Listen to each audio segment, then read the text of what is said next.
From Trotsky to Tito. James Klugman 1951.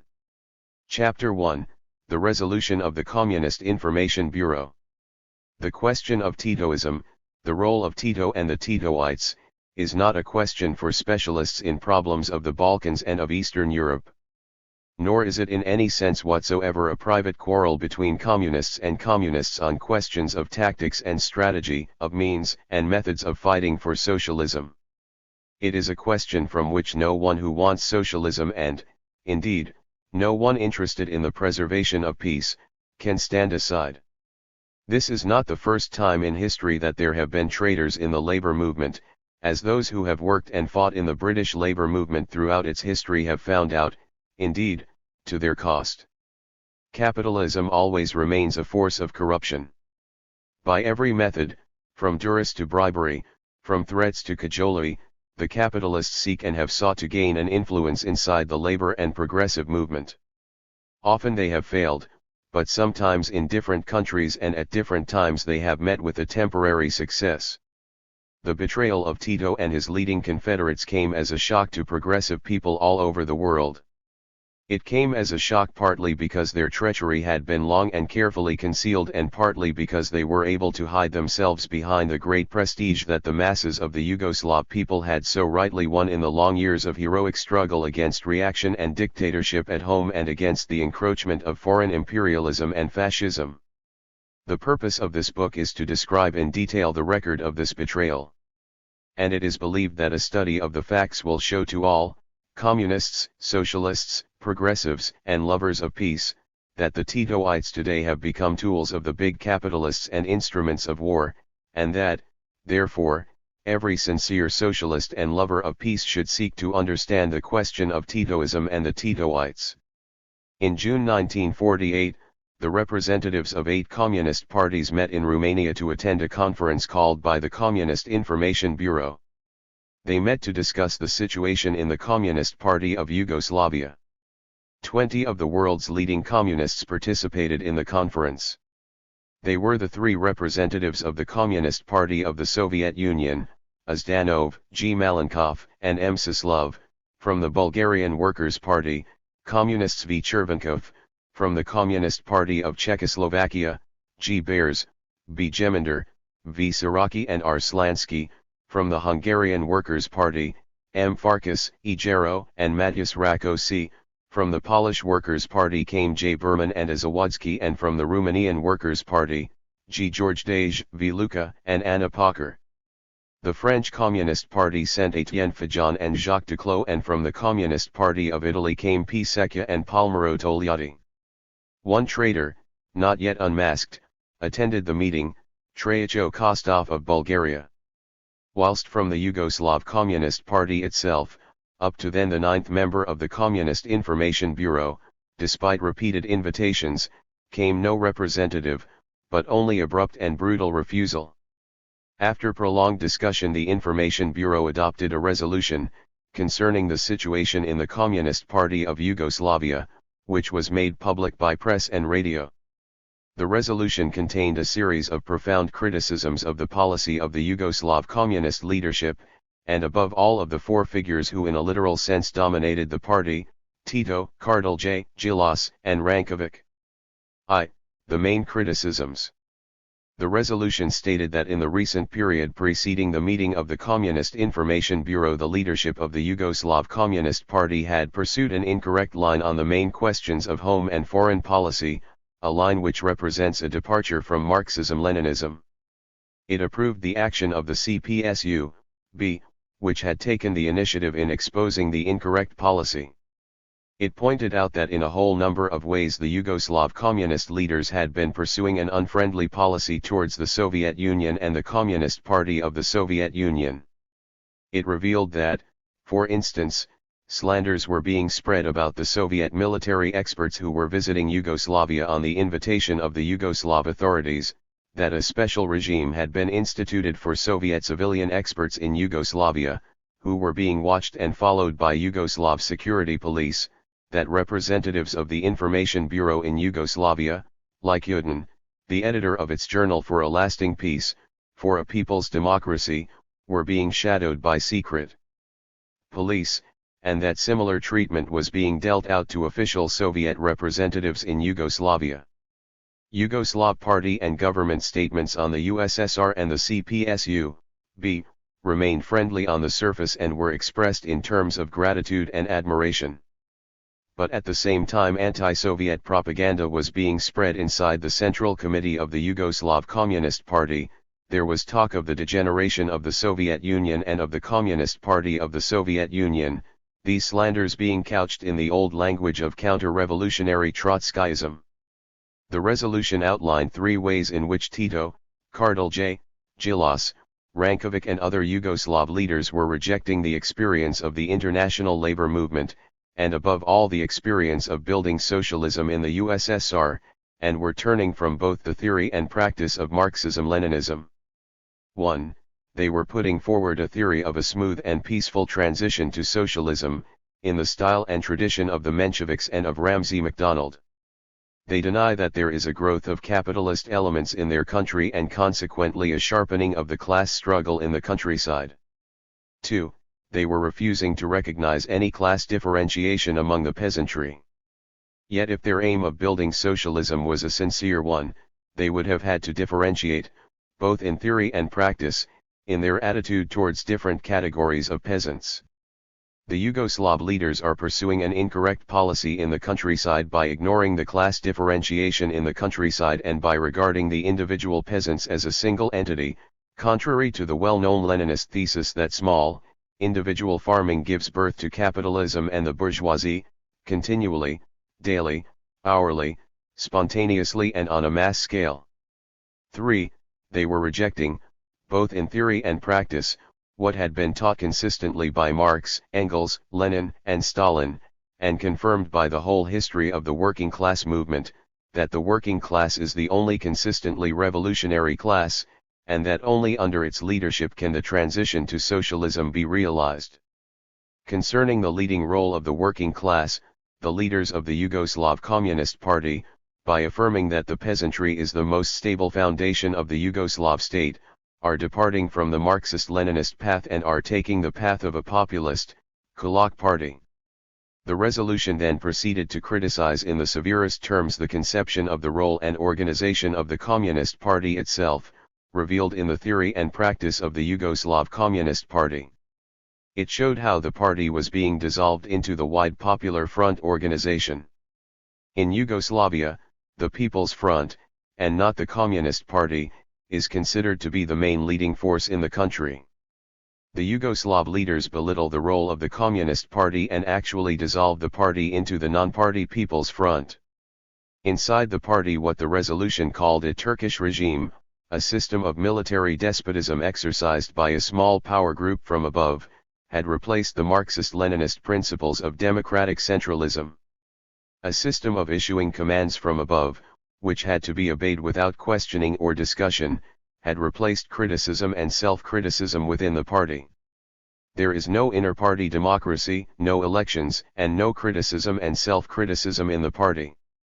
Far from heeding the criticisms of the CPSU-B, and of the other fraternal communist parties, the Yugoslav leaders withheld this criticism from their own members, took it as an insult and rudely rejected it without discussion.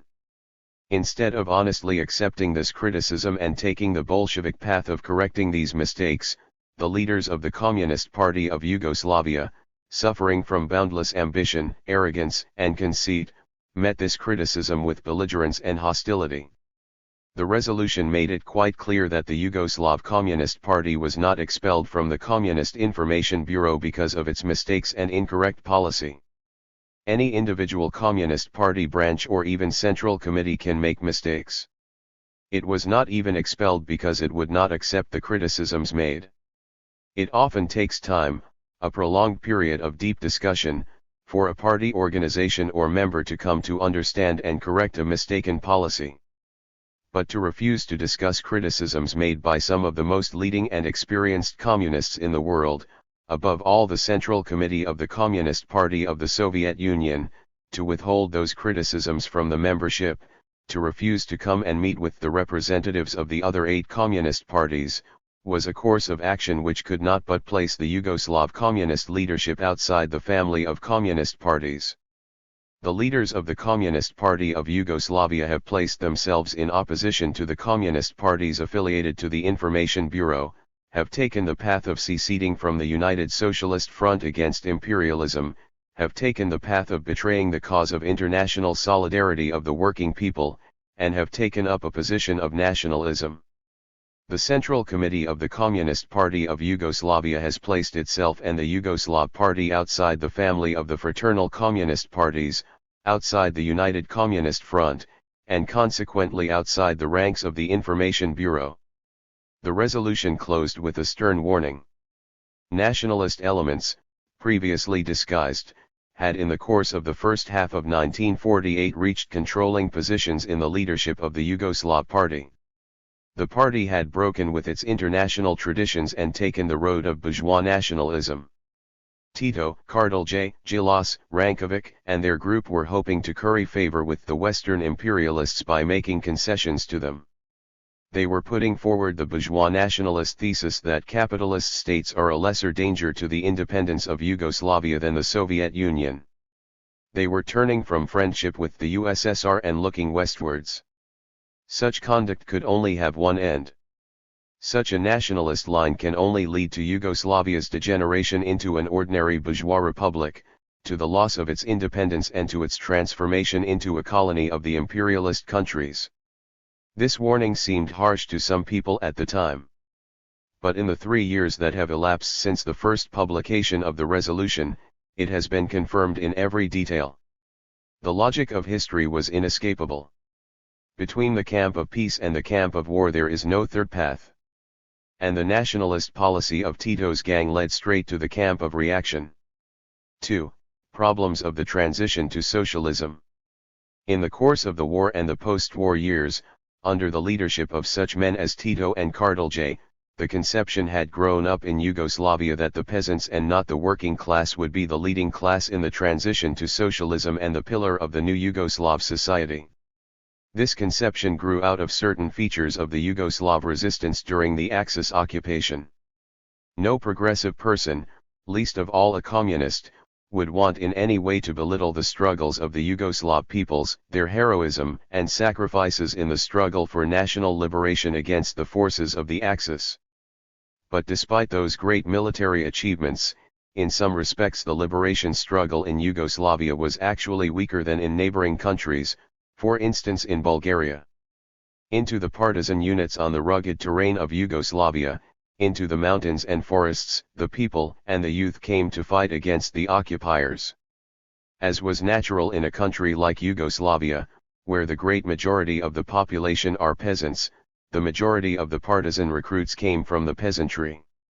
Many of the best elements of the working class left their jobs, left their factories, left the towns and cities, and joined the partisan units in the hills, forests, and ravines. In the towns themselves, under the heavy and oppressive Axis occupation, the illegal resistance movement was not far developed.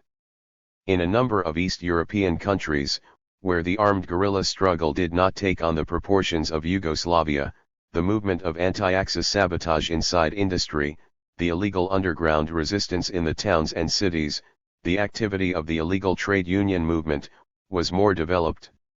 With the liberation it was found that the working class movement in the Yugoslav towns, after 3 to 4 years of Axis occupation, was politically backward compared with that in neighboring countries. The leading Titoites, completely lacking in self-criticism, instead of seeing this as a weakness which would have to be combated and overcome, tried to make a weakness into a virtue by renouncing Marxism and preaching that the peasantry would be the leading force in Yugoslavia. They not only tried to revise the most elementary idea of Marxism-Leninism, the idea of the leading role of the working class, but actively discouraged the working class from playing an independent and leading role in liberated Yugoslavia. Tito declared in Zagreb, capital of Croatia, in 1946. We tell the peasants that they are the firmest basis of our state not because we want to win their votes, but because they really constitute such a basis. Gilas in January 1947, explained that It is absolutely incorrect and senseless to call special trade union meetings and special meetings of the People's Front. They should be merged into one since the trade unions, too, are affiliated to the front. So the trade unions were reduced to third-rate bodies, their activities hidden, and the working class merged into the broad front that contained more than half the population of the country. Mosa Pijati, would-be theoretician, wrote in Borba, the party daily newspaper, in early 1948 that the Yugoslav trade unions had played no role in the liberation struggle, and would, therefore, not represent a leading force in the system of state power of the new Yugoslavia. This attitude of underestimation of the role of the proletariat, which turned into an attitude of contempt for the workers, was revealed very clearly in the composition of the Yugoslav Communist Party itself. There were some 12,000 members of the illegal Yugoslav Communist Party when the Axis launched its invasion in 1941. In the course of the resistance struggles 8,000 of these were killed, and only 4,000 survived till liberation. But the Communist Party had 140,000 members when the war ended, and nearly 500,000 by mid-1948. During the war, recruitment to the party was carried out on the basis of attitude to the national liberation struggle. Thousands of bourgeois, petty bourgeois and kulak elements were admitted into the party, and the proportion of working-class members was reduced. When the war ended and large-scale recruiting was carried out, instead of remedying the position by special attention to the recruitment of industrial workers and by the promotion of proletarians to leading positions, the position was still further aggravated. An examination of the social composition of the Yugoslav Communist Party in July 1948 shows that not only were there tens of thousands of kulaks and bourgeois elements in the party, including in most leading positions, but that only 30% of the membership were workers, and of these the greater part were handicraftsmen. In the big factories, that should have been the main basis of the Communist Party, recruitment was very restricted. For instance, by mid-1948, in 3 industrial enterprises in Slovenia, each employing 7,000 workers, the total party membership was 245. At 5 big enterprises in Croatia with total personnel of about 18,000, there were only 32 party members. In one enterprise in Bosnia-Herzegovina with 7,000 workers there were 92 communists, whilst there were 125 party members amongst the 952 office personnel. But what policy could more openly violate the principles of Marxism-Leninism and the experience of the Soviet Union? From the first development of scientific socialism, the theoreticians of Marxism had insisted on the necessity of the proletariat playing the leading role in the socialist revolution and in the building of socialism. Marx and Engels wrote in the Communist Manifesto, "Of all classes that stand face to face with the bourgeoisie today, the proletariat alone is a really revolutionary class. The other classes decay and finally disappear in the face of modern industry. The proletariat is its special and essential product." They had shown that the proletariat was the only consistently revolutionary class. Marx and Engels taught that the industrial proletariat is the most revolutionary and therefore the most advanced class in capitalist society, and that only a class like the proletariat could rally around itself all the forces discontented with capitalism and lead them in the storming of capitalism. Stalin, Short History of the CPSU, B, Chapter I, Section 2. The whole conception of the dictatorship of the proletariat, which alone could make possible the building of socialism, was founded on the hegemony, that is, the leading role, of the working class. The dictatorship of the proletariat is a special form of class alliance between the proletariat, the vanguard of the toilers, and the numerous non-proletarian strata of toilers, the petty bourgeoisie, the small proprietors, the peasantry, the intelligentsia, etc., or the majority of these. It is an alliance against capital, an alliance aiming at the complete overthrow of capital, at the complete suppression of the resistance of the bourgeoisie and of any attempt on their part at restoration, an alliance aiming at the final establishment and consolidation of socialism. Lenin, Collected Works, Russian, Volume 24, p. 311, quoted by Stalin in the October Revolution and Tactics of the Russian Communists. And again, if we translate the Latin, scientific historical philosophical term dictatorship of the proletariat into more simple language, it means just the following: only a definite class, namely that of the urban workers and industrial workers in general, is able to lead the whole mass of the toilers and exploited in the struggle for the overthrow of the yoke of capital, in the process of this overthrow, in the struggle to maintain and consolidate the victory, in the work of creating the new socialist social system, in the whole struggle for the complete abolition of classes. Lenin, A Great Beginning, June 1919, Selected Works, Volume 9, p. 432. The Yugoslav communist leaders around Tito, neglecting, belittling, despising the role of the working class, were flagrantly violating one of the most essential principles of Marxism-Leninism. Equally flagrant was their violation of the Marxist-Leninist teaching on the role of the peasantry and on the need to differentiate between the different sections of the peasantry at the various stages of advance to socialism. On the one hand, Tito and Kardelj liked to regard the peasantry as a single undifferentiated entity. They rejected the Soviet example. They coined slogans about the peasantry, not explaining the class structure of the peasantry, and the difference in attitude and role of poor peasants, middle peasants, and rich peasants, kulaks. Because a number of kulaks had joined in the national and patriotic war of liberation against the Axis invaders and occupiers, they taught that these kulaks would play the same progressive role after liberation in the advance to socialism. When the land of the big landowners was divided by the post-liberation land reform, they denied that the kulaks would inevitably exert every effort to exploit the small and middle peasants and resist the advance to socialist agriculture. They denied that the individual ownership of the land would give birth to capitalism unless prompt and effective measures were taken against such a development. And finally, when criticized for such a pro-kulak policy in the letters of the CPSU-B, they began, in a totally adventurous way, typical of the ultra-leftist utterances of Trotsky, to make boastful proclamations about the liquidation of the last remnants of capitalism in a few weeks or a few months. In a letter to the CPSU-B, dated April 13, 1948, Tito and Kardelj wrote that the plenum of the Central Committee approved the measures proposed by the Political Bureau of the Central Committee to liquidate the remnants of capitalism in the country. And Kardelj declared in the Skupština, Parliament, at Belgrade on April 25, 1948, "In our country the days of the last remnants of the exploitation of man by man are numbered." But the right-wing attitude to the kulaks and the ultra-leftist phrases, as always, amounted to the same thing. The refusal to analyze the class structure of the peasantry and to differentiate accordingly, and the boastful phrases and paper decisions on the liquidation of capitalism, both led to the same passivity and to the same reliance on and favoring of the kulak element. The great exponents of Marxism-Leninism had always shown that small-scale production engenders capitalism.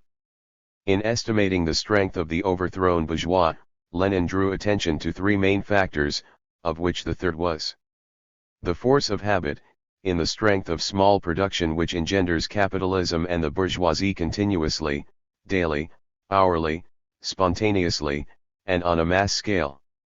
Lenin, Left-Wing Communism, Chapter 2. Stalin wrote, "Under capitalism the countryside followed the towns spontaneously because capitalist economy in the towns and the small commodity economy of the peasant are, at bottom, the same type of economy.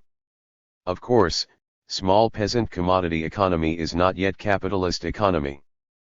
But it is, at bottom, the same type of economy as capitalist economy, for it rests on the private ownership of the means of production." Lenin was 1,000 times right when, in his notes on Bukharin's economics of the transition period, he referred to the commodity capitalist tendency of the peasantry as opposed to the socialist tendency of the proletariat. Stalin, Problems of Agrarian Policy in the USSR, December 1929, reprinted in Problems of Leninism. The teachings of Marxism and the experience of building socialism in the USSR had shown that, in the stage of transition to socialism, the alliance of the working class with the peasantry does not mean an alliance with the whole of the peasantry. It means an alliance with the mass of working peasants, the small and the middle peasants. This alliance involves a prolonged struggle against the capitalist elements in the countryside, the rich peasants, the kulaks, whilst taking every step to aid the small and middle peasants, and to win them for the collective socialist form of agriculture. We of course are decidedly on the side of the small peasant. We shall do everything at all permissible to make his lot more bearable, to facilitate his transition to the cooperative should he decide to do so, and even to make it possible for him to remain on his small holding for a protracted length of time to think the matter over, should he be unable to bring himself to this decision. We do this not only because we consider the small peasant who does his own work as virtually belonging to us, but also in the direct interest of the party. The greater the number of peasants whom we can save from being actually hurled down into the proletariat, whom we can win to our side while they are still peasants, the more quickly and easily the social transformation will be accomplished. Engels, The Peasant Question in France and Germany, Marx, Engels Selected Works, Volume 2, p. 394. But neither Marx nor Engels, Lenin, nor Stalin, ever made bureaucratic empty declarations about the liquidation of capitalism in the countryside in a few weeks or a few months. They knew, and the Soviet experience confirmed, that in order to liquidate the kulaks as a class, it is necessary to win the mass of the working peasantry voluntarily for large-scale collectivization of agriculture. And in order to win for this aim the small and middle peasants, it is necessary to go through a whole period of restricting the kulaks, giving concrete aid from the state to the small and middle peasants, giving them the experience of joint cooperative labor through the use of advanced technical equipment, providing them with a number of models so that they can be convinced with their own eyes of the superiority of collective farming. And of course, for all this, it is essential to create an industry which will provide the necessary advanced agricultural equipment needed for the mass turn to collective farming. Any other method is bureaucratic. It either leads to hostility between workers and working peasantry instead of cementing the worker-peasant alliance, or else remains a demagogic maneuver and mere paper decision. For 15 years after the October Revolution, the CPSU-B never lost sight of the need for measures to restrict the kulaks until a situation was reached when the kulaks as a class could be ended. In the period of the new economic policy, the Communist Party of the Soviet Union introduced progressive taxation so that the greatest burdens of taxation would fall on the rich peasants. They restricted the leasing out of land, they expanded the industry supplying agricultural equipment, they supported the small peasants with credits, rallying the small and middle peasants to the side of the working class and isolating the kulaks. This policy they continued until the precondition was created for leading the masses of working peasants, voluntarily, along the path of collectivization. This was also the precondition for destroying the kulaks as a class. Prior to 1929, the Soviet government had pursued a policy of restricting the kulaks. At the end of 1929, with the growth of the collective farms and state farms, the Soviet government turned sharply from this policy to the policy of eliminating the kulaks, of destroying them as a class. This was a profound revolution, a leap from an old qualitative state of society to a new qualitative state, equivalent in its consequences to the Revolution of October 1917. The distinguishing feature of this revolution is that it was accomplished from above, on the initiative of the state, and directly supported from below by the millions of peasants, who were fighting to throw off kulak bondage and to live in freedom in the collective farms. Stalin, Short History of the CPSU, B, Chapter 11, Section 2. Whilst they belittled the proletariat and favored the kulaks, the Yugoslav communist leaders were busy preaching a new road to socialism, by which, unlike the Soviet Union, without intensifying class battles, liberated Yugoslavia would slide into socialism, capitalists, kulaks, and all. Looking back, some of the formulations might have been framed by the British Fabians. Nikola Petrovic, Minister of Foreign Trade, for example, outlined the following perspective in mid-1947. Without constituting an insurmountable and fundamental obstacle to the socialist sector and to its development, agriculture, which is closely linked with the socialist sector and is included in the general economic plan, will itself gradually change its nature as the plan is realized, and will gradually reach the phase where all spontaneity in economic laws will be completely and finally destroyed, regardless of the spontaneity of economic laws in this sphere. Slavyanik, No. 5, 1947.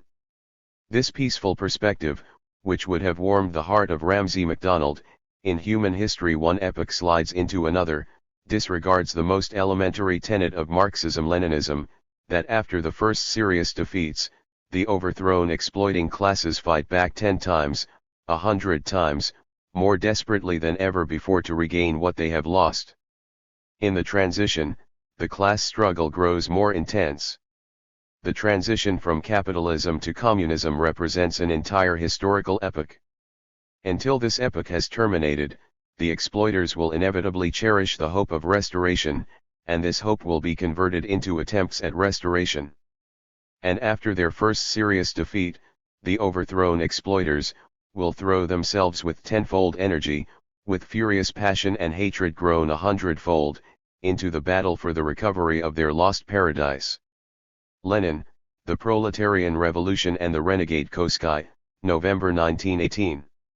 In Yugoslavia, as in the other countries of Eastern Europe liberated by the Red Army, the working people were faced in their struggle to advance to socialism, not only with the embittered remnants of former capitalists, landowners, and displaced officials of the old reactionary state apparatus, not only with the whole strength of international capitalism operating from its main American and British centers and determined to restore, by any and every means, the old class forces to power, but also with their own kulaks.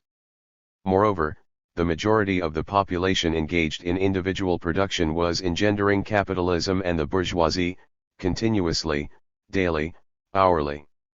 To combat such enemies, therefore, it was necessary that Yugoslav popular democracy should be systematically consolidated, the struggle against the kulaks undertaken, the state machine still further, and far further, purged of reactionary elements, the leadership of the working class and of the Communist Party reinforced, so that, fulfilling the functions of the dictatorship of the proletariat, it could suppress the exploiters, defend the country from imperialist intervention, strengthen the ties of Yugoslavia with other people's democracies and above all with the Soviet Union, detach the working masses from the bourgeoisie and cement their alliance with the proletariat, and speed on the economic advance of the country to lay the foundation for socialism.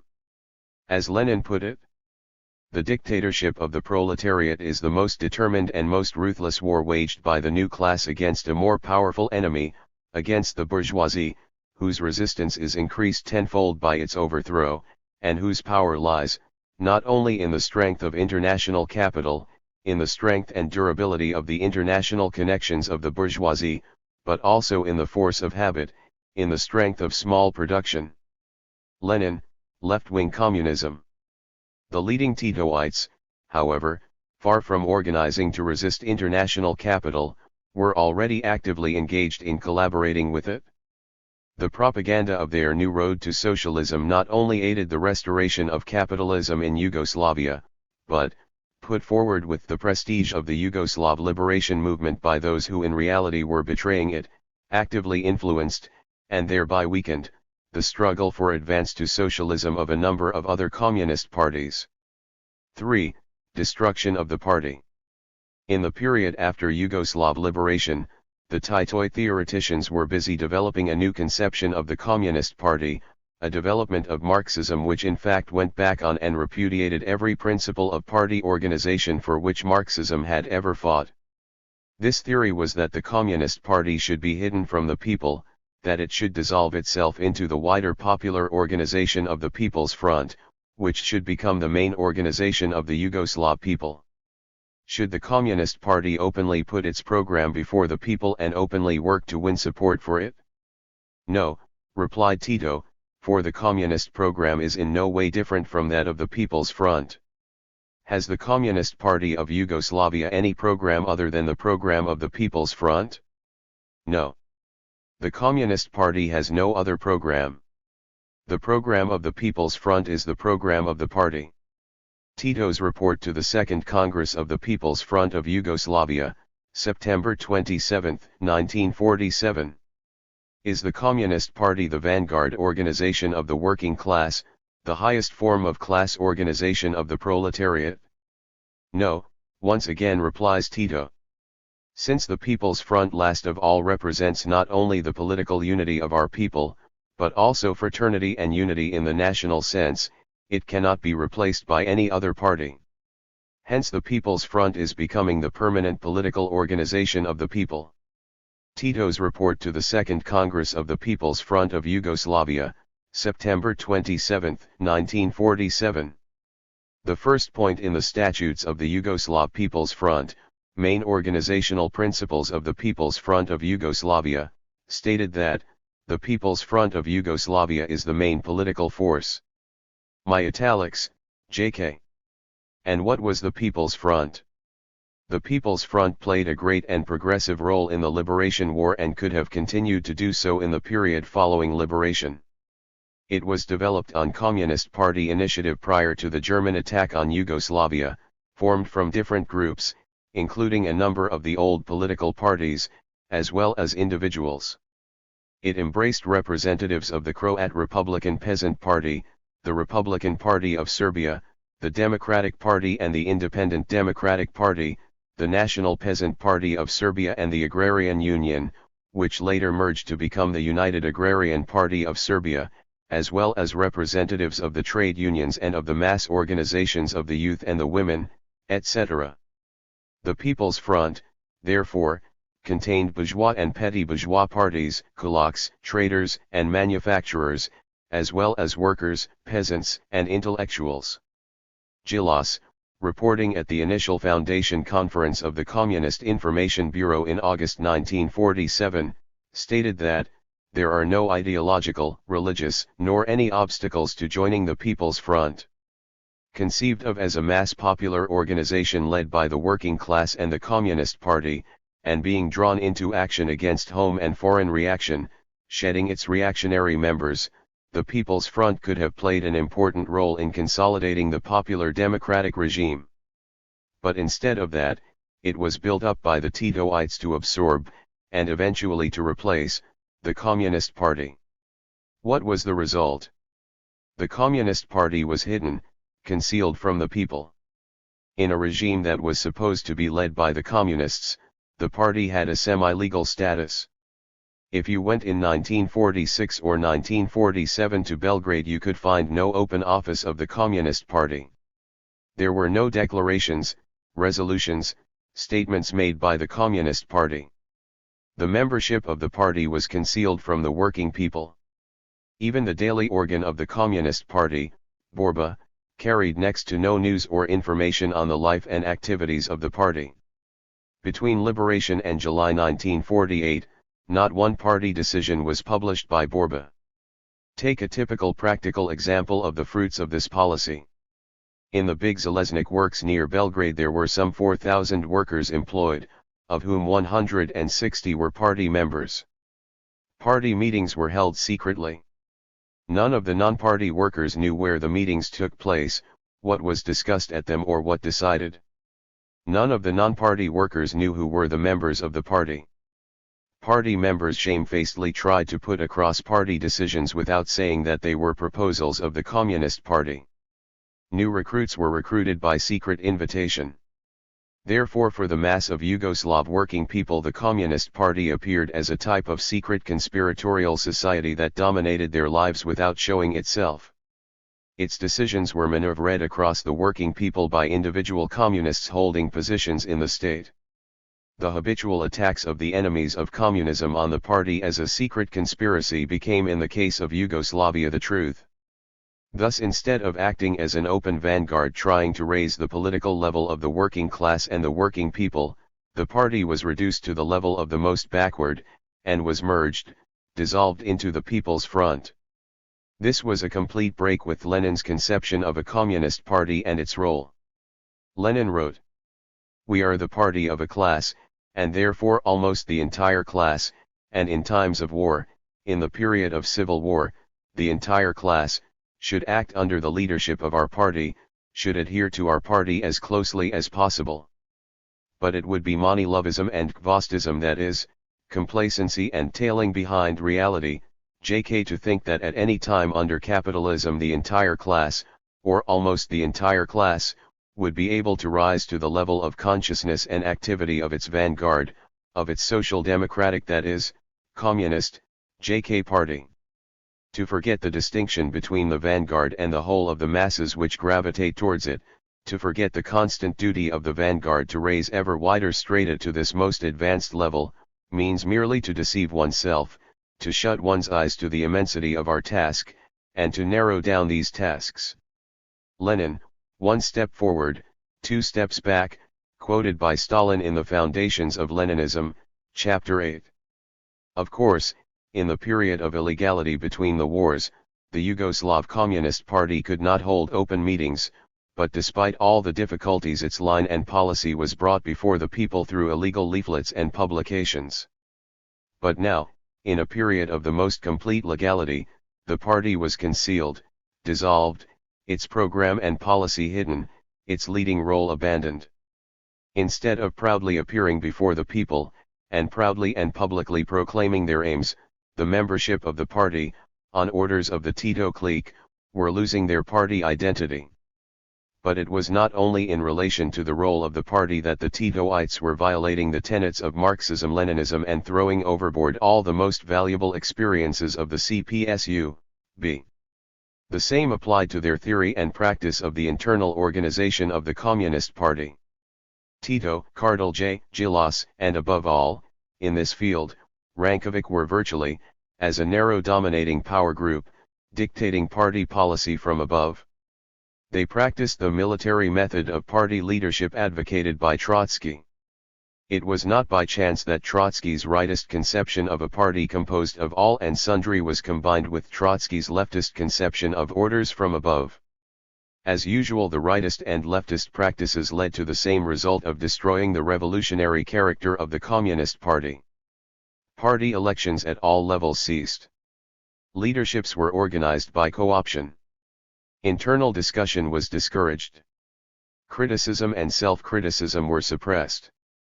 And Rankovic abused his position of Minister of Internal Affairs and head of the Security Police, UDBA, to take ruthless disciplinary measures against party members who dared to discuss or criticize the dictates of the ruling clique. Only a study of the organizational methods of the CPSU-B, as taught by Lenin and Stalin and practiced by the CPSU-B, can bring out to the full the extent to which the Rankovic regime in the Yugoslav party was a violation of Marxism-Leninism. Once again, there was no excuse in the fact that the Yugoslav party had been illegal between the wars and on a war footing during the liberation struggles. The Bolsheviks had known and had taught how to move from illegality and war to a position of legality. In 1923, after the period of war communism in the Soviet Union, Stalin had explained the new tasks of the party.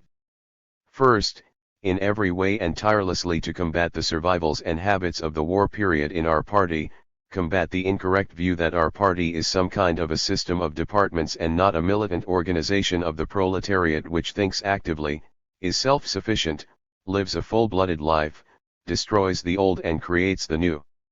Second, it is necessary to increase the activity of the party masses by submitting for discussion all questions that interest them, since there is no reason why these questions should not be discussed openly, by ensuring the opportunity for free criticism of each and every point raised by party organs. For only thus can discipline be transformed into a really conscious, really iron discipline, only thus can the political, economic, and cultural experience of the party masses be raised. Third, it is necessary to elect all party organs and officials. An end must be put to the practice of ignoring the will of the majority of the organization when nominating comrades for responsible party posts. We must see to it that the election principle is carried out. On the tasks of the party, December 2, 1923, Collected Works, Russian edition, Volume 5, pp. 362-63. It was under the guidance of Lenin and Stalin that this adaptation of the party to the new period was carried out. With the elimination of Tsardom, the victory of the October Revolution and the defeat of the interventionist forces, the principles of democratic centralism, as Lenin outlined them, were fully established in the Bolshevik Party. In order to function properly and guide the masses systematically, the party must be organized on the principles of centralism, having one set of rules and uniform party discipline, one leading organ, the Party Congress, and in the intervals between the congresses, the Central Committee of the party. The minority must submit to the majority, the various organizations must submit to the center, and lower organizations to higher organizations. Failing these conditions, the party of the working class cannot be a real party and cannot carry out its tasks in guiding the class. Of course, as under the Tsarist autocracy the party existed illegally, the party organizations could not in those days be built upon the principle of election from below, and as a consequence, the party had to be strictly conspiratorial. But Lenin considered that this temporary feature in the life of our party would at once lapse with the elimination of Tsardom, when the party would become open and legal, and the party organization could be built up on the principles of democratic elections, of democratic centralism. Stalin, Short History of the CPSU, B. Chapter 2. Lenin and Stalin always taught that there can be no democratic centralism within the Communist Party without criticism, from below upwards as well as from above downwards, and without self-criticism.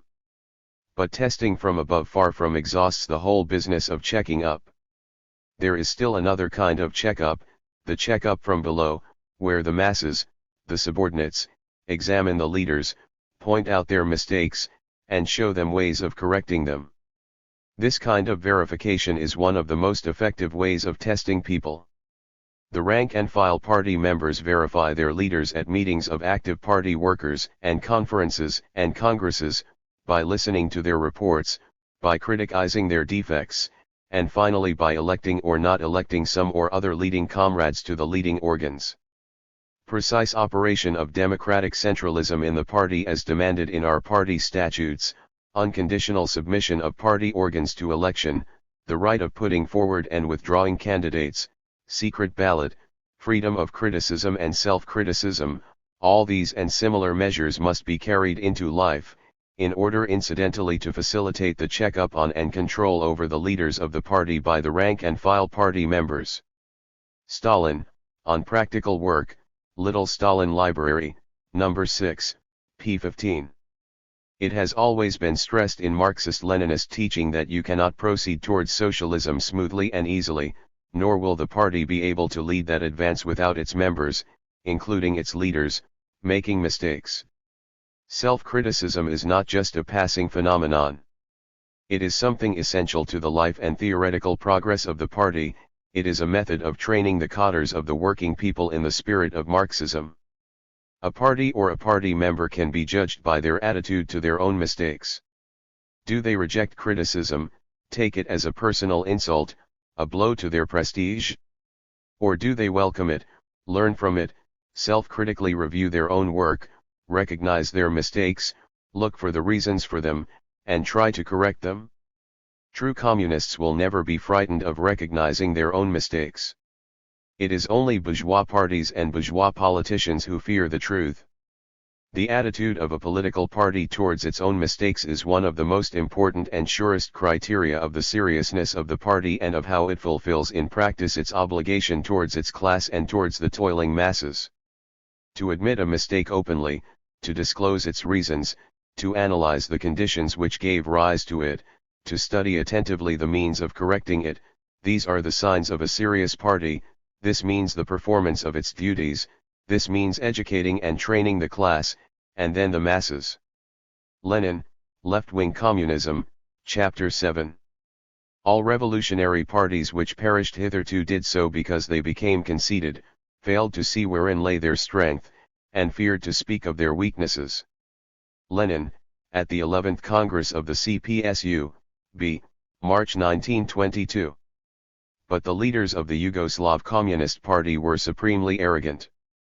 They not only refused to recognize their mistakes, to learn from them and correct them. They refused even to admit that it was possible that they might have made mistakes. All the letters received from the CPSU, B, and from the other communist parties in the first half of 1948 were concealed from their membership and rejected without a party discussion. It might have been possible to consider them wrong-headed but sincere if, after full party discussion, they had for a period held to their policy. But what did they do? Is it possible to think of any sincere and honest party leadership, having received criticism from a party of the experience and achievements of the CPSU, B, rejecting these criticisms without a full discussion throughout the party from top to bottom? Is it possible to think of an honest communist who would not be proud to receive criticisms from the parties whose leaders were Stalin, Dimitrov, Rákosi, Togliatti, or Thérèse? And when the resolution of the Communist Information Bureau was published, and the Yugoslav communist leaders could no longer conceal it from their members, what did they do? They sent a long 10,000-word arrogant reply, not admitting a single error, before their party members could possibly have time to discuss the resolution. They sent 10,000 words of reply without one word of self-criticism. Two leading revolutionaries, Đurđević and Hebrang, members of their own Central Committee, were already in prison for having dared to criticize the leading Titoites. At the time when the Information Bureau's resolution was published, end of June 1948, the Yugoslav Fifth Party Congress was fixed for the third week in July. Any honest party leadership would have postponed the Congress. If I were asked at this moment what I would do if I had the power to do anything in relation to the Yugoslav Congress, I would postpone it for 3 months in order to allow internal party discussions to take place in the factories and branches on the Communist Information Bureau resolution, so that when the Congress takes place, the issues would have already been discussed and a certain clarity gained. Harry Pollitt, reply to discussion at aggregate meeting of London Communist Party members on July 7, 1949, World News and Views, number 28, 1949, p. 302. Far from pursuing such a democratic course, the Titoite reply to the Information Bureau tried to distort the whole character of the criticisms made. The Titoite press immediately launched a large-scale open attack on the resolution. Meetings were hastily summoned at which all those criticizing the Titoite leadership were ruled out of order, after which many were expelled from the party and sent to prison. Hand-picked delegations were dispatched to the party congress which, instead of being a congress of criticism, self-criticism and prolonged discussion, was transformed into a series of bitter harangues of the Titoite leaders against the Information Bureau. The Fifth Congress had nothing whatsoever in common with communism. A letter sent from leading Belgrade communist students to the Information Bureau reveals what methods were used to force on the party membership the Titoite line. Here are a few extracts from this letter, the full text of which was published in For a Lasting Peace, For a People's Democracy, number 17, 20, September 1, 1948. We are approaching you in this fashion since through our party organizations it is impossible for us to express our solidarity with the resolution of the Information Bureau. We wholeheartedly agree with you that the slightest criticism is followed by reprisals. The party is ruled by military methods. With regard to the case of Đurđević and Hebrang, the first we heard was different versions of the matter from non-party people and from abroad. Only later were we summoned to a party meeting and informed that they had been removed from the Central Committee because of inimical activities. We were told that the matter was being investigated and that we would be kept informed. At the next meeting the report of the commission which conducted the investigation and a statement of the political bureau of the party was received. According to these documents, Đurđević during the Fifth German offensive against the partisans influenced one of the partisan divisions to try and break through the enemy encirclement. Due to this action, the partisans allegedly found themselves in a critical situation. But our questions, why was Đurđević not tried then and there as a traitor, and why was he promoted to the rank of general for his part in that particular operation, remained without answer. The letter outlined how all genuine criticism of Titoite policy was smothered and suppressed in the party branches at the university. The procedure at the conference in the veterinary faculty was as follows. On the first day a meeting of all the party members was summoned for the purpose of expressing confidence in the Central Committee. Due to disagreement among the members, a unanimous vote was not forthcoming. Next day, when the majority of party members in the faculty were engaged elsewhere, the secretary of the party group and members of the university committee got together far less than 2/3 of the party membership and manipulated a vote of confidence in the Central Committee. In the mining faculty the meeting lasted 2 hours. 1.5 hours were devoted to reading the two texts, the remaining half hour was given over to discussion. However, the moment one of the members suggested that the Central Committee should have attended the meeting of the Information Bureau, the discussion was stopped. The letter continues with a detailed description of how, in the Polytechnic faculty, the Technological Department and the Mechanics Department, efforts were made to suppress discussion and force decisions favorable to the Titoites on the party members. During the meetings lists were compiled of all those daring to support the Information Bureau or disagree with the Titoite line in any way. There followed mass expulsions and mass arrests of party students in the university. An American correspondent, June Cannon, was expelled from Yugoslavia for reporting the opposition of Belgrade student communists to the Titoite leaders. Thus a brutal attack was made on what had always been one of the best and most combative centers of communism in Yugoslavia, and a purge of progressive students carried through. This is how the Yugoslav communist leaders put into practice the Marxist-Leninist principle of democratic centralism. 4. Bourgeois nationalism. The national liberation struggles of the Yugoslav peoples justly won the admiration of progressive people throughout the world. But when the war was over and when Yugoslavia was liberated, the leaders of the Yugoslav Communist Party in the clique around Tito began to paint a picture of the Yugoslav struggle which depicted it as qualitatively different from the resistance movement of other peoples, such as that of the French people or the Bulgarian people, for instance. They began to spread the myth that, unlike other peoples, the Yugoslavs had been liberated solely by their own efforts. And they began to forecast a perspective of Yugoslav development separate from and independent of the other people's democracies and the Soviet Union. In the post-war period from 1945 to mid-1948 the leading Titoites praised the Soviet Union and its Communist Party in their open pronouncements, but already in secret, in their own circles, they were attacking and defaming the USSR, and by publishing a distorted picture of the Yugoslav liberation movement, they were trying to belittle its role amongst their own people and to weaken their gratitude to and admiration for the Soviet people and the CPSU. B. For what could be more distorted than a picture of the liberation of Yugoslavia from Axis occupation and of building socialism in Yugoslavia apart from and independent of the USSR? Could the Yugoslav national liberation movement ever have taken the form that it did and reached the proportions it did, if the main Nazi forces had not been contained and then driven back and defeated by the Red Army? Could the Yugoslav partisan forces that were scoring such successes in the hills and forests ever have driven out the Nazis from the main cities without the Red Army? Would Belgrade and other great Yugoslav cities have been freed without the Red Army?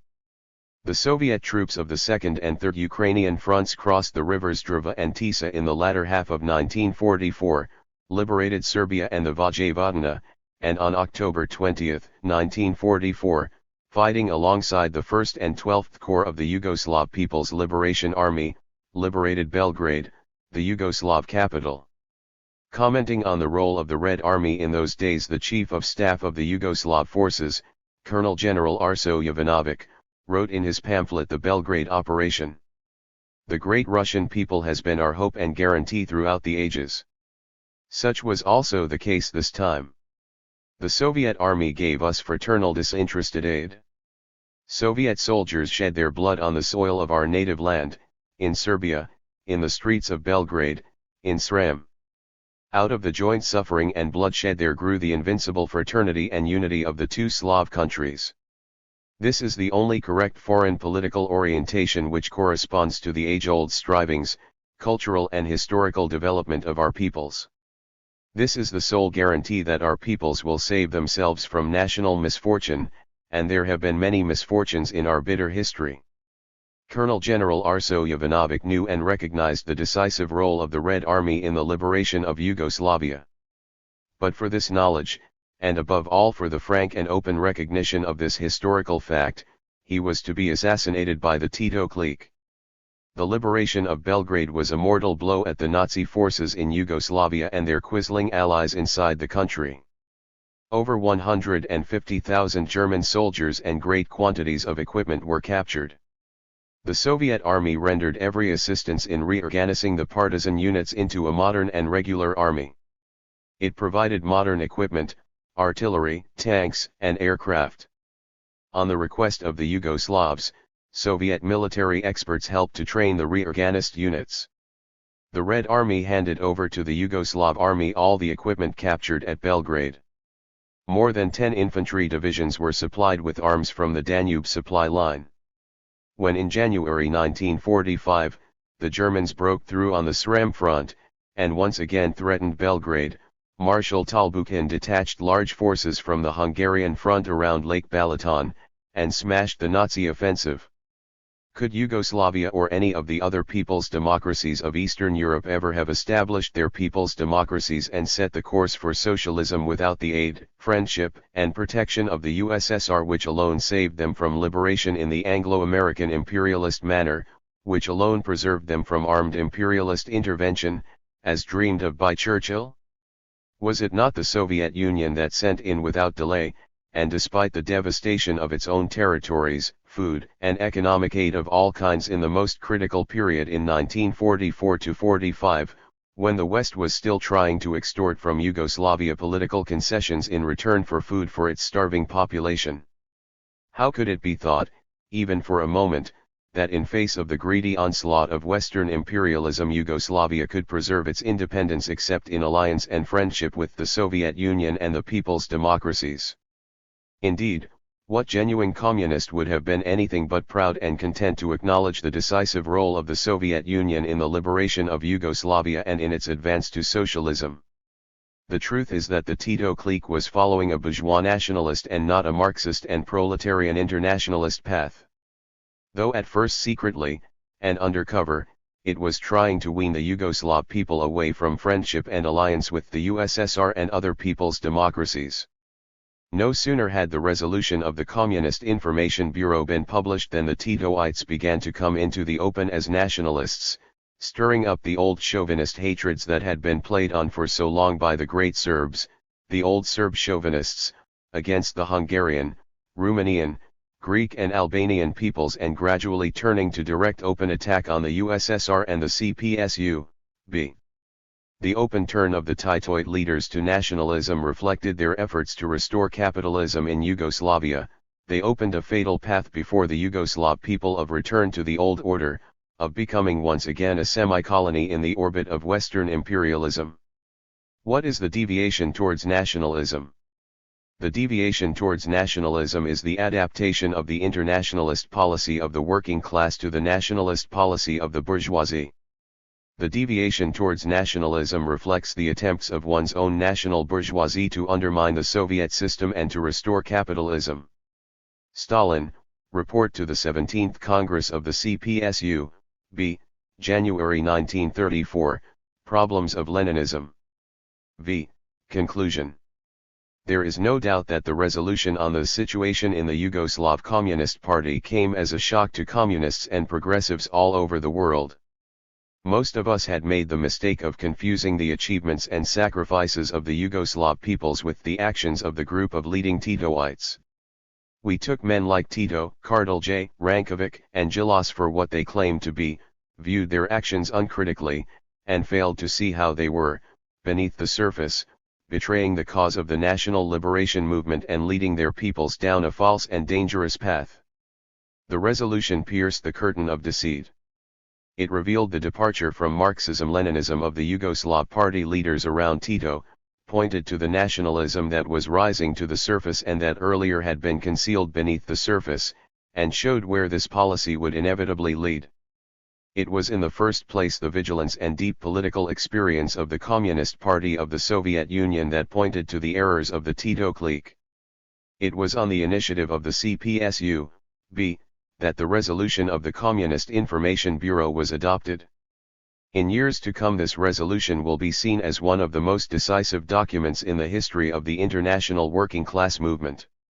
For it not only showed in the clearest terms the errors of Tito, Kardelj, Gilas, Rankovic and other Yugoslav party leaders, but it enabled other communist parties which had been influenced by Titoid doctrines to correct their mistakes, and raised before all parties deep theoretical principles which aroused profound discussion and allowed them to continue their struggles with greater understanding and clearer perspective. To the Soviet comrades who took this initiative we should express our deepest gratitude. The discussion of the resolution of the Communist Information Bureau which took place in all communist parties won the complete support of communists throughout the world. There was not the vestige of a rift in the ranks of the parties. All those who participated in the discussions came in the course of them to understand the correctness of the principles outlined. But there was one question that remained open. How was it that these errors had come to be committed? Were they simply mistakes of policy or was there something else behind them? Why did British and American reactions seem to attach so much importance to the Tito clique? How could such a group of men as the Yugoslav communist leaders around Tito refuse to discuss criticisms made by other fraternal parties? What explanation could be behind the totally uncommunist behavior of the Yugoslav communist leaders? These questions did not receive a full answer until the Rajk, Kostov, and Kosi Cox trials showed that the mistakes of the Titoites were part of a conscious, counter-revolutionary plan of direct agents of Anglo-American imperialism. Chapter 2, What the Trials Revealed.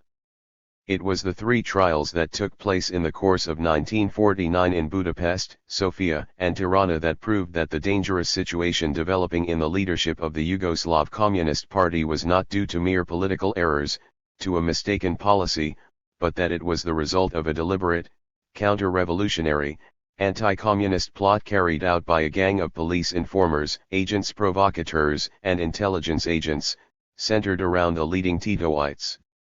The indictment of Laszlo Rajk and his fellow conspirators in Hungary was published on September 6, 1949. The trial opened at Budapest on September 16.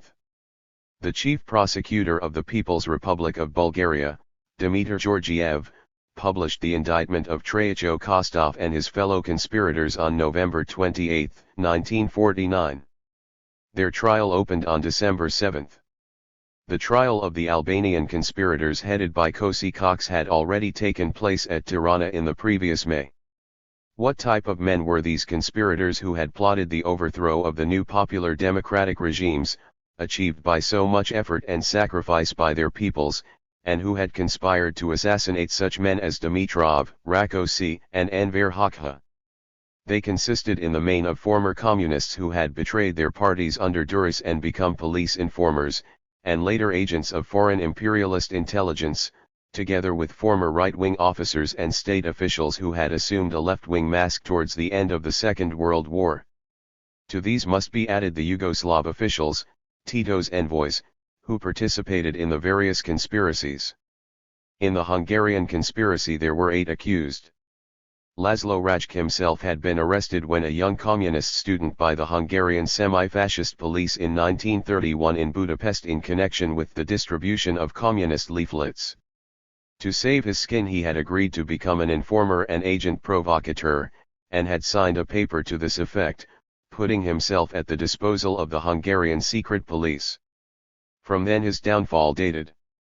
First he was sent to spy on the communist students in Budapest University, then on the illegal Communist Young Workers' League, then amongst the building workers, where in 1935 his provocations led to over 200 arrests.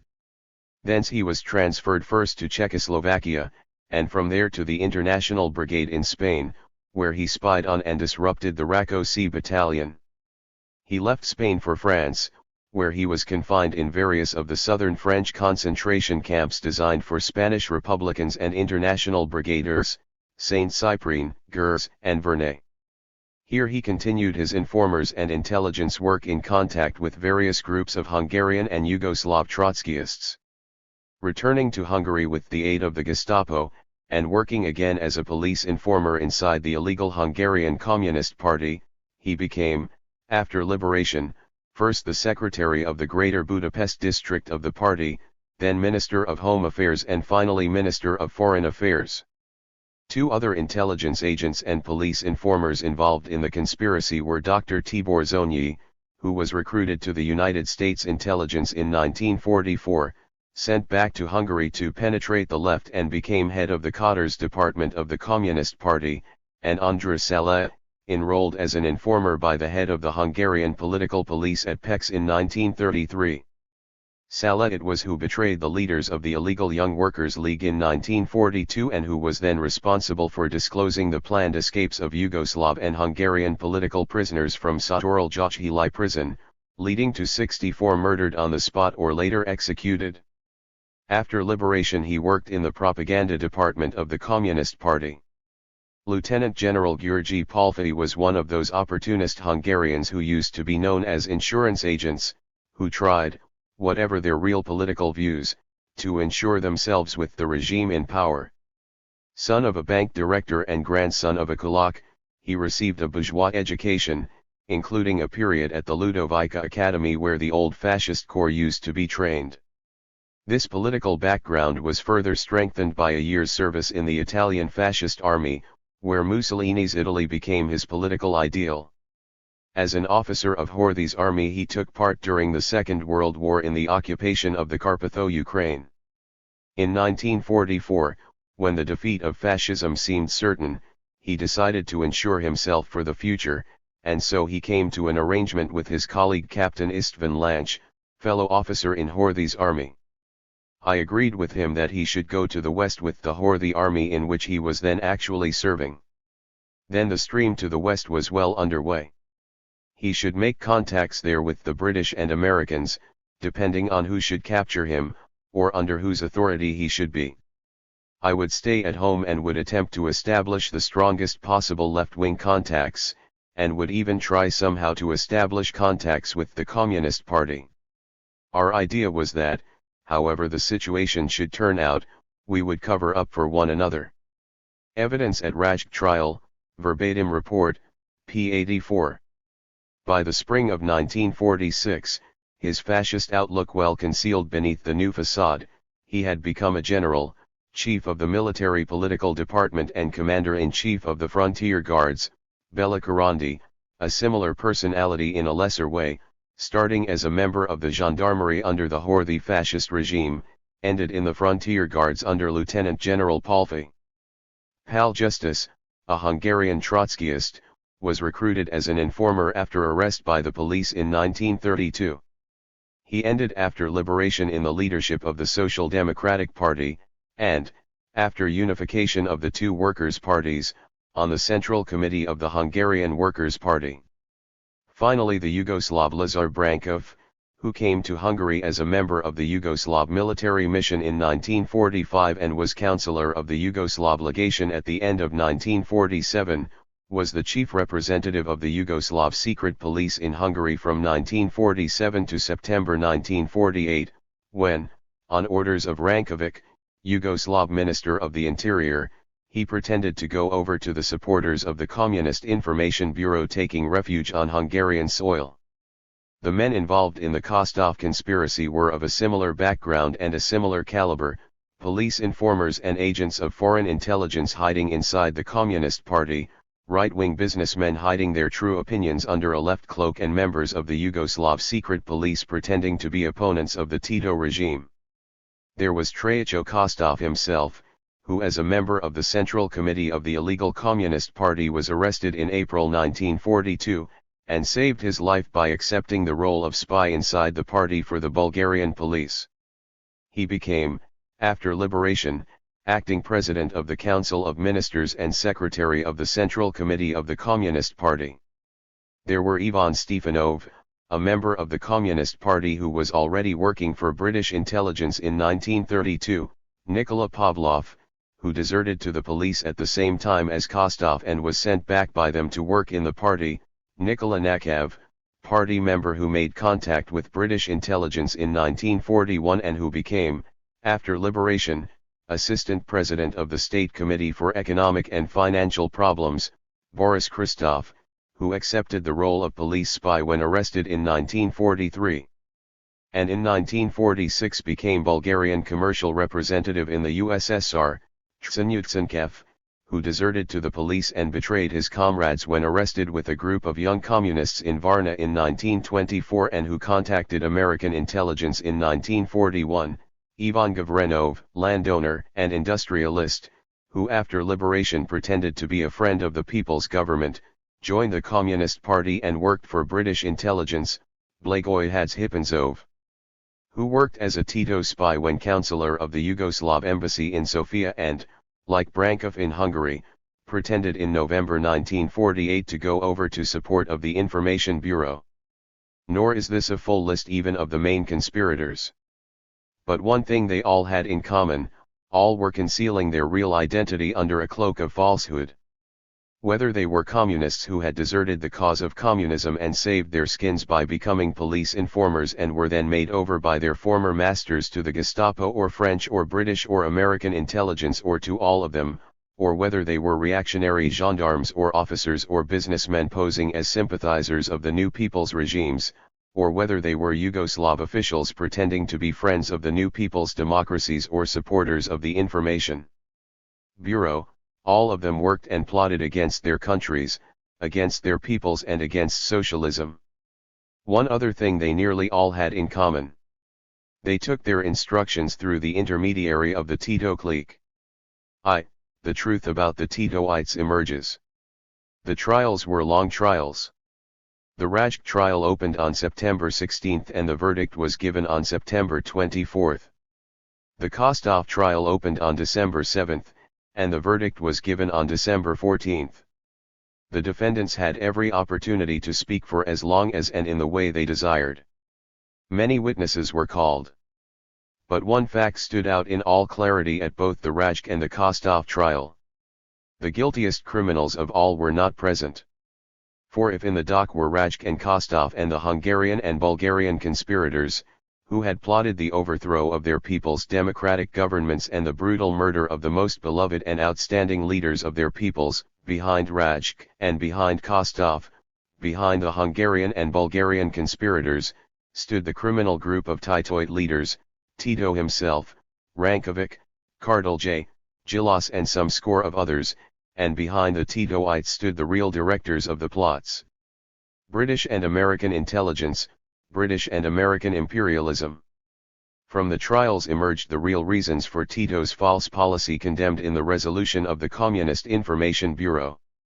From the trials it emerged that the Titoite betrayal was of long standing. From the trials emerged the story of how that betrayal had started and how it had ended with Tito and his confederates as the direct instruments for carrying out in Eastern Europe, and indeed throughout the world, the policy of Anglo-American imperialism. Not only Rajk and his associates are here in the dock, but their foreign masters, their imperialist masters of Belgrade and Washington. Dr. Giola Olapai, People's Prosecutor, Rajk Trial, Verbatim Report, p. 753. It was Rajk himself who gave the clearest outline of the role of the Titoite conspirators. He contacted them in the French concentration camps set up in southern France for the ex-international brigaders. In the French internment camps, in Saint-Cyprien, Gurs, and Vernay, I was together with the Yugoslavs. There were very strong Trotskyist political activities in the French internment camps. The chief organizers of the political activities, and at the same time their executors, were those inside the Yugoslav group. As far as I remember, there might have been about 150 who were involved in such activities inside the Yugoslav group. The decisive majority of these were intellectuals, petty bourgeois, and university students. Rajk, Evidence at Trial, Verbatim Report, p. 39. The Trotskyists, many of whom had been sent to the International Brigade by the Yugoslav secret police, and who included some of the leading present-day Titoites, were here contacted by the intelligence services of several nations, including the French, American, and later German. Rajk told of their contact in the camps with the French secret police, the Dxim Bureau. As a former international brigadier, who carried on Trotskyist activities, I was on several occasions called in and asked for information about what was happening in the camp by the officer of the Dxim Bureau, the French intelligence service in Gurs and later in Vernet. I have to add that for the French officer to call me in, it was not necessary for him to know my past, because in general, the Trotskyists always, and everywhere, internationally, worked in close contact with the police. I told the French officer, the head of the Dxim Bureau, that a strong Yugoslav Trotskyist group was active in the camp, and roughly who were the leaders of the group. Then the French Dxim Bureau officer took out a list which was full of Yugoslav names throughout. He carefully checked the names given by me against this list. I saw that those whom I mentioned as leaders already featured on his list as the leaders of this Yugoslav Trotskyist group. Rajk, Evidence at Trial, Verbatim Report, pp 39-40. He met them visiting the officials of the Dxim Bureau. From this it became clear to me that these Yugoslavs were, in fact, the organized men of the Dxim Bureau, and were carrying out its instructions just as I was. Rajk, Evidence at Trial, Verbatim Report, p. 40. There came the Hitlerite invasion of France. The Yugoslav Trotskyists, who had been passed on by the Yugoslav secret police to French intelligence, were now taken over by the Gestapo. Rajk told of a German recruiting commission, headed by a Gestapo or Abwehr major, visiting the camps in the spring of 1941. After the commission had worked for a few days, this major called me to him and suggested to me that I, too, should report for work in Germany, and he would help me to get home to Hungary from Germany. He told me that he was making this proposal because Peter Hein, the head of the political department of the Hungarian police, had asked him to help me to get home to Hungary, as I was an organized agent, who had been working for the Hungarian police for a long time, and he found no other solution for sending me home but this one. During this conversation, the Gestapo or Abwehr major took out a list and asked after certain Yugoslavs. The list from which he read out the names was the same list as the one the leading officer of the Dxim Bureau had been looking at, when I was reporting to him on the activities of the Yugoslav Trotskyist group. He said that he was asking me because if Peter Hein requested him to help me to get home, then he trusted my opinion and considered me a reliable person from his point of view. On the other hand, these Yugoslavs and many other Yugoslavs, roughly those that had featured on that list, that is about 150, had asked him, that is that major, to help them to return home to Yugoslavia. That he really did so, I consider to be proved by two facts. One of the facts is that there were very many Yugoslavs in the group with which I went to Germany. The other fact is that from time to time, biggish Yugoslav groups set out on their way home for Yugoslavia from the neighborhood of Leipzig, where I worked, and their setting out for home in such a legal form, as it happened, could obviously not have taken place except with the support of the German official organs, the Gestapo or other organs. Rajk, Evidence at Trial, Verbatim Report, pp. 41-42. In the course of his evidence, Rajk also told how he had been contacted by American intelligence in the French concentration camp of Vernet. It was in the Vernet internment camp that an American citizen called Field, who was as far as I know the head of the American Intelligence Agency for Central and Eastern Europe, visited me in the internment camp after the end of the Civil War.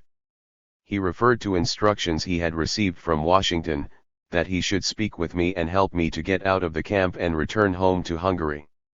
He even told me that they would like to send me home because as an agent who had not been exposed I would, working in the party according to the instructions received from the Americans, disorganize and dissolve the party and possibly even get the party leadership into my hands.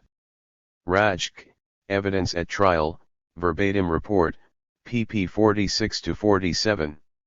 Thus from the Rajk trial it became clear that in the middle and late 1930s a considerable group of Trotskyists and provocateurs remained hidden in the Yugoslav Communist Party, including in very leading positions, when similar Trotskyite groups were being successfully exposed and expelled from other communist parties. These traitors included such men as Kostanaoi, Vukmanovic and others of the leading Titoites. A large group of them was dispatched to the International Brigade, and later in the concentration camps of southern France they were in constant contact with the French and German intelligence services, as well as with similar Trotskyists and provocateurs of other countries. Already in the early 1940s the Gestapo and US intelligence were competing as to who would take these traitors over and send them home to carry out the disruption of the communist parties and progressive movements in their homelands. It was finally with the aid of the Gestapo that many of them returned to Yugoslavia. 2. Betrayal of the liberation struggle. The evidence of the Rajk, Kostov, and Albanian trials showed that these spies and provocateurs, having found their way home with the aid of the Gestapo, linked up with other similar groupings inside the Yugoslav Communist Party, and, as leaders of the partisan and national liberation struggle, continued their work of disruption and betrayal. Some continued to work for the Gestapo, others made contact with British and American intelligence, some managed to work for all three, but a compact group of leading Yugoslav communists, including Tito himself, Rankovic, Kardelj and Gilas, led the betrayal in the course of the war. When the Nazi invasion had rolled over Yugoslavia in May 1941, and when the Yugoslav peoples were being subjected to all the horrors of occupation by the Nazi chiefs and their quislings, it was, to start off with, British policy to support Mihailovic and the Yugoslav Setniks.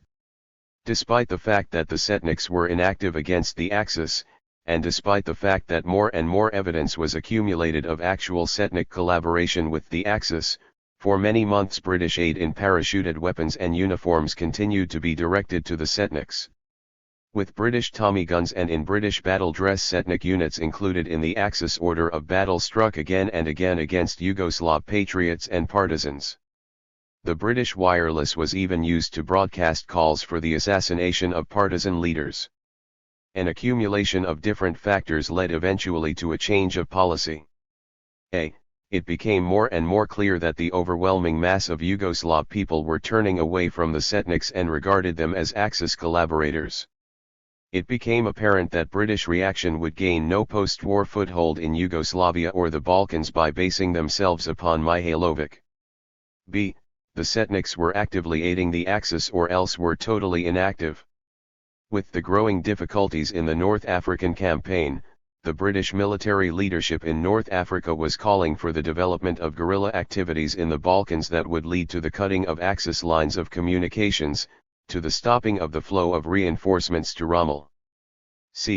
More and more progressive, genuinely anti-fascist people in Britain and America, even in the army itself, were disturbed at this policy of aiding Axis quislings and demanded a change of policy. At a certain time, and exactly how and when history still has to disclose, the British political and military leadership, on a very high and top-secret level, must have received information, some of which it may have had all along, that there were leading elements inside the partisan forces, inside the Yugoslav Communist Party, spies and provocateurs, Gestapo elements, Trotskyists, who could be trusted, from the point of view of British imperialism, and could be used to betray the Yugoslav People's Liberation Movement from inside, and carry out an Anglo-American imperialist policy. This was the basis of the change of British policy from Mihailovic to Tito in the period of 1942 to 43. It was carried out with the maximum secrecy and with that great measure of cunning and deceit for which British imperialism, with its long and unrivaled experience of cunning and deceit, has become notorious throughout the world. On the surface it had to be presented demagogically as support for the patriotic anti-Axis struggle of the Yugoslav partisans. Thus progressive people in Britain and America would be disarmed, they would think that their efforts and struggles were being rewarded. Contact between British, and later American, intelligence and the Titoite group of traitors had to be kept so secret that only a tiny group of completely trustworthy elements would have knowledge of it from both the Yugoslav and British and American sides. The others, including many in both the British, American, and Yugoslav GHQs, would be led to believe that this was honest mutual military aid between allies against the Axis. Thus progressive peoples on all sides could be led into the trap and use all their efforts and energy to further the aid to Tito, which was, in reality, to be used against all that they stood for. The high degree of secrecy led to confusion and dispute between pro-Mihailovic and pro-Tito elements of the US and British ruling classes, including in the Foreign Office and State Department. But this very confusion and dispute gave an air of reality to the plot. Two systems of contact between the Anglo-Americans and partisans were established. A general liaison which dealt with the more open side of military aid and contact, and an inner, parallel, top-secret network, for the use only of the initiated trustworthy few, through which, unbeknown to most of the leading officers and officials on all sides, the real plot could take its shape. Only now, since the revelations of the trials, has the character and organization of this plot begun to be revealed. Lazar Brankov, former counselor at the Yugoslav legation at Budapest, and one of the accused, told of the nature of the plot at the Rajk trial. Well, the Anglo-American intelligence thought that first of all there was a well-constructed plan which the British and Americans had worked out with Churchill still during the war. According to this plan, as is usually the case, they did not want to place the Balkans under their influence at the cost of the blood of Anglo-American soldiers, but wanted to achieve this through these experienced intelligence officers, and they wanted in this way to place under their influence the Yugoslav leaders of these days. While the war was still on, they were trying to subjugate Yugoslavia, and then the neighboring states, Bulgaria, Romania, and Hungary, to Anglo-American influence, and their primary aim was to restrict the influence of the Soviet Union, to decrease their influence, because they knew very well that the overwhelming part of the great majority of the Yugoslav people stood by the side of the Soviet Union and loved the Soviet people. At that time they planned first to win over Tito, Kardelj, Rankovic, and Gilas, and through them Yugoslavia. Evidence of Lazar Brankov, verbatim report of Rajk trial, p. 117. Brankov spoke of the working out of what he called the Churchill plan. The other case was, and this was more Churchill's plan, that the Anglo-Americans should during the war occupy the coast of the Adriatic Sea. This was no longer necessary, because the coast was already mainly liberated by the partisans and was in their hands. But for Churchill it was necessary then to extend his influence upon Yugoslavia and the neighboring countries. At that time, too, Maclean succeeded in gaining Rankovic, Gilas, and Kardelj for this plan. There was a great argument in the general staff. Tito agreed with that again, for he thought that Yugoslavia would, at any rate, be liberated by the British. The Soviet command had another opinion on this question and gave Tito advice, so that he retreated, and thus Churchill's plan to invade the Balkans and the Adriatic coast became a failure during the war. Evidence of Lazar Brankov, verbatim report of Rajk trial, p. 119. Traicho Kostov, in his written testimony, gave evidence of the same betrayal of the Tito group to Anglo-American imperialism, recounting the substance of what Kardelj told him at their interview in Skopje at the end of November 1944. Then Kardelj informed me, in strict confidence, that during the war the British and Americans had supplied the Yugoslav partisans with arms and munitions, on condition that at the end of the war Tito would keep Yugoslavia away from the USSR and would not allow the USSR to establish its influence, not only in Yugoslavia, but in the Balkans as well. The Americans and British had taken a firm decision in no case to allow the breakaway of the countries, that might be liberated by the Soviet army, from the Western Bloc. On this basis, between Tito on the one hand and the British and Americans on the other, a definite agreement had already been reached during the war. Verbatim report of the Kostov trial, p. 88. It had long been the dream of Western imperialism to build up a confederation of puppet governments in the Balkans and Eastern Europe to act under its aegis as yet one further anti-Soviet base.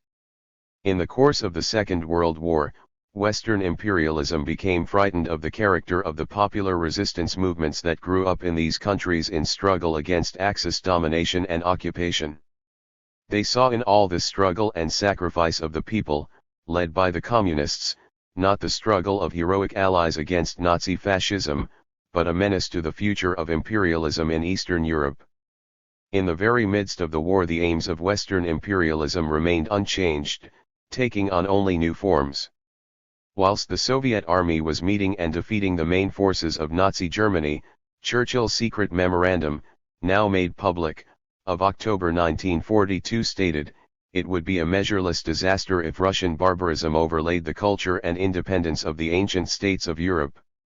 British imperialism, whilst striving to avoid a real second front, planned to invade the Balkans, and set up in the very course of the war an anti-Soviet grouping of puppet reactionary states.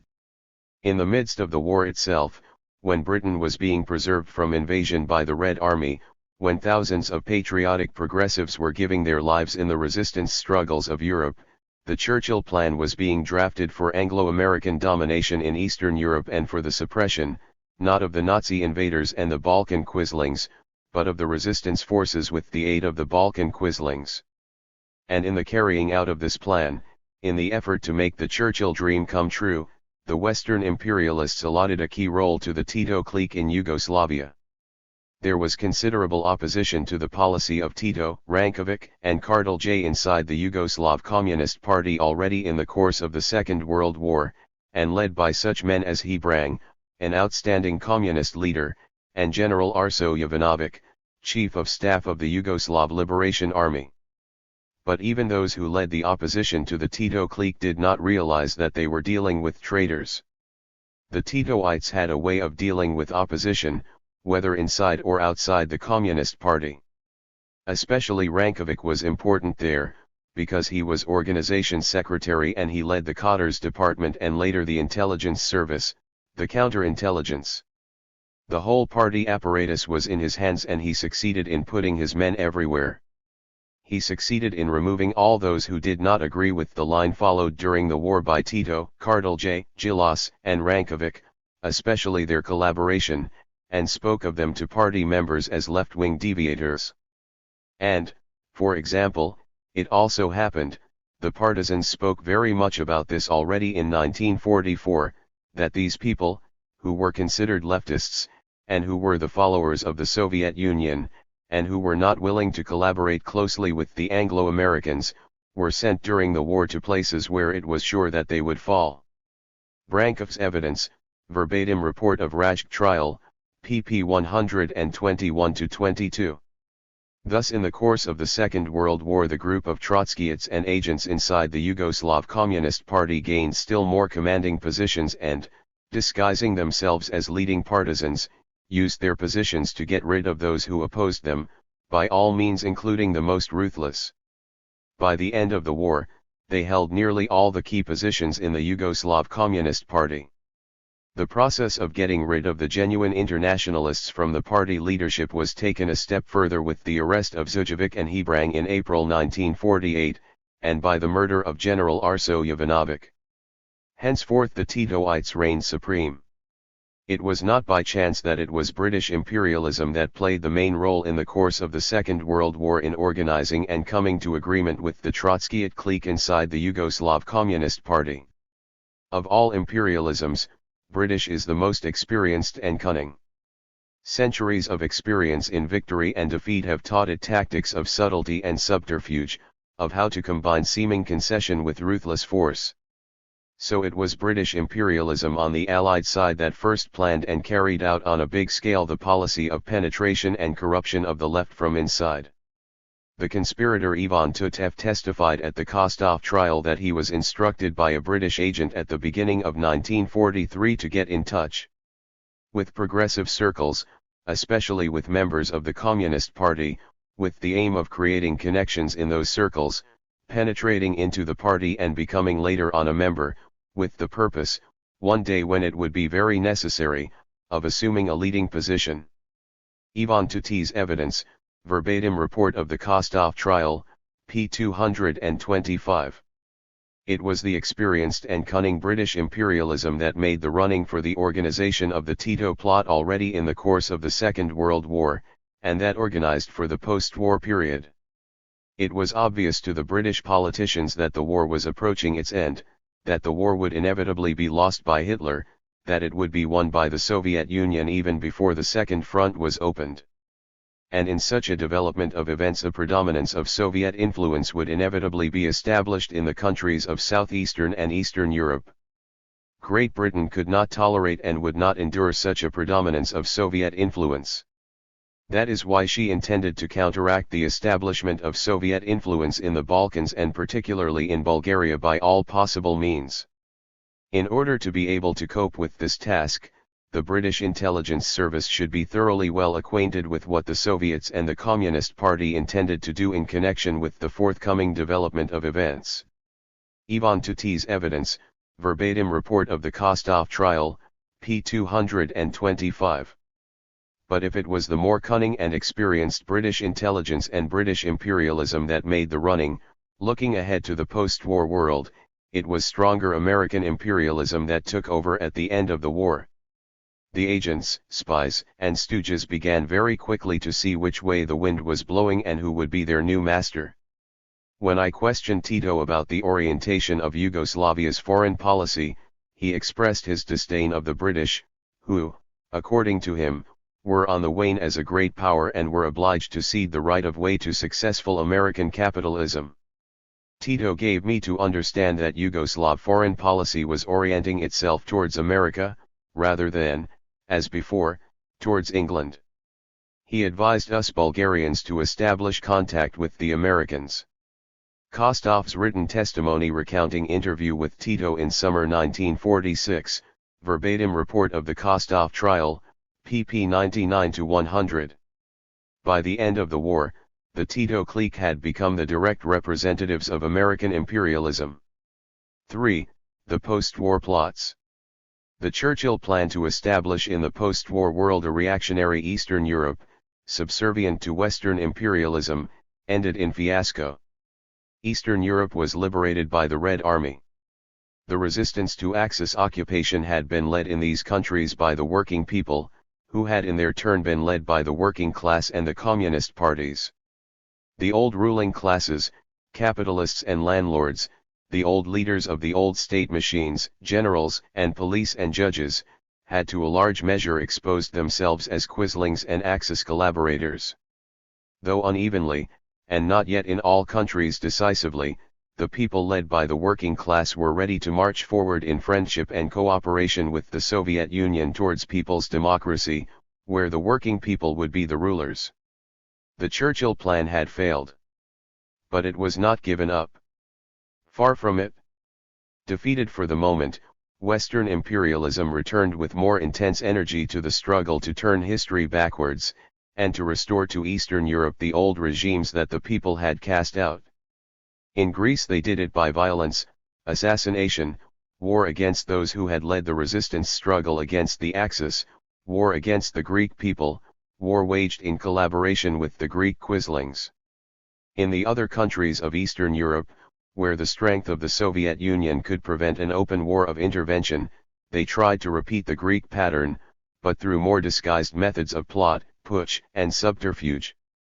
First they tried to restore the old regimes by direct counter-revolution of the old ruling classes organized in fascist or secret militarist bands.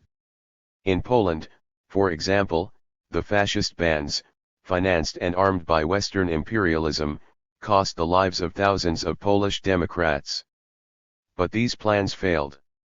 Next they turned to the right-wing leaders of the old agrarian and peasant parties, men like Maniu in Romania, Ferenc Nagy in Hungary, Mikołajczyk in Poland, Gemito, Dimitrov, and Petkov in Bulgaria.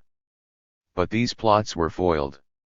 Then they turned their hopes to the right-wing leaders of the old social democratic parties, plotted against the growing unity of the working class and against the new people's democratic regimes that were being established. But these plots also were foiled. So, by 1948, it was the hidden agents of imperialism inside the communist and workers' parties and above all the organizing center of these agents, the Titoid clique in the Yugoslav Communist Party, who now became their main weapon in their imperialist plot to overthrow the people's democratic regimes and set up East European governments subservient to the West. Thus by the middle of 1948 the Titoid groupings that had been an auxiliary, a reserve weapon of Western imperialism, became its principal agency in Eastern Europe. The plots and conspiracies of imperialism against countries of socialism or people's democracy are not simple and do not follow a single line.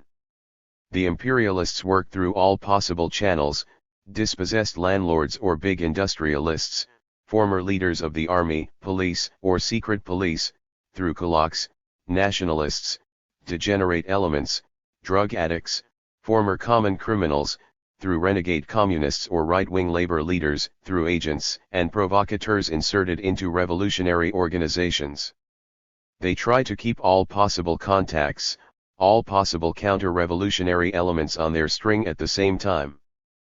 But they usually put their main support, at any given time, on one special group, whom they hope to use to restore to power a regime of reaction that will carry out their orders. This was shown clearly enough in the successive imperialist attempts to overthrow the dictatorship of the proletariat in the Soviet Union, and to restore a Russian capitalism subservient to the West.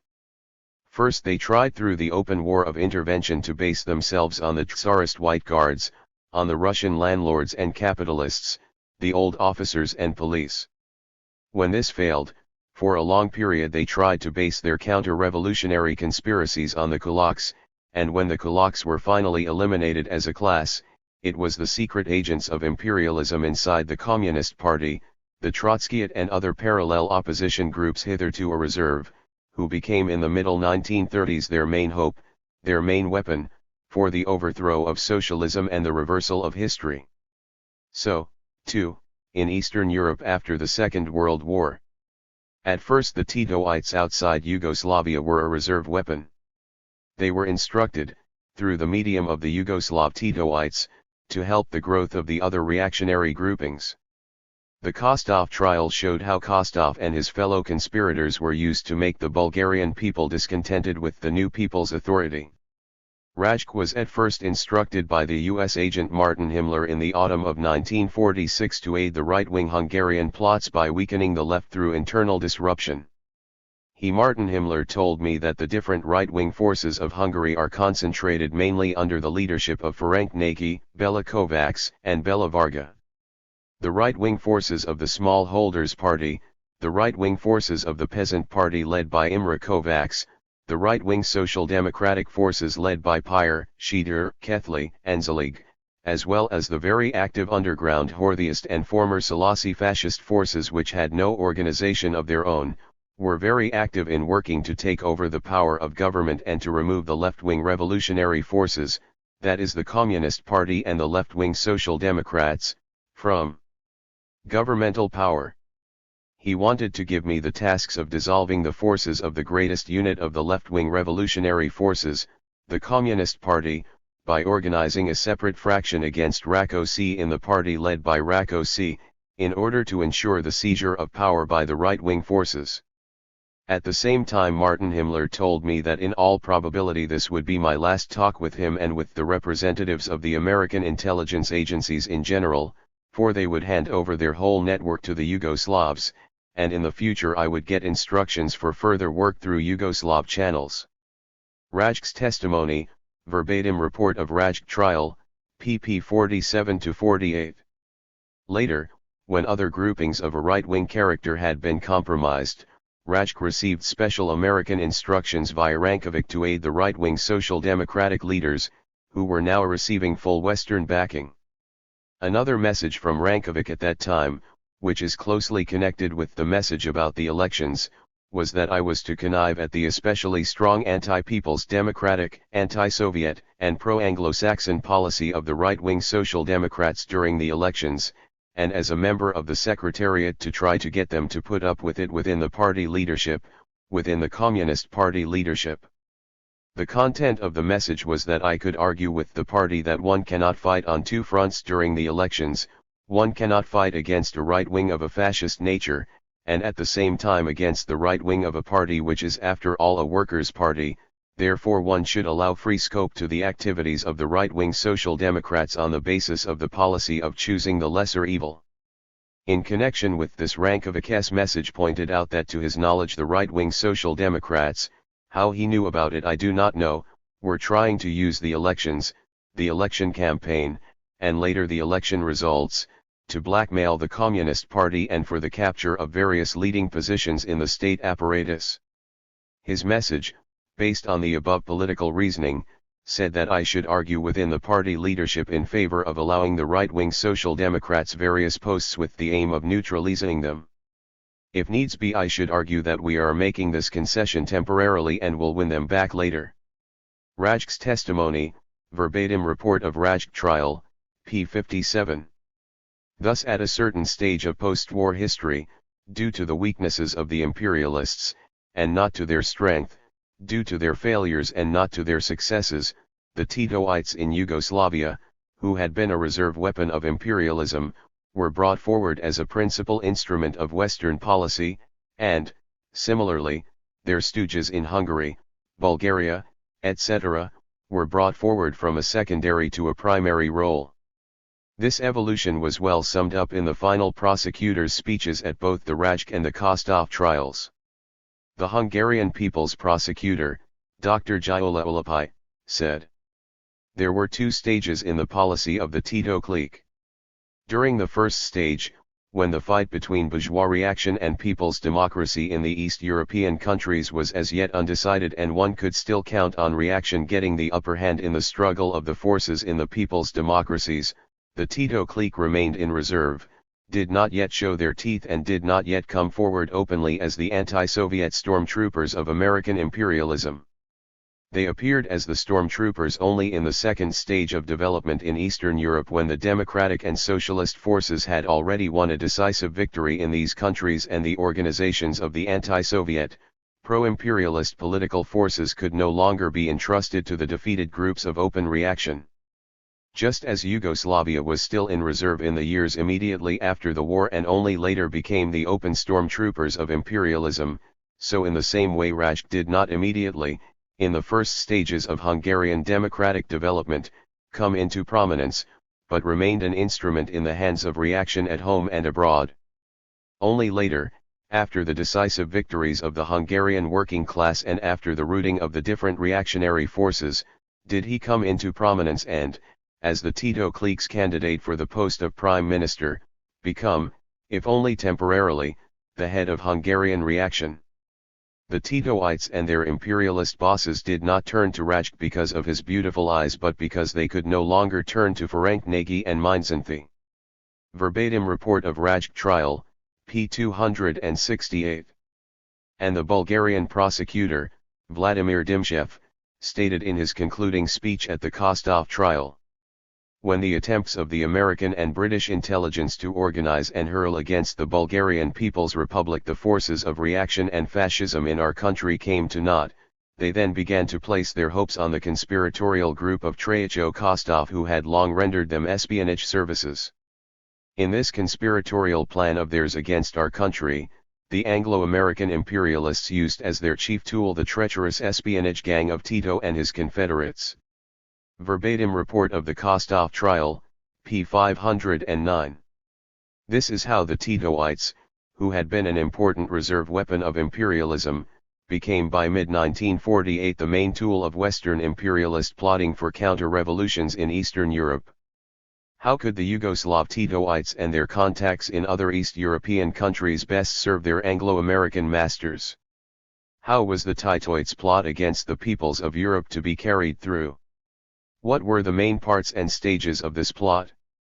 It was clear that the task of the Titoites, even when they were only a reserve weapon of imperialism, was not only to prepare counter-revolutionary putsches against the people's democratic regimes of Eastern Europe, not only to disrupt the left, but as an essential corollary to try and undermine among the masses of Eastern Europe their love and admiration of the Soviet Union, their deep friendship and gratitude.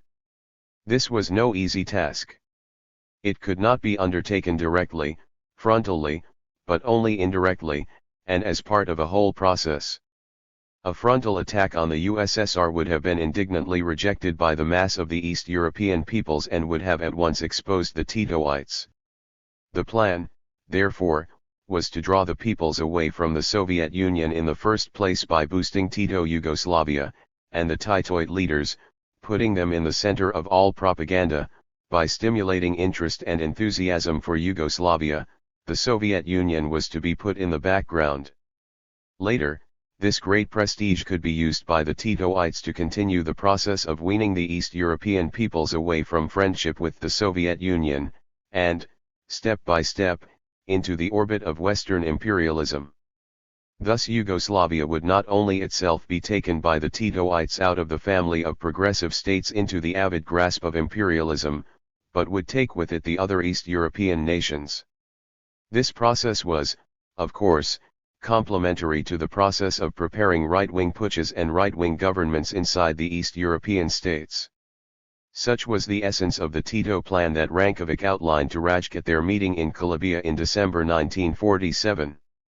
The plan was that since the right-wing forces in all the people's democratic countries had been defeated one by one, Yugoslavia had to undertake the role of organizer and leader of the overthrow of the people's democratic regimes. Yugoslavia, however, said Rankovic, could not in Tito's evaluation do this by openly coming out with the announcement of such a policy. She could not do this because both among the masses of the people in Yugoslavia, and in most of the people's democracies too, friendship towards the Soviet Union had strong and deep roots and the socialist camp had immense strength. Therefore, Tito had to carry out this policy under camouflage, by deception. According to Rankovic, Tito conceived this policy of deception in the following way. First of all, Yugoslavia had a great attraction for the rest of the people's democracies because of the war, or rather because of the heroic partisan battles of the peoples of Yugoslavia. So Tito thought that this attraction, this popularity, outwardly emphasizing and stressing friendship with the Soviet Union and the people's democracies, must be taken advantage of and emphasized in order that, rallying around Yugoslavia, various federations should be concluded between Yugoslavia and the other countries. Tito wanted to carry out this grouping around Yugoslavia in a deceitful manner, again cloaked in socialist, pro-Soviet, and pro-people's democratic guise, by referring to the fact that Yugoslavia had an important strategic role against the aggressive policy of the United States and the Anglo-Saxons in general, because of her geographical situation. Rajc's testimony, verbatim report of Rajc trial, pp 63-64. The Tito plan included measures to set up all manner of Balkan and East European organizations, ranging from state federations to youth organizations, with Yugoslavia at the center. The first step in weaning people and states away from the Soviet Union was to group them around Tito Yugoslavia, with the Titoid betrayers of the heroic Yugoslav liberation movement hiding behind the great prestige that the sacrifices of the Yugoslav people had rightly won. The Tito plan therefore involved the boosting of Tito to the skies. Tito's visit to Bulgaria in connection with the signing of the Treaty for Friendship, Collaboration, and Mutual Assistance was about to take place. I took all the necessary steps that he might be welcomed most pompously, and with greatest glamour. Tito arrived in all the splendor of his imagined grandeur, traveling by special train preceded and followed by 2 other guard trains, together with his personal guards. Kostov's written testimony, verbatim report of Kostov trial, p. 106. It involved the effort to form a Yugoslav, Bulgarian federation in which Bulgaria would become the 7th Yugoslav state, subordinated to Yugoslavia and Tito. It involved all sorts of plans for a Danubian confederation centered around Tito Yugoslavia. It involved the effort to set up a whole series of Balkan and East European federations of organizations, sports, youth, women, trade union, etc., etc., centered at Belgrade. Make Belgrade the center. This was the first step in the process of weaning away from the Soviet Union and towards the West. Within the framework of the great plan previously mentioned, the substance of which was to wrench these countries from the side of the Soviet Union and draw them over to the American side, Tito, together with the Americans, worked out a detailed plan, a regional plan, the plan of Balkan Federation. This Balkan Federation would have consisted, according to the plan, of Yugoslavia as the leading power, of Hungary, Bulgaria, Albania, and perhaps later, of Romania. Palfy's testimony, verbatim report of Rajc trial, p. 92. There was another very important message from Rankovic at this time, the second half of 1947, which again I could not explain, and he only enlarged upon in Calabria. This message read, should a proposal be handed to the Hungarian government from the Yugoslav government concerning the setting up of youth, women's, and trade union Balkan federations, I, as a member of the government, should try to support it with all my might. Rajk's testimony, verbatim report of Rajk trial, p. 57. The publication of the resolution of the Communist Information Bureau in mid-1948 struck a heavy blow at the Tito plan. The Titoites could no longer take their time, and on American orders spurred on their Rajks and Kostovs to hasten their preparations for the assassination of the best communist leaders of their countries and their plans for the overthrow of the people's democratic regimes. But the vigilance of the people, led by the communist parties, did not allow them to carry through their plans. 4. Tito's plot against Albania. The trial of Albanian Titoites, which opened in May 1949, showed that ever since 1943 the Yugoslav Titoites had been carrying out a policy hostile to the interests of the Albanian people, that they had, indeed, with the aid of certain elements inside the Albanian Communist Party, been continuing the old imperialist policy of Mussolini. The small but very courageous Albanian people rose up alongside the Yugoslav people to combat the Axis occupation forces. They formed partisan units under the leadership of the newly formed Albanian Communist Party. Already in the spring of 1943, Tito sent one of his principal agents, Vukmanovic, Tempo, to Albania, ostensibly to establish relations with the Albanian partisans, but actually to set up a secret Titoid opposition headed by Kosi Cox and Pundi Christo inside the Albanian Communist Party. With this the Titoid effort to gain control of the Albanian party began. The first stage of Titoid intervention into the affairs of the Albanian patriots was the accusation of opportunism made against the Central Committee of the Albanian Communist Party, headed by Enver Hoxha, in connection with their attitude towards the nationalist organization, the Bali Komitar. This organization, formed and guided by the reactionary Albanian feudal nobility, presented itself as a national liberation movement, but in practice was holding the people back from joining the People's Liberation Army, Albanian partisans, in resistance to the Axis occupationists. But in the ranks of the Bali Komitar were many honest but misguided Albanian patriots. The aim of the Central Committee of the Albanian Communists was to try, in the first instance, to win the genuine patriots in the Bali Komitar away from their reactionary leaders. The Titoites, who demanded immediate and direct action against the whole Bali Komitar, a seemingly left policy, in actual fact did nothing but aid the Italian blackshirts who were trying to push it into direct action against the Yugoslav partisans. A further stage in the Titoid plot against Albania was developed at the Congress of Berat in November 1944. Here the Albanian Titoid group, headed by Kosi Cox and Pundi Christo, put forward a policy of subordination of Albania to Yugoslavia and of affiliating Albania to a Balkan federation of which Tito Yugoslavia would be the center and the leader. At the same time a strong factional campaign was launched against Enver Hoxha and other leaders of the Albanian Communist Party. Kosi Cox, like his prototype Rankovic, held the key positions of organization secretary of the Albanian Communist Party and Minister of the Interior. Other Albanian Titoites got hold of key positions in party and state, Pundi Christo in the State Control Commission, others in the propaganda department of the Communist Party, in the press and in the Ministry of the Interior. Genuine communist and internationalist cadres were attacked, persecuted, eliminated from key positions. Nako Spirou, Minister of Industry, President of the Planning Commission, and member of the Political Bureau of the party, was driven to suicide by the false accusations of the Titoites. Although they did not dare openly to attack General Enver Hoxha, they did everything they could to disrupt his influence and reputation, censored his correspondence and sent copies to the OZNA, Titoid secret police of Yugoslavia. All patriots who in any way resisted the Yugoslav colonization plans were ruthlessly persecuted. Meanwhile Albania was being colonized, economically and politically. A sort of Yugoslav Marshall Plan was carried out in Albania under the cover of customs and currency agreements, Constitution of mixed companies, coordination of economic plans. A 2 milliard lek credit promised by Yugoslavia was never forthcoming. Profits of the mixed companies were appropriated by the Yugoslavs. Yugoslav technicians spied on and sabotaged Albanian industrial developments.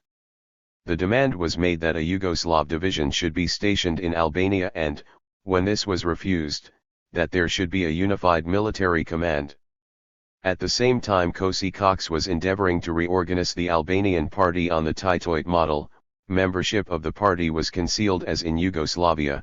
The party was dissolved into the Democratic Front.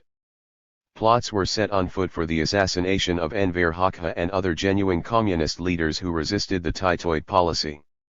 Albania was saved, and the Albanian Titoites were eliminated, as a result of the vigilance of the CPSU-B, and other parties of the Communist Information Bureau, who, with the publication of the resolution on Yugoslavia in mid-1948, alerted all true communists of the danger that their country was facing.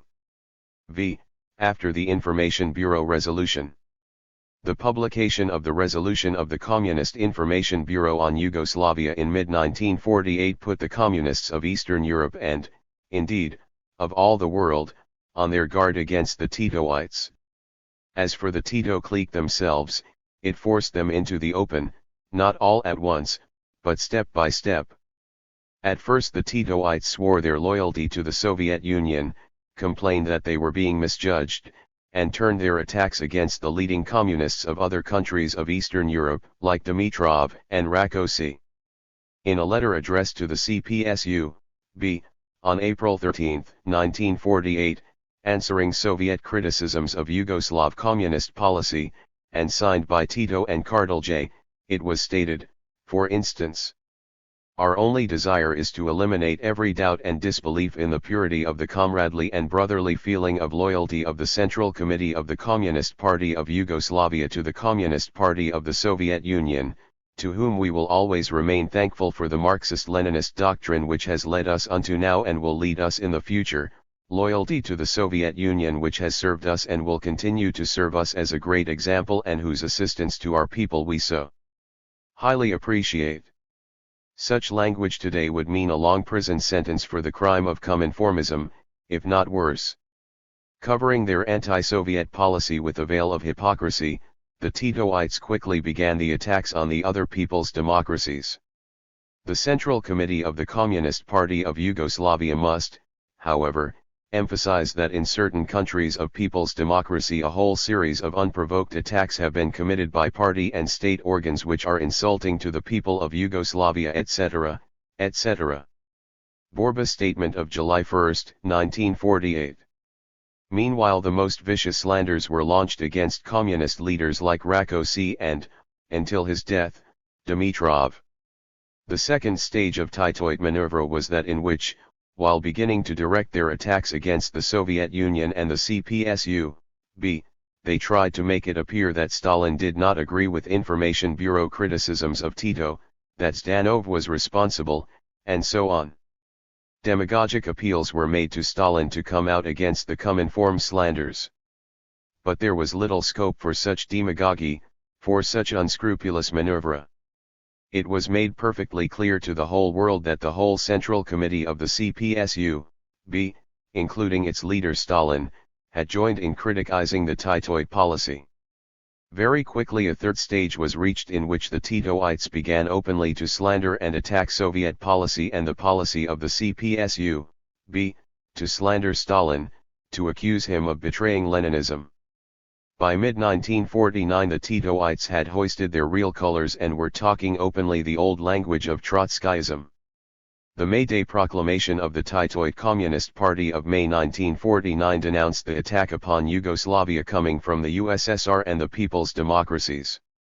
Though they still proclaimed, in leftist demagogic terms, the dangers of imperialism, the Soviet Union and the people's democracies were denounced as the most serious obstacle to further successful development of the struggle of the workers' democratic peace-loving movement in the world.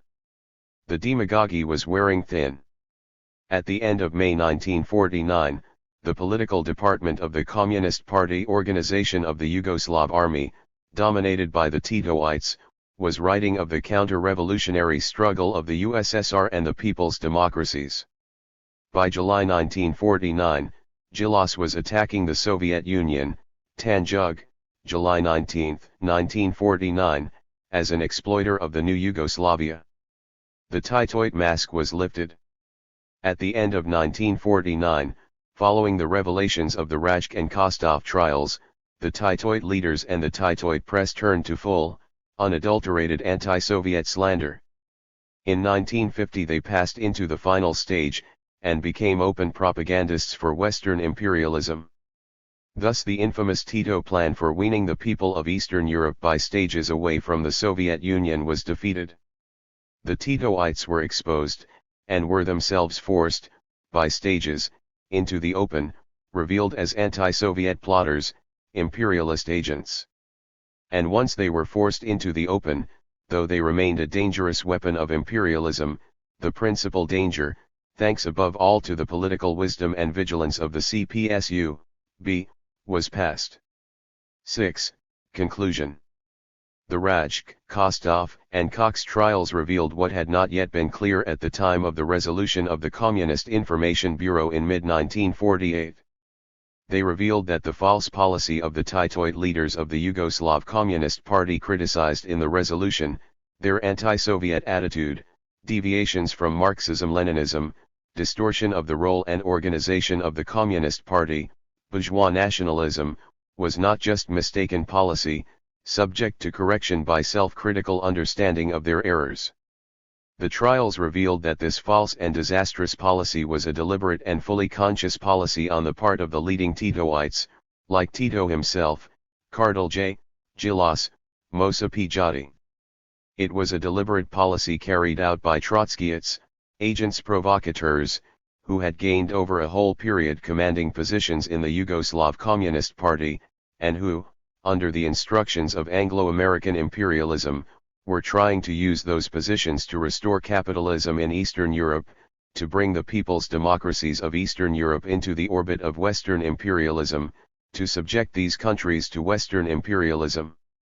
The trials were a stern warning to communists, genuine socialists, and progressives all over the world.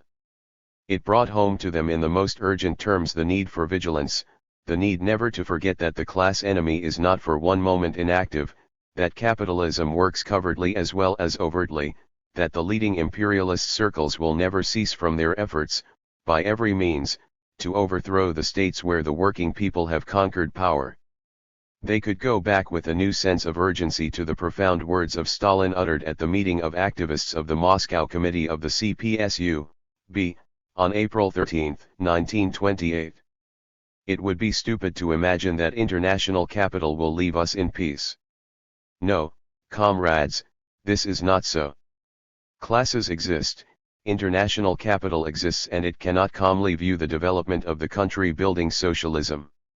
It is one of two things: either we continue to pursue a revolutionary policy, rallying round the working class of the USSR, the proletariat, and oppressed of all countries, and international capital will then in every way hamper us in our forward march, or we reject our revolutionary policy, agree to a number of fundamental concessions to international capital, and then international capital will, in all probability, have no objections to helping us in the degeneration of our socialist country, into a good bourgeois republic.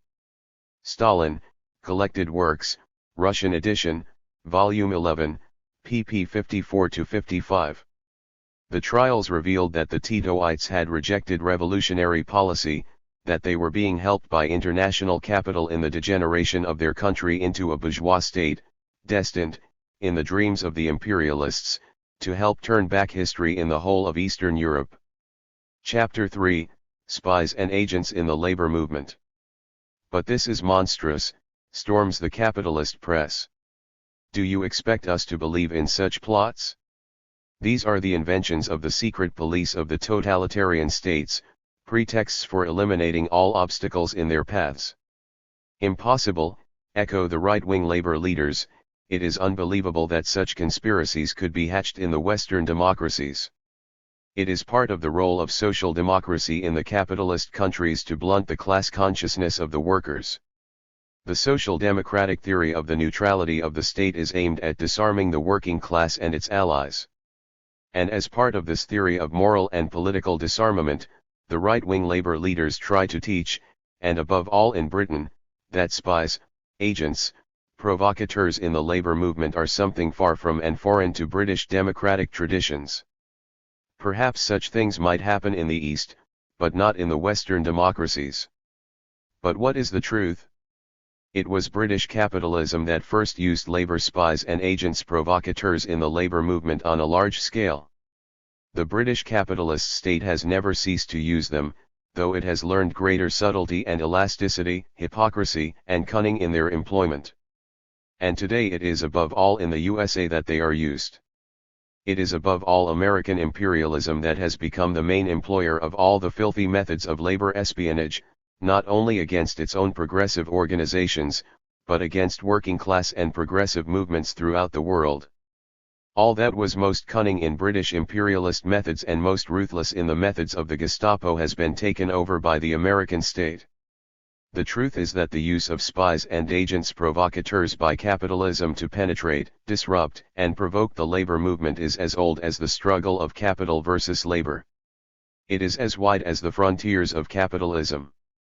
The truth is that all the open, overt methods of capitalist oppression, police, army, reactionary press, fascist thugs, and vigilantes, are complemented by the secret, covert efforts of the capitalists to penetrate, spy on and disrupt the organizations of the working class and progressive movement from inside, through spies and agents.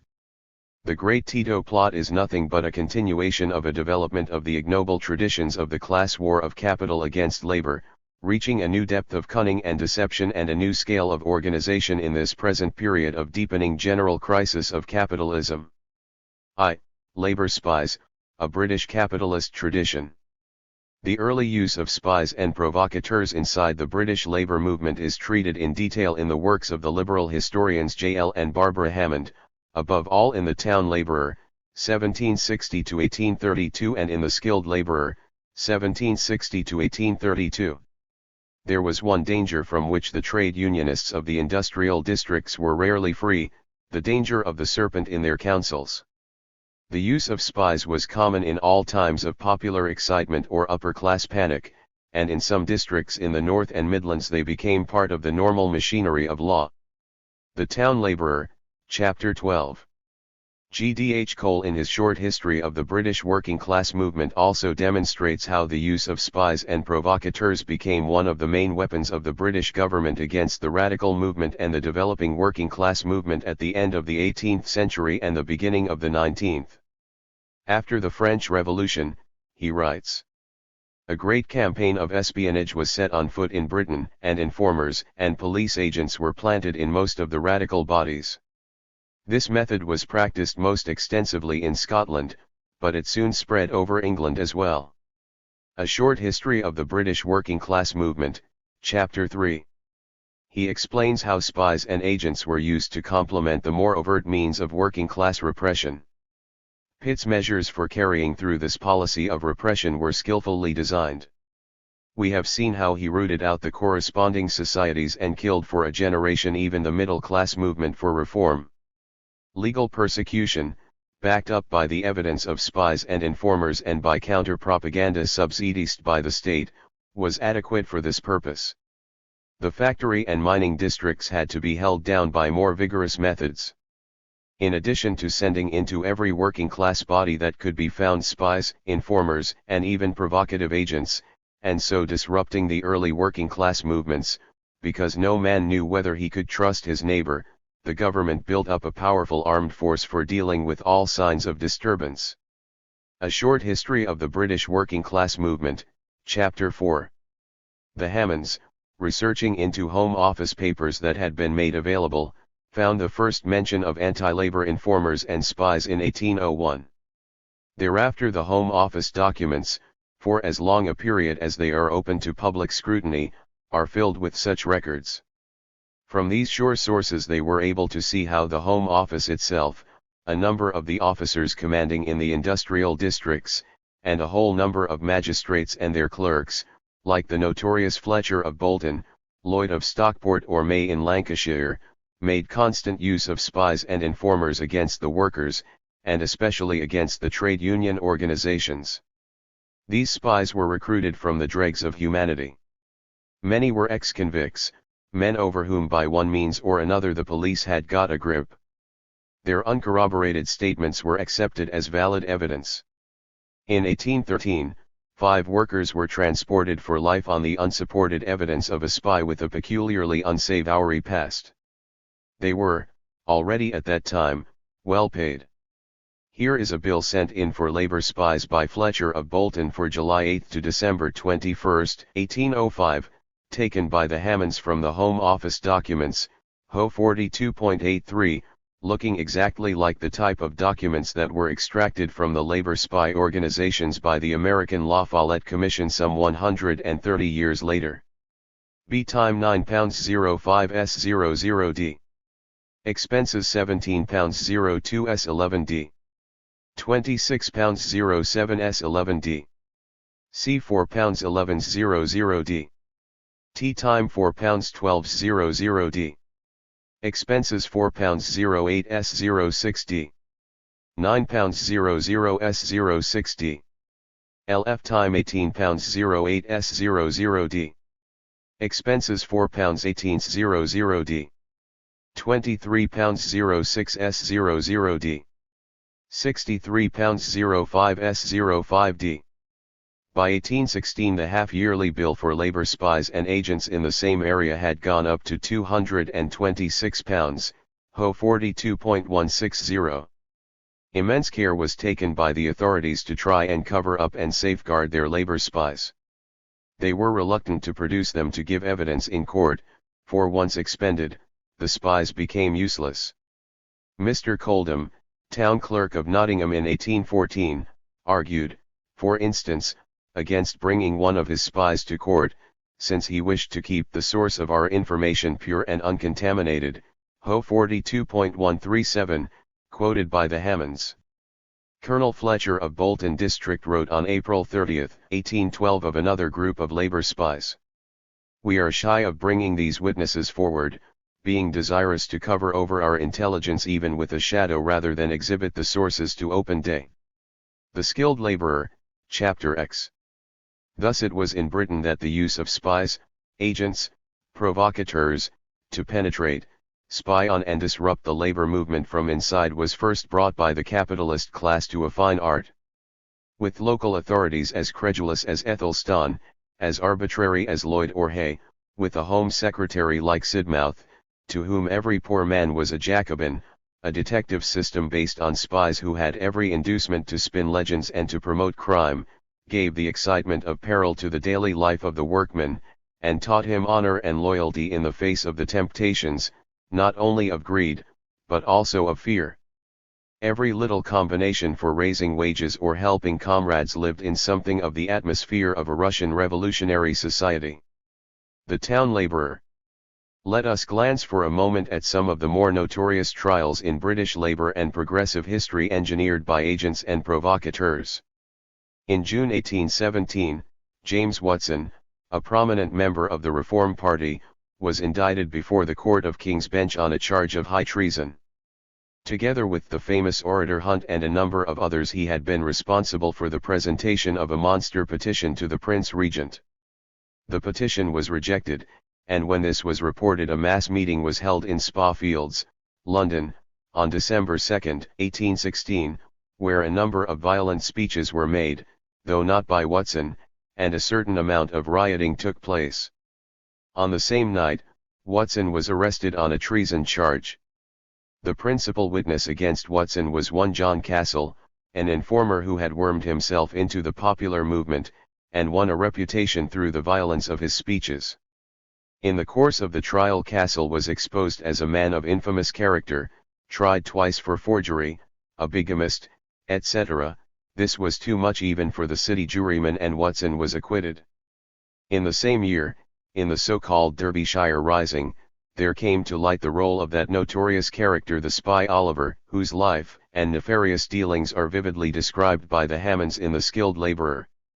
The life of Oliver, alias Richards, alias Hobbs, labor spy, provocateur, bigamist, and common criminal, forms one of the most infamous chapters in the history of British stool pigeons.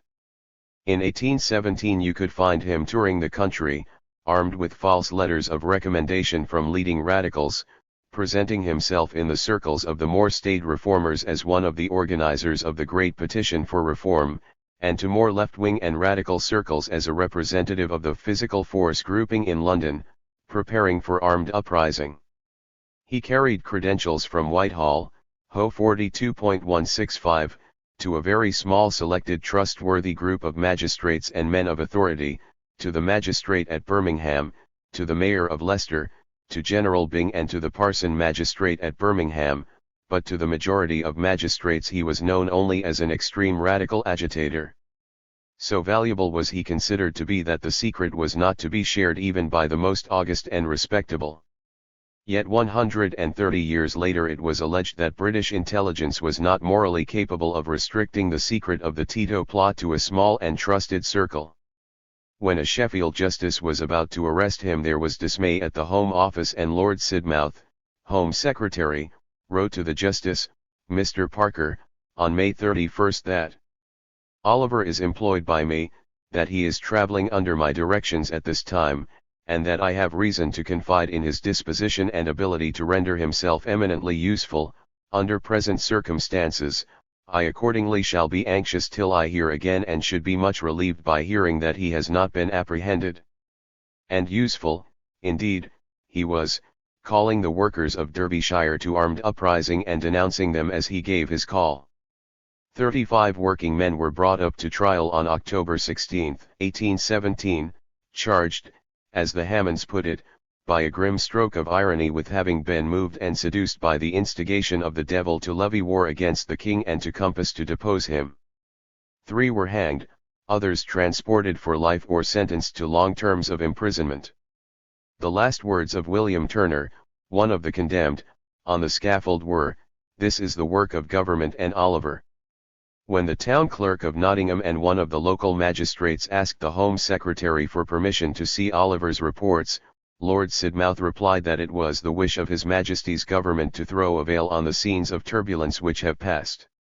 It is not possible in the course of this chapter to elaborate a detailed history of the use of agents by British capitalism in the following 130 years.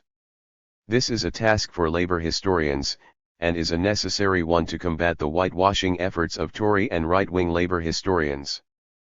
But the use of spies and informers by the capitalist state against the labour and progressive movement is not just an ugly chapter in British history which is now closed.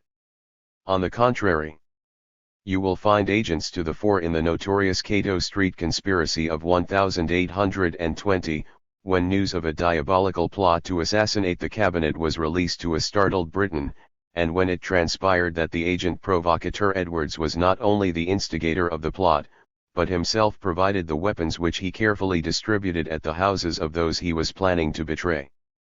5 were hanged, 4 transported for life. But the ringleader, informer Edwards, was never found. You find the police agent and provocateur actively used against the Chartists. On August 4, 1848, the London police discovered a great Chartist conspiracy. Raids were made on various Chartist meeting places and arms were found. The chief witnesses were police informers, and one, Powell, admitted that he had encouraged and stimulated these men in order to inform against them. 5 workers were transported for life. You can see the agent and informer at work in the infamous Wealdon case towards the end of the First World War, when a family actively opposing the war were saddled with fantastic charges of preparing to poison Lloyd George. It transpired that a government provocateur had wormed his way into the confidence of the family, pretending to be a socialist, suggesting all manner of violence, which they rejected, and finally managing to involve them in this trumped-up affair, fuel for the chauvinist campaign for men and munitions for imperialist war. You find police agents and provocateurs used to spy on and disrupt the great militant movement of the unemployed led by the National Unemployed Workers Movement. In Chapter 8 of his Unemployed Struggles, Police Spies and Agents Provocateurs, the leader of the unemployed movement, Wal Hannington, tells from his own personal experience of an agent who in 1922 managed to penetrate to the Control Council of the Hunger March.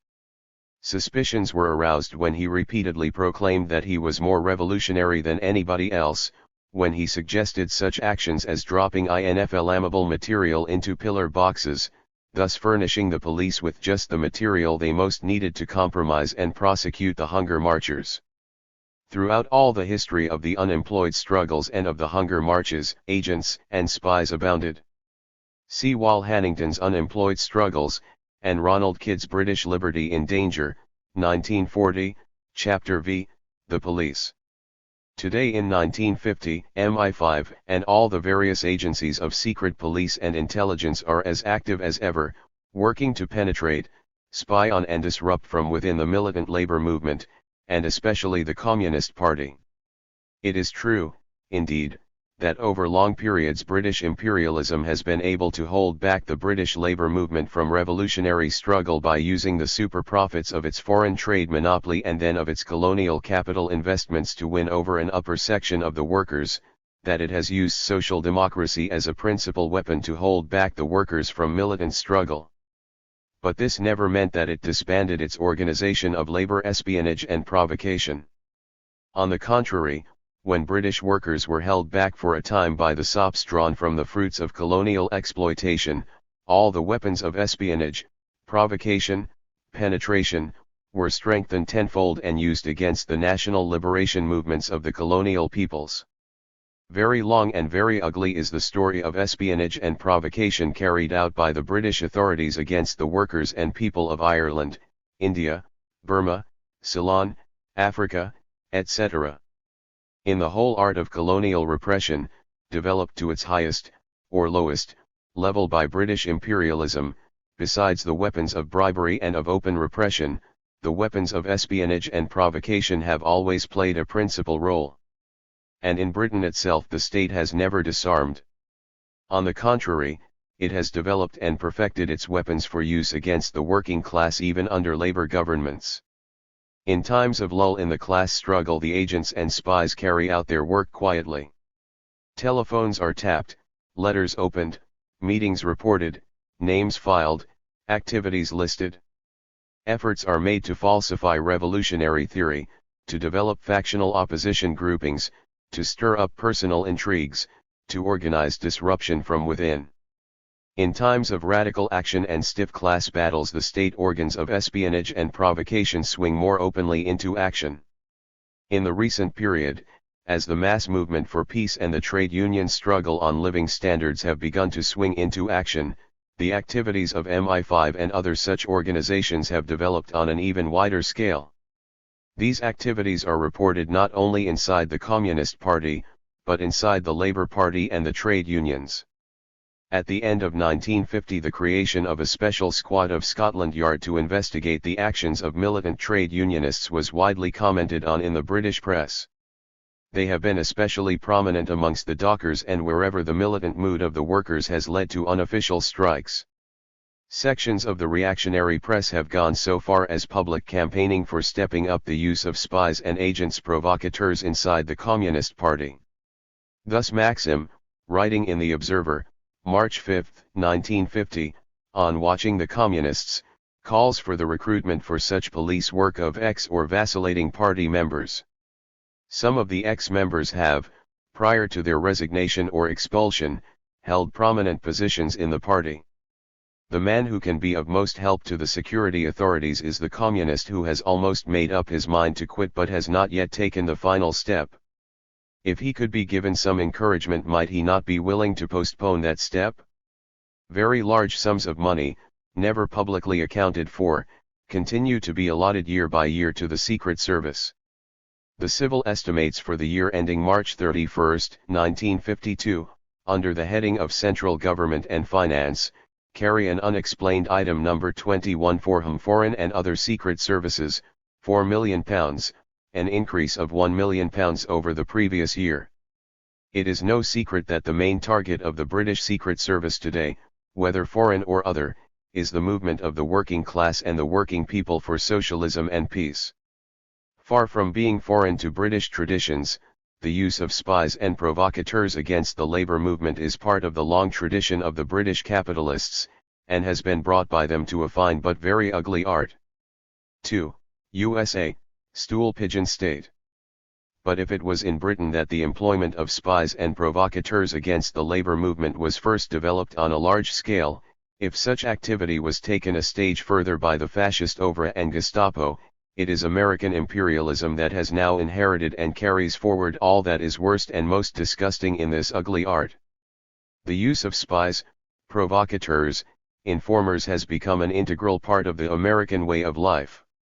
In 1798 Edward Livingston, friend of Thomas Jefferson, denounced in these prophetic words the Alien and Sedition Acts about to be enacted by the Federalist administration of President John Adams.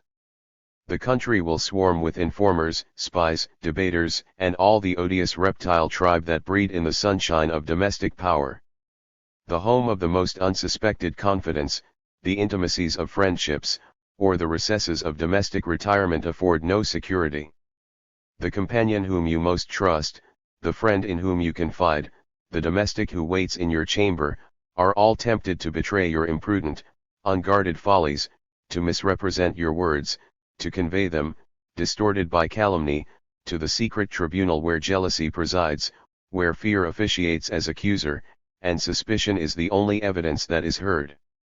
And yet how mild and moderate are these stern words of warning when compared to the actual conduct of the corrupt and reactionary American police state in the last 30 years. The reptile tribe of spies and stool pigeons, complemented by a corrupt and brutal police, has become part of the daily life of contemporary America. And we are dealing here with actions and activities, not in Eastern countries, but against ordinary, progressive, decent citizens of the United States itself. It is in the hysterical witch-hunting campaign that followed the First World War that we first make acquaintance with America's stool pigeon king, J. Edgar Hoover, present head of the U.S. Federal Bureau of Investigation, FBI. In October 1918, the U.S. Congress, on the crest of a witch-hunting wave, passed the Deportation Act, ostensibly to be used against aliens. In the following year was created the infamous Radical Division of the Department of Justice's Bureau of Investigation, under the direction of J. Edgar Hoover. Soon we see the division in action. In the words of Attorney General Palmer himself, we see the establishment of a card index system, numbering over 200,000 cards, giving detailed data not only upon individual agitators connected with the ultra-radical movement, but also upon organizations, associations, societies, publications, and special conditions existing in certain localities. With the aid of provocateurs and police stooges, a terror campaign was launched against the labor and progressive movement. Towards the end of 1919, see Albert E. Kahn's High Treason, Lair, New York, 1950, the Assistant Chief of the Justice Department's Bureau of Investigation, Frank Burke, dispatched a highly confidential directive to federal agents throughout America, informing them that the department was about to carry out a series of raids in an all-in roundup of communists and radicals. They were ordered to mobilize all their stool pigeons within communist groups to make every effort to arrange for these organizations to hold meetings on the designated night. As Burke put it, if possible you should arrange with your undercover informants to have meetings of the Communist Party and the Communist Labor Party on the night set. This, of course, will facilitate in making the arrests. Quoted in Albert E. Kahn's High Treason, p. 11.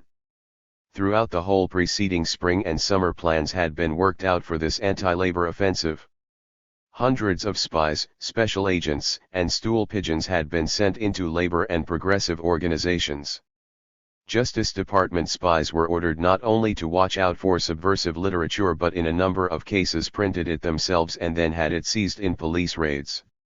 The offensive culminated in the Great Raids of June 1920, when in one swoop, on June 2, more than 10,000 arrests were made in 70 cities.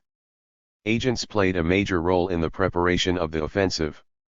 The action, though it came with dramatic suddenness, had been carefully mapped out, studied and systematized. For months, Department of Justice men, dropping all their work, had concentrated on the Reds. Agents quietly infiltrated into the radical ranks, and went to work, sometimes as cooks in remote mining colonies, again as steel workers, and when the opportunity presented itself, as agitators of the wildest type. Several of the agents, undercover men, managed to rise in the radical movement and became, in at least one instance, the recognized leader of the district. New York Times, January 3, 1920. During this whole period the Bureau of Investigation of the Department of Justice worked in the closest collaboration with the labor espionage organizations of the great American corporations, two weapons of the same class against the same class enemy. The Commission of Inquiry of the Interchurch World Movement stated in its report of the steel strike of 1919. Federal immigration authorities testified to the commission that raids and arrests, for radicalism, etc., were made especially in the Pittsburgh district on the denunciations and secret reports of steel company undercover men, and the prisoners turned over to the Department of Justice. Quoted in High Treason, p. 37. A federal agent in the Pittsburgh area, giving evidence to this commission, declared that 90% of all the radicals arrested and taken into custody were reported by one of the large corporations, either of the steel or the coal industry. When subsequent inquiry, brought about by public protest and outcry, forced those responsible for these outrageous acts to testify before the people, it became clear that both the laws allegedly enacted against foreign spies and the hysteria organized by reaction and its press, had been used and manufactured solely for the purpose of attack on the militant trade union and labor movement. Even Attorney General Palmer, testifying before the Rules Committee of the U.S. House of Representatives, had to admit that this was the real aim behind the smokescreen of deporting undesirable aliens. For I say to you frankly, Mr. Chairman, that I have looked upon this deportation statute not as a mere matter of punishing by sending out of the country a few criminals or mistaken ultra-radicals who preach dangerous doctrines, but rather a campaign against a growing revolutionary movement.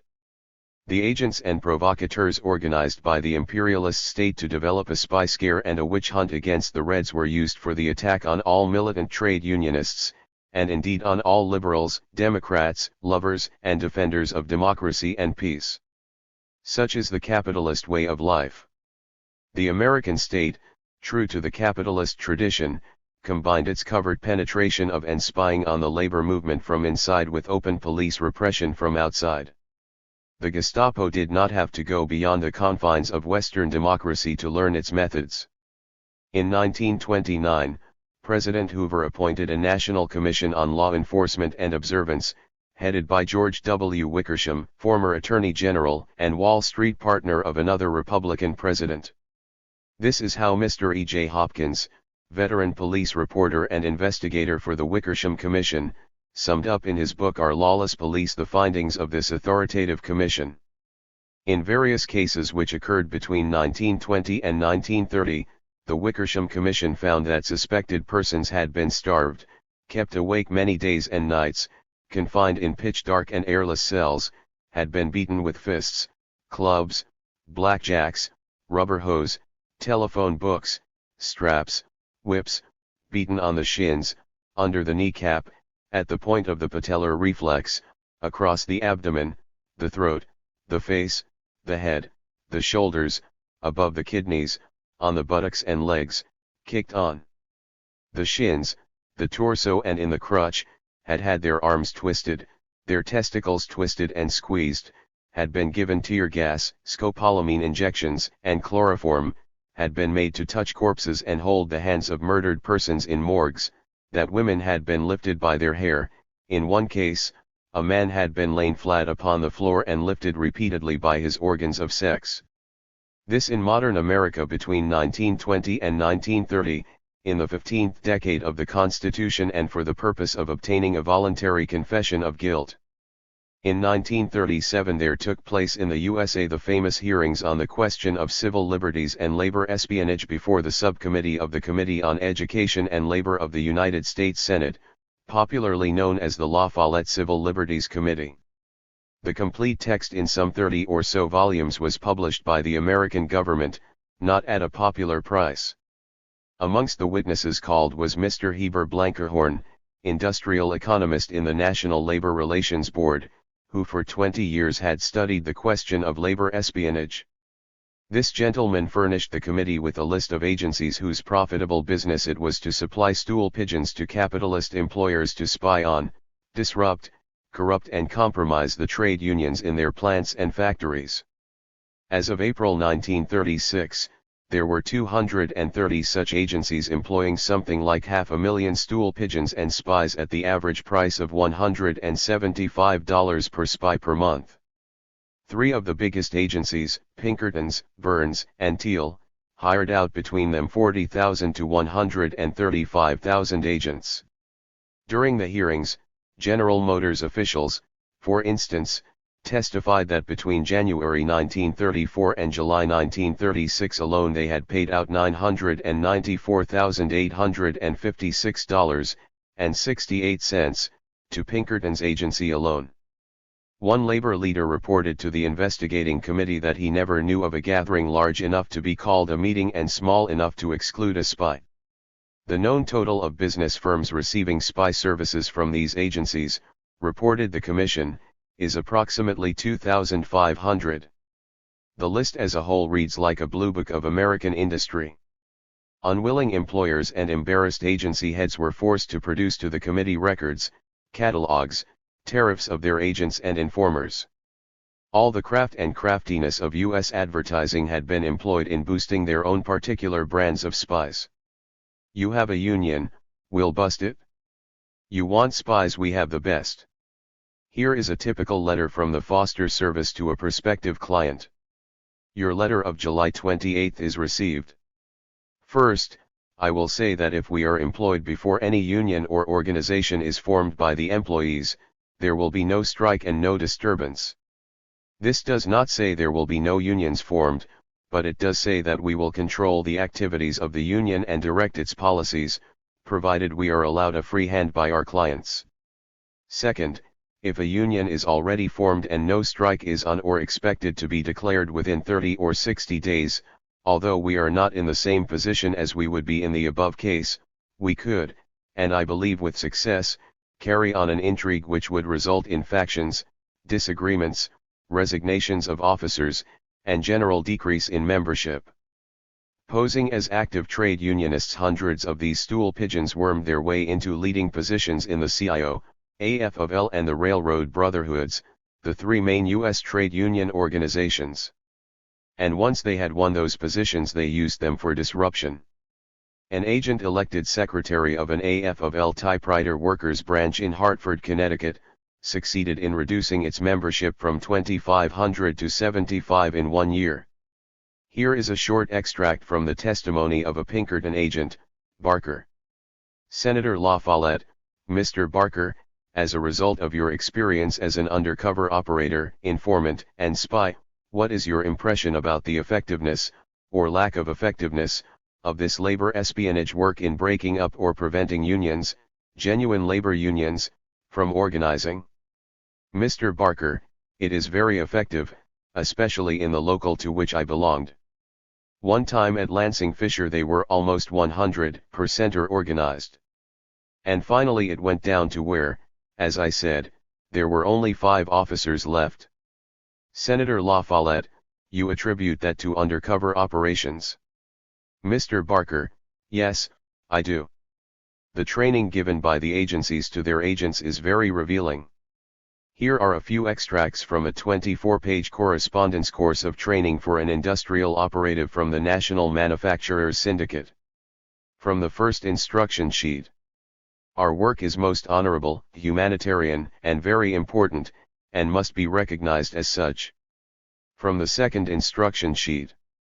It is very plain that in order for us to be successful we must conduct our work in an invisible manner, as the ordinary worker, in his ignorance, is apt to misunderstand our motives if he knows of our presence and identity in the plant. From the third instruction sheet. The rules and regulations of our organization exclude even one's close friends and families from any knowledge as to details of any assignment a representative may receive. From the fourth instruction sheet. Remember, we are unalterably opposed to all cliques, radicalists, and disturbing elements who try to create discontentment, suspicion and unfriendliness on the part of the workers towards the employers. As our representative, you must find out first of all who are the dissatisfied ones, then cultivate their friendship and win their confidence. You must be prepared to throw overboard your moral scruples. You must be hard. You must lie easily and often. You must be slippery, shrewd, sharp, sneaky. Is it a far step from the work of these agencies and agents, outlined in such detail in the La Follette Report, to the work of sending agents and spies into the working class organizations of other countries? Here is the training ground for intelligence operations against the working people of other countries, especially in the lands where the workers rule. It is no long distance from Pinkerton stool pigeons to Tito, Kostov, and Rajk. Nor is it a long step to the witch hunts, spy scares, purges, developing fascism, to the USA of 1950. Take, for example, the trial of the 11 communist leaders. Of the 13 witnesses for the prosecution, 2 were regular FBI agents, 10 FBI undercover agents or embittered renegade communists. There were no other witnesses. This is how Albert E. Kahn sums up some of the main witnesses for prosecution. Louis F. Budens, a former managing editor of the Daily Worker who quit his post in October 1945, joined the Catholic Church, wrote a lurid red-baiting book entitled This Is My Story and appeared as an expert witness on communism before the Un-American Activities Committee and in various federal deportation cases. William O. Noel, a renegade communist who had been accused by auto workers of being a Ford labor spy employed by Harry Bennett in the Ford Service Department. On leaving his job at the Ford Motor Company, Noel acted as confidential advisee on race relations for the notorious fascist, Gerald L. K. Smith, ex-Silver Shirter number 3223. At the war's end, Noel became an FBI informer, appearing as a government witness in a number of cases involving communists and left-wing trade unions. Charles W. Nicodemus, a former factory worker who was expelled from the Communist Party in 1946 for anti-Negro agitation. Arrested and indicted in Pittsburgh in the spring of 1948 on charges of carrying concealed weapons with intent unlawfully to do injury to unnamed persons, Nicodemus was permitted to withdraw this plea, and the indictment against him was quashed. At approximately the same time he became an informer for the FBI. William Cummings, a former labor spy and FBI informer within the Communist Party. Among other activities as a communist, Cummings recruited 3 of his own relatives into the party and then turned their names over to the FBI. John Victor Blanc, a stool pigeon within the Communist Party who recruited workers into the party, paid their dues himself, and then denounced them to the FBI. Included among the names turned over by Blanc to the FBI was that of his own brother-in-law, who had actually never joined the Communist Party but whose name had been signed to a communist application form by Blanc. High Treason, pp. 335-36. The trial revealed that not only the Communist Party of the USA but all progressive organizations, trade unions, youth organizations, the Progressive Party, formerly led by Mr. Wallace, were continuously subjected to penetration by FBI informers and provocateurs. The spies were highly paid, not only for regular services, but with special fees, sometimes $25 a day, for anti-labor evidence at trials as expert government witnesses. You find the same government concern at expending agents by bringing them before the people as witnesses as you found in Britain already 130 years before. The U.S. News and World Report wrote on July 8, 1949. The FBI finds that it is winning its lawsuit at the expense of its underworld contacts. It sacrificed 7 of its agents inside the Communist Party when it brought them to the witness stand in the trial of 11 communists in New York. and it is losing more as a result of showing its files in the Klugman case. American capitalism day by day is moving towards fascism. All the repressive apparatus of the state is now being strengthened, and with it the apparatus for labor espionage, now directed against every section of the progressive movement in its widest possible definition. Forms have changed, methods have been streamlined, the stool pigeons go on. Under President Roosevelt the work of the labor spy agencies was restricted, but today the work of spying on the labor movement has been taken over by the state. Labor espionage is the first industry to be nationalized by the government of the USA. The FBI apparatus has grown to huge proportions. From an arm of the Department of Justice it is being transformed into a special branch of government. In 1950 its budget was raised to $57 million and J. Edgar Hoover's salary was raised to $20,000 per year. When FBI representatives appeared recently before a congressional committee they reported that it had over 10,000 full-time operatives, that it needed a large extension, that it was working on over 20,000 cases of subversives, that its network of informers was returning 20 to 200 reports on individuals every day. The U.S. Communist leader Gilbert Green, one of the 11, speaking at the plenum of the National Committee of the American Communist Party on 23 to 25 March 1950, declared, "Presidents and Congresses come and go, but J. Edgar Hoover and his police state network become more powerful and ominous from year to year." 3. Martial aid in spies. The history of the use by capitalism of spies and provocateurs inside the labor movement is as old as the struggle of capital versus labor. And wherever there is capitalism there have been its agents. This brief interlude could be infinitely extended.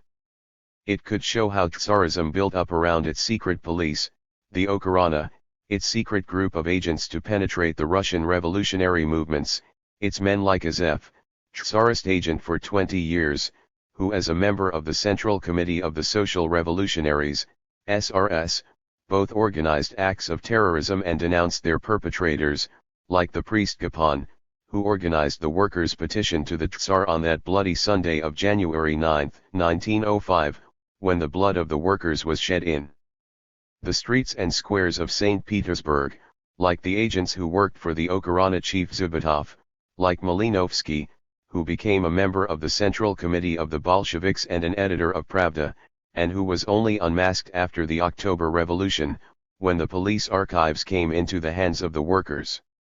It could be extended to show the very great use made of agents, informers, and provocateurs by the dictatorial governments and their secret police and intelligence services in the countries of Eastern Europe between the wars. In Poland the secret police, the Sanakcja, specialized in training agents to penetrate the Communist Party, the peasant and radical democratic organizations. 10 agents were sent by it into the Polish battalion of the International Brigade. In Yugoslavia, where not only the illegality of the party but the widespread factionalism aided the work of capitalist agents, this factionalism was in turn developed and promoted by them. Both the early communist leader Sima Markovic and the party general secretary who preceded Tito, Gorkic, were finally revealed as spies in the party. The French working class movement has had its Doriots and its Gittins. Rákosi, speaking to the functionaries of the Hungarian Working People's Party of Greater Budapest at the end of September 1949 on the question of vigilance, told them how at an early stage of the labor movement in Germany the followers of the Social Democrat Lasalla were led by a spy named Schweitzer, who was one of the first German socialists to be elected to the Reichstag. Babel, veteran socialist leader, always felt that Schweitzer was a spy, but he could not prove it. When at the end of the 1860s Schweitzer died he was given a magnificent funeral. Babel declared, "While I have no material proof, I am certain this man is a spy. I am sure also that, sooner or later, proof of this will be found. Possibly it will be after my death, but my ashes will be glad that I was right." Babel died in 1913. And in 1918, when the Kaiser's archives were opened by the workers after the German Revolution, the receipts were found for all the payments that Schweitzer used to receive, as Bismarck's agent. But the point of this chapter is not to write the history of labor espionage, but to demonstrate that there is nothing unusual, strange, fantastic, in the revelations of the Rajk and Kostov trials. The use of agents to penetrate the working class movement and disrupt it from within is as old as capitalism itself. The methods of espionage and provocation exposed at the trials, far from being un-British or un-American, were methods that were first developed on a wide scale by British capitalism and have been developed to their fullest extent by the stool pigeon state of America. Between the First and Second World Wars, it became the regular habit of the intelligence services of the great capitalist powers to infiltrate spies, not only into the working class and progressive movements of their own countries, but also into those of the smaller capitalist states. The secret services of the weaker capitalist states, including the states of Eastern Europe, were trained by, and often came under the indirect supervision of, the intelligence of the great powers. Now MI5, now the Gestapo, now American intelligence, and now the French Xime Bureau, would issue its orders and receive its reports. Some of the stool pigeons and even police chiefs of the smaller powers would often take orders, and money, from several great powers at the same time. In any case, whilst all the great powers were busy spying on each other, they all had an equal interest in perfecting the machinery to disrupt and spy on the working class and progressive movements of all countries. And if they were ready to play their part in spying on and disrupting the working class and progressive movement of the world when it was fighting in opposition to capitalism and reaction, how much more did the intelligence services of the great powers endeavor to penetrate and disrupt the working class movement in the country where the workers ruled, the USSR. From October 1917 to spy on the Soviet Union became the central task of every capitalist intelligence service throughout the world, to penetrate into the CPSU, its highest aim. Hundreds of White Russians were employed by political and military intelligence in Britain, France, Germany, America. Anti-Soviet hatred became the motor force of capitalist intelligence. It was from this that flowed the immense interest of all the capitalist intelligence services in the Trotskyist and other factional currents in the world communist movement in the 1920s and 1930s. Wherever groups could be discovered in communist parties that were secretly covering up their existence, that were deviating from Marxism-Leninism, that were nursing personal grudges and grievances and hiding them from the party, imperialist intelligence became interested. The history of the revolutionary movement has shown that an especially advantageous atmosphere and favorable ground for the penetration in the movement of police espionage, diversion and political provocation, has been factional activity on the basis of deviation from the Marxist-Leninist line of the party. Bolesław Bierut, speech at Third Plenary Session of Central Committee of Polish United Workers' Party, November 11, 1949. In the early days of the Russian labor movement, the Trotskyists had represented a definite trend in the working class, that is to say, they formed a group with their own political platform and program for which they publicly fought. It is true that their program was against the interest of the workers, that it was a radically false program. Right up to the October Revolution in 1917, and the years that followed, they opposed the Bolsheviks on every vital measure, on every vital decision that confronted the Russian working class and working people. But in the course of the 1920s and particularly in the late 1920s and early 1930s, when the Trotskyite line had been overwhelmingly defeated inside the Communist Party of the Soviet Union, they ceased to be a political trend. Those who remained in the Soviet Union pretended in public to accept the line of the party, but secretly began to work against the party, against the revolution. They degenerated into secret agents of capitalism, began to work for the various capitalist intelligence services, plotted the restoration of capitalism in the USSR and the defeat of the Soviet Union in the course of the aggression which was being prepared by the great capitalist powers, organized the sabotage of Soviet industry and agriculture and the assassination of leading communists. Trotsky himself, in exile, maintained close contact with the secret groups inside the CPSU, and became the center of a worldwide network of anti-Soviet sabotage and espionage, attempting to organize similar secret groupings inside the communist parties and militant labor, progressive and national liberation organizations all over the world. Stalin wrote in 1937. Present-day Trotskyism is not a political trend in the working class, but a gang without principle and without ideas, of wreckers, diversionists, intelligence service agents, spies, murderers, a gang of sworn enemies of the working class, working in the pay of the intelligence services of foreign states. Such is the difference between Trotskyism in the past and the last 7 or 8 years. Such is the difference between Trotskyism in the past and Trotskyism at the present time. Stalin, speech at the plenum of the Central Committee of the CPSU, B. March 3, 1937. Thus the imperialists' intelligence services went all out to recruit the Trotskyites and other secret groupings like Bukharinites and Zinovievites into their ranks, swelled these factions with their own specially trained agents, and above all in the 1930s Trotskyism became a type of police Marxism, a platform for agents in the labor movement. In Germany and Poland, as well as in the West, police agents specializing in the labor movement were given special courses in Trotskyism. The contradictions of capitalism, deepening between the wars, did not allow the dreams of the imperialists, the dreams of a worldwide united capitalist crusade against the Soviet Union, to come to fruition. The Second World War was not the war they had dreamed of. The intelligence services of Germany, Britain, France, and America found themselves technically at war with each other. But Western intelligence, trained on anti-Sovietism, could not lightly give up its aims. Though British and American intelligence personnel were technically at war with the Gestapo, with the Abwehr, for the most part the real enemy remained the Soviet Union and the Communist parties, the working class and progressive movements of all countries. The war forced them to enlarge their organizations, to recruit patriotic young officers and soldiers intent on fighting fascism. So there were wheels within wheels. The old anti-Soviet, anti-communist groupings remained the pivotal inner groupings carrying on the deeper long-term war against the working class. The British capitalists have kept their libel laws and Official Secrets Act to prevent the publication of data exposing the anti-Soviet direction of British intelligence throughout the war period. American laws are somewhat laxer and more material has become available.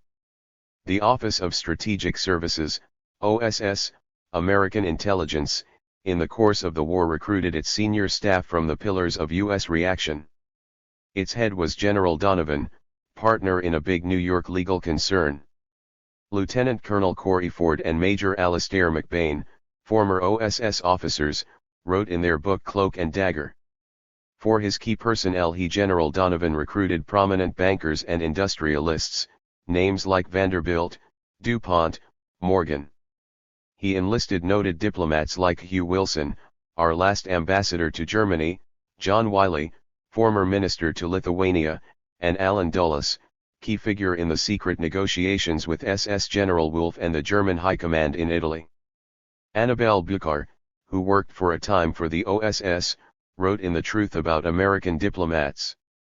Working in the OSS, I very soon discovered that the main intelligence activities of the organization were directed not only against Germany but also against the Soviet Union. The anti-Soviet direction of the activities of the American intelligence organizations is confirmed by the fact that during the war which the United States fought in alliance with the Soviet Union against fascist Germany, the Russian subdivision was the largest in the OSS. Whilst Churchill, delaying the Second Front, was agitating for an invasion of Eastern Europe, which would put the old fascist forces back in power, U.S. and British intelligence were busy trying to penetrate the resistance forces and the left, especially the communist parties. And it was here that they found a special weapon, in the Tito group in Yugoslavia. Already in the course of the war it became apparent that anti-labor espionage possessed a certain international character. All weapons were good enough against the working class. Spies and informers who had been handed over to the Gestapo by the secret police of occupied Eastern Europe, were kept on the Gestapo payroll to continue their dirty work. And British and American intelligence used every available opportunity to learn of the stool pigeons employed by the Gestapo and by the Italian and Japanese secret police, and to take them on in their turn. This was particularly true of the Titoites. Take the classic example of Laszlo Rajc. Recruited by the Hungarian secret police as a stool pigeon, his name was given by them to the Gestapo. In the French concentration camps he was visited by representatives of the French Txim Bureau, the American OSS and the Gestapo. During the war the Gestapo returned him to Hungary, and at the end of the war it was the old Hungarian police chief Szomberschwinitzer, then in Western Germany, who connected him with American intelligence. From 1947 the Tito group in Yugoslavia became his main intermediary with Western imperialism. What better example of the internationalism of imperialism? The war ended. Western imperialism found itself confronted not only with the Socialist Soviet Union but with the rule of the working people in the countries of Eastern Europe. Henceforth to penetrate and spy on the organizations of the working class in these countries became a principal task. And when the old reactionary groupings in these countries were defeated one after the other in their plots and conspiracies, it was the hidden groupings of agents inside the communist parties of the countries, organized around the Yugoslav Titoites, that became, as we have already seen, the main imperialist weapon for organizing counter-revolution and war. Henceforth the development of bands of agents and stool pigeons not only inside their own countries but in the working class and progressive movements of the whole world, became an essential part of the work of British and above all of American intelligence. This was the basis of the notorious Project X outlined in the USA in 1948 for world espionage and world provocation. The project was summed up in these words by the U.S. News and World Report. Under this plan, strong armed squads would be formed under American guidance. Assassination of key communists would be encouraged. American agents, parachuted into Eastern Europe, would be used to coordinate anti-communist action. From the old OSS the new CIA, Central Intelligence Agency, has been developed. On June 20, 1949, President Truman signed the Central Intelligence Agency Act, commonly known as the Spy Bill. Amongst its provisions were plans for infiltrating American agents into foreign countries, especially into progressive organizations, and measures to facilitate the recruitment of foreign spies by waiving immigration regulations. So while wholesale deportations are being organized of progressives who have spent 30 or 40 years as good American citizens, there is wholesale importation of Nazi and Japanese spies to join as loyal Americans the New World Stool Pigeon Force. 4. Conclusion. Why include these all too brief and sketchy notes on agents and provocateurs in the labor movements of the world in a book concerned with the role of the Titoites? The reason is clear. Tories and right-wing labor leaders try to laugh off the evidence of the Rajk and Kostov trials, to teach the workers, and especially the youth, who in this country have not yet seen a period of acute class struggle, that such things do not happen, or that even if there might be agents and informers behind the Iron Curtain, such things do not happen in Western democracy. But history says otherwise.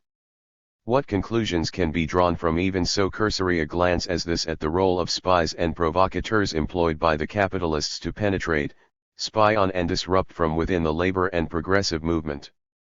1. The bourgeoisie has used spies, informers, provocateurs against the labor movement as long as there has been a bourgeoisie and a proletariat, as long as there has been a struggle of capital against labor. 2. Far from being something foreign to the British and American way of life, the use of agents and provocateurs to disrupt the labor movement first developed on a wide scale in Britain and is today being intensified, whilst America, today the center of world imperialism, has become the stool pigeon state par excellence, developing the use of spies and provocateurs against the labor movement on a scale hitherto known only in Nazi Germany. 3. Ever since the October Revolution of 1917, the great imperialist powers have worked more and more ruthlessly to develop a system of spies and provocateurs, not only in their own countries, not only in their colonial or dependent territories, not only in other weaker capitalist states, but especially to penetrate the USSR, the country where the working people led by the working class first assumed power. The great imperialist states worked between the wars to develop a system of spies and agents as a fifth column against the first socialist state. In the Soviet Union, the great conspiracy of the imperialists, which began with Kolchak and Denikin, continued with Trotsky and Bukharin. 4. Today, with a third of the world's population governed by people's authorities, with power in the hands of the working people led by the working class, the policy of trying to develop a system of spies and provocateurs in these countries where the people rule, and above all in their vanguard organization, the Communist Party, has become an integral part of the war preparations of Western imperialism. In this it is American imperialism, American intelligence, seconded by British, that plays the main role. And the work of Trotsky and Bukharin is continued by the Titoites. The Titoid clique serve Western imperialism abroad as the MI5 and FBI agents serve it at home. They complement each other.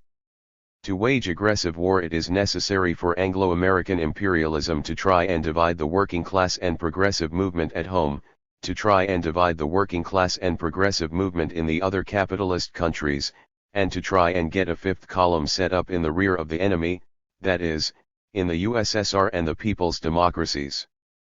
And for this object the Titoites have become a principal weapon. There can be no greater hypocrisy than the propaganda of imperialists who ask, how was it possible for so many traitors to be found in the revolutionary movement?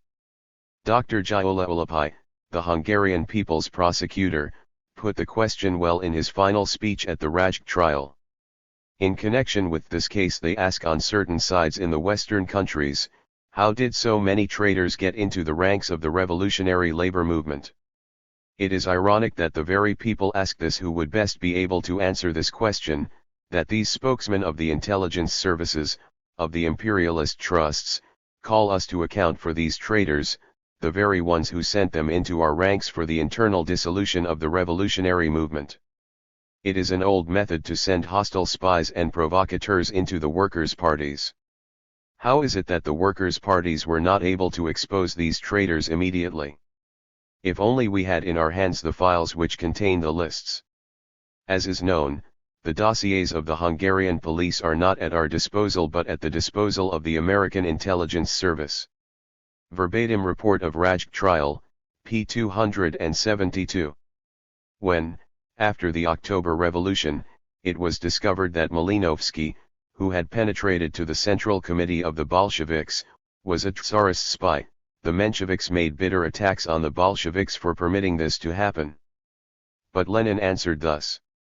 When, under Kerensky, we demanded the arrest and trial of Rodchenko, the Speaker of the Duma, because he had known even before the war that Malinovsky was an agent provocateur and had not informed the Trudoviki and the workers of the Duma of this fact, the Mensheviks and social revolutionaries who were in Kerensky's cabinet did not support our demand, and Rodchenko retained his freedom and went off without hindrance to Denikin. Lenin, Left-Wing Communism, footnote at end of chapter v. How much greater is the hypocrisy of the right-wing labor leaders in Britain today, who, maintaining intact and strengthening the capitalist state machine, strengthening the security apparatus that is used against Labour Party and trade union members as well as against communists, strengthening the very apparatus of spies and provocateurs which is trying to penetrate and disrupt the lands of people's democracy and socialism, at the same time cry out against the Rajk, Kostov and other traitors. Trials. 5. But there is a fifth and final conclusion. The vigilance of the Soviet government and people led by the CPSU, b. defeated the spying efforts of the Trotskyists and their imperialists masters. With the help and initiative of the CPSU, b. and of Stalin personally, the peoples of Eastern Europe have unmasked the Titoid plots, which succeeded only in Yugoslavia itself, and there only temporarily. The machinations of spies and provocateurs against the labor and progressive movement at home and abroad can be defeated. But this poses the urgent problem of greater vigilance of the labor and progressive movement. Chapter 4, Role and Tactics of the Titoites Today, I. From Trotsky to Tito. Mr. Kaziliakis, one of Tito's leading trumpeters in Britain, has discovered in Tito's policy and in the practice of Tito's Yugoslavia what he calls a new kind of communism, a kind of communism of which he approves in no uncertain terms. The whole right wing in America, the Hearst press, the New York Herald Tribune, the Wall Street Journal, the right-wing press of Britain from the Times to the Daily Telegraph, allots space and increasing space, to sound its support for this new kind of communism, which it finds so unlike that of the Soviet Union and which it so very much prefers. Now this new kind of communism, or national communism as it is sometimes called, which Ziliakis has discovered, is of the same order as the new kind of socialism or national socialism that Western reaction discovered in an earlier period in Hitlerite Germany. It is precisely as a weapon against genuine socialism and genuine communism, and against the working people, that Western imperialism needs, praises, and utilizes Tito. Nor were Hitler and Tito the only ones to discover new sorts of socialism and new kinds of communism. Tito and the Titoites are following in the footsteps of Trotsky and the Trotskyites, of whom they are the direct descendants and disciples. The Trotskyites, too, pretended that they were the true communists, the real Marxists, whilst the Stalinites had betrayed Marxism-Leninism. The Trotskyite doctrine, this real communism as the forerunners of Ziliakis called it, also found favor with the great trusts and monopolies. In Mussolini's Italy of the 1930s, when it meant long terms of imprisonment, and perhaps torture or even death, to be in any way connected with the Communist Party, and when not only all the works of Marx, Engels, Lenin, and Stalin, but the works of all Italian and foreign Democrats and progressives were strictly banned from Italian libraries and bookshops, the works of Trotsky, on the new kind of communism, were freely and widely translated and distributed.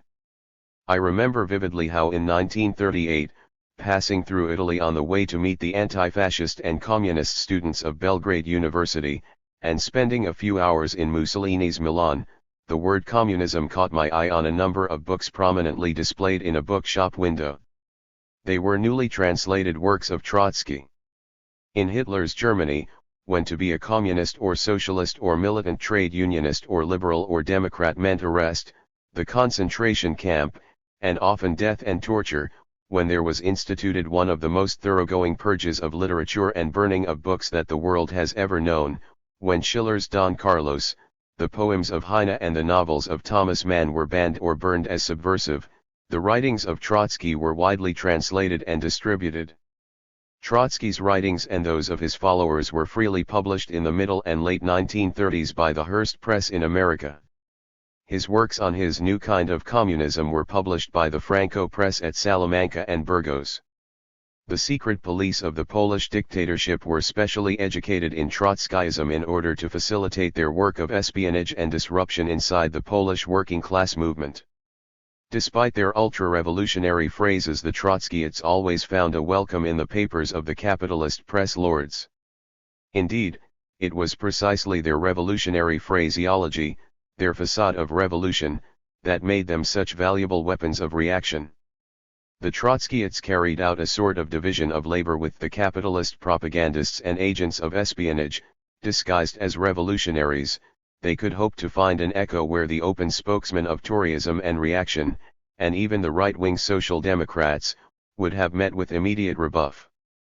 By the mid-1930s, the Trotskyites in all countries were serving three principal purposes for world reaction.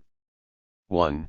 They acted as the main instrument by which Western reaction hoped to gain a foothold inside the land of socialism, the USSR, as a fifth column behind the lines of socialism which was to aid, and complement by espionage and sabotage inside the Soviet Union, the open war preparations made outside. 2.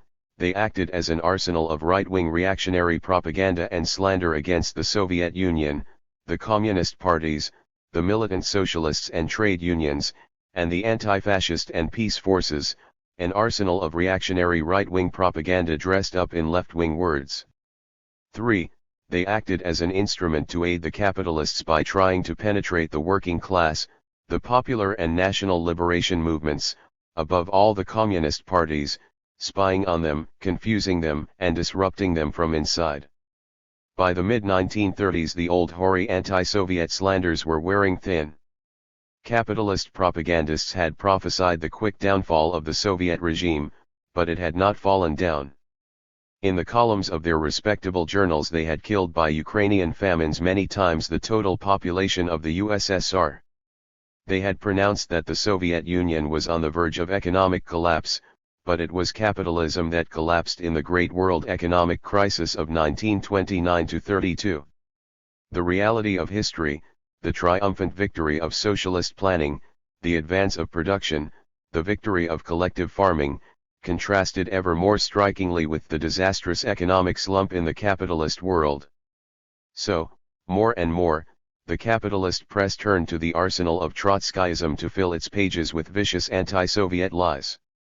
By the mid-1930s, inspired by the Soviet Union's struggle for peace, by its repeated efforts for collective security, and led by the communist parties all over the world, the working class and the working people were building the United Front and the Popular Front against war and against fascism. So once again reaction leaned on the Trotskyists. Whilst Hitler, Mussolini, the Japanese militarists, Chamberlain, Laval, the right-wing social democratic leaders, openly attacked the front of peace and democracy, the Trotskyists poured out their poisonous supporting propaganda under the cover of leftist phrases. The fight of the Soviet Union for collective security, they maintained, was a betrayal of revolutionary Marxism, the communist fight for the United and Popular Fronts a betrayal of Leninism. The Stalinist version of the United Front is not unity for action but unity to lead all workers into imperialist war. James, British Trotskyist. The People's Front is the major form of the preparation among the masses for the achievement of national unity, in support of the coming war. James Burnham, American Trotskyist and today notorious protagonist of Wall Street's drive for war. When in the mid-1930s all the old reactionary class forces had been defeated inside the USSR, the Russian Trotskyists, as we have seen, became the principal weapon for Western imperialist effort to disrupt the Soviet Union and to spy on it from inside. And in the fascist aggression against Spain and China, the Franco and Japanese fascists looked on the Trotskyists in their countries as hidden complementary forces, fifth column supporting their aggressive drives. We rely on 400 men who are ready to act. These are well armed and in favorable positions on the Madrid front. The infiltration of our men into the extreme anarchist and POUM Partido Obrero Unido Marxisto, that is, self-styled United Workers Marxist Party, in reality semi-Trotskyite organization active chiefly in Catalonia and Madrid ranks is being carried out successfully. In fulfillment of your order I went myself to Barcelona to interview a leading member of the POUM. He has promised me to send new people to Madrid to activize the POUM's work. With these reinforcements the POUM will become, as in Barcelona, a firm and effective support for our movement. From a report found during the Spanish War in the Peruvian embassy at Madrid from a leading Franco agent in the territory of Republican Spain. We must buy the opportunist parties and groups, of which there are many in North China. Of these, special mention should be made of the Trotskyists. We must help them to make progress in order that they may work everywhere for our empire. The Chinese who are adherents of Trotsky are able to lull the Chinese intellectual elements and to destroy the unity of China with their work. Their working methods are distinguished by particular skill. We must learn from them in order to accelerate our work. From a captured document of the Japanese General Staff in North China during the Japanese aggression against China, published on June 6, 1937 in Shunpao, Shanghai. No one who studies the role of the Trotskyists in the 1930s, for instance, can fail to see that Tito and his gang, most of whom have direct connections with the Trotskyists, are fulfilling an identical role today and using the same dirty methods. Read, for instance, the testimony of Y.L. Pyatakov, one of Trotsky's leading followers and fellow conspirators inside the CPSU, B, given on January 23, 1937, during the trial of the anti-Soviet Trotskyite Center. He is recounting his interview with Trotsky in December 1935. Trotsky then told me that he had conducted rather lengthy negotiations with the vice-chairman of the German National Socialist Party, Hess. What properly does this agreement between Trotsky and Hess amount to if formulated briefly? First, the German fascists promised to adopt a favorable attitude towards the Trotskyite, Zinovyevite bloc and to support it if it comes to power, either in time of war, or before a war, should it succeed in doing so. But in return the fascists are to receive the following compensation: a general favorable attitude towards German interests and towards the German government on all questions of international policy. The next point of the agreement dealt with the form in which German capital would be enabled to exploit in the Soviet Union the raw material resources it needs. It concerned the exploitation of gold mines, oil, manganese, forests, appetites, etc. What about these concessions that we outlined in addition to a number of others that we also had in mind, and also the need for a certain pacification of the forces which we would mobilize for a fight against Stalin, that is to say, hostile forces? What I mean is the hostile sections, the kulaks. In this connection also it would be necessary, for considerations of home policy, to effect a fairly big retreat in addition to concessions to foreigners. To put it simply, Trotsky explained that it would be a very serious retreat. In this connection Trotsky said that in essence our program was the same as that of the Rights insofar as the Rights had adopted a diversive wrecking program and considered that it was necessary to retreat towards capitalism. Verbatim report of the court proceedings in the case of the anti-Soviet Trotskyite Center, Moscow, 1937, pp 64-66. When you read of the secret agreements between the Trotskyites and German fascism, the plans for the internal sabotage of the Soviet regime, for the assassination of the Soviet leaders, and for the restoration of Russian capitalism subservient to German imperialism, you read of the precursor of the Titoid agreements with the successor of German fascism, American imperialism. There is only this difference: the Titoites have succeeded, temporarily, in carrying out their schemes in Yugoslavia. Between the Trotskyites and the Titoites, there are the closest links, links of person, links of purpose, links of method. In many cases the Titoites of today are the Trotskyites of yesterday. Kostov in his written evidence revealed how he first met Tito in Moscow in 1934. He tells how Tito, then operating under the pseudonym of Walter, was nominated for leading work in Yugoslavia by two still concealed Trotskyites, Belakan and Valitsky, how Tito shared with Kostov his Trotskyite views.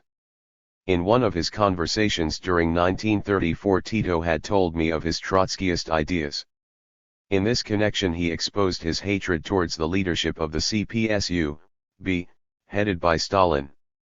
Tito had a great desire to leave as soon as possible for Yugoslavia in order to work without any control and in accordance with his political ideas. Tito told me that himself, requesting me to render him the necessary assistance and to present a favorable report of him, when his personal question came up for solution. I promised to do that. Thanks only to the support of the Trotskyites Belakan and Valitsky, and thanks to the favorable report on Tito given by me, the latter could in 1934 leave for Yugoslavia and assume a leading post there. Verbatim report of the Kostov trial, pp 98-99. By 1934 Tito, therefore, was already a Trotskyite, and was promoted in the Yugoslav Communist Party on the initiative and with the aid of Trotskyites. Many of the conspirators in the Rajk and Kostov plots started their careers of betrayal through contact with the Trotskyites. Ivan Stefanov, one of the Bulgarian conspirators, was indoctrinated with Trotskyism by the Russian Trotskyite Rakovsky, who was Soviet ambassador in Paris in 1925 where he met Stefanov. Verbatim report of Kostov trial, p. 127. Pal Justus, one of the fellow conspirators of Laszlo Rajk, was a Trotskyite already in 1930-31. As such he was tolerated by the Horthy dictatorship's police and became a virtual tool of the Horthy police before he was actually organized as an agent. As a result of the fact that the activities of the organization Trotskyite Organization, JK were exclusively directed against the illegal Communist Party, the Horthy police not only tolerated this movement but even supported it with benevolence, and while they allowed me and my colleagues to work with a seemingly most radical phraseology, at the same time they most brutally persecuted the Communist Party. Looking at all this today, I see already that it means that I was, in fact, an ally and a tool of the Horthy police before I was actually arrested. Verbatim report of Rajk trial, p. 188. There is a close tie between Trotskyism and police espionage in the labor movement. Trotskyite propaganda prepares the path for betrayal on the one hand and, on the other, it provides the already organized police agents a useful platform for disruption within the communist organizations. As Justice put it, if I look back on my career, I see one common cause for all the crimes which I committed, and that is my Trotskyite convictions. Through Trotskyite literature, through contact with international Trotskyite leaders and through their influence, I myself became a sworn enemy of the communist movement. My close on 20 years of political activity are filled with the poison of Trotskyism. Already in the 1930s I allied myself with the various groups and factions which fought against the communist movement then in illegality. Through this fact I became a helper of the police even at a time when I was not yet an organized agent, though shortly after this too happened. Verbatim report of Rajk trial, p. 297. From Trotskyism to police agent and thence to the ranks of the Titoid conspirators in Hungary was a logical transition. Mosa Pijati, one of the leading so-called theoreticians of the Tito gang, exposed himself as a long-term hidden Trotskyite by his article on the Rajk trial published in Borba at the end of September 1949, reprinted in English by Tanjug, September 27, 1949. It is reminiscent, he wrote in the course of a virulent attack on the Rajk trial, of the trials in the Soviet Union in 1936, the organizers of which could have helped in staging the Budapest trial with their abundant experience. This article is significant, not because of the anti-Soviet slanders of Pijati, of which there are today legion, but because it brings into the open that Pijati had been for long years a hidden enemy of the Soviet Union, whilst posing as an unreserved supporter of the Soviet regime, of the policy of the Communist Party of the Soviet Union and of the Communist International. Very quickly after the June 1948 resolution of the Communist Information Bureau, the Titoites began to adopt a more and more openly Trotskyite line in their public propaganda and educational material. The British journalist Alexander Worth remarked on this already in September 1949. Among Yugoslav rank-and-file communists, political education now follows a curious course. If I may judge from my train conversations with soldiers and officers, it is that the real deviationist is Stalin, and that Lenin's spirit is alive only in Yugoslavia. One soldier told me a story of something that was obviously quite new to him but which is, of course, familiar to everybody who has read his Trotsky, the story of Lenin's testament. Manchester Guardian, September 27, 1949. By the end of 1950, the main lines of Titoid political propaganda and political education had been brought onto a fully Trotskyite platform. Dressed up in only a very slightly modernized form, all the old Trotskyite lies and slanders were being repeated. The mantle of Trotsky had fallen on the shoulders of Tito. 2. Titoid role in Western aggression. The Titoites, like the Trotskyites of the 1930s, therefore, play a major role in Western imperialism's plans of aggressive war against the land, and today the lands, where the people rule. The difference lies only in this: the Titoites have a base. Through a process of internal trickery and putsch they have temporarily acquired power in Yugoslavia. And therefore they are able to prepare for imperialist war not only by trying to work as a fifth column behind the lines of the state frontiers of the Soviet Union and the people's democracies, and within progressive organizations in the capitalist countries, but by transforming their Yugoslav base into an armed base of Western imperialism for aggressive anti-Soviet war. By the end of 1950, Tito had an army of over 1 million men, far more than the total of all the armed forces of the neighboring people's democracies. The budget expenditure on arms, even by Tito's whitewashed official figures, has gone up rapidly year by year from 1948 to the draft budget for 1951, which was published at the end of December 1950. Unofficially, American dispatch of arms to Tito Yugoslavia began early in 1950. In the summer of 1950 there were periods when 15 to 20 trains weekly were carrying captured German arms from the American zone of Western Germany through Austria to northern Yugoslavia. At the end of 1950 it was openly decided in Washington to dispatch food for consumption by the Yugoslav armed forces. In October 1950, the Sunday Observer reported, "The United States, Britain, and France have decided in principle to give military aid to Yugoslavia. This decision was taken during the recent Big Three conference in New York." Sunday Observer, October 8, 1950. "Great care has been taken to hide the rearming of Tito Yugoslavia by Western imperialism, because it is realized that this fact destroys any claim of Tito to be building socialism. The need to conceal the arming of Tito has been openly admitted. There can be no question of direct alliance or an open guarantee to Yugoslavia as in the case of the Atlantic Pact countries, Western Germany, Greece, and Turkey, because Marshal Tito could not accept it and because it would provide additional fuel to the Soviet propaganda campaign against Tito as a tool of the West." Observer, October 8, 1950. "For a long period Tito took the line that he did not need or desire arms from the West. In a speech at the Second Party Congress of his Guards Division on February 18, 1951, he was still declaring that there could be no question at this stage of seeking arms from the West." The Times, Belgrade correspondent, February 19, 1951. But history was very quickly to expose the maneuver. On May 22, 1951, the Times Belgrade correspondent reported a speech of Colonel General Ivan Gozanjak in which this Titoid and Deputy Minister of Defense revealed that the decision had now been made openly to demand Western military aid.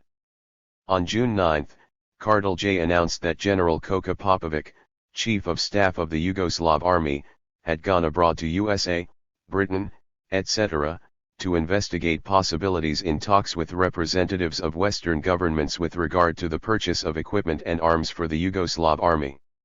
In the USA, General Popovic visited the State Department and leading U.S. military authorities, including General Bradley, chairman of the U.S. Joint Chiefs of Staff. By June 19, the New York Herald Tribune reported that arms to the value of $1 million had been shipped to Yugoslavia from the USA, and by June 27 the same paper revealed that the value of arms shipped had already passed the $3 million mark and that more were on the way. The USA had demanded the right to supervise all distribution of arms dispatched to Yugoslavia and had quickly arranged for the training in the USA of Yugoslav military personnel. All that was most right-wing and reactionary in the U.S. press warmly welcomed this dispatch of arms as a vital anti-Soviet move, the publicist Joseph Alsop commenting in the New York Herald Tribune, June 7, 1951. "It is only necessary to consider how much cheaper it is to buy strength here than it is, for example, in France. New roads are being built up and down the country with a specific military strategic purpose. It is one of the tragedies and ironies of history that the Belgrade-Zagreb Highway, which began with the aid of the Foreign Youth Brigades, has now been revealed as part of a general Western strategic plan to link Anglo-American military bases on the frontiers of the people's democracies of Eastern Europe. It is now planned that this road should be so extended north and south as to link the Anglo-American base of Trieste through Zagreb, Belgrade, and Skopje, to the Anglo-American base of Salonika in northern Greece. The voluntary labor detachments, which had the willing support of youth and people in the emergency period immediately following liberation, have been transformed into compulsory labor squads, and by such squads, unpaid and without proper equipment, this highway is now being completed. There are a whole series of airports situated along it.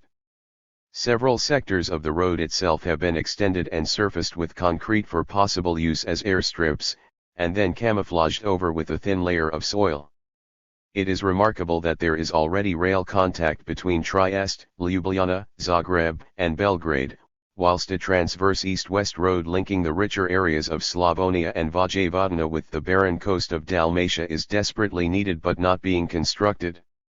New highways are being planned, however, linking Yugoslavia with neighboring peoples' democracies, highways demanded by Western strategies such as the NIS, Tsarabrod project leading up to the Bulgarian frontier. The correspondent of the Neue Zürcher Zeitung, May 14, 1950, had this to say on the Belgrade-Zagreb highway. Opinions differ about the economic value of the autostrad. It has no genuine crossroads and most of the important economic and communications centers between Belgrade and Zagreb are bypassed. It can be argued as to whether the road traffic between Belgrade and Zagreb was really worth the tremendous expenditure. Indeed, when this correspondent journeyed along the completed sector of the road he only met 4 private cars and a few lorries. But this is a luxury about which there has been no complaint from the American government. Tens of thousands of acres of crop area have been taken from peasants for the construction of airfields and other military installations. Old airfields have been enlarged and many new airfields are under construction with the help of American experts. On January 1, 1950, it was announced in Washington that the USA has granted permission to Yugoslavia to import aircraft engines and parts, and a whole number of agreements, open and concealed, have given the United States the right to use Yugoslav aerodromes. On January 17, 1950, the New York Herald Tribune correspondent in Belgrade reported that American airliners will begin flying over Yugoslavia next week as a result of only 1 day of negotiations between Pan American World Airways officials and Yugoslav government officials. He forecast at the same time similar Yugoslav agreements with Britain, France, and Italy.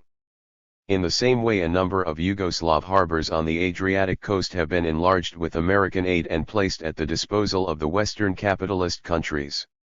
On April 10, 1950, the Tito government issued a decision on the question of the admission, navigation, and stay of foreign vessels in Yugoslav territorial waters. This gives the Naval Command the right to permit at the request of foreign naval commanders, naval exercises, entry of crews into ports and the landing of armed crews for participation in parades and funeral processions. The interest of the West in participation in funeral processions on Yugoslav soil is perhaps symbolic of the role of Western imperialism in Yugoslavia and other East European territories. 3. Titoid War Bloc. But the role of Tito's Yugoslavia in the Western war plans is not confined to that of becoming one of several American bases for attack on the Soviet Union and the people's democracies. Within the military diplomatic plans of Atlantic Pact diplomacy is the aim of making Yugoslavia into the hub, the center of a Western war bloc on the borders of people's democratic Europe. With the aid of the Titoites, Western reaction is trying to build up a war bloc stretching from Austria southwards through Yugoslavia to Greece, and from Italy eastwards through Yugoslavia and Greece to Turkey. The Belgrade-Athens axis was formed early in March 1950 as the logical outcome of the Titoid betrayal of the Greek Democratic Army.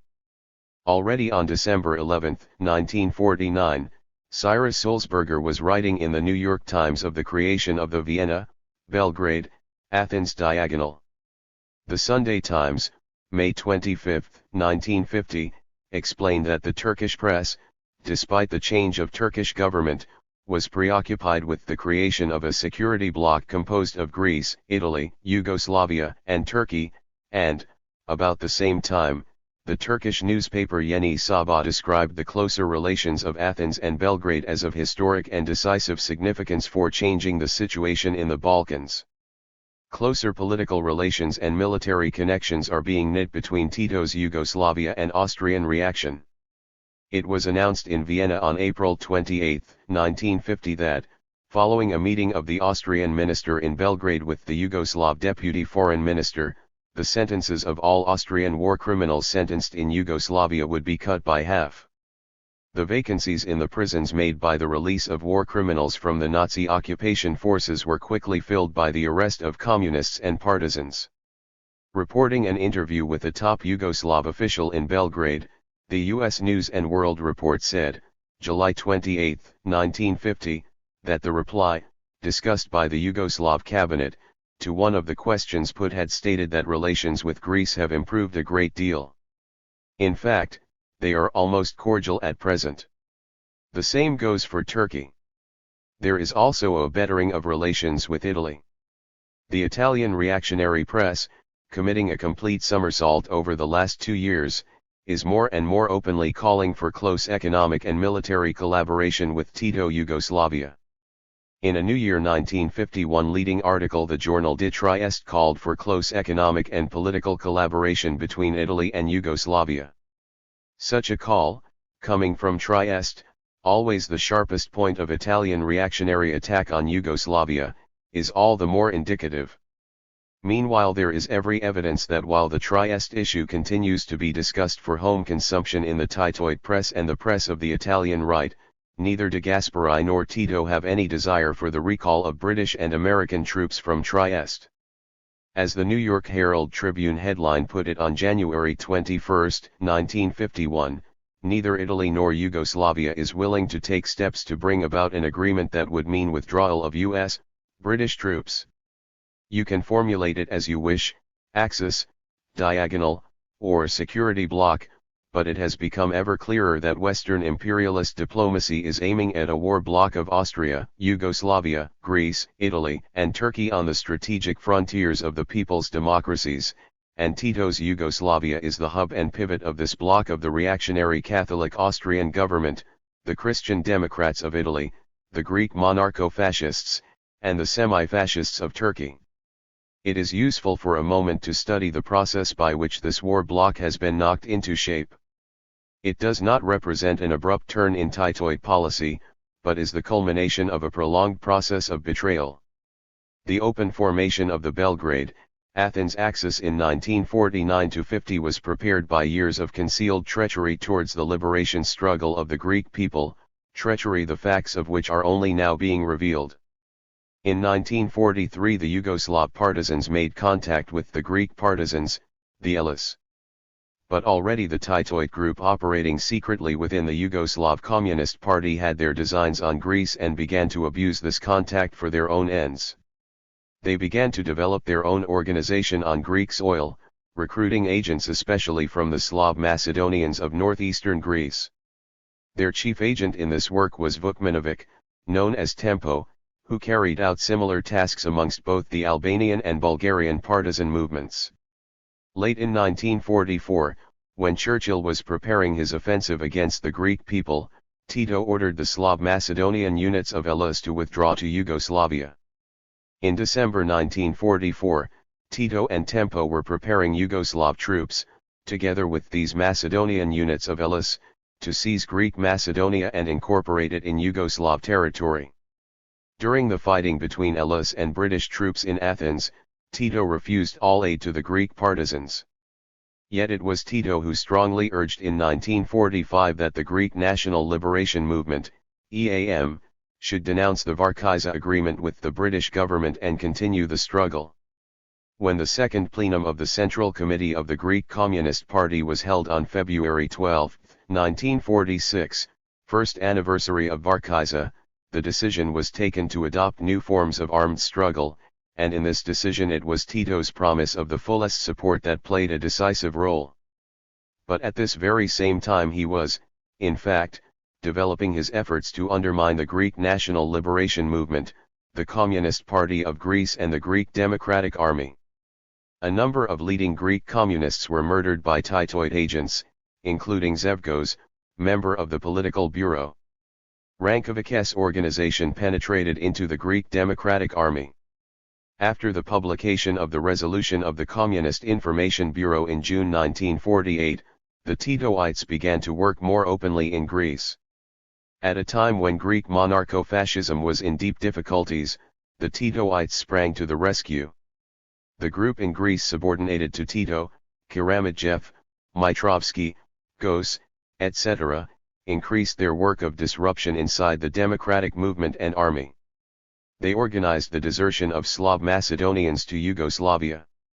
In the spring of 1949, open collaboration between Tito and the Greek monarcho-fascists began at Kaymak Chalon.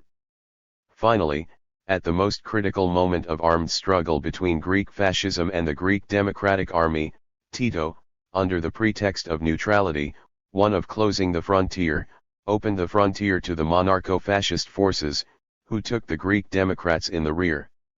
This long story of provocation and treachery prepared the way for the present Belgrade-Athens axis. The Central Committee of the Greek Communist Party has thus summed up their military defeat at Grammos and Vitsi in 1949. Why were we defeated militarily at Grammos and Vitsi?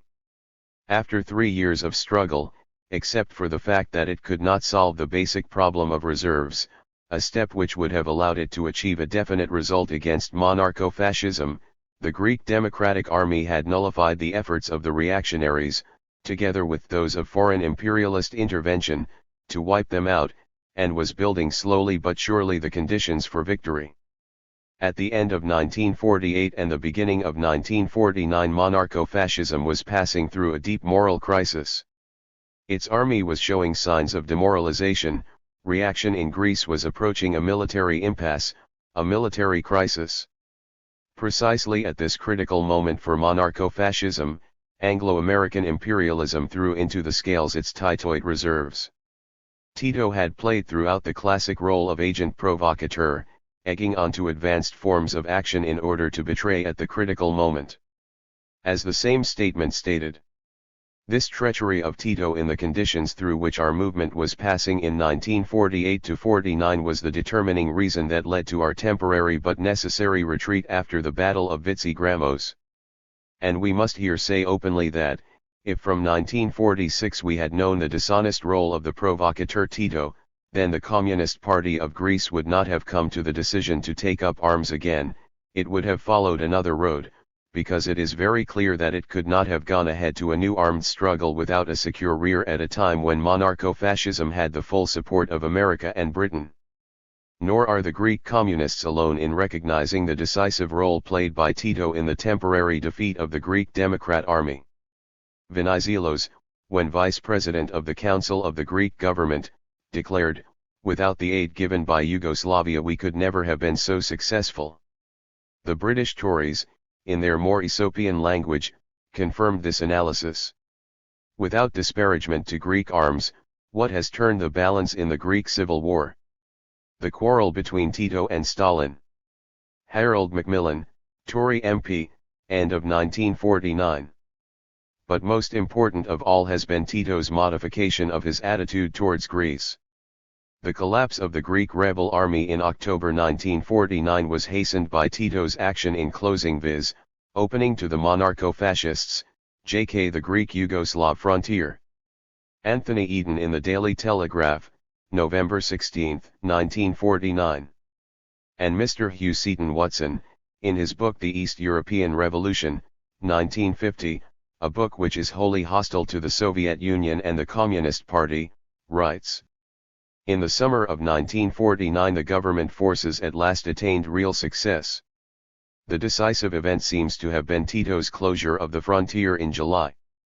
Thus Tito was the decisive force in securing the temporary establishment of a fully Americanized Western war base in Greece, for putting monarcho-fascism back in power at a moment when it was critically challenged.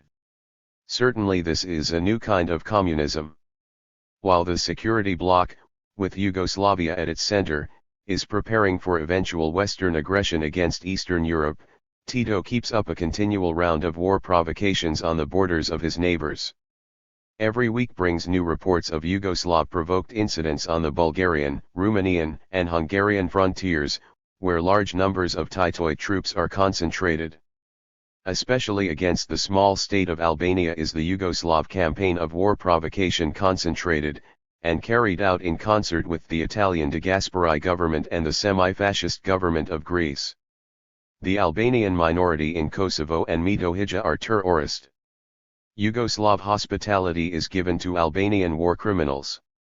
Already at the end of 1949, December 5, the American journalist Sulzberger reported, Marshal Tito has moved a so-called Kosi Cox brigade of Albanian refugees to the Scutari frontier region. Theoretically, its job is to work on land reclamation, but actually it is causing worry to the government of Premier Enver Hoxha. Between early 1949 and the end of June 1950, Tito's armed forces made over 150 provocative attacks on Albania by land, air, and sea, and since then the campaign of provocation has intensified. Between April 2 and April 30, 1951 alone the Titoid armed forces violated the Albanian frontier 8 times. Tito Yugoslavia has become an integral and important part in the war plans of Western reaction. 1. By building up with Western aid an inflated army and police force directed against the Soviet Union and the people's democracies. 2. By transforming Yugoslavia into a Western military base. 3. By acting as the organizer and center of an anti-Soviet and anti-people's democracy security bloc on the borders of Eastern Europe. 4. By developing disruptive and espionage fifth column work inside its Eastern European neighbors' territory. 5. By orienting its economy to the export to Western imperialism and its puppets of strategic raw materials needed for aggressive war. Nor do we have to go far to seek confirming evidence for this role of betrayal. It comes from the very mouths of the spokesmen of aggressive war and imperialist diplomacy. In their booklet Eastern Europe Today, published by the United States Foreign Policy Association at the end of 1949, Joseph Harsh and Emil Lenyel explain that, immediately after liberation, American diplomacy had based its operations in Eastern Europe on elements hostile to the new regimes. But this, they admit, did not pay. Tito, on the contrary, they declare, is an excellent investment. Tito is worth all the dissident elements put together.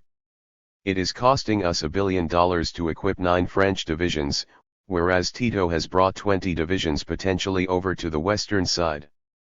The U.S. News & World Report, November 24, 1950, explained. From the U.S. point of view, Tito is anti-Stalin. Tito's army includes 30 divisions, ready and willing to fight Stalin. Tito's location is a strategic one. On November 18, 1950, President Truman sent a letter to congressional leaders urging immediate support for Tito, as this was required by the strategic and political interests in that area of the American government. Tito, he said, controls the largest fighting force in Europe except the Soviet Union, and this force constitutes an element in the defense of Western Europe. American policy with regard to Yugoslavia, he added, consists in giving Tito all the aid considered necessary for the protection of American strategic and political interests. In Yugoslavia the food and economic conditions were such that they could lead to serious consequences unless the U.S. government took immediate measures before Congress met again. Tito's capacity to control subversive elements in Yugoslavia would be gravely and perhaps fatally undermined and the capacity of the Yugoslav military forces dangerously weakened, if measures of aid were not immediately stepped up. This was a frank declaration by the president of the world's greatest imperialist power that Tito's Yugoslavia was following a policy in the interest of Western imperialism, in the interest of Western war policy. It was also a frank avowal that opposition to Tito inside Yugoslavia was developing fast and threatening the Tito regime. And finally it proved that Truman and Tito have the same definition of subversive elements.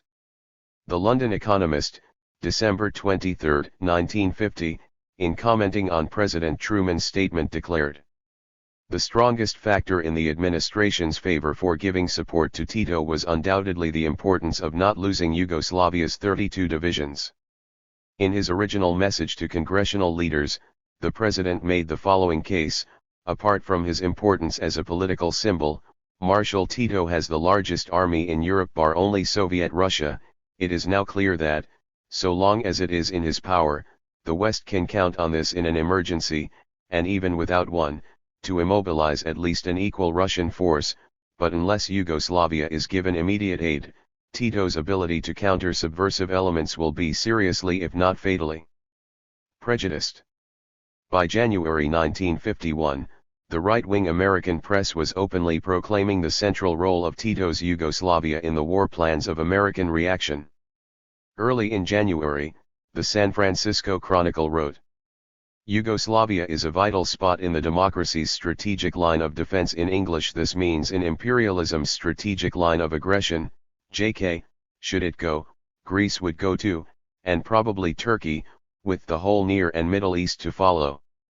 Joseph and Stuart Alsop, writing in the New York Herald Tribune on the value of Tito, wrote of the 30 Yugoslav divisions, the Turkish army of nearly 30 divisions, and the revivified army of Greece.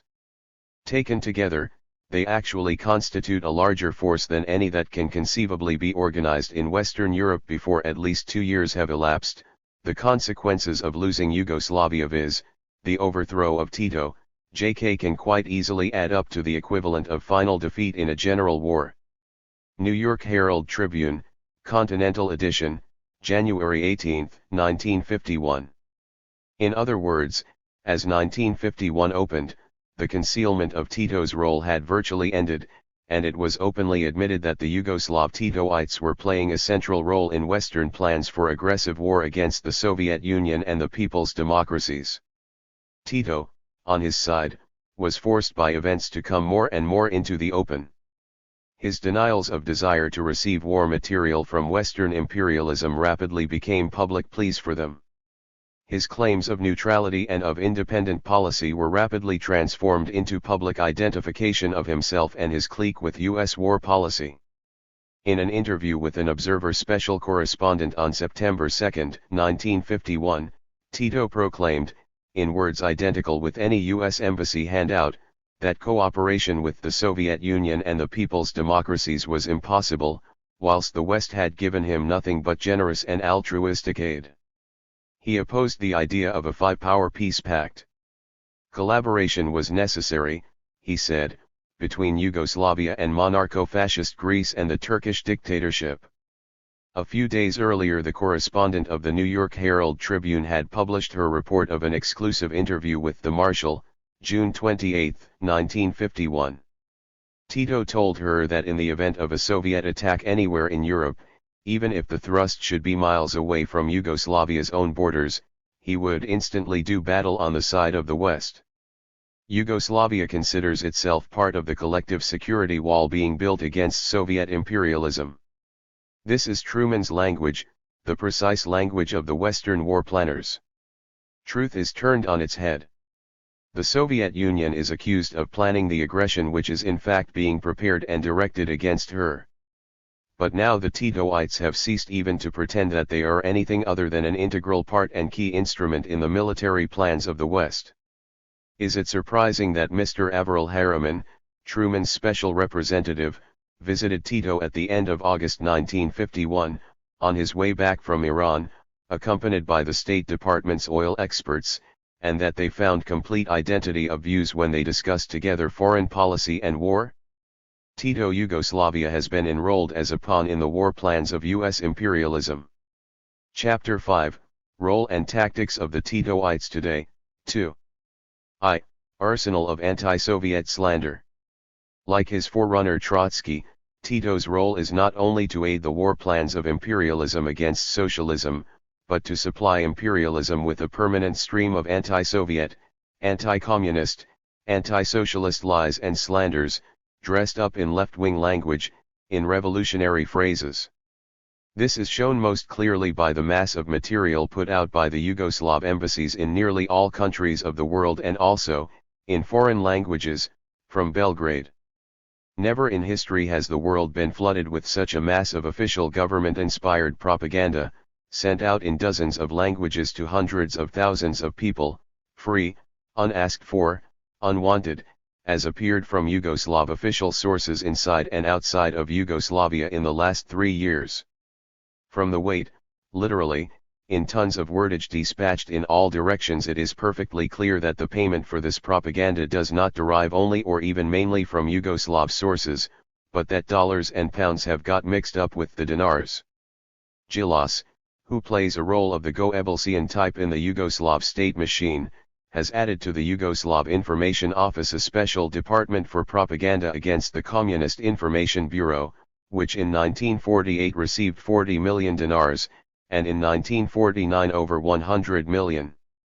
The Yugoslav radio disseminates its slanders abroad in some 14 languages. It can now be understood why the British government so readily acquiesced in the Yugoslav demand towards the end of the war for equipment to repair the main radio stations and to enlarge the radio service.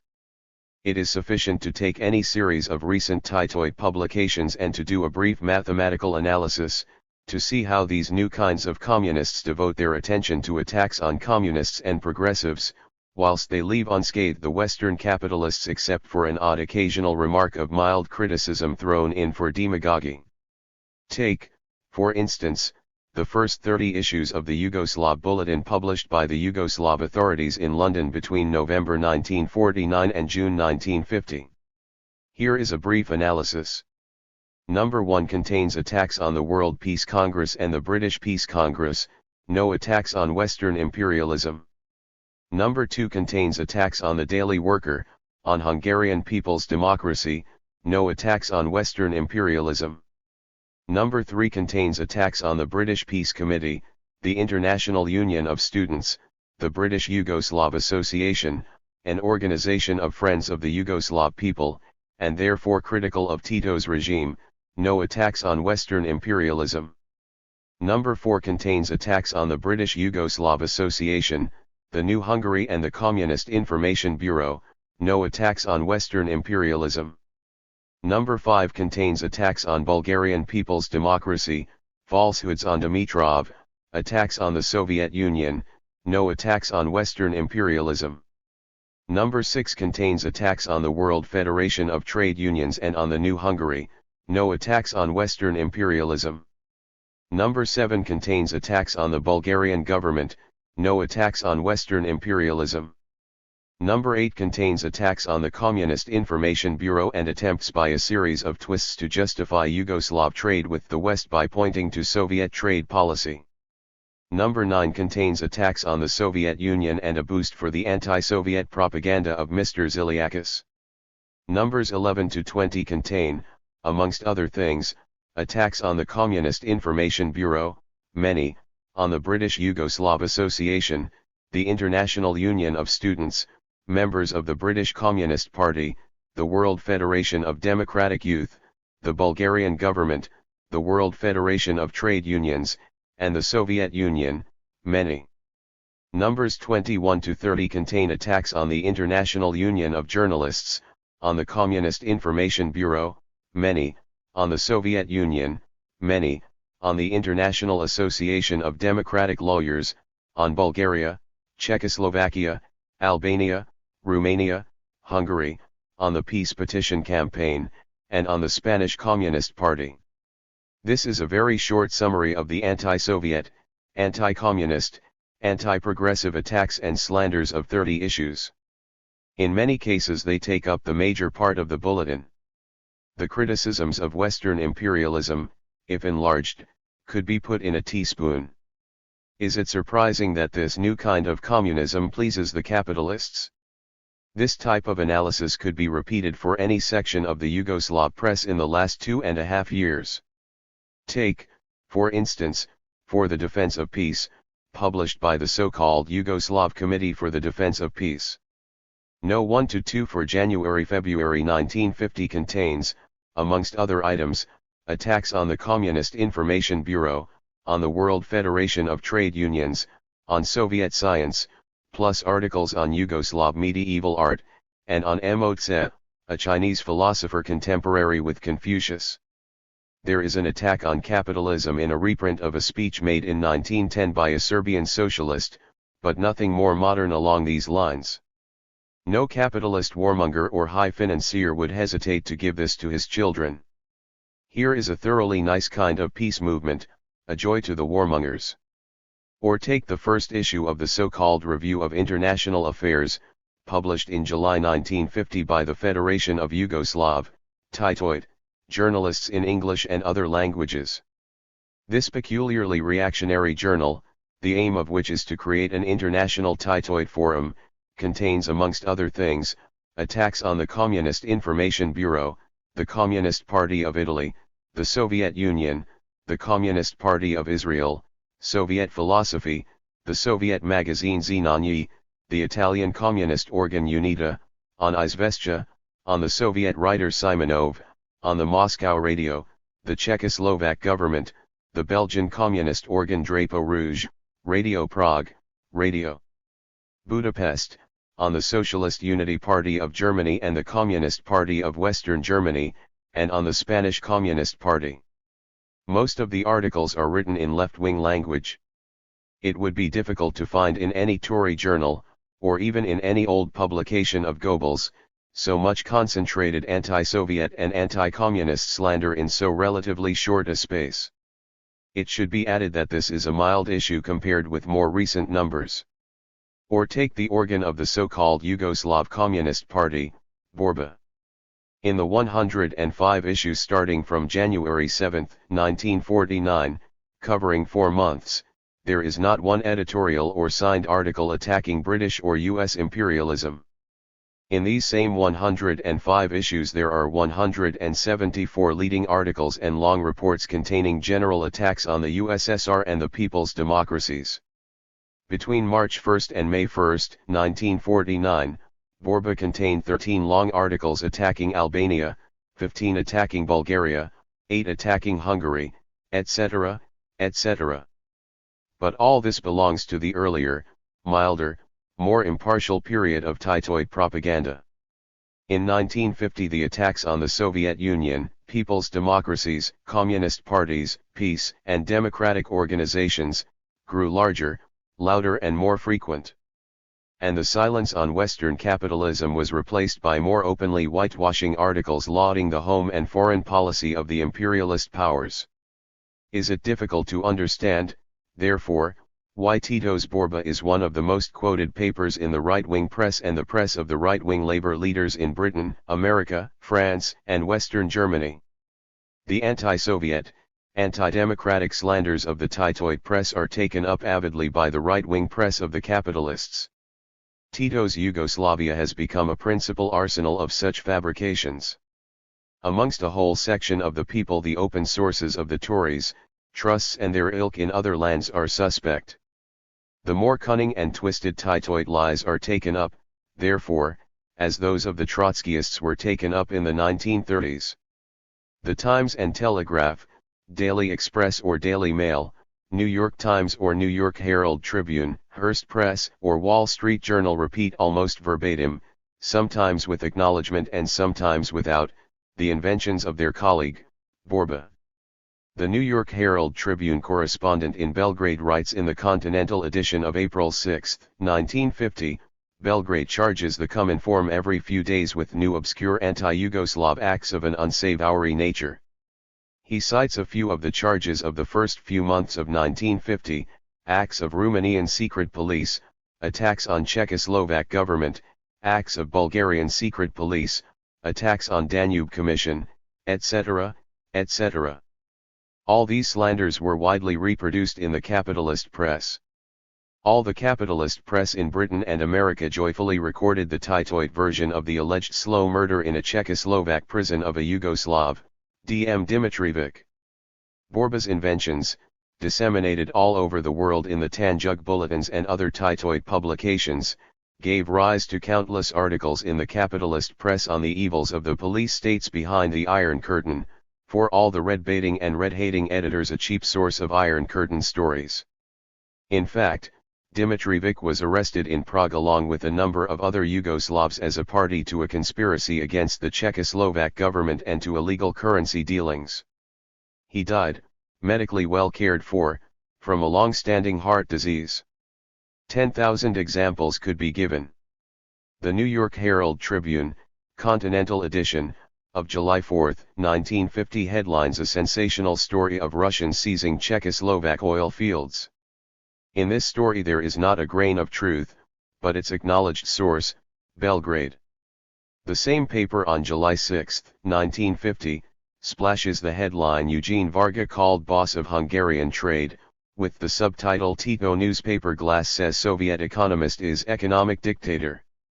There is not a grain of truth in this, but its acknowledged sources, Belgrade.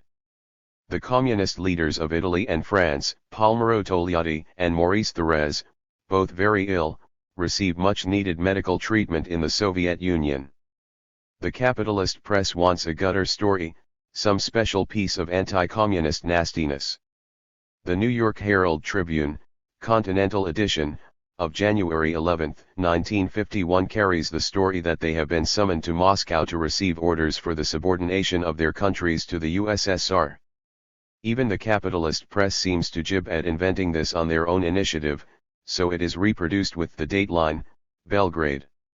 A patient study of all that is most reactionary in the right-wing press of the capitalist world would show that it has one of its most fertile sources for anti-Soviet, anti-People's Democratic, red-baiting material, the press and information offices of Tito's Yugoslavia. If in 1949 the main line of the Titoid press was to launch attacks and slanders on the countries of socialism and people's democracy, leaving the West unmentioned, in 1950 it began to pass more openly to praising and whitewashing Western imperialism. Exactly as had been disclosed at the Rajk trial, the plan of campaign was, first, to boost Yugoslavia, make Tito Yugoslavia the center of attraction of all eyes, distracting attention from the role of the Soviet Union, secondly, to pass by stages into open attack against the Soviet Union and the people's democracies, ignoring the West except for a few faint criticisms to add realism to the anti-Soviet slanders, and thirdly, to pass more and more openly to whitewashing Western capitalism. On April 7, 1950, Tito interviewed the Times. His theme was "The West is better than the East." On April 27, 1950, Tito addressed the joint session of both houses of the Yugoslav National Assembly. The Daily Herald, April 28, 1950, reporting him, headlined "Tito says we turn to West" and described it as his most conciliatory speech to the West. On April 29, 1950, Alexander Worth reported in the Manchester Guardian Tito's press conference of the previous day in these words. Tito remarked that there had been no political pressure from the West. Altogether, he suggested, development of economic ties with the West had made up economically for the damage inflicted by the Cominform boycott. The American government, the Tories, and Transport House were trying with increasing difficulty to justify the Marshall Plan and to disguise the colonizing nature of American aid. They were meeting with increasing resistance. So Tito was thrown in to explain the generous nature of Western imperialism, to explain that capitalism had ceased to be capitalism. But on what issue do the capitalists most need the assistance of Titoid propaganda? Surely it is in carrying out their central purpose, the preparation of aggressive war against the countries of socialism and people's democracy. As step by step the people in the rear of capitalism begin to feel the danger of approaching war, imperialism needs the help of Tito to lull them into inaction. As step by step the people in the rear of capitalism begin to see that it is their own governments, their own rulers who are preparing aggression, the capitalists try and cover up their war preparations by disguising their aggressive aims and plans as defense against the alleged aggression of the USSR and the people's democracies. Truth has to be turned on its head. What better instrument than Tito? As step by step the people in the rear of capitalism hear the Soviet Union's concrete proposals for peace, for the peaceful solution of all problems and issues arising between West and East, between the great powers, and come to see that the Soviet Union and the people's democracies want peace and are working for peace, Western imperialism tries to conceal and then to distort the peace policy and all the peace proposals of the Soviet Union. Here again is a role for the Titoites. As step by step the peoples in the rear of capitalism, together with the peoples of the new world of socialism and people's democracy, begin to band together, unite, organize in a world movement for the defense of peace, isolating and exposing the warmongers, it becomes essential for the governments of the USA and Britain, for the trusts, Tories and right-wing labor leaders to attack, compromise, disrupt this movement, which they so much hate and fear. So to complement the open attacks on the peace movement from the open reactionaries, the wily arguments of the Titoites are thrown into the struggle. An essential role of the Titoid propaganda is to try and break the unity of the international progressive movement, the World Federation of Trade Unions, the World Federation of Democratic Youth, the International Union of Students and above all the World Peace Movement. Under the cover of their usual pseudo-revolutionary phrases the Titoites set out to lull the peoples into a false sense of security by denying the imperialist drive to war. I do not think there is any immediate danger of war. A hot war is unlikely to replace a cold war. Tito, interview with The Times, April 8, 1950. Next they set out to prove that the ceaseless efforts of the USSR and the people's democracies for peace are nothing but an insincere and hypocritical maneuver. This became increasingly important as the continued and patient efforts of the Soviet Union and people's democracies for peace, their repeated concrete peace proposals and attempts at peace negotiation began to impress even right-wing people in the capitalist countries. So the big capitalists turn on the Tito tap. In a leading article on the 5th anniversary of VE Day, Borba, the official organ of the Yugoslav Communist Party, attacked Soviet policy as essentially imperialist, and said that the insincerity of the slogans for peace was manifest in the Russian attitude towards Yugoslavia, with its propaganda campaign, economic blockade, and warmongering speeches. The Times, May 10, 1950. Next, the Titoid propagandists set out to prove that the danger of war comes not from Western imperialism but from the Soviet Union and the people's democracies. Whenever the Western capitalists are launching some new campaign of aggression, in Vietnam or Korea or Malaya, or preparing some new warlike bloc or some new rearmament, the Titoites are put up to launching a war scare replete with slanders against the Soviet Union or Eastern Europe. Whenever the Titoites themselves take some new warlike step on their frontiers, they try to throw the responsibility onto their neighbors.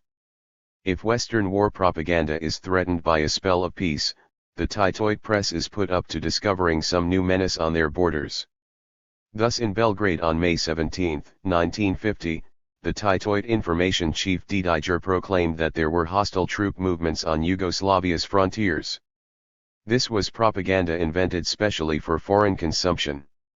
It is perhaps significant that the more alarming statements in M. Dedijer's speech on Soviet war preparations in the neighborhood of Yugoslavia were not quoted in today's Belgrade press.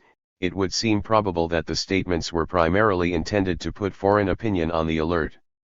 Manchester Guardian correspondent in Yugoslavia, May 18, 1950. In mid-July a new incitement campaign was launched. The Narodna Armija, army paper at Belgrade, invented reports about Bulgarian troop movements together with extraordinary measures adopted by Romanian troops on the Yugoslav borders.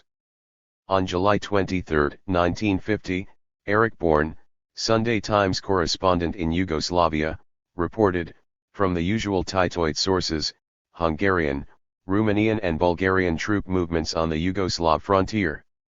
This corresponded with a particularly urgent need to whitewash the movements of American troops in Korea. On December 29, 1950, the New York Herald Tribune correspondent in Belgrade took up the same refrain. U.S. aggression in Korea needed to be forgotten. Yugoslav rearmament coinciding with a desperate economic situation needed to be justified, so Marshal Tito charged Hungary, Romania, and Bulgaria tonight with having 600,000 men under arms. The Marshal accused them of carrying out widespread military preparations against his regime. New York Herald Tribune, Continental Edition, December 29, 1950. This was at a moment when events in Korea were leading towards a widespread movement in Britain, America, and the West generally for a negotiated peace. So, along with Truman and Churchill and Chiang Kai-shek, Marshal Tito's aid was required to divert the peoples from the path of peaceful settlement. Assailing, at length, the notion of peace at any price with Soviet Russia, the Marshal denounced what he termed the Munich type of peace. See also Hearst Press for the slogan, J.K. It is the peace of the aggressor, in which one or several nations are enslaved in the hope that eventually the aggressor will be satisfied. This peace is only fiction. It is not peace. New York Herald Tribune, Continental Edition, December 29, 1950. So whenever Truman or Churchill or Morrison need an excuse for their warlike moves, the Titoites provide the pretext. And, finally, in their work of abetting the Wall Street drive to war, the Titoites set out to prove that the worldwide popular movement for peace is a communist maneuver, just as the Trotskyists in the 1930s set out to show that the worldwide movement for collective security and against fascism was a maneuver of the Communist International. When the world petition against the atomic bomb was in the first place in the popular struggle for peace, it was against this campaign that Tito, banning the petition in Yugoslavia, directed his propaganda machine. To compromise the organized peace drive of the World Peace Committee, the Titoites set up a phony Yugoslav peace committee whose sole efforts were to try and divide from within the broad peace committees of other countries. Come-inform propaganda slogans for peace are hypocritical. The Times, May 10, 1950, reporting a Borba article. Marshal Tito said precious time was being wasted in debates on the outlawing of the atomic weapon. No empty declarations and catchwords but concrete acts can show who is for peace and who is not. United Nations Correspondents Association interview with Tito by telephone, reported in Manchester Guardian, May 26, 1950. So at a time when the fight for peace, in the face of the war drive of Western imperialism, is the central task facing all progressive people in the world, the Titoites set out to whitewash the warmongers, to turn truth on its head and put the onus of blame on the peace-loving powers, to slander the peace proposals of the Soviet Union, to disrupt the world peace movement. Hitler too had his peace propagandists working along these lines. 2. Titoites at UNO. This same role has been played by the Titoites inside the United Nations organization. By the end of 1949 it was becoming increasingly difficult inside UNO to hide from the peoples in the capitalist countries that the obstacle to peace came from imperialism, that the USSR and the people's democracies were loyal to the UNO Charter and were ceaselessly putting forward concrete plan after concrete plan for the preservation of peace according to the UNO Charter. The Molotov says no myth was wearing very thin. It was Bevin, Hector McNeil, Atkinson, Truman who were saying no to every concrete peace proposal. The Soviet representatives proposed the abolition of the atomic bomb with international control. The answer was no. They proposed a reduction by 1/3 of the armaments of the 5 great powers. The answer was no. They proposed a 5-power peace pact. The answer was no. They made proposal after proposal, concession after concession, the answer remained always, no. Public opinion became restive, impatient. Some new weapon was needed to throw cold water on the Soviet proposals, to justify the Bevin, Atkinson rejection of every proposal for peace. This was the special role of the Titoite representatives at UNO. The right-wing attacks on the Soviet proposals were threadbare, so throw in attacks from the left. There followed the usual division of labor. At the 4th and 5th General Assemblies of UNO, both at the plenary sessions and in the sessions of all the committees, whenever Soviet or People's Democratic representatives rose with a concrete proposal, up jumped the Titoites, Cardinal J or Wilfen or Didiger or another, violently attacked the proposal in pseudo-revolutionary phrases, branded it as hypocritical, insincere, launched a savage series of slanders on the country of the proposer, and sat down to the applause of the U.S. British, Chiang Kai-shek, Philippine and other U.S. satellite delegates. Then up got the U.S. or British representative, heartily agreed with the intervention of their colleague from Yugoslavia, took up the slanders, and rejected even discussion of the original proposal. Here and there the Yugoslav delegate would abstain, to prove his independence, but on all critical issues he voted westwards.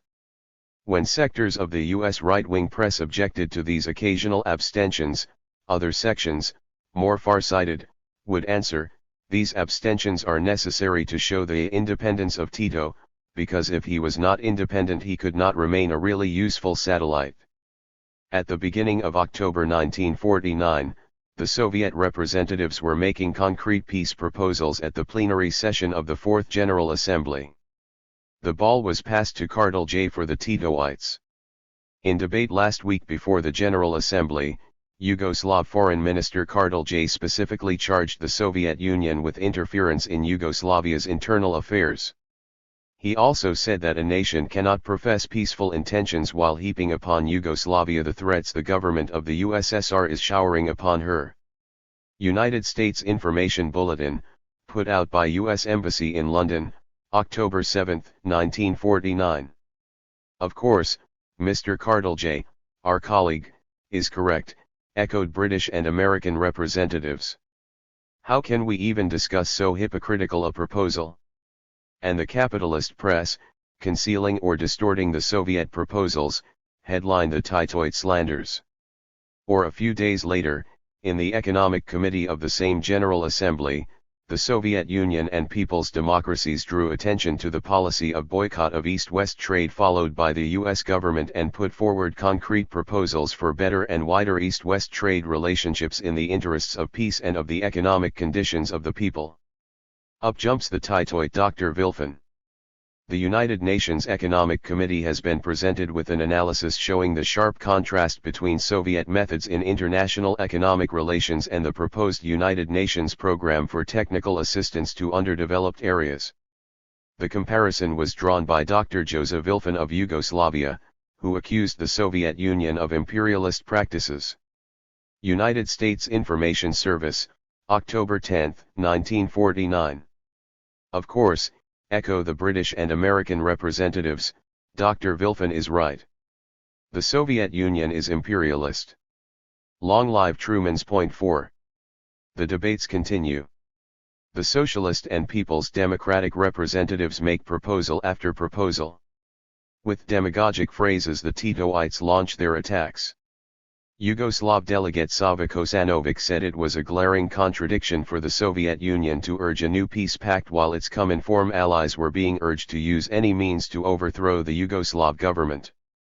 United States Information Service, December 2, 1949. The United States Press Service throughout the world distributed the Titoid slanders, boycotting the peace proposals. The capitalist press echoed the Titoid slanders, keeping silent on or distorting the peace proposals.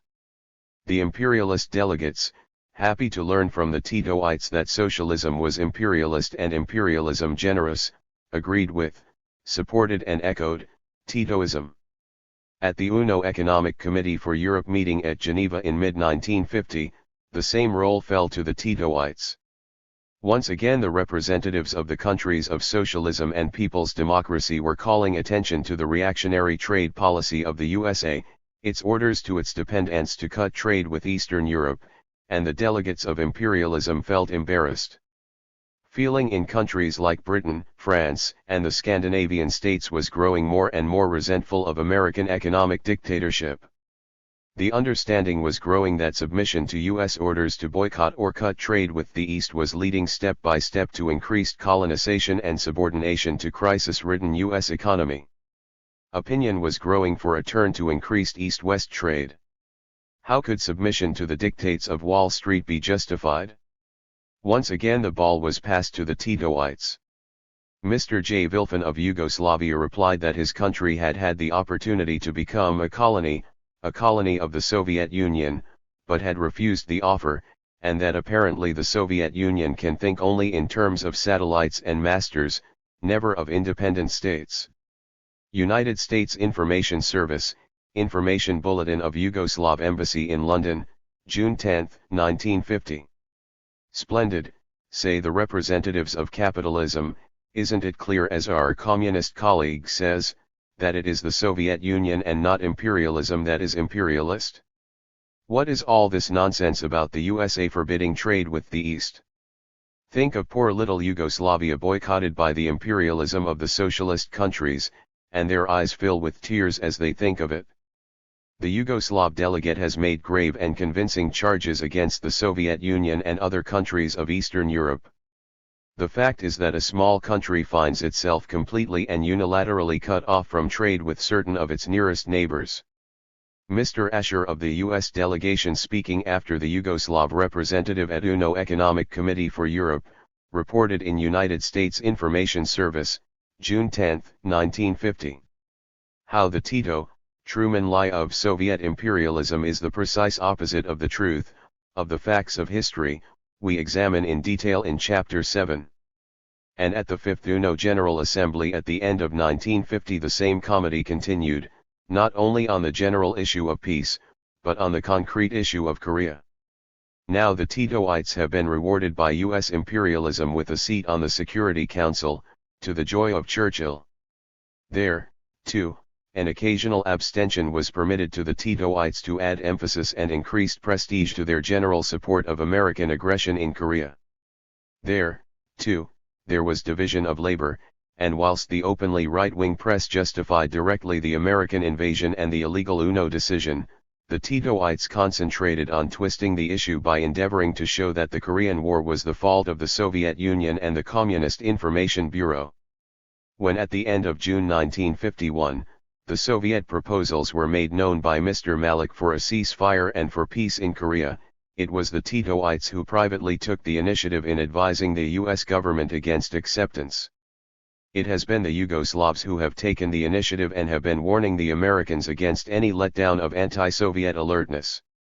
They have gone so far as to caution the Americans against the danger of falling into a Soviet trap in the Korean affair. This type of uncompromisingly anti-Russian advice to the United States is reported to be relatively rare in other European capitals. New York Herald Tribune, July 9, 1951. Indeed, such advice as given by the Titoites came only from Syngman Rhee and Chiang Kai-shek. When the Political Committee of the Fifth General Assembly of UNO discussed the Soviet proposal for a declaration for the elimination of the war danger and for strengthening peace and the security of nations, Cardinal J denounced the proposals and declared that he would vote against. When the violation of human rights was discussed, the Titoites denounced, not British authorities' shooting down of Nigerian miners, not the Union of South Africa's treatment of its African population, the overwhelming majority, not the US treatment of Negroes, but Hungary, Bulgaria, and Romania. The Titoites supported the illegal re-election of Triglav as General Secretary of UNO. But above all, they have thrown in their weight on Korea. When the Soviet representative challenged the legality of the Security Council's decision on Korea of June 27, Yugoslavia abstained. When the Soviet delegates called on the USA to cease bombing the towns and civilian population of Korea, Yugoslavia abstained. The Titoid Foreign Minister Cardinal J blamed the Soviet Union and the Communist Information Bureau for American aggression in Korea. It is not, he declared, a struggle of the Korean people for independence, but the liberation hopes of the broad body of that nation here too, as in many other parts of the world, have been misused to serve the purposes of an alien hegemonistic policy. The peoples of Yugoslavia cannot help comparing the events in Korea with the fact that we are now in the third year of the incessant rabid aggressive campaign of the Cominform governments led by the USSR. Cardinal J's speech on eve of departure from Belgrade to the General Assembly of UNO, Yugoslav Fortnightly, September 15, 1950. Not one mention of American aggression, of the mass dispatch of American troops to Korean soil, of the total absence of Soviet troops from Korean soil, not one word that could offend Truman or Churchill or Chiang Kai-shek. In December 1950, Vladimir Didiger, described by the Times correspondent in Belgrade as a member of the Foreign Affairs Committee of the Yugoslav People's Assembly, and a close associate of Marshal Tito, published an article on Korea in the Communist, organ of the Central Committee of Tito's Communist Party. What caused the untold suffering of the Korean people? What is behind the ceaseless bombing by US planes and shelling by British and US warships of Korean towns and villages? Why are US, British, Turkish, Siamese, Philippine troops killing Koreans on Korean soil thousands of miles from their homelands? Mr. Didiger has an answer. Mr. Didiger sees events in Korea as a manifestation of the Soviet will to dominate the world. If this is to be resisted successfully, the workers of the world must realize that yet another pretender to world domination has appeared, and get rid of illusions about the Soviet Union representing some alleged force of democracy and peace. The basic task of the Soviet bureaucracy is to slow down the development of the Chinese Revolution and to complicate her international situation for her. The Times, from Belgrade correspondent, December 27, 1950. Not even a word of concern about U.S. policy. With all its pseudo-Marxist phraseology, Didiger's article makes the Times editorials or Walter Lippmann's articles in the New York Herald Tribune look like the writings of Reds, and make the declarations of Jawaharlal Nehru appear like those of a dangerous revolutionary. Can it be wondered that the Titoid articles and speeches on Korea are headlined in the Hearst Press? One of the most right-wing weeklies of imperialist America, the U.S. News and World Report, published on July 28, 1950, a long interview with a top Yugoslav official in Belgrade.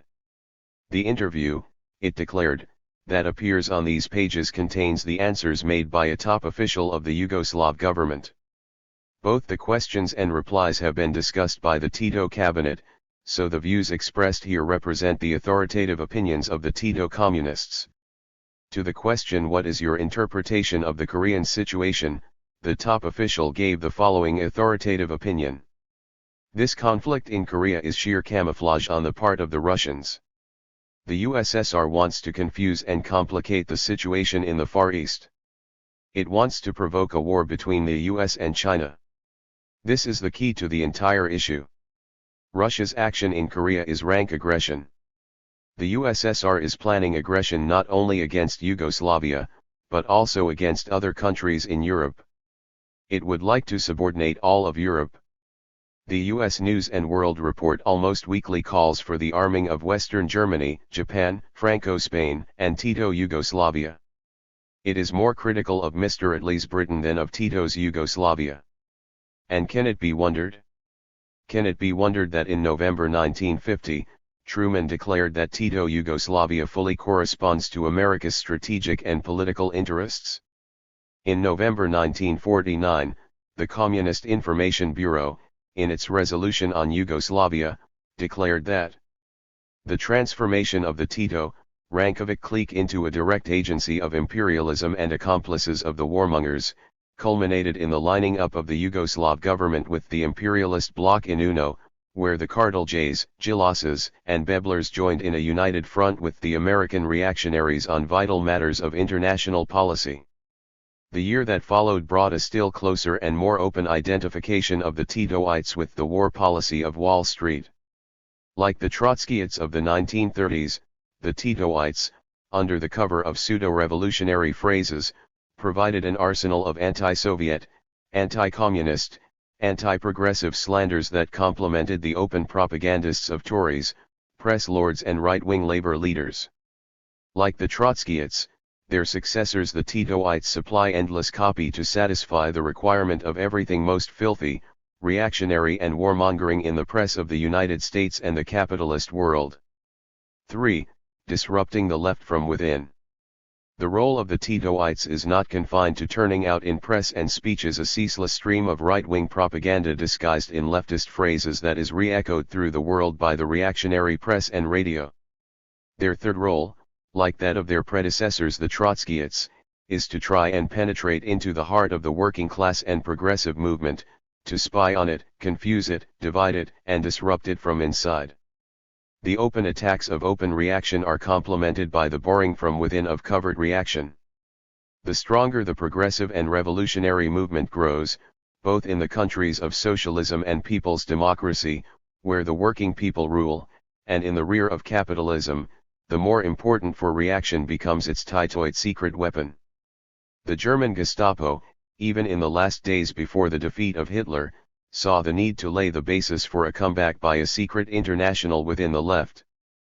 Already on September 28, 1944, Paul Golly, correspondent of the Chicago Daily News and New York Post, reported from Switzerland. This scum of the French population is now being trained for Bolshevik activity in the tradition of Trotsky's International under the personal orders of Heinrich Himmler. They are being instructed to tell their fellow countrymen that the present-day Soviet represents only a bourgeois degeneration of Lenin's original principles and that it is high time to return to sound Bolshevik ideology.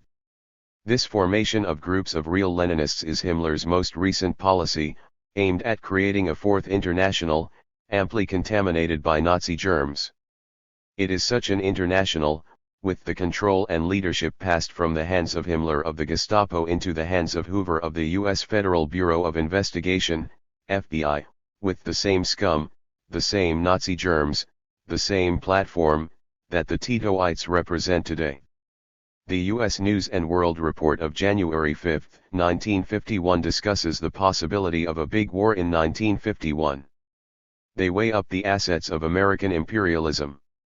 They discuss the atom bomb, the American policy of scorching other people's earth. Then they come to Titoism, the kind of national communism sponsored by Marshal Josip Broz Tito. They see it as another weapon against the Soviet Union. They explain that Tito-type communists are active within the communist parties of many countries. In all-out war they would make a bid for party control. They are seen by this organ of U.S. reaction as a fifth column inside the labor and progressive movement of the world, of special use to imperialism in time of war.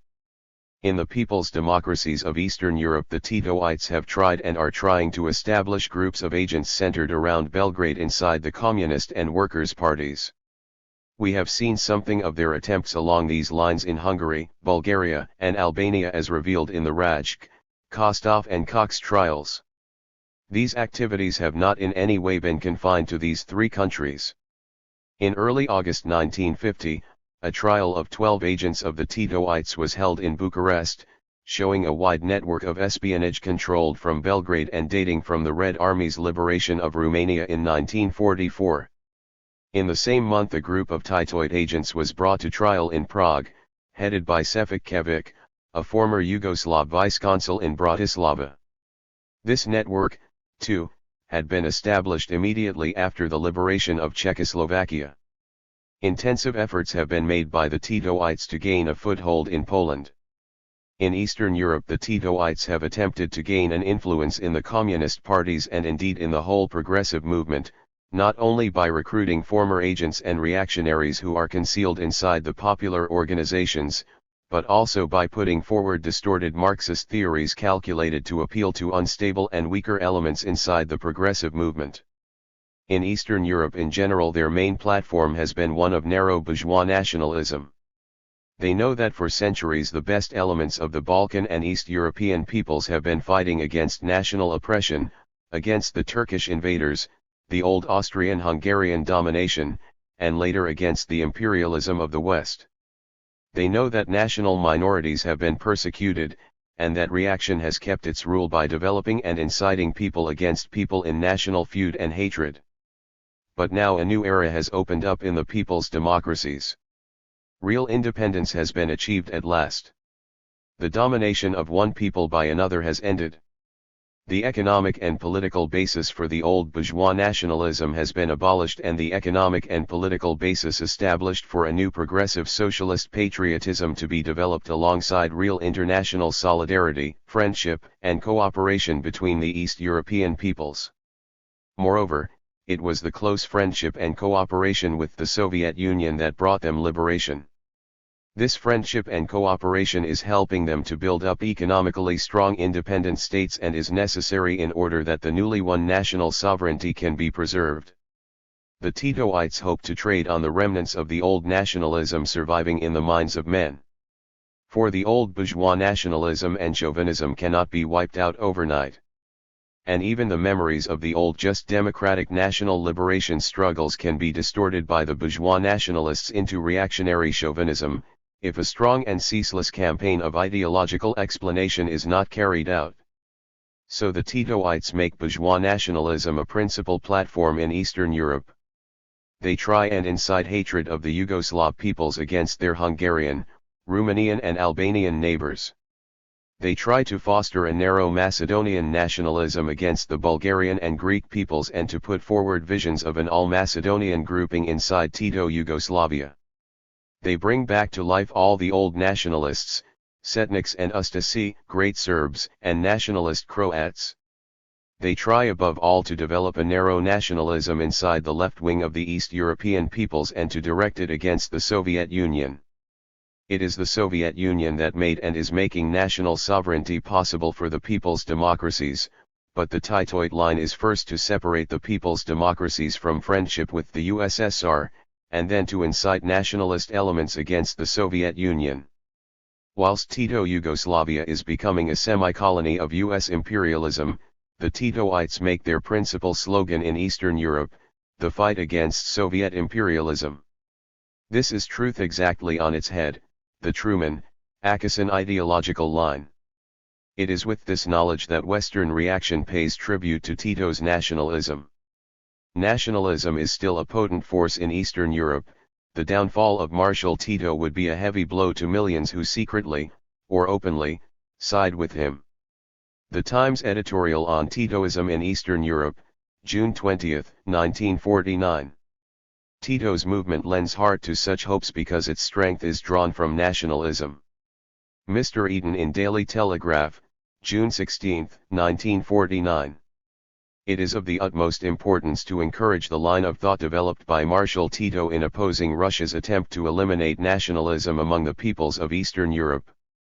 Hector McNeil in address to Canadian clubs and UNA in Canada, quoted in The Times, October 25, 1949. In Eastern Europe, where the task before the peoples is to build socialism, where, in the people's democracies, national sovereignty has been achieved with the aid of the Soviet Union, where the sacrifices made by all those who fought throughout history for the national liberation of their countries have been rewarded, the platform of the Titoites is nationalism, that is, bourgeois nationalism. It is very interesting to compare with this the role of the Titoites in the colonial and dependent countries, particularly in India and Africa and in the Middle and Far East. Like their Trotskyite predecessors, the Titoites have been charged by their masters to play a role of special importance in these areas. The colonial people cannot be easily turned from their national liberation struggles by social democracy. Whilst the exploitation of the colonial peoples provides an economic basis for social democracy in the imperialist exploiting countries, there is no corresponding economic basis for social democracy in the colonial countries themselves.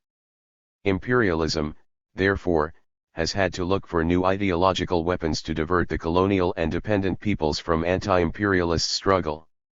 It is for this reason that already in the 1930s the Trotskyite agents of the bourgeoisie played a specially important disruptive role, not only inside the communist parties but inside socialist parties, where they existed, and inside the national movements. Abusing the ardent revolutionary spirit of these people, trading on the fact that in a number of colonial countries the theoretical level of the Marxist groupings was low and the progressive political organizations were weak, the Trotskyites, under ultra-leftist slogans, tried to break the broad unity of the anti-imperialist front, separate the vanguard from the masses, and divide the struggle of the colonial and dependent peoples from the struggle of the working class in the imperialist countries. They called for an immediate struggle for socialism when the revolutionary movement had not yet reached such a stage. They branded, in Ceylon, India, North Africa, the struggle against fascism as a maneuver of imperialism. They put forward bourgeois nationalist slogans which played into the hands of the fascists, against white imperialism, etc. In this way great harm was done to the anti-imperialist struggle in Indochina, in Ceylon, in North Africa, in Indonesia. The Japanese secret police and the Gestapo set great store on the development of such groupings in the colonial lands. Today, on this issue too, Trotsky's mantle falls on Tito's shoulders. The national liberation movement has made giant strides forward. Whole vast areas have won their independence. The working class has stepped or is stepping into the leadership of the liberation struggle. In many colonial and dependent countries strong communist parties have developed or are developing. In all these countries the task is the struggle for national independence, the struggle against imperialism. The working class is faced with the task of building, under its leadership, the unity of the overwhelming majority of the people, workers, peasants, petty bourgeoisie and national bourgeoisie, against foreign imperialism, the feudal landlords and that section of the bourgeoisie, the big, bureaucratic, bourgeoisie, who have sold out to imperialism. The people's democratic rule, the new regime of people's democracy for which the colonial and dependent peoples are striving, will not be in its first stage a dictatorship of the proletariat. The tasks of the revolution are, in the first instance, anti-imperialist, anti-feudal. The revolution has not yet got socialist tasks. So what is the main platform of the Titoites in the colonial and dependent countries? It is to preach immediate socialism, immediate socialist revolution. By urging the people to skip essential stages in the revolutionary struggle, they are trying to draw the proletarian vanguard far in advance of the masses, to provoke them in the traditional manner of agents provocateurs, to lead them forward too far and fast and thus lay them open to be repressed and broken by imperialism. Wherever the level of Marxist understanding is not yet high, the Titoites seek to confuse the people and the revolutionary groupings by high-sounding, ultra-revolutionary phrases. They try to cash in on the people's intense revolutionary fervor, their readiness for struggle and sacrifice, in order to distort, divert, divide, and disrupt the anti-imperialist struggle, and transform the people's desire for national independence into blind bourgeois nationalism. This is why the Titoites are especially active in their efforts to contact the colonial people. It is now clear why already in 1945-46, Cardinal J, posing as an expert in international affairs, made a special study of the colonies, why the Yugoslav embassies in the imperialist countries contacted the revolutionary organizations, asking for information on the colonial struggle, why the Yugoslav Foreign Office has a special section dealing with colonial problems, and asks for every publication in the colonial world and especially the publications of the left-wing organizations. This is why the Titoites went out of their way to invite colonial revolutionary leaders to Belgrade in the post-war period. This is why the Yugoslav embassies in Britain, Belgium, France, Holland, etc., have as a special task to contact the colonial students in these countries in order to inveigle them to visit Yugoslavia. And this is why the imperialists, who are alarmed at the slightest contact of the colonial peoples with the Soviet Union and people's democracies, go out of their way to encourage and promote contact with Tito Yugoslavia. The Titoites made a special drive on India. They sought to advise the Indian communist movement that Belgrade was the new center of the world revolutionary movement. They tried to promote ill will between Indian revolutionaries and the British and other communist parties. They sent their delegates, including D. Diger, a leading Titoid, to attend the Second Congress of the Indian Communist Party. They put forward both publicly and off the record what they called Cardinal J's new development of Marxist theory, the intertwining of the national liberation struggle and the socialist revolution. They quoted and requoted Cardinal J's report to the first meeting of the Communist Information Bureau as a basis for development in India. These were the points that they stressed. It can be said that the development of the national liberation uprising and the people's power in Yugoslavia represents a specific example of the linking up of a national liberation war with a democratic people's revolution under the leadership of the working class striving in its development to a higher socialist form. The process of the development of the people's democratic revolution interblended with the socialist forms which today have become predominant. Cardinal J's report to Communist Information Bureau, August 1947, reprinted in Indian Communist, January 1948. What did this mean?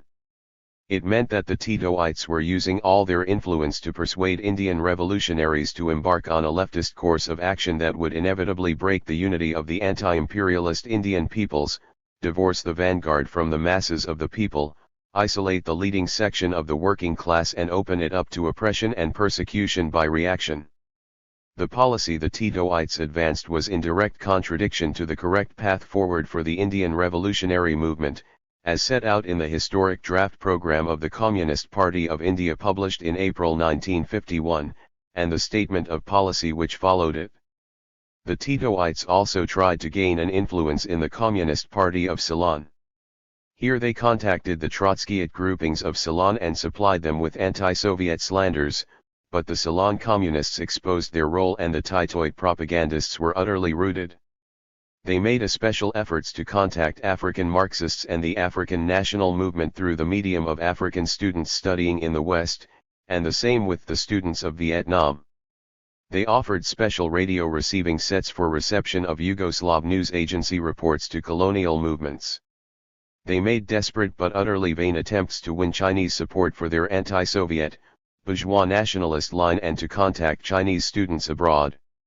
Until they were exposed, they tried to use their position in the international democratic organizations, the International Union of Students, World Federation of Trade Unions, World Federation of Democratic Youth, etc., to contact and indoctrinate the colonial people.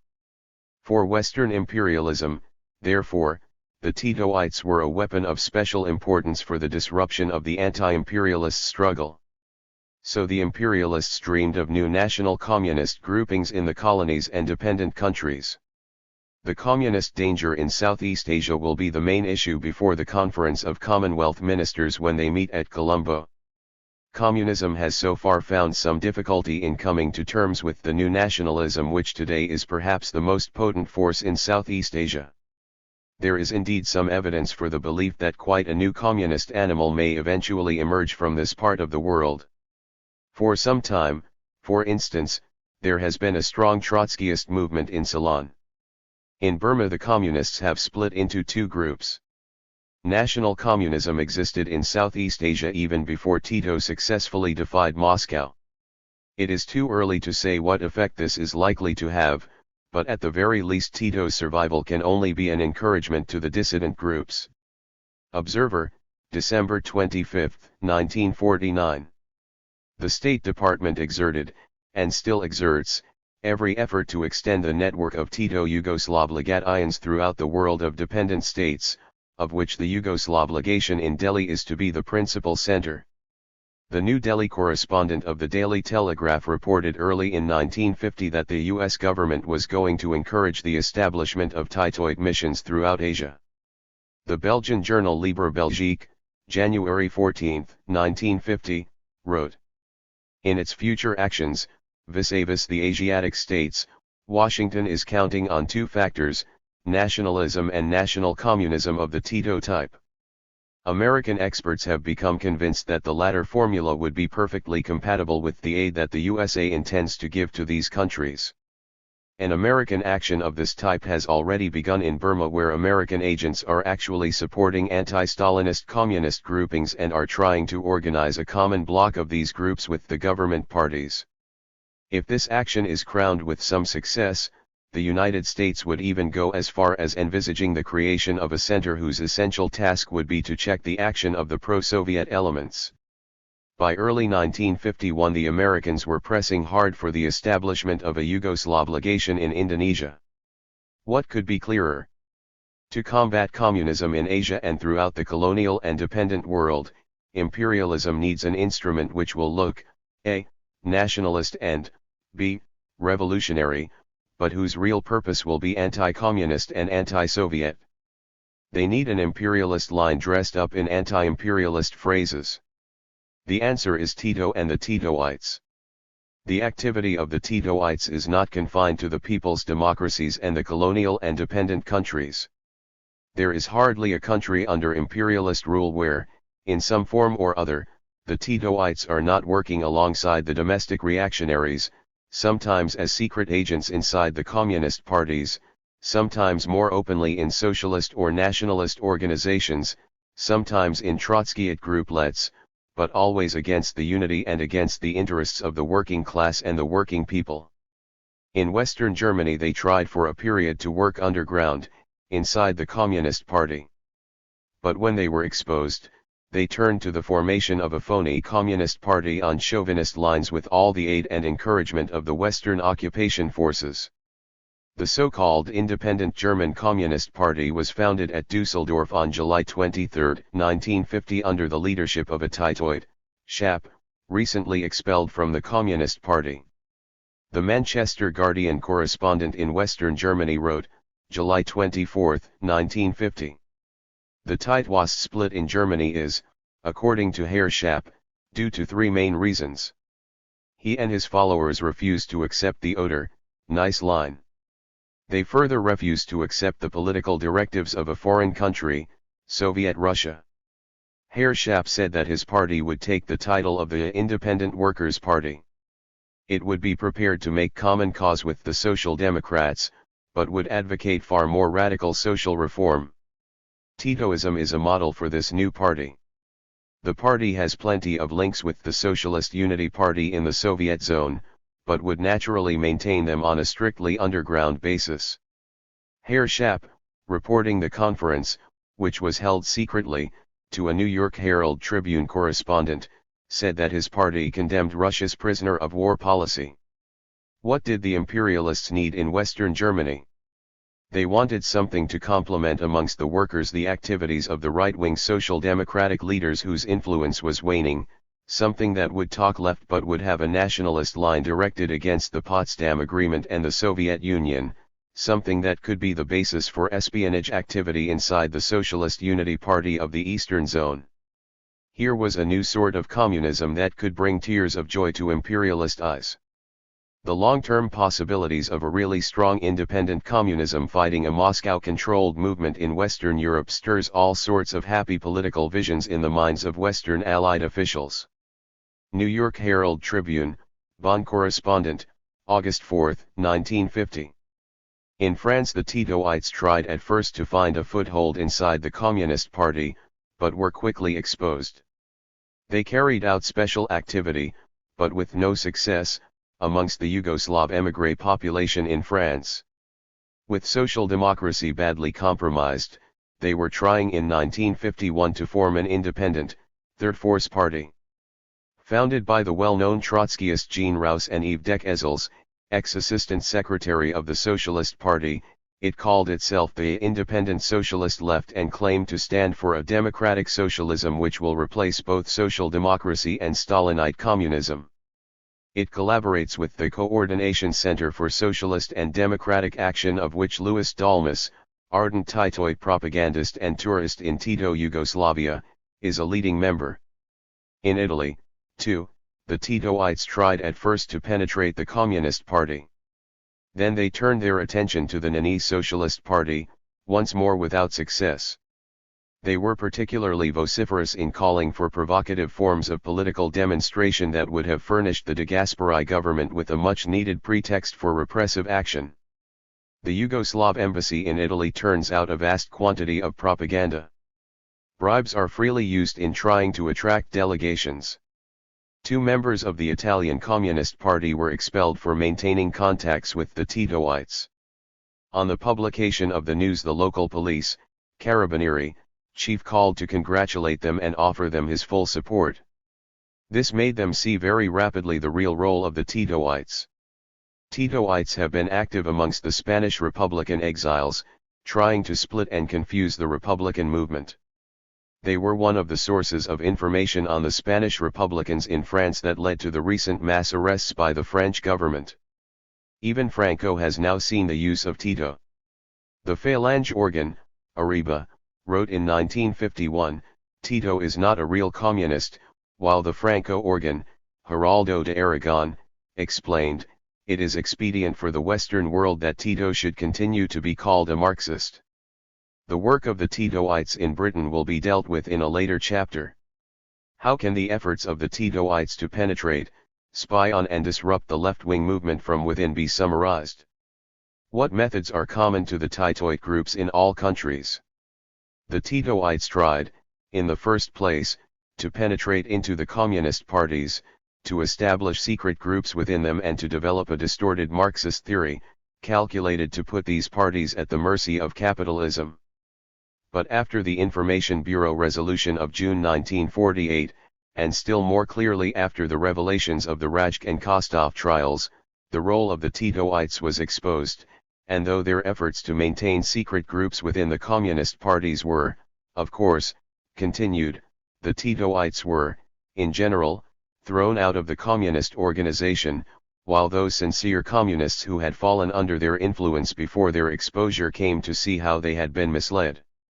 So today the Titoites, having failed to carry out their aim of organizing a split in the world communist movement, are endeavoring to carry on their work inside social democratic and nationalist organizations, and also by the formation of little splinter grouplets, independent socialist bodies, reminiscent of the countless Trotskyite splinter grouplets of the 1930s, Bolshevik-Leninist, Leninist Internationalist, National Communist, etc., etc., all of which with the aid of the police of their various countries try to disrupt working class and popular unity.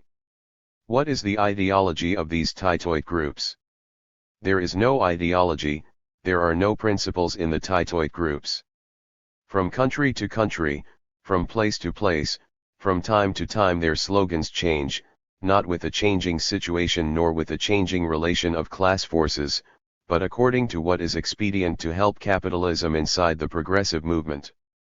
Whatever is against the interests of the working class, whatever is anti-Soviet, anti-communist, against unity of the working class, against peace, is served up in pretentious ultra-revolutionary pseudo-Marxist language as the slogan of the hour. The only thing common to the Titoites, as to the Trotskyites before them, is their utter lack of principle. In the people's democracies of Eastern Europe a certain bourgeois nationalism survives in the minds of even progressive elements, so in these countries bourgeois nationalism becomes an essential part of the Titoid program. In these countries, in the 1947-49 period, the main progressive tasks were to carry forward the march to socialism, fight for the leading position of the working class, cement the alliance of the working class with the working peasantry, isolate and restrict the kulaks, prepare the working people for intensifying class battles, strengthen the leading role of the communist and workers' parties. So the Titoites, overtly and covertly, taught the opposite. They developed what they called new advances in Leninism, they taught the opposite of Lenin, rejected the leading role of the working class, rejected the need to differentiate amongst the peasantry, taught the need to hide the Communist Party and to dissolve it into the People's Front, taught that the class struggle would die away. When the struggle for socialism was on the order of the day, the Titoites preached nationalism. When socialism could only be built with the aid and friendship of the USSR, the Titoites preached enmity to the Soviet Union. But in the colonial countries they changed their slogans. In these countries the revolutionary struggle had at this stage as its main tasks the fight against imperialism and against feudalism. Further periods of struggle and further stages of struggle were necessary before the fight for socialism would be on the order of the day, so here the Titoites preached socialism, the intertwining of the national liberation struggle with the struggle for socialism. Where a national liberation is the main immediate task, the Titoites preach socialism. But where the next task is the advance to socialism, the Titoites preach nationalism. Here they try to hold back the revolutionary advance, there they try to break the revolutionary movement by advancing provocative leftist slogans, destined to split the movement and cut off and destroy the vanguard. Everywhere they aid imperialism. Thus, like their Trotskyite predecessors, and along with the old Trotskyites, with whom in most cases ranks have been fused, they have no principles, but only one standpoint, enmity to the working class and socialism. The Marxism which they preach can only be described as police Marxism, MI5 Marxism. It consists in expressing the aims of imperialism in a pseudo-Marxist jargon. Have they a platform, an aim? Yes. It is the aim of their masters, the restoration of capitalism, subordination to American imperialism, war against the lands of socialism and people's democracy. But this is the platform of the inner ring of Titoites, and they dare not make it known to their supporters. Thus it was with the Trotskyite conspirators in the Soviet Union. They did not dare to make known their platform even to their own leading supporters. Naturally the Trotskyites could not but hide such a platform from the people, from the working class. And they hid it not only from the working class, but also from the Trotskyites as a whole, and not only from the Trotskyite rank and file, but even from the leading group of the Trotskyites, consisting of a small handful of 30 or 40 people. When Radek and Pyatakov asked Trotsky's permission to call a small conference of Trotskyites, 30 or 40 people, to inform them of the character of this platform, Trotsky forbade them, saying that it was inexpedient to talk of the real nature of the platform even to a small group of Trotskyites, as such an operation might cause a split. Stalin, Report at Plenum of the CC of the CPSU, B. March 3, 1937.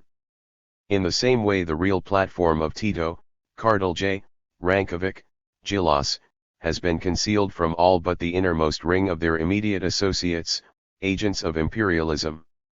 And to keep the support of their wider associates, to try and attract sincere workers who have not yet seen through their maneuvers, to try and confuse and divide the workers and their allies, the Titoites, like the Trotskyites, put forward, without principle, any concatenation of phrases they consider useful for the moment. All the old Trotskyite catchphrases are repeated. Stalin has departed from Leninism, the Soviet Union is a bureaucracy, the communist parties are the instrument of Soviet foreign policy. There is nothing in Gilas, Pijati, Kardelj, Rankovic, and Tito that they could not have culled from the works of Trotsky as translated into German under Hitler and disseminated with the aid of the Gestapo. But the Titoites trade on the fact that large sections of the labor and progressive movement did not know or have forgotten the role of the Trotskyites. Stalin, in the speech quoted above, showed that Trotskyism in the 1930s had ceased to be a trend in the working class. Trotskyism has ceased to be a political trend in the working class, it has changed from the political trend in the working class which it was 7 or 8 years ago into a frantic and unprincipled gang of wreckers, diversionists, spies, and murderers, acting on the instructions of the intelligence services of foreign states. Stalin, report at plenum of the CC of the CPSU, B. March 3, 1937. It is such an unprincipled gang that the Titoites are today. Their platform, known only by an inner ring, is the restoration or maintenance of capitalism, world domination of U.S. imperialism, war against the Soviet Union and the people's democracies. Their immediate slogans are a hodgepodge of pseudo-left phraseology aimed at confusion, division, disruption, and directed against whatever is in the interests of the working class and the working people. Rajk made it clear. In the course of his trial, the president of the court asked him, "You say that you pursued a Trotskyist policy. What was the standpoint of this group?" Rajk replied, "I could outline the essence in a few words, by saying that it was a refutation and disruption of everything which is in the interests of the revolutionary working class movement, on a political basis that completely lacked all principle." Rajk's evidence, verbatim report of Rajk trial, p. 39. Thus the Titoites today pursue within the world progressive movement the same three roles as the Trotskyites between the wars, of whom they are the successors. 1. As an instrument of the war plans of imperialism. 2. As an arsenal of anti-communist, anti-Soviet, anti-progressive slanders dressed up in left-wing language. 3. As a weapon of imperialism for the penetration of the communist and progressive organizations and movements, for spying on them, for confusing them and disrupting them from inside. Chapter 6, Inside Tito Yugoslavia. The Communist Information Bureau, in its resolution on Yugoslavia of June 1948, warned the Yugoslav people where the false policy of the Tito group would inevitably lead their country. The Yugoslav leaders evidently do not understand or, probably, pretend they do not understand, that such a nationalist line can only lead to Yugoslavia's degeneration into an ordinary bourgeois republic, to the loss of its independence and to its transformation into a colony of the imperialist countries. Has that stern warning been proved correct? A study of the conditions inside Tito Yugoslavia since the Information Bureau's resolution shows to what hard extremes of misery the rule of the Titoites has brought the people of Yugoslavia. The working class. It was inevitable that those who were secretly working for the betrayal of the Yugoslav national liberation movement, for the betrayal of the aims and struggles of the Yugoslav Communist Party, should hate the Yugoslav working class. The Titoites squeezed out the industrial workers from leading positions in party and state, denied the leading role of the working class, belittled the actions of the workers in the partisan movement. The lot of the workers in Tito Yugoslavia has been a very hard one. Their living conditions have grown steadily worse in the last 3 years. The cost of living has soared, wages have remained unchanged. Working hours have been steadily lengthened, speed-up systems and various forms of forced labor introduced, safety measures in dangerous industries are neglected and accident rates are rising. At the Icarus factory in Belgrade, for instance, working hours at the end of 1949 were in the neighborhood of 12 hours per day, beyond which the workers were compelled to offer a number of unpaid voluntary labor hours. In a number of enterprises a system was introduced by which the workers had to pay compensation to the enterprise if they did not reach the norms established by the management. The position of the Yugoslav miners is typical of the general position of the working class. In 1949 some 450,000 were employed in the mines of Bosnia, Slovenia, and Croatia, and accident rates were conspicuously high. Lead and mercury poisoning is frequent in the trotsky mines in Serbia. There have been repeated accidents through the collapsing of mines at Bor. In Mostar, miners are working knee-deep in water. Even Borba, the official Titoite daily, admitted, July 8, 1951, that in the Rostoka coal mines near Despotovac the condition is sad. We, the miners, writes a worker from the trotsky lead mines, live in torn-down barracks, ditches and stables. The reaction of the workers to their miserable conditions has been expressed in a steadily growing mass absenteeism that has reached such proportions that even the official Titoite press has been forced to admit it. Workers leave their factories. The poorer peasants, despite their own miserable conditions in the countryside, refuse to enter industry, and when forcibly mobilized to do so flee away from the towns. In 1949 absenteeism on the majority of Yugoslav building sites reached an average of over 60%, or in the mines 40 to 45%. The Titoite trade union organ RAD reported towards the end of 1949 that during the first half of July 1949, 4,306 new workers arrived for work at the Bor copper mines, whilst 5,070 left Bor during the same period. Borba admitted in July 1949 that no less than 10,500 workers left the trotsky mines out of 11,000 who had been directed there. In a speech at Split in March 1950, Tito admitted that 400,000 workers out of 2,200,000 were absentees. Writing in Borba in July 1950, the Yugoslav Minister of Labor reported that the majority of peasants mobilized for work in the mines had returned to the countryside. We have not yet succeeded, he reported, in getting the majority of them to become permanent workers. By mid-1951, 400,000 of some 630,000 peasants mobilized for compulsory labor had absconded. The voluntary labor brigades have been transformed into their opposite, into squads for forced labor. In 1948, in 96 Yugoslav mines, over 1 million hours were extorted unpaid from the workers. In 1949, 465,000 were enrolled, compulsorily, into the voluntary work brigades in Croatia. To combat mass absenteeism, the Titoite government has been trying to use hunger as a weapon of compulsion. In 1949 the government tried to compel the workers to sign long-term labor contracts. They were met in general with widespread and stubborn refusal. So there was started a system of withdrawing ration cards and ration privileges from those who refused to accept long-term contracts, thus putting them at the mercy of the profiteers of the free market for food, clothing, and all the necessities of life, which means virtual starvation. The official trade union organization, Zemeljski Sindikalni Save, ZSS, instead of protecting the workers and defending the living standards, has been transformed into a weapon of the regime for enforcing the hard conditions on the workers. All the militant and fighting elements have been purged from official positions and many arrested as commonformists. All the important officials, from Juro Salic downwards, are reliable Titoites. The ZSS agreed that workers who would not sign long-term labor contracts should be punished, expelled from the unions, and forfeit their food and clothing cards, often along with their entire families. The anti-Titoite paper of Yugoslav political exiles in Czechoslovakia published the following letter from a factory worker in Rijeka, Fiume. Here, at the works, a new method was introduced. Henceforth, it was decided, food and supply cards would be distributed at the works office by the management, instead of at the municipal office of public supply. In case of an unjustified absence of a worker, his coupons for the day, including those of his family, are removed by the management.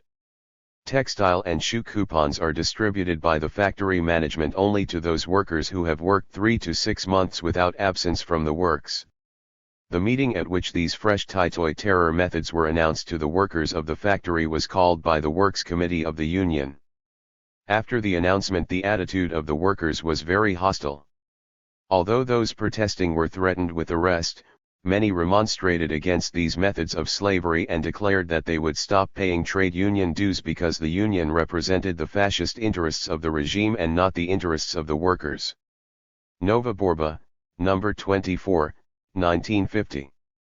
The Belgrade published Republika reported on January 30, 1951.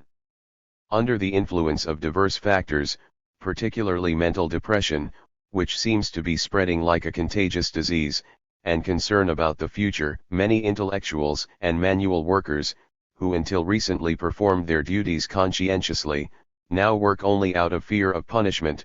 At best they do their work mechanically. Even the legal Titoid press is forced to admit the growing opposition of the working class to the Tito regime. 2. The position of the peasants. We saw in the first chapter that one of the main criticisms of the policy of the Titoites put forward by the first resolution of the Communist Information Bureau was their attitude to the peasantry. The Titoites, claiming that they were leading Yugoslavia on the road to socialism, made no differentiation in their attitude to the peasantry, no efforts to restrict the kulaks, the rich peasants, no efforts to give special aid to the poor and middle peasants. They denied the existence of the class struggle in the countryside. They developed a special theory of Yugoslav exceptionalism. After the publication of the Information Bureau resolution, the Titoites made strenuous efforts to justify their position. The Serbian Titoid leader Neskovic claimed at a Belgrade conference on February 8, 1949 that the kulaks in Yugoslavia would play a progressive part in building socialism. There is no need to add to the fiction about a class struggle in our countryside. Our kulaks are not the same as those in the USSR. They helped us in the war. They should therefore be regarded as part of the working peasantry. We must draw the kulaks into the committees of the People's Power, into the People's Front, into the cooperatives and so on. Bebler, Assistant Foreign Minister, and one of the immediate entourage of Tito, Kardelj and Rankovic, developed the same thesis, April 29, 1949. We have no kulaks such as there were in the USSR. Our rich peasants took part en masse in the People's Liberation War. What is more, our kulaks, taking into account the existence of the USSR, learned a great deal about the fate of the kulaks in the USSR. Bearing this in mind, they showed themselves to be more sensible and capitulated. Do we have to destroy the kulaks in order to satisfy Fossili's dogmatic survivals? Would it be a mistake if we succeeded in getting the kulaks to pass over to socialism without a class struggle? Tito himself went further. He denied the very existence of kulaks, or of classes in the countryside, speech as Skopje, beginning of August 1949. We cannot say where the border between the middle peasant and the kulak begins or ends. One cannot judge an individual to be a kulak according to the number of hectares of land in his economy. This is the theory of classes in the countryside which the Titoites daily claim to be true Leninism, a theory of ending capitalism with the aid of the capitalists, denying the existence of classes, denying the stages in revolutionary advance to socialism and the different class alliances necessary at the different stages. Lenin showed, again and again, that to build up socialism it was necessary first to restrict the kulaks as a class, to aid the poor and middle peasants, and to prepare the way for the eventual elimination of the kulaks as a class. He showed that a failure to do this would lead to a restoration of capitalism, to the exploitation of the poorer peasants, to the betrayal of the revolutionary struggle.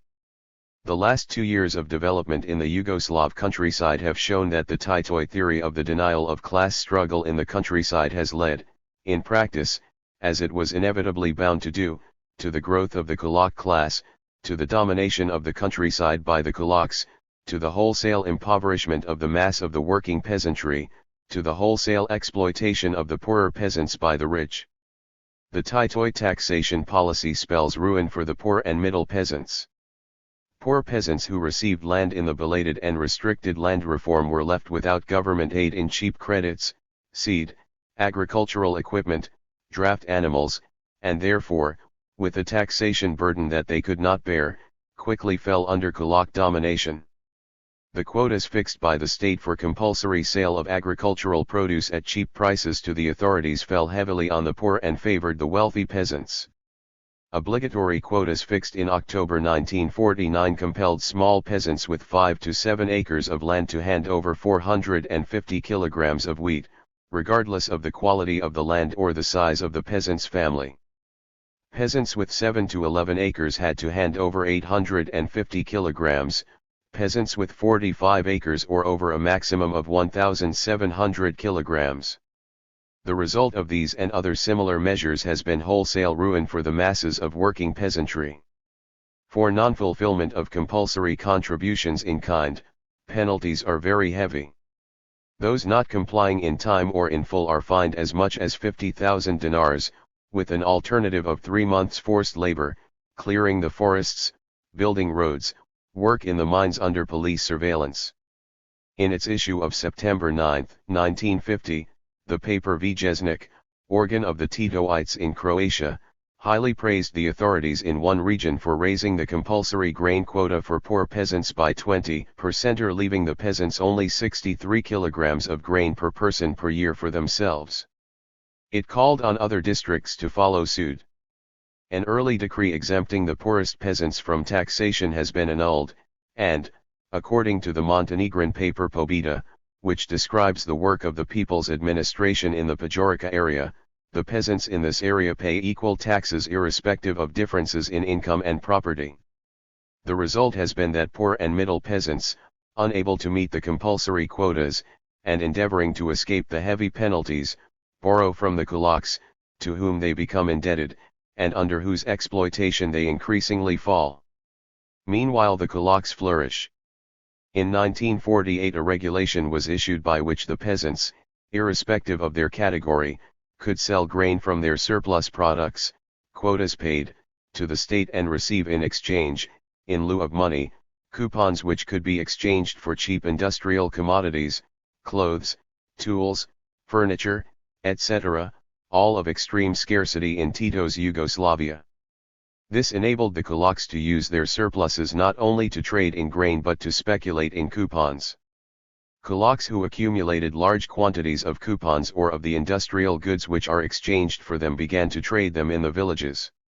So in the village market kulaks began to be seen not only selling draft animals, grain, milk, fats, but furniture, shoes, boots, spades, scythes, tools and even American gramophones, at inflated prices. Meanwhile the poor peasantry, the workers, lower civil servants and intellectual workers were often unable to purchase a toothbrush.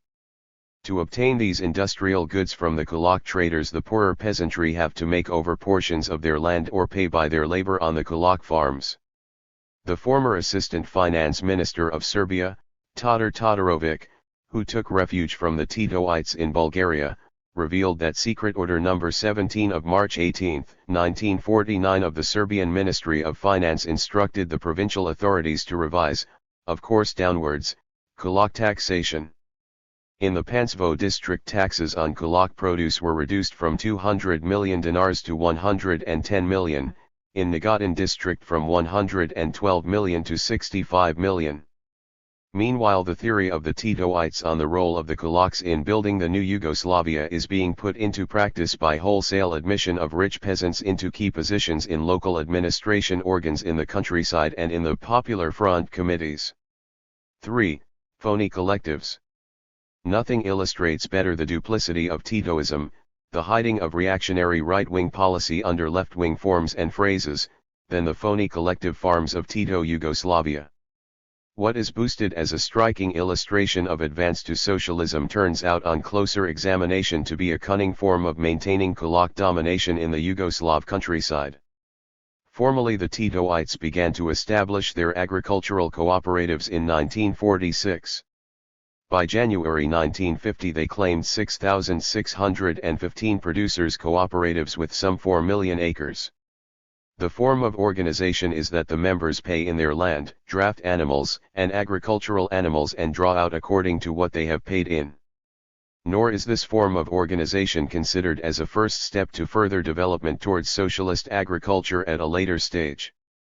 Rather is it taken as the final form of collective farming. The kulak, poor-peasant relationships are thus permanently conserved and even reinforced in these phony collectives, in which the kulaks not only exercise economic domination but hold all the leading positions. This is why there is often willingness or even eagerness amongst the kulaks to enter the cooperatives and wholesale resistance from the poor and middle peasants. Take the example of that rich agricultural area, the Vojvodina. Here there are some 251,000 farm holdings, of which 14,672 are kulak farms. In 1946 the rural cooperatives in the Vojvodina contained 34 kulak farms, in 1947 217, in 1949 7,122 or 50% of the kulak holdings. The incomes of the poorer members of the cooperatives reveal the exploitation which they outwardly conceal. In the Babik cooperative in the village of Dragatin near Prihador the peasants receive 15 dinars per workday unit, in the Naprij cooperative, also Prihador district, about 11 dinars. The average daily earnings of the poor peasants in the cooperatives are 15 to 20 dinars. Up to 30% of the income goes American Samoa rent for the land contributed.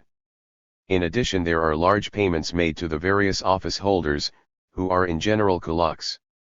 Of 28 office holders in the cooperative of Vrbanje in Croatia, 16 are kulaks. The rank and file cooperative members share out about 15% of the total income of the cooperative in payment for their work. But even on these payments there are often long delays. The chairman of a Titoid cooperative in one Bosnian village drew out in cash and kind more than all the other 15 members put together, and sat at leisure while poor peasants did his work and cultivated his land. Some of the kulaks divide their land, putting part into the cooperatives as a profitable investment and using the profits to pay poor peasants to cultivate the rest. It was announced at the Slovenia Party Conference in 1950 that during that year the membership of the cooperatives in Slovenia had increased by 4% whilst the land pooled had increased by 17%. This shows the character of the peasants who are joining. The capitalist press all over the world raged and stormed in the 1920s and 1930s against the development of collective socialist agriculture in the Soviet Union. No words have been strong enough in this same press to storm at and slander the development towards genuine socialist collective agriculture in the people's democracies of Eastern Europe. But in Yugoslavia there has happened what, at first sight, might seem a miracle. Here is a new kind of communism that captivates the capitalists, a new type of collective that warms their hearts. The Economist writes, February 18, 1950. In Yugoslavia collectivization is more rapid than elsewhere, but persecution of kulaks is less severe. Kulaks are not, as in the other popular democracies, excluded in principle from the collective farms. Communist doctrinaires regard attempts at the collectivization of agriculture without first liquidating the kulaks much as a dentist would regard the filling of a tooth without drilling away the decay. Tito's reason for this policy is, however, simple. His policy has already won him enough hatred. If he is to maintain his regime, he must at least abstain from antagonizing the whole upper layer of the peasantry. The phony collectives of Tito Yugoslavia which the kulaks eagerly join, the poor peasants abhor and the economist praises, are as much like the collectives in the people's democracies as the Federation of British Industries is like a trade union of industrial workers. The collective farms of the people's democracies bring together the small and middle peasants, raise their living standards, and reinforce their struggle against the village rich, the kulaks. In Tito's Yugoslavia the phony cooperatives bring together the kulaks for the more ruthless exploitation of the working peasantry. The kulak domination of the countryside, both inside and outside the phony collectives, leads to increasing resistance of the working peasantry to the Tito regime, a resistance that is growing so widespread that even the official Titoid organs have to reckon with it and even Tito's most ardent capitalist supporters abroad have to comment on it. It is reflected in the refusal of masses of peasants to sow their crops. Even Tito had to admit in a speech in mid-March of 1950 at Drvar that the peasants were unwilling to comply with the compulsory taxes in kind. he was forced to recognize that the local authorities have been incorrectly imposing taxes on the peasants. Many have had their barns thoroughly cleared. Peasants are refusing to sow bread grain. It is reflected in the refusal of the working peasants to join the phony collectives or in their sabotaging them when forced to do so. As Tito admitted at Drvar, when forced to join the cooperatives, the peasants sell their implements and livestock or slaughter the cattle and thus commit a crime. But his remedy was threats, and a new law on cooperatives which provides for the death sentence for those conducting undermining activity in the cooperatives or damaging cooperative property, and long terms of imprisonment for those illegally leaving the cooperatives. The resistance of the peasants is reflected in refusal to pay taxes in cash or kind, resistance which is increasingly reaching the level of what are reported in the Titoid press as peasant riots. All the evidence of the developments in the Yugoslav countryside in the last 3 years goes to show that Kulak domination is extending, that the Tito clique is basing itself on the Kulaks in the countryside, and supports the justice of the resolution of the Communist Information Bureau of November 1949, which stated that the compulsory pseudo-cooperatives in the countryside are in the hands of kulaks and their agencies and represent an instrument for the exploitation of broad masses of the working peasants. 4. Yugoslavia's economic plight. The peasants resisted. And one of the main expressions of their resistance was the refusal to till the land. Why should they cultivate the land to have their produce seized by the Titoid tax collectors? Already in 1949 the area of arable land was below that of the previous year, and in 1950 it fell lower still. Even the official press had to admit it. The Sunday Times Belgrade correspondent quoting from Borba reported on May 14, 1950 that, with less than a week left for making good our leeway, the spring sowing campaign on the private sector of agriculture, still about 80% of the arable land, is lagging dangerously behind. In Serbia, the newspaper said, only between 60 and 70% of the land still tilled by free peasants had been sown, in Bosnia-Herzegovina about 51%, and in Croatia 45%. In Slovenia, Macedonia, and Montenegro the figures are all under 40%. As the year progressed, the extent of the collapse of Yugoslav agriculture became ever clearer. A food-producing country was threatened with famine. Speaking in Ljubljana, the capital of Slovenia, Krager, the chairman of the Economic Council of Slovenia, declared in October 1950. This year the maize crop in the Republic is 35% below that of last year. The sugar yield will be far less. There will not be enough sugar to supply the population. Fodder has not been stocked and peasants are slaughtering their cattle. In the third quarter the delivery program was carried out badly. Worse still was the situation with meat supplies to the population. Observers of the internal developments in Yugoslavia had long forecast this disaster. They knew that the resistance of the mass of the peasantry, their refusal to cultivate the land, would lead to a catastrophic harvest. But as the results became known, the Titoites tried to find a pretext for the disaster by explaining it away by the drought. Drought there indeed was, but it does not account for more than a small proportion of the Yugoslav food shortage. The basic causes were non-cultivation of land by the peasants, the general Kulak domination of the countryside and oppression of the working peasantry, together with the mass exports of foodstuffs to the Western capitalist countries. The Times correspondent at Trieste reported on October 10, 1950. This year's harvest in Yugoslavia is said to amount to less than half the 1949 harvest, and to have been poorer than that of 1944, a year of heavy fighting in most parts of the country. Peasants have been openly refusing to deliver their produce to the government. The slaughter of cattle temporarily improved meat supplies in the towns, but last week's reports indicate that the meat ration has again become minute. The correspondent admits that if the drought was one of the causes of this disaster, it was not the only one, and adds, according to official admissions, no more than 3/5 to 4/5 of the acreage tilled in Yugoslavia before the war was cultivated this year. The reason is in part the peasants' lack of inducement to do more work than strictly necessary, because the prices paid for their crops are low and no consumer goods are available. Contributory causes are the lack of agricultural machinery, and even of ordinary tools. Production also fell on state-owned collective farms. The Swiss National Zeitung wrote at the end of October, October 26, 1950. Not since the end of the war has the situation been so bad, and never has the Titoid regime encountered such difficulties as was the case at the end of the autumn, on the threshold of a winter that threatens the Yugoslav people with hunger and hardship, and the Yugoslav regime with disorder and anxiety. Prices are soaring and poverty is growing month by month.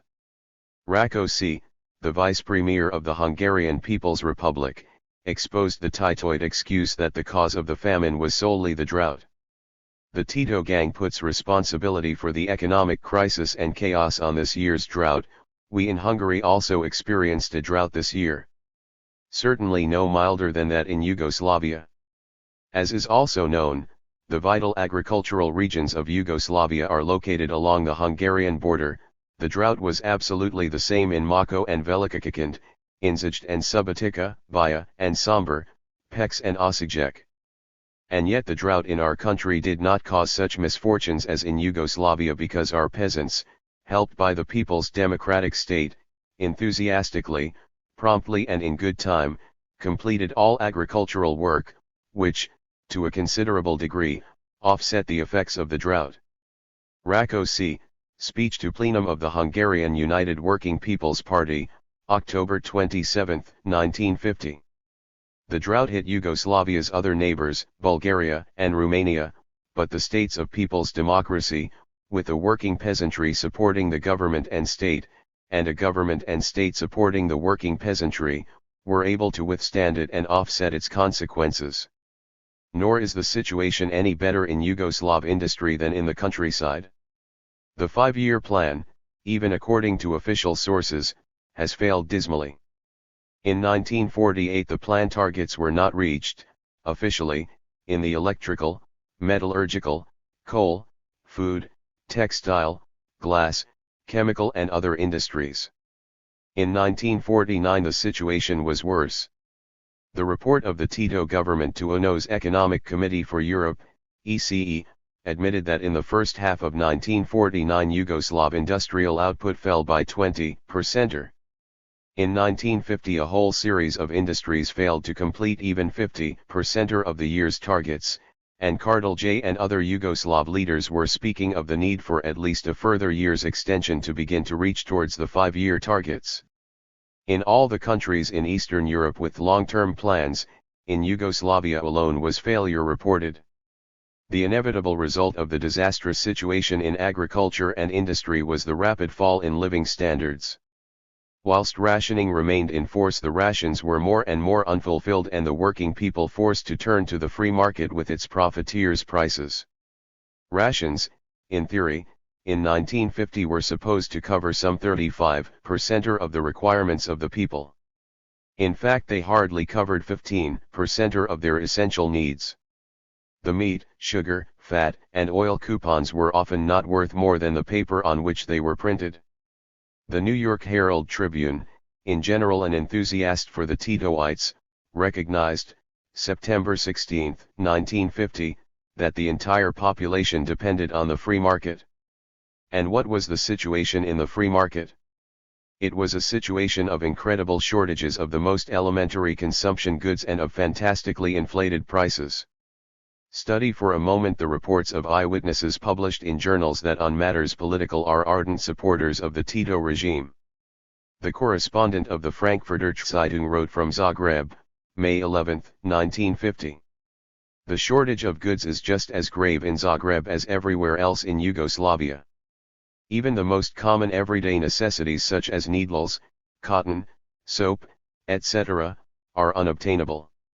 The lucky foreigner who receives a parcel from home could make his or her Yugoslav friend very happy indeed by giving a toothbrush or a card of snap fasteners as a present. The shop windows look miserable.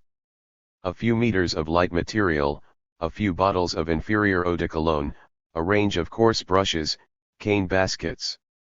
In the same month the Neue Zürcher Zeitung correspondent reported, May 14, 1950.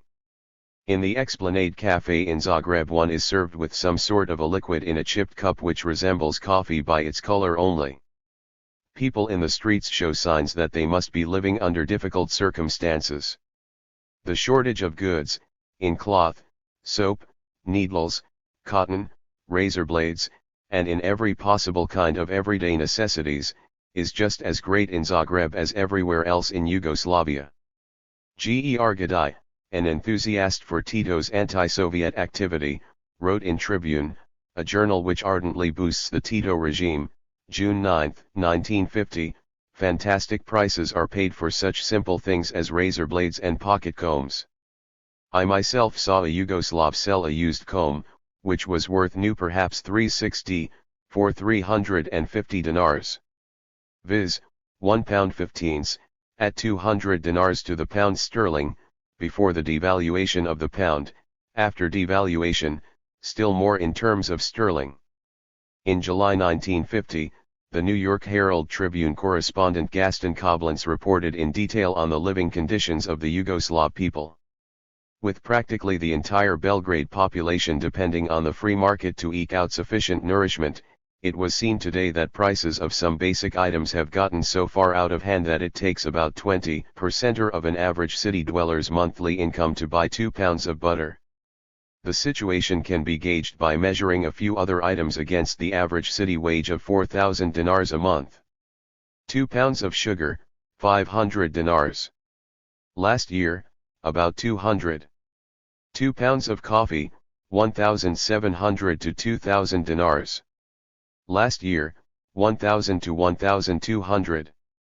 2 pounds of lard, 550 dinars. Last year, 250. A liter of cooking oil, sunflower seed, 650 to 700 dinars. Last year, 200 to 300. A pair of chickens, 450 to 700 dinars. Last year, 200 to 300. 2 pounds of tomatoes, 150 dinars. Last year, 30 to 40. 2 pounds of pork, 500 dinars. Last year, 300 to 400. The conditions are causing a great deal of scarcely veiled grumbling. They are attributed by qualified Western economic observers mainly to the following causes. 1.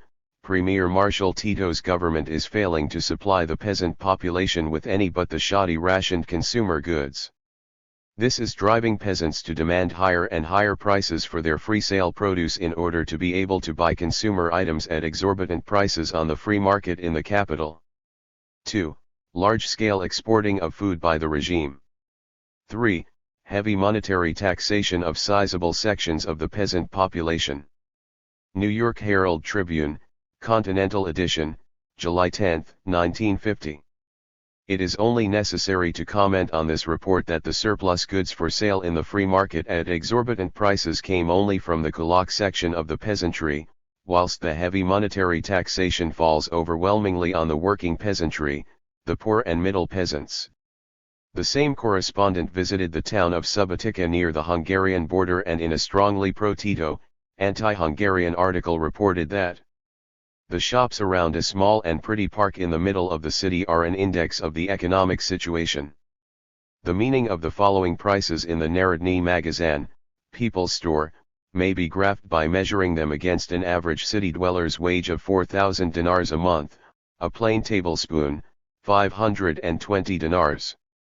Remember that there were 200 dinars to the 1 pound before devaluation of sterling, now less. JK, poorest quality men's shirts, 721 to 1,000 dinars, no others available. Woolen blankets that customers poke their fingers through, 2,878 dinars. Poor quality men's sweaters, 1,895 dinars.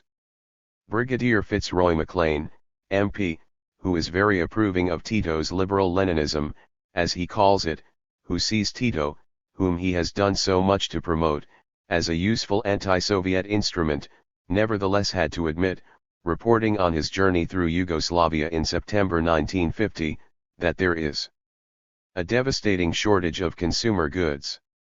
The difficulty of finding anything for money to buy has led to large-scale absenteeism in industry and an ever-increasing tendency on the part of the peasants, already disgruntled by government interference, to produce only as much food as they need for themselves. Sunday Times, September 17, 1950. Ian McKay, reporting from Belgrade to the News Chronicle, stated early in September 1950 that the ration of butter and sugar has not been honored for several weeks. Prices in the free market are soaring astronomically. Compared with last year, butter is up from 40s to 60s per lb, sugar from 20s to 50s, potatoes from LS60 to 10s, lard from 20s to 50s, coffee from 70s to 200s, and eggs from 1s8d to 3s each. They were about 3d each when I was in Belgrade in 1946, JK. News Chronicle, September 18, 1950. Dennis Martin, reporting his trip through Yugoslavia at the end of 1950, in the Daily Herald, which has surpassed itself these last 2 years in friendliness for Tito, wrote in these terms about the situation in Belgrade.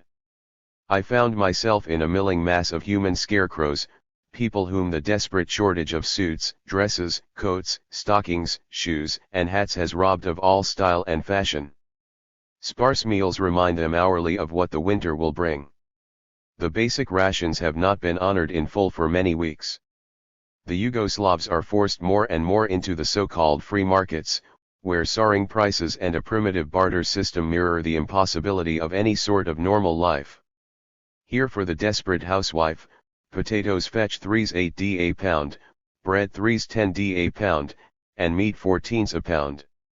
Sugar, butter, and cooking fats are well out of reach at between 25s and 30s a pound, while tea and coffee have risen to the incredible levels of £10 and £5 per pound respectively. The most elementary needs of daily life are lacking. To buy a pair of weather-worthy shoes the workers must save a month's pay. No one can find good soap. A tube of toothpaste will change hands at 30s. Anxious-faced women spend days in the search for needles, thread, darning wool, and buttons. Public morale is not good and public health gives cause for anxiety. These people, said an overworked and weary doctor, are ravaged by tuberculosis. Shortages of soap and hot water are inducing a record incidence of scabies and give encouragement to the sicknesses of social distress. Daily Herald, November 28, 1950. The U.S. News & World Report, an extreme right-wing journal of the United States, which has given much favorable publicity to the Titoites and constantly presses for U.S. support for the Tito regime, describes how Tito is selling the Yugoslav people into bondage, mortgaging the country's wealth to the U.S. capitalists. Not much question Tito is in a jam, and desperately needs outside help. Starvation in some parts of Yugoslavia is possible unless food comes from abroad. Tito is already mortgaging Yugoslavia's future exports to pay for past imports. Quality of even heavy goods is often inferior. Half-finished buildings testify to bad planning. Labor turnover is very high. At the big trotsky lead mines, for instance, also mortgaged to the USA, JK, of 11,000 workers taken on, 10,500 quit within a few months. U.S. News & World Report, November 24, 1950. These are the glories of the new kind of communism proclaimed by Ziliakis. This is the fruit of the Titoid policy of breaking the friendship and mutual cooperation with the Soviet Union and the people's democracies. This is the fruit of that benevolent generous aid of the USA and the other Western imperialist states. With wages frozen, rations unfulfilled, fantastic rise of prices of all essentials, incredible shortage of the most elementary consumption goods, ill health spreading, the unhappy Yugoslav people have very rapidly been brought to the depths of misery by the Titoites from the high hopes at the end of the war. An unending stream of similar reports could be quoted, reports culled from the pro-Titoid press of the West, as well as reports smuggled out from Tito Yugoslavia from the people themselves. They confirm one another.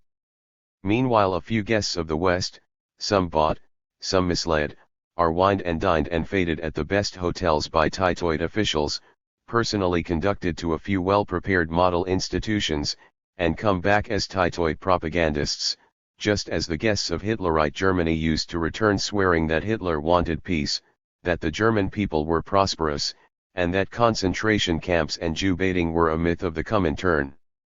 The condition of the Yugoslav masses corresponds more every day, under the regime of the Titoites, to that of a typical semi-colony of Western imperialism. V. The oppression of the Yugoslav people. And, like the people of any colonial or semi-colonial country, the Yugoslav working population faces not only economic but political oppression. The arrests of leading communists and national liberation leaders began, even before the publication of the resolution of the Communist Information Bureau, with the arbitrary arrest of Hebrang and Zujovic, members of the Central Committee of the Yugoslav Communist Party, in April 1948. As soon as the resolution had been published and the criticism of some of the world's greatest and most experienced communist parties could no longer be withheld from the members of the Yugoslav Party, the Titoites began a full-scale drive of arrest and persecution. All who stood up for continued friendship with the Soviet Union and the people's democracies or who in any way openly criticized the betrayal of the Titoites were expelled from the party, arrested, imprisoned or thrown into concentration camps. In Novi Sad, for instance, about 80 communists were expelled from the party in the first few days after the publication of the resolution. Of 17 members of the party committee at Kladovo, only 2 supported Tito, one was the local secret police chief. Of the 25 leading propagandists of the Regional Committee of Bosnia-Herzegovina, only 1 supported Tito. 39 out of 40 members of the City Party Committee at Sarajevo supported the criticisms of the Communist Information Bureau. The reply was mass expulsion and arrest. The 5th Congress of the party, which was held in July 1948, was preceded and followed by a wave of arrests and even assassinations. Members of the leading party committees were expelled at Sarajevo, Rijeka, Zaječar, Negotin, Bijelo Polje, Crkvenica, Pola, Pristina, and from towns and villages all over the country. More than 20 ministers were arrested from the federal and state governments. In 1949 and 1950 the attack on the people grew ever more open. Whilst war criminals and former collaborators were released from the prisons, their places were filled by leading communists and partisans.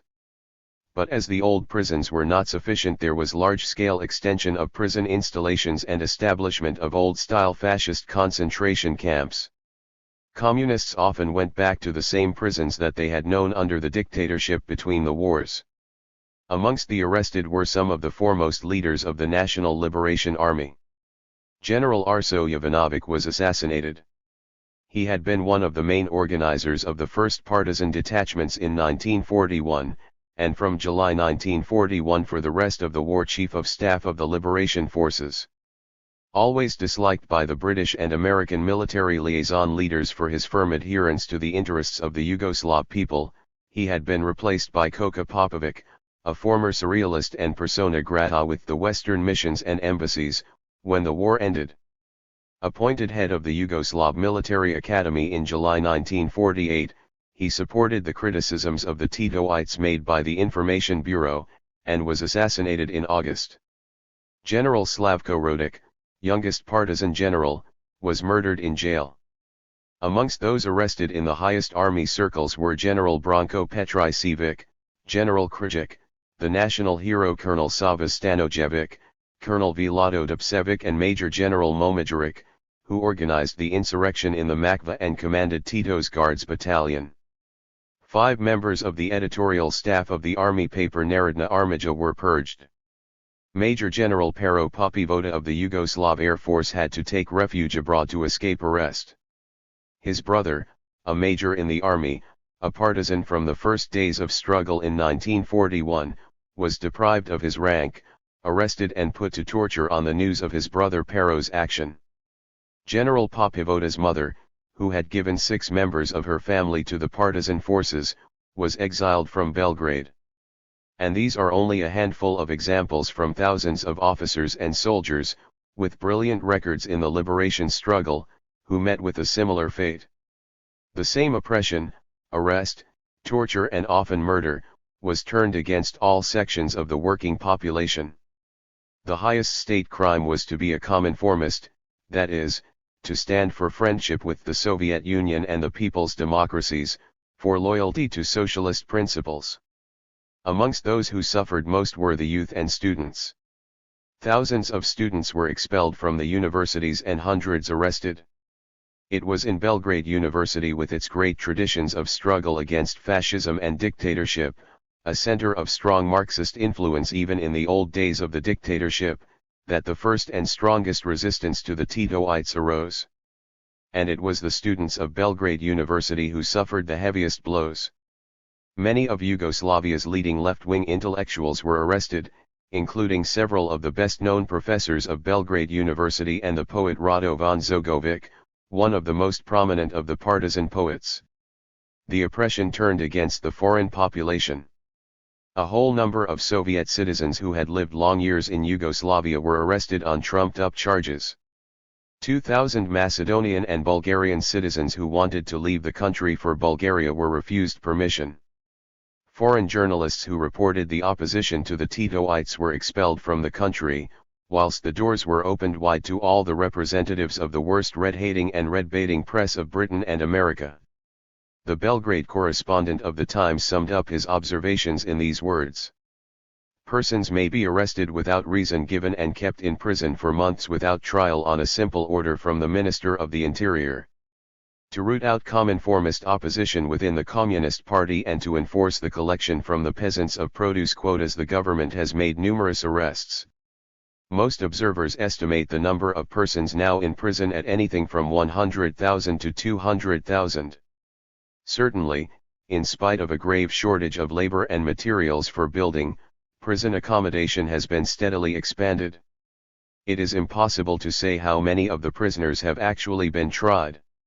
It was estimated that by mid-1951 there were 200,000 patriots in Titoid jails, including 15,000 officers and several thousand NCOs. Some 9,500 trade union functionaries were arrested in 1950 alone. Inside the jails and concentration camps there is a Hitlerian regime of starvation, floggings, and all the refinements of the Gestapo.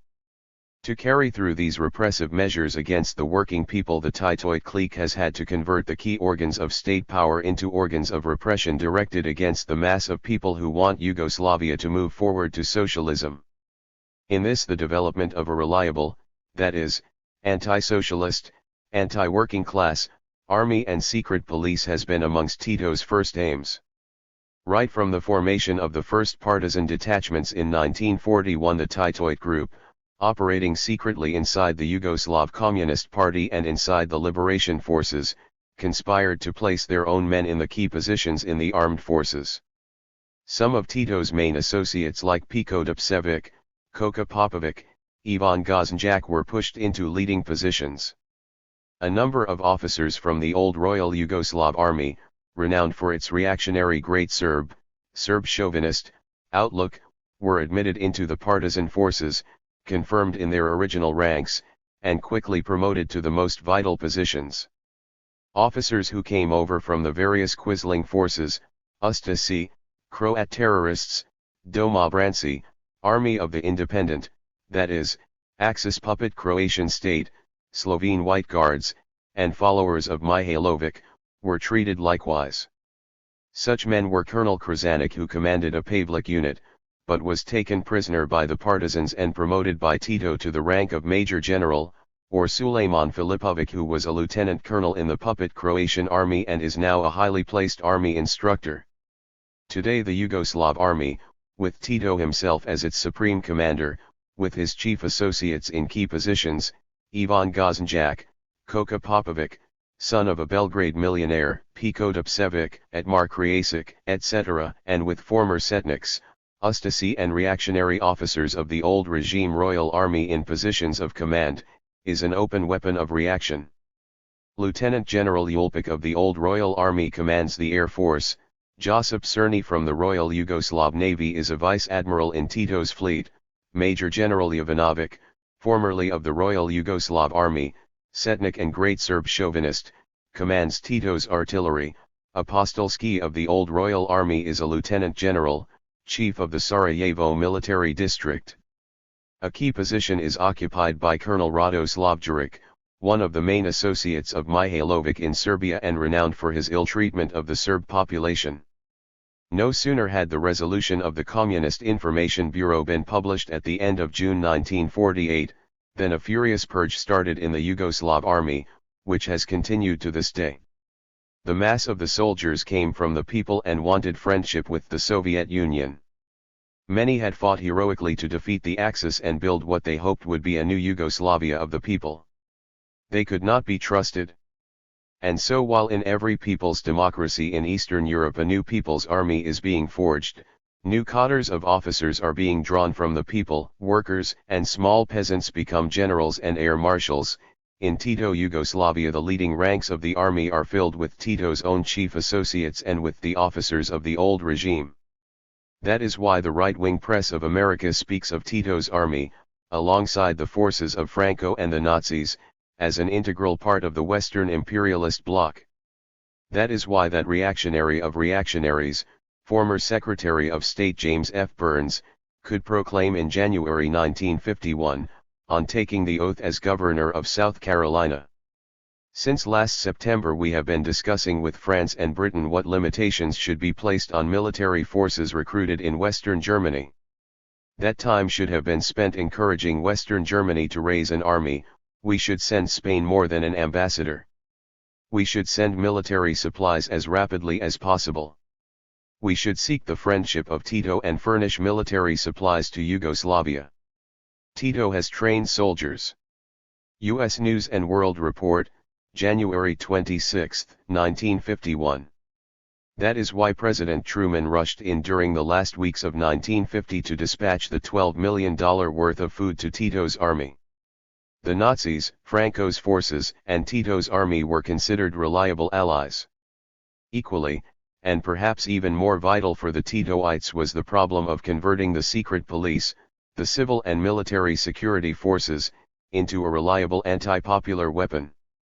The evidence given at the Rajk, Kostov, and Kosi Cox trials showed that from 1941 onwards the Titoites had filled the leading positions in the security forces with foreign agents, members of the police and secret police of the old regime, reliable members of the clique headed by Rankovic. It was from such sources that, from the beginning, the leading cadres of OZNA, the so-called Department for the Defense of the People, were picked. It was such reliable enemies of the working class who engineered the removal and murder in one way or another of leading communists like Ivan, Lolo, Hribar, leader of the Young Communist League, General Milutinovic, and General Petr Drapsin in the course of the war. In 1948 the purge of the security forces by the Titoites was taken a step further, even before the publication of the Information Bureau resolution. OZNA had been replaced by the UDB, State Security Board, comprising police, frontier guards, and all types of secret police. Veselin Popovic, a former colonel of the UDB who escaped from the Titoites, disgusted by the role that he was ordered to fulfill, reports that in April 1948 a meeting was called of UDB representatives from all over Yugoslavia, presided over by Rankovic, to discuss action against the genuine communists, increased activity abroad, and the establishment of a special agency for removing Cominformists. Following this meeting a new purge was carried out inside the UDB since many previously considered reliable could no longer be counted on to carry out the openly anti-Soviet, anti-progressive program of sabotage in the people's democracies and of physical liquidation of the genuine left now openly outlined by Rankovic and Tito. The UDB, suitably purged of all progressive elements, has come to dominate all sections of the Yugoslav state machine in a way reminiscent of the role of the Gestapo.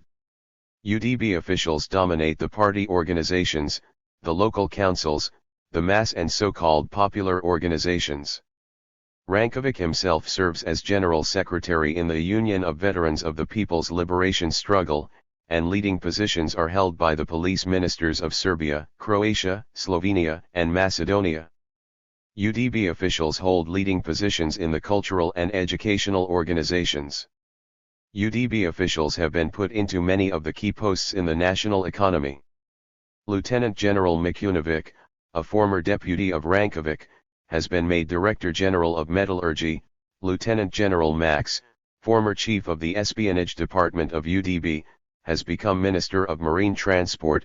Colonel Jovan Bojovic, who once organized in Bulgaria and formerly held the post of Chief of the Personnel Department of UDB, has been put in charge of civil airlines.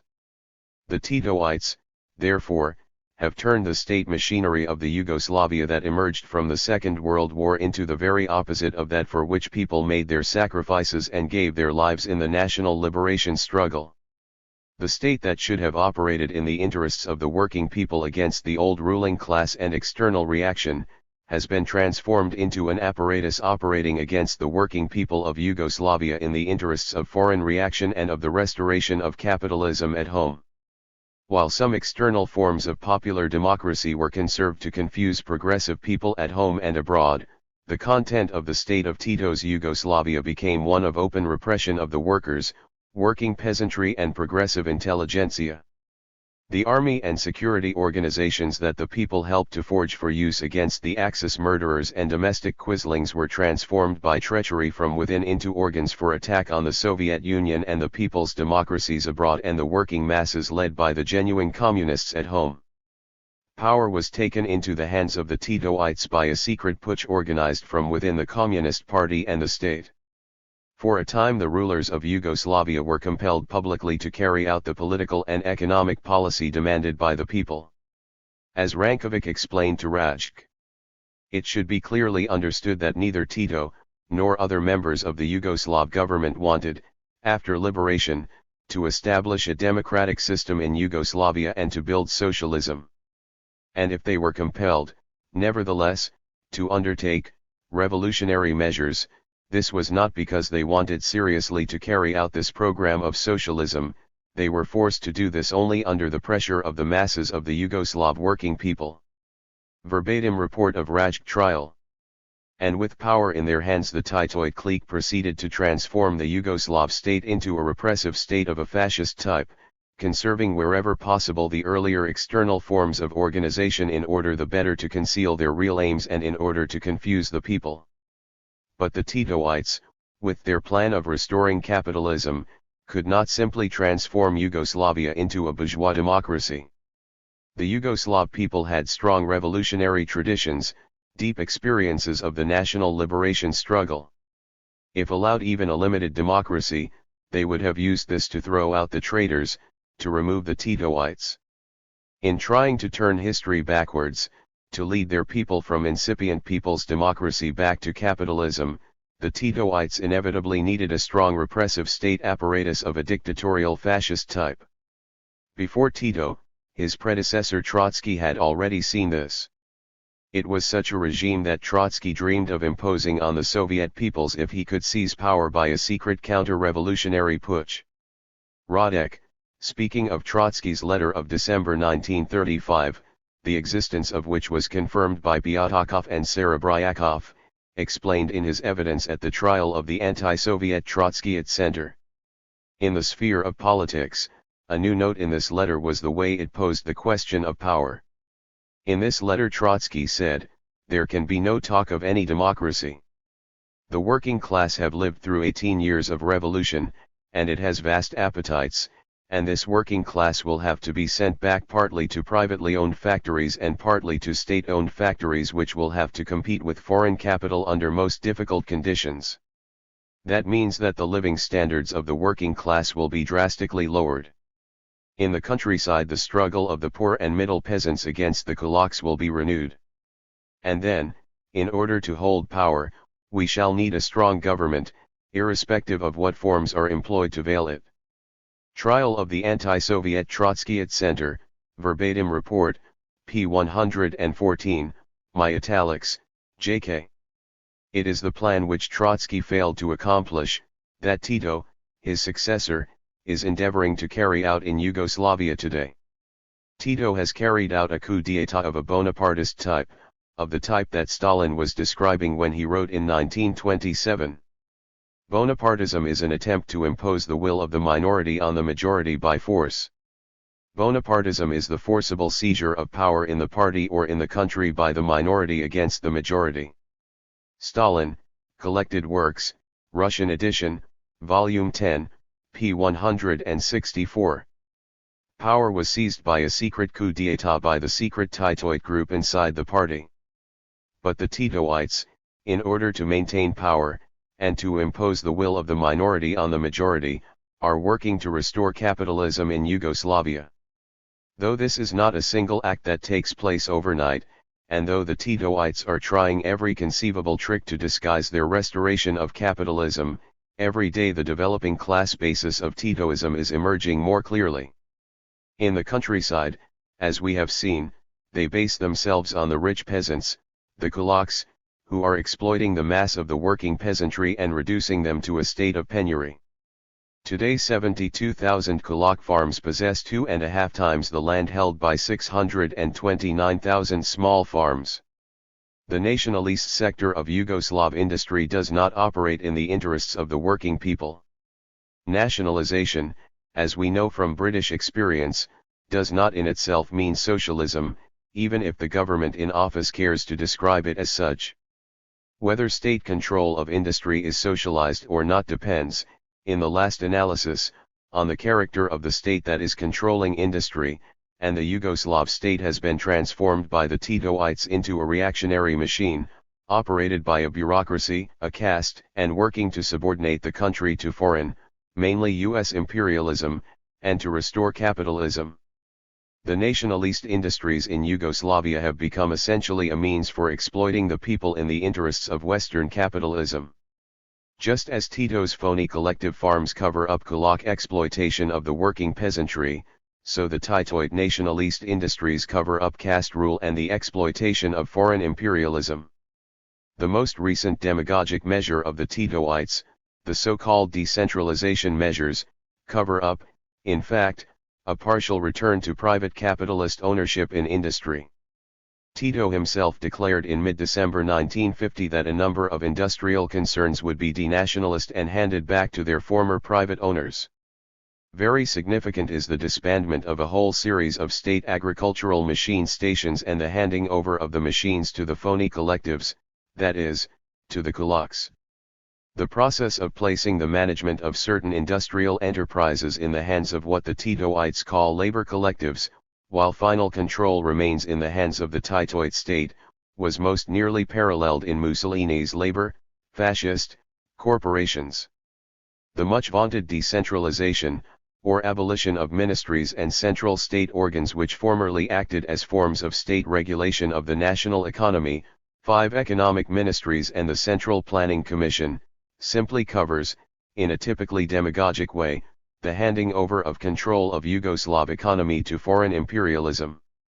This is what is proclaimed by the Titoid theoreticians as the withering away of the state.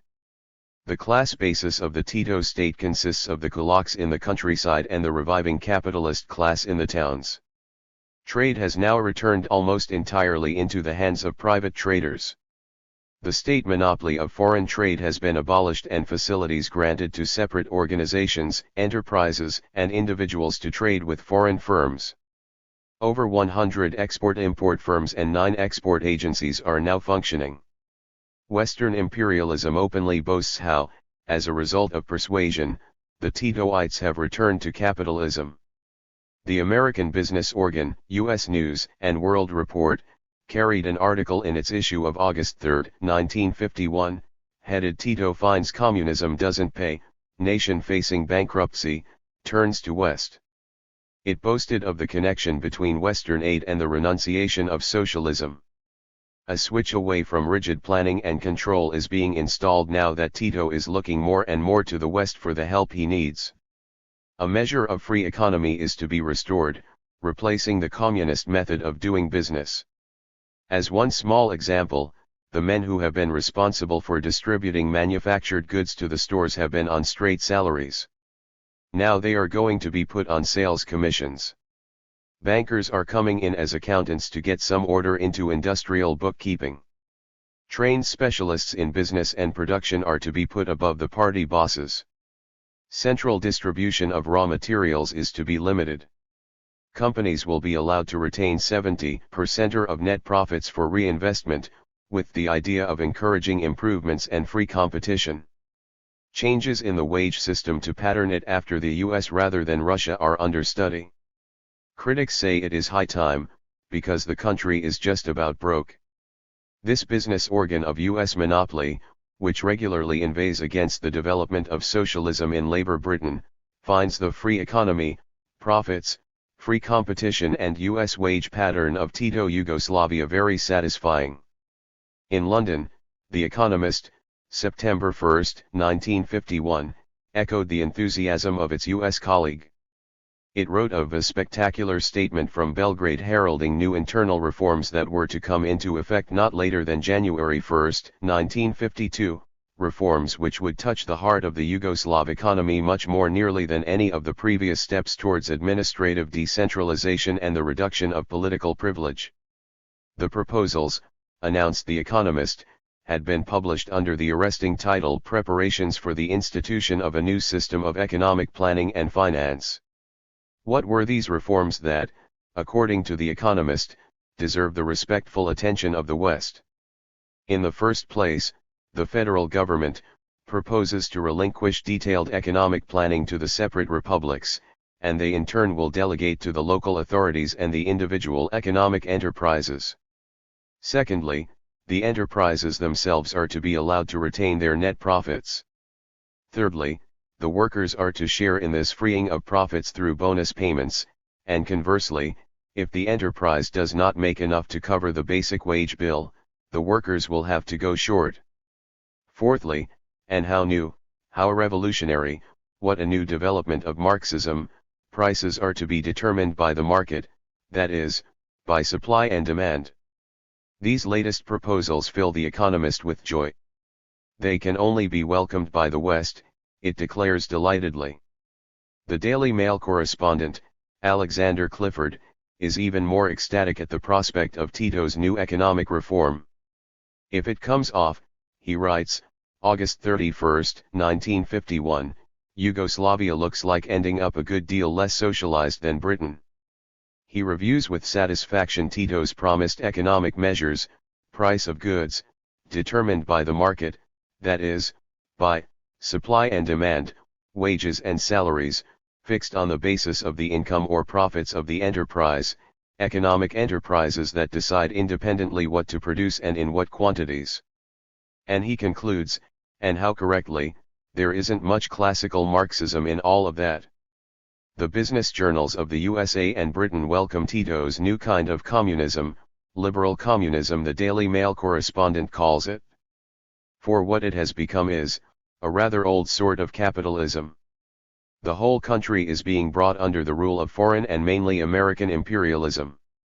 Under the rule of the Titoites, Yugoslavia has returned to capitalism, but not to capitalist democracy. Yugoslavia today is a semi-colonial country ruled over by a reactionary caste operating a police state of a fascist type in the interests of foreign imperialism abroad and the kulaks and reviving capitalists at home. A report on Tito's Yugoslavia given in December 1950 by an Austrian Carinthian, André Haderlap, is of special interest, since Haderlap was one of the officials of the Freedom Front, organization of the Slovene minority, in Carinthia, who, after the publication of the Information Bureau resolution in mid-1948, supported Tito, and was expelled from the Austrian Communist Party. He therefore became persona grata with the Titoites. After visiting Slovenia, where he knew the language and was able to move about as he pleased, he wrote in April 1950. In 1949, I visited Yugoslavia 3 times, and, in the course of those visits, I was able to see the justice of the Communist Information Bureau criticism that Yugoslavia was following a wrong road. I was able to see that the position in regard to the Soviet Union of the Yugoslav leadership had completely changed, that in Yugoslavia only a part of the population, those who hold leading positions, live comfortably and luxuriously, whilst the working people go hungry.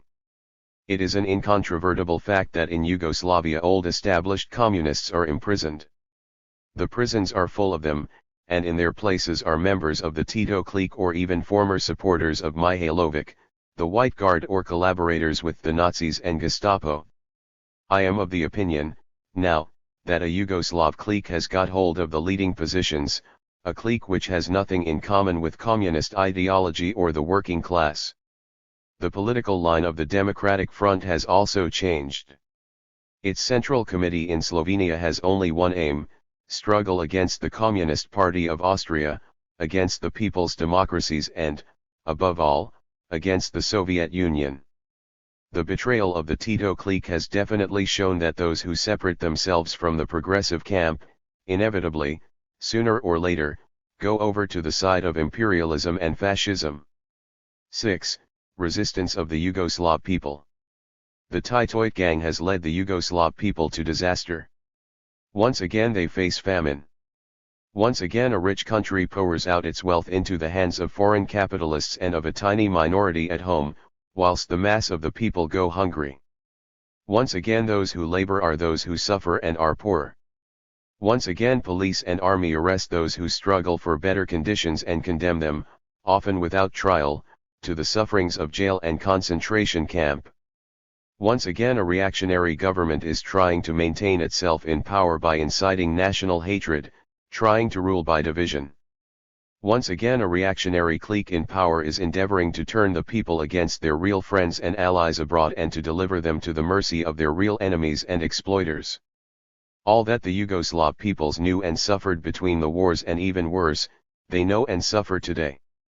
But with ever greater organization and in ever greater strength, the people are moving into resistance against the Titoites. At first the people were confused and disarmed by the treachery of the Tito group. Opposition was of an unorganized character and found expression in individual acts of resistance, mainly by the workers.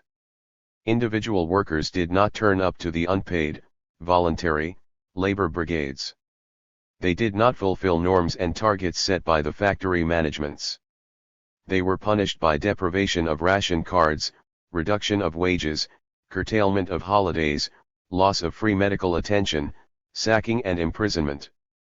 This phase of individual resistance turned into more collective forms of opposition. Absenteeism developed, as we have seen, on a mass scale, particularly in mining and other important industries. The Titoite rulers replied by trying to force the workers to sign long-term labor contracts. But it has been estimated that not more than 30% of the workers have signed such contracts, and never more than half the workers at any large enterprise. Besides, once signed the contracts were often broken. Punished with forced labor, the workers turned to more advanced forms of action, strikes, sabotage. In 1949, of 11,000 workers sent to the trotsky mines in Serbia, 10,500 left again. Faced with heavy punishment and arrest, the workers turned to sabotage. A funicular was blown up and a tunnel on the nearby railway was mined to prevent the dispatch of the metal ore to the imperialists. A strike for the return of ration cards assumed big proportions, and when the UDB put 3,000 prisoners into the mines in their efforts to break the strike, the miners replied by destroying one of the principal dynamos. In the first half of 1950, and this is admitted even by the Titoite trade union paper Rad, 22% of the workers sent to work in Serbia left the mines and enterprises to which they had been dispatched, 30% in Croatia, and 28% in Bosnia-Herzegovina. In the second phase of developing resistance to the Titoites, the poor and middle peasants, the working peasantry, began to join with the workers. The area of land cultivated fell enormously in 1949, and still further in 1950. The character of the peasant resistance began to develop from passive to more and more active and militant forms. Organized refusal to pay taxes in kind began to arise in the villages, developing into armed conflict with the authorities. The New York Herald Tribune correspondent touring the Yugoslav countryside reported, August 1, 1950, acute discontent amongst the working peasants.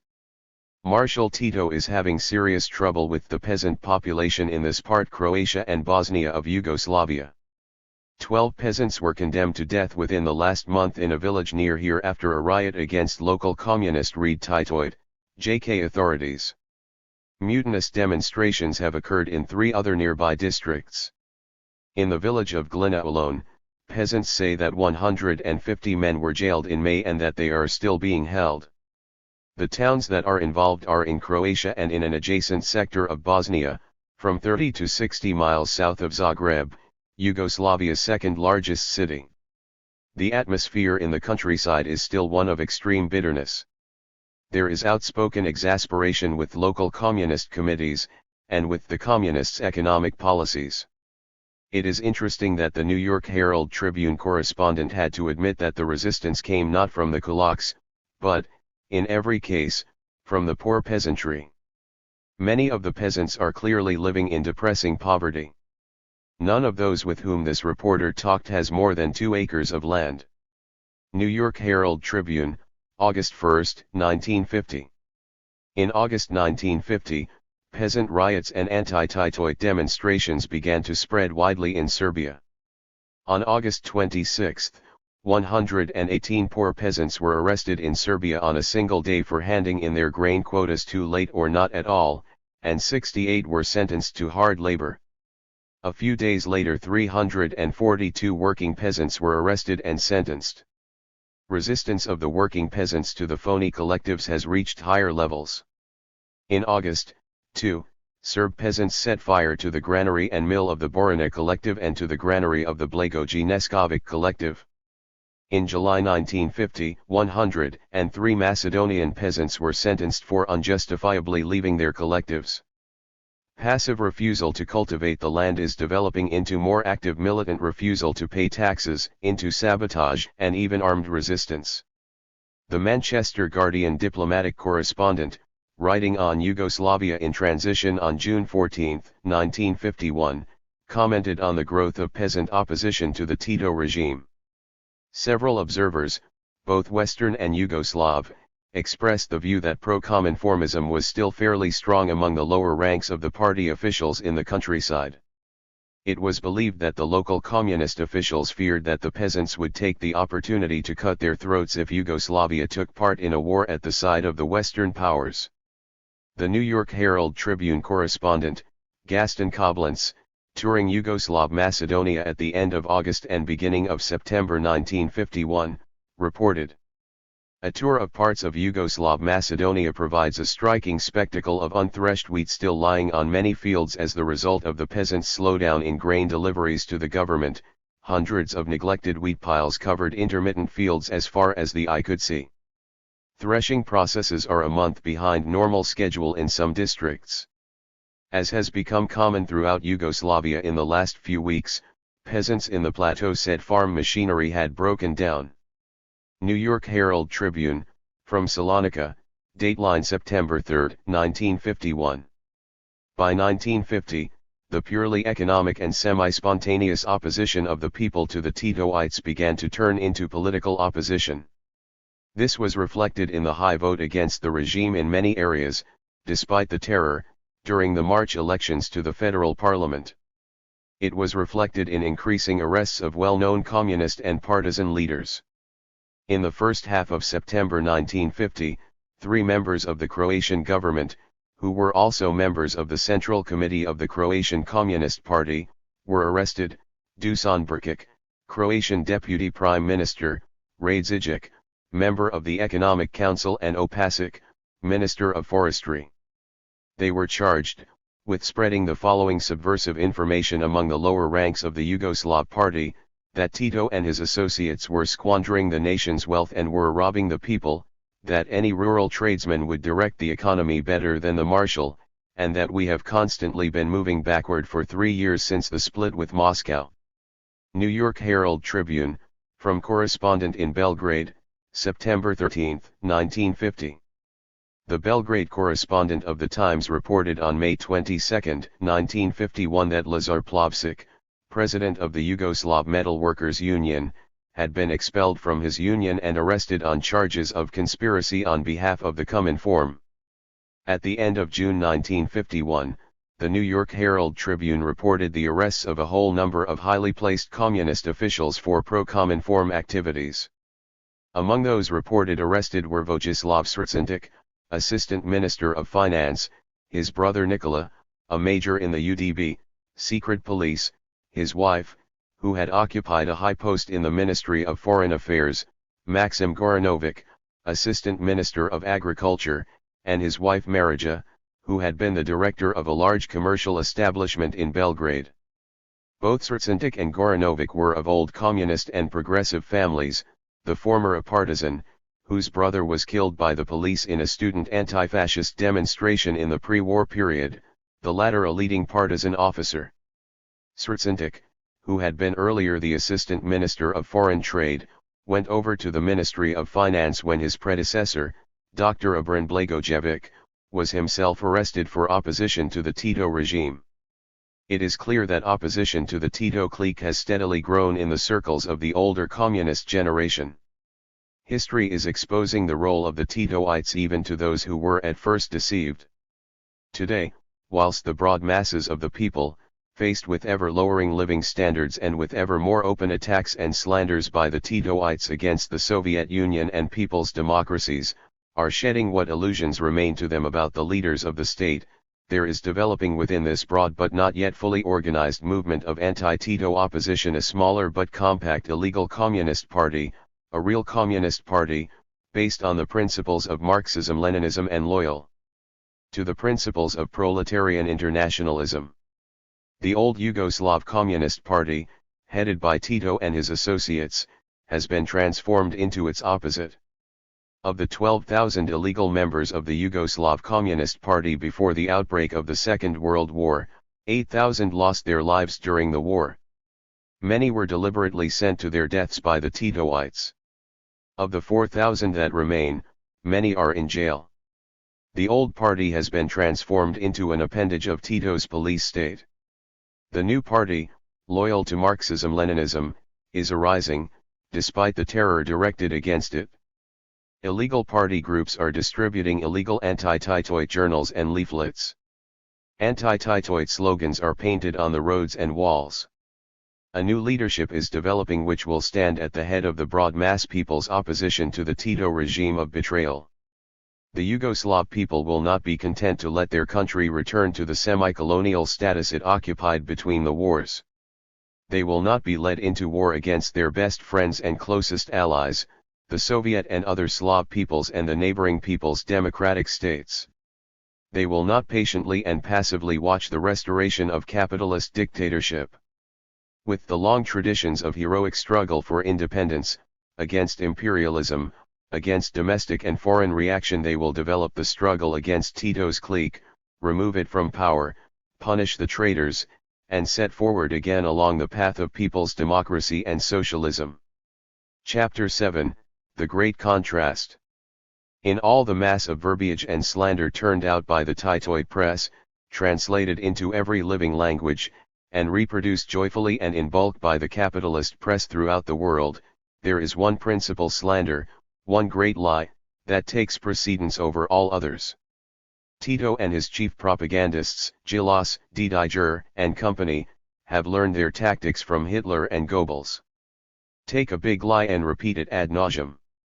This big lie is that the Soviet Union is trying to colonize the countries of Eastern Europe to stop their industrial development, to keep their economies backward. It is that heroic little Yugoslavia, led by Tito, resisted colonization by Red imperialism and now enjoys the economic aid of the generous West, whilst the people's democracies which have remained under Soviet domination are unable to advance economically. Take 3 typical Titoid pronouncements chosen at random from hundreds. It is of course absurd to talk of economic and political cooperation as between equals, if one starts from the standpoint that the economy of smaller or less developed countries should be but an appendage to the economy of large and developed countries, and a source of super profit to them, instead of from the standpoint of raising the economic strength and prosperity of every country. This is Tito's Foreign Minister Kardelj, attacking not British or American imperialism, but the Soviet Union, at the 4th General Assembly of UNO in October 1949. Through their pressure the Soviet leaders have prevented the construction of heavy industry in Bulgaria, thus holding the country at the level of an agrarian land, as a source of material for Soviet industry, The USSR harbored similar designs against Yugoslavia, but we would not agree with such undemocratic intentions. The above is Tito's miniature Goebbels, Didier, chief of the Yugoslav Information Department, at the time of the Kostov trial. The fundamental contradiction in the world is the unequal relations between socialist countries, the ordering about, the political and economic subordination of small countries by the USSR. That is Tito's daily organ Borba early in June 1950, approvingly reproduced by the New York Herald Tribune. In this chapter we shall examine this main line of Titoid slander, seeing first what has been the fate of Tito's Yugoslavia heroically set free from red imperialism, and what won the fate of the people's democracies of Eastern Europe who have remained under Soviet domination. Let facts and figures talk. I. Soviet aid and Western generosity. When the Red Army and the Yugoslav National Liberation Forces drove the last Axis forces from Yugoslav soil in the first part of 1945, the country, after 4 years of Axis occupation and devastation, was in dire economic straits. In the winter of 1944-45 there was famine and starvation on the Dalmatian coast. The communications were wrecked and ravaged, bridges blown up, roads mined. When the Western military and civilian authorities were asked for food for the famine areas, rigorous conditions were imposed, and while bargaining continued, and whilst food ships lay waiting in ports in eastern Italy, men, women, and children starved. This was the first post-war example of generous Western aid. The food rotted, people died, yet it was not far across the Adriatic Sea. It was from the Soviet Union, itself devastated by the war, the Soviet Union whose army and people had borne the brunt of the war, that the first aid was dispatched to the Yugoslav people. It was the Soviet Union that first rushed in supplies of food to the Yugoslav starvation areas, that sent fuel to restore transport and raw materials and equipment to rehabilitate industry. It was the Soviet Union that first developed trade on a large scale with Yugoslavia at the end of the Second World War, delivering precisely the material that was most needed to revive industry. On the basis of the trade agreements of April 1945, June 1946, and July 1947, the USSR supplied Yugoslavia between 1945 and 1948 with goods to the value of 541.6 million rubles, besides goods on credit to the value of 795 million rubles. Ferrous metals, rubber, raw materials, machinery, locomotives, 5,700 railway wagons poured into Yugoslavia, on credit, to help rehabilitation.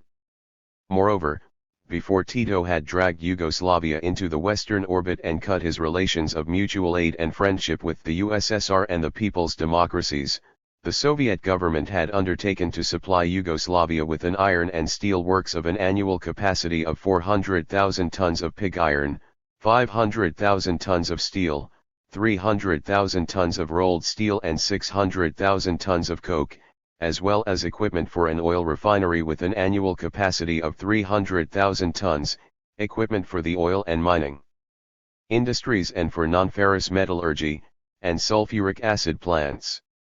Indeed, the whole basis of Soviet aid and trade with Yugoslavia after liberation was precisely for the speediest industrial recovery and rapid further industrialization of Yugoslavia. During the first 3 years after the Second World War, the Titoites concealed their treachery from their people. So they had to voice in public their people's gratitude to the people and the government of the Soviet Union. A Yugoslav Department of Information official news release of mid-1946, entitled Post-War Foreign Trade of the Federal People's Republic of Yugoslavia, stated, "The government of the Federal People's Republic of Yugoslavia, since the early days after the liberation of the country, paid special attention to the re-establishment and development of commercial relations with the USSR. A commercial agreement was signed in Moscow as early as April 13, 1945. It would be difficult to imagine what would have happened to our economy, during the past year, without the unselfish assistance of the USSR, consisting of fuel, raw materials, semi-finished products, and spare parts most urgently needed by our industry and mines. The USSR punctually fulfilled their obligations resulting from the agreement, showing at the same time a complete understanding of our difficulties. The USSR today holds the first place in the statistics for our foreign trade for 1945 and the first 2 quarters of 1946.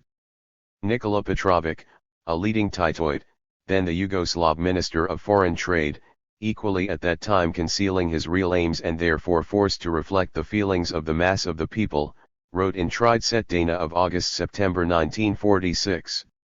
The USSR represented in the past and still represents today the one firm point in world economy. She is not subject to cyclical crises and shocks, she has vast wealth and economic strength, and unswerving economic possibilities and perspective. And above all, the Soviet Union, in her economic and commercial relations with other countries, is not governed by selfish aims and has no intention of exploiting the riches of other lands and peoples. Does it not follow from this that it is to the vital interests of small people, who want to protect themselves from the dangerous appetites of foreign imperialists, to seek cooperation and support and protection, equally in the political and economic and commercial fields, from the Soviet Union? By 1947 it was perfectly clear to all that friendship with the Soviet Union and the people's democracies, that Soviet aid and trade, and the aid and trade of the people's democracies, would lay the basis for Yugoslav rehabilitation and industrialization, the basis for an independent and prosperous Yugoslavia. The UNO report Economic Development in Selected Countries stated. From Czechoslovakia, $150,000,000 worth of capital equipment is expected over the 5 years of the agreement Czechoslovak-Yugoslav Economic Agreement. This would make a substantial contribution to the Yugoslav 5-year plan targets. Of special importance for the implementation of the 5-year plan is the conclusion of a trade agreement with the Soviet Union, officially reported on July 30, 1947. According to the terms of this agreement, Yugoslavia will receive metallurgical plants and equipment, both ferrous and non-ferrous, and plants for oil and chemical industries and for coal mining. Yugoslavia's deliveries of goods will not take place until 1950. The same contrast between the Soviet aim of helping Yugoslavia to rehabilitate its industry and the Western aim of using so-called aid to reduce Yugoslavia to colonial status was fought behind the scenes of UNRWA, the United Nations Relief and Rehabilitation Administration. UNRWA was established as an organ of international aid and rehabilitation to the states that had been victims of the Axis aggression. Its written aim was to allow these countries to stand on their own feet again, which meant in the first place, when the early famine relief stage was over, the rehabilitation of industry. But this was not the aim of the capitalist representatives who held the majority of positions in UNRWA, and above all it was not the aim of the United States government, which, throughout the whole UNRWA period, dominated the UNRWA machinery from its Washington office. This was, however, the aim of the Soviet representatives in UNRWA, who fought consistently for the carrying out of international agreements, for the transformation of UNRWA into an organization true to its own constitution, which would provide the goods necessary for the victims of Axis aggression to stand economically on their own feet again. This was the aim of the Soviet representatives in the UNRWA Yugoslav mission, including the head of that mission, who was a Soviet citizen. The Soviet representatives in UNRWA and the Soviet officials in the UNRWA Yugoslav mission, backed by honest mission members from many Western countries, fought continuously, day in and day out, for the dispatch by UNRWA to Yugoslavia of those materials needed for the rehabilitation of industry, materials to clear the harbors, to build roads, to reconstruct the mines, to set transport going again, to build factories. But very different was the Washington objective. Washington, that is, American imperialism, saw UNRWA essentially as an organization with two main purposes. The first was as an organization to build up countries, not according to the degree of devastation they had suffered, but according to the degree of their subordination to U.S. policy. This meant that every effort was made to favor Greece and Italy at the expense of the East European countries. And though Yugoslavia fared better than the other East European countries, for reasons that are now clear, Yugoslavia was not yet in the 1945–46 period considered as a safe satellite of the Greek type, for Tito and his clique had not yet succeeded in removing from office all genuine Yugoslav communists. Yugoslav needs, therefore, were constantly sidetracked in favor of that most favored nation, monarcho-fascist Greece. Secondly, Washington, that is, American imperialism, saw in UNRWA an instrument for the disposal of, for the dumping in vast quantities of their surplus and now unwanted second-rate and often second-hand military goods. How many telegrams reached UNRWA, Belgrade, from UNRWA, Washington, and UNRWA, London, along these lines? Have so many 100,000 tons soya flour. Necessary dispose of. Explain Yugoslav authorities soya in bread tasty. Reply soonest specifying needs. Or, have so many 100,000 USK rations. Believe useful Yugoslav peasantry. Can you take so many 100,000? But the Yugoslav people needed not soya flour or K rations or other surplus and often damaged US goods, but material to rehabilitate their industry. It was for this that, constantly and consistently, the Soviet representatives in UNRWA and the Soviet members of the UNRWA Yugoslav mission strove. Such industrial goods as were finally obtained through UNRWA channels in Eastern Europe, Yugoslavia included, were wrung out of Washington and London by the ceaseless efforts of the Soviet representatives and officials in UNRWA, backed up by conscientious UNRWA officials of all countries including Britain and USA, who, despite very varying political outlook, wanted UNRWA to be true to its own constitution, to fulfill the mission for which it was originally intended. The US government had other aims. It wanted colonial satellites industrially dependent on US economy. At the end of the Second World War it refused to return to Yugoslavia the Yugoslav Danube vessels which the Nazis had seized and brought upstream to that part of Austria which was occupied by the West. It refused to release the Yugoslav gold held in America. It organized through the big oil companies periodic boycotts of the oil that Yugoslavia was trying to import through UNRWA. The Western capitalists were not yet sure of the victory of their Titoid puppets, so the Yugoslav people could pay in starvation. The New York Herald Tribune correspondent in Belgrade quoted on November 13, 1946 a Yugoslav Foreign Office official as saying in relation to the Yugoslav ships withheld by the US authorities in Austria. We cannot evaluate the lives lost because of a lack of railroads at the beginning of last year, and ships were the only means of bringing food to the stricken areas of our country. And they were not available. This was Western generosity in action. Yugoslavia was denied its own ships stolen by the Nazis and now lying useless under US occupation. Even Tito himself, who could not yet, in those days, allow his betrayal openly to appear, had to reflect the feelings of the Yugoslav people towards the USA and the USSR. In his address to the Communist Youth Congress on June 1, 1946, he declared, "Of course we have received some help from abroad, namely from UNRWA, but the principal and most substantial aid came from our great ally, the Soviet Union." So the first part of the answer, the chapter 1 of the reply to the Titoid slander of Soviet imperialism, is the presentation of the facts in the early post-war period of 1945–46, when it is seen, in all clarity, that Western generosity was a hollow mockery that played cynically with the lives of Yugoslav men and women and children, whilst it was from the USSR, despite its incredible war losses, that came the first aid to the Yugoslav people, and the consistent effort, in every way, to rehabilitate Yugoslav industry and to help to set it firmly on the road of post-war industrialization. 2. Tito Yugoslavia goes west. In the immediate years that followed on the end of the Second World War, it was the Soviet Union that first came to the aid of the Yugoslav state, and, despite its own great needs of reconstruction, made sacrifices to aid the reconstruction of Yugoslav economy. Moreover, the people's democracies of Eastern Europe gave enormous help to Yugoslav reconstruction by establishing mutual aid agreements with Yugoslavia. But long before the June 1948 resolution of the Communist Information Bureau, Yugoslavia, under the Tito regime, began to break the mutually established trade agreements, and to turn westwards. 2. Tito Yugoslavia failed to deliver the goods agreed upon with her East European neighbors. In 1947, whilst trade agreements between Yugoslavia and the people's democracies provided for an equal exchange of goods, Yugoslav deliveries fell short by 18%.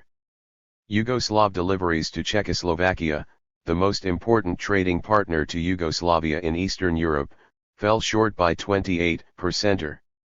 Even Tito and Kardelj had to admit this in their letter of April 13, 1948 to the Communist Party of the Soviet Union. We do not deny, in connection with this, that on our part there were oversights in commercial affairs. Oversights in the English translation published by the Royal Institute of International Affairs is negligence in the Belgrade edition. In this same letter Tito and Kardelj made no countercharges against the Soviet Union or the people's democracies. There were no such oversights on their part. But on the part of the Titoites the oversights became more and more glaring, and these oversights were a direct blow at the planned economies of the people's democracies. The Titoites, whilst accepting the regular deliveries of key materials like Polish coal and Czechoslovak machinery, more and more withheld deliveries of essential raw materials in exchange and either went into default or tried to replace essential goods that they were pledged to deliver with unessential luxuries. The Soviet Union and the people's democracies were helping Yugoslavia in this period by mutual trade and by credits to build up her industry.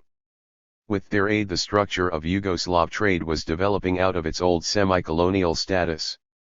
This was admitted by Yugoslav trade officials themselves. The Yugoslav Communique on Foreign Trade in 1948 reported. In 1948, Yugoslavia considerably altered the structure of her exports and imports. The structure of pre-war Yugoslavia's foreign trade had a typically agrarian raw material character in the exports, whilst final products constituted by far the greatest percentage of the imports. Thus, during the last 2 years of pre-war Yugoslavia, 45% of the total imports were textiles. In 1948, the changes in the structure of our foreign trade became particularly obvious. In that year 67.2% of the whole imports were raw materials and other goods needed in current production. Means of investment amounted to 25.6%, final consumer merchandise to 7.2% of the total imports. But in 1948 Yugoslav imports were coming essentially from the USSR and the people's democracies, which accounted for something like 60% of all Yugoslav trade. It was the Soviet Union and the people's democracies that were helping Yugoslavia to shed her old semi-colonial economic status from which she had suffered so much between the wars. The USSR sent more goods per head to Yugoslavia than to any of the people's democracies in the years 1945 to 48. Imports of Yugoslavia from the people's democracies as a group were higher than those of any of the individual people's democracies, amounting in 1948 to $6.20 per capita, compared to $6 in Hungary, $4.10 in Poland and Bulgaria and $2 in Romania. Therefore no other country in the whole of Europe received as much help from the USSR and the people's democracies towards developing industry as Yugoslavia. It was precisely in this situation, and in this period, long before the Communist Information Bureau resolution, that Tito deliberately turned his back on the people's democracies, openly betrayed the mutual trade agreements, and began to lead Yugoslavia right back into the Western imperialist economic orbit. In 1947, 1948, and 1949 the Yugoslav default on agreed mutual exchange of goods with the people's democracies became more and more open. The Czechoslovak Declaration of June 11, 1949 made this abundantly clear. The most important problem in the commercial relations between the two countries is the fact that, owing to Yugoslavia's intransigence, it has been impossible up to the present to arrange for Yugoslavia's counter-deliveries for the next 3 years in return for investment plant, etc., supplied to Yugoslavia. According to the existing agreements these counter-deliveries for the next 3 years ought to have been fixed by the end of June 1949. This breach of agreement on the part of Yugoslavia is all the more detrimental to Czechoslovakia as all the contracts for the supply of this investment material have already been given to the Czechoslovak industries where work is proceeding upon them on an intensive scale. It was only a whole year after the agreed deadline, and after the publication of the Information Bureau resolution, that the Czechoslovak government, after further fruitless efforts to get Yugoslavia to adhere to her agreed commitments, finally ordered its factories to cease producing the investment goods ordered by Yugoslavia. In the relations of Tito-Yugoslavia to Poland, the identical story was repeated. In its note of July 6, 1949, the Polish government had to report that of the copper deliveries to Poland to which Yugoslavia was pledged, none had been delivered, only 35% of the agreed quantity of lead concentrates was delivered by Yugoslavia. An order for timber, actually loaded for delivery to Poland, had been halted. Instead, in exchange for Polish coal and other essential goods, Yugoslavia had tried to palm off large quantities of wine, grapes, dried figs, and tobacco. Thus, whilst the people's democracies, true to their pledges, were delivering to Yugoslavia the minerals for her to develop industrialization, the industrialization plans of the people's democracies were being sabotaged by the non-delivery of agreed supplies by the Titoites. Nor was this the whole story. Closer examination of Yugoslav trade relations shows that these oversights were completely deliberate. The Titoites were exporting westwards the very goods on which they were defaulting eastwards. British statistics of foreign trade reveal a fourfold increase in the rate of imports from Yugoslavia beginning in 1948. During the 12 months period ending in August 1949, Tito-Yugoslavia sent to Britain goods to the value of $39 million, at pre-devaluation exchange rates, and received in return goods to the value of $14 million. Thus the Titoites, who could not find their way to meet their pledges to neighbors, based on mutual and equal exchange, could send to Britain 3 times what they received. During the first 8 months of 1949, Britain received from Tito-Yugoslavia timber to the value of $25 million. Tito, who could not find any timber to meet his pledges to Poland and to pay for his imports of Polish coal, etc., was able to send to Britain almost as much timber as the total value of Yugoslav exports to Poland in 1948. Moreover, the acceleration of Yugoslav timber deliveries to Britain began already in mid-1948. With Yugoslav copper exports the same process was repeated. In 1947 Tito-Yugoslavia sent some 20 million pounds of copper to the USA.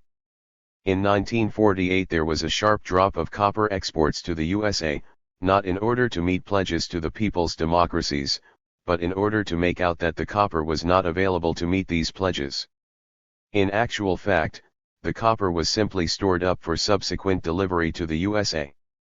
During the first 2 months of 1949, 10,500,000 pounds of Yugoslav copper were delivered to the USA, that is, more than twice as much as was delivered in the whole of 1948. On January 16, 1949, the New York Times, reporting on these deliveries, explained that they consisted of the 1948 production of the Serbian copper mines of Bor. During 1948, whilst Tito-Yugoslavia was withholding pledged deliveries of copper to the people's democracies, countries like Poland and Czechoslovakia were forced to buy for $10,975,000 pounds of copper from the USA, that is, nearly exactly the quantity that the Titoites withheld in that year for subsequent delivery to America.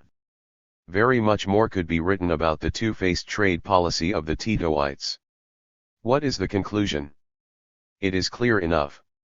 The second part of the reply to the Titoite slander of Soviet imperialism is that the economic break with the people's democracies was undertaken by the Titoites themselves, starting long before the resolution of June 1948 of the Communist Information Bureau. Tito and his confederates, with their planned oversights, broke the mutual economic relations with Eastern Europe that were so advantageous to the Yugoslav people and to Yugoslav industrialization, and equally deliberately led their unfortunate country into the orbit of Western imperialism. 3. Back to semi-colonial status. And what has been the result? What has been the effect on Yugoslavia and on the Yugoslav people of bringing the country into the orbit of Western imperialism? The first result has been that Yugoslav trade, now based on the capitalist countries of the West, and above all on American monopoly capitalism, has returned to its old character of between the wars, that is, the export of raw materials in exchange for made-up industrial goods. Yugoslavia has returned to the typical trade relationship of a semi-colonial country with its imperialist masters. What do the Western imperialists want economically from Yugoslavia? They want to buy cheap raw materials, timber, foodstuffs, and above all non-ferrous metals, many of which are of key importance in their war preparations. They want Yugoslavia to remain industrially weak as a permanent market for their surplus goods. And insofar as they do want her industry to develop, they want it for their own purposes and not for the interests of the Yugoslav people, for their own interests and under their control. They see in Yugoslavia, finally, a profitable source for their capital investments, as it was once before, between the wars, to the great detriment of the Yugoslav people. Look at the transformation of Yugoslav trade since Tito's open surrender to the West. In 1948, Yugoslavia exported to the USA raw materials, mainly strategic, to the value of $5 million, in 1949 to the value of $16 million, in 1950 to the value of more than $30 million. During the first 9 months of 1949 more than 80% of U.S. imports from Yugoslavia were composed of copper, lead, antimony, chrome and other strategic raw materials, whilst, in the same period, only 12% of Yugoslav imports from the USA were machinery and transport. Yugoslavia received in this period less than 1/4 of the machinery from the USA that it received from the USSR in the first 9 months of the previous year for the timber industry alone. Nearly all Yugoslav copier now goes to the USA. To Britain go timber, lead, zinc, chrome and foodstuffs from amidst a half-starved people. In 1949 already 80% of Yugoslav hemp was sold at extremely low prices to Britain and the USA. Increasing quantities of Yugoslav raw materials are exported by the Titoites to the former Axis countries. To Austria goes meat, whilst in Yugoslavia the meat queues grow longer and the meat prices go up. To Italy go bauxite, lead, magnesite, chrome and other non-ferrous metals. The Titoites sell sugar to Italy at 6.5 dinars per kilo, for which they are charging their own people up to 500 dinars. They are selling maize to Western Germany at 4.0 dinars per kilo, for which Yugoslav workers are paying over 40 dinars. Copper, antimony, magnesite, and bauxite are sent to swell the war preparations in Western Germany. Whilst the Yugoslav people were suffering from hunger, whilst food rations went unhonored and black market profiteers grew rich, the West German paper Der Kurier wrote, August 4, 1950, that 100,000 tons of wheat, 300,000 tons of maize, and 60,000 tons of barley were to be exported from Yugoslavia to West Germany. And what are the Yugoslav people receiving in return? The United States sends food to food exporting Yugoslavia, at prices many times higher than Yugoslavia's own food exports. It supplies lard, processed flour, dried milk, chemical specialties, bad films, and radio equipment for broadcasting slanders against the Soviet Union and the people's democracies. And when industrial equipment and machines are sent, they are directed specifically to those extracting industries which provide raw materials for the USA and West European capitalism, machinery to exhaust Yugoslav timber supplies and to drain the country of its non-ferrous metals.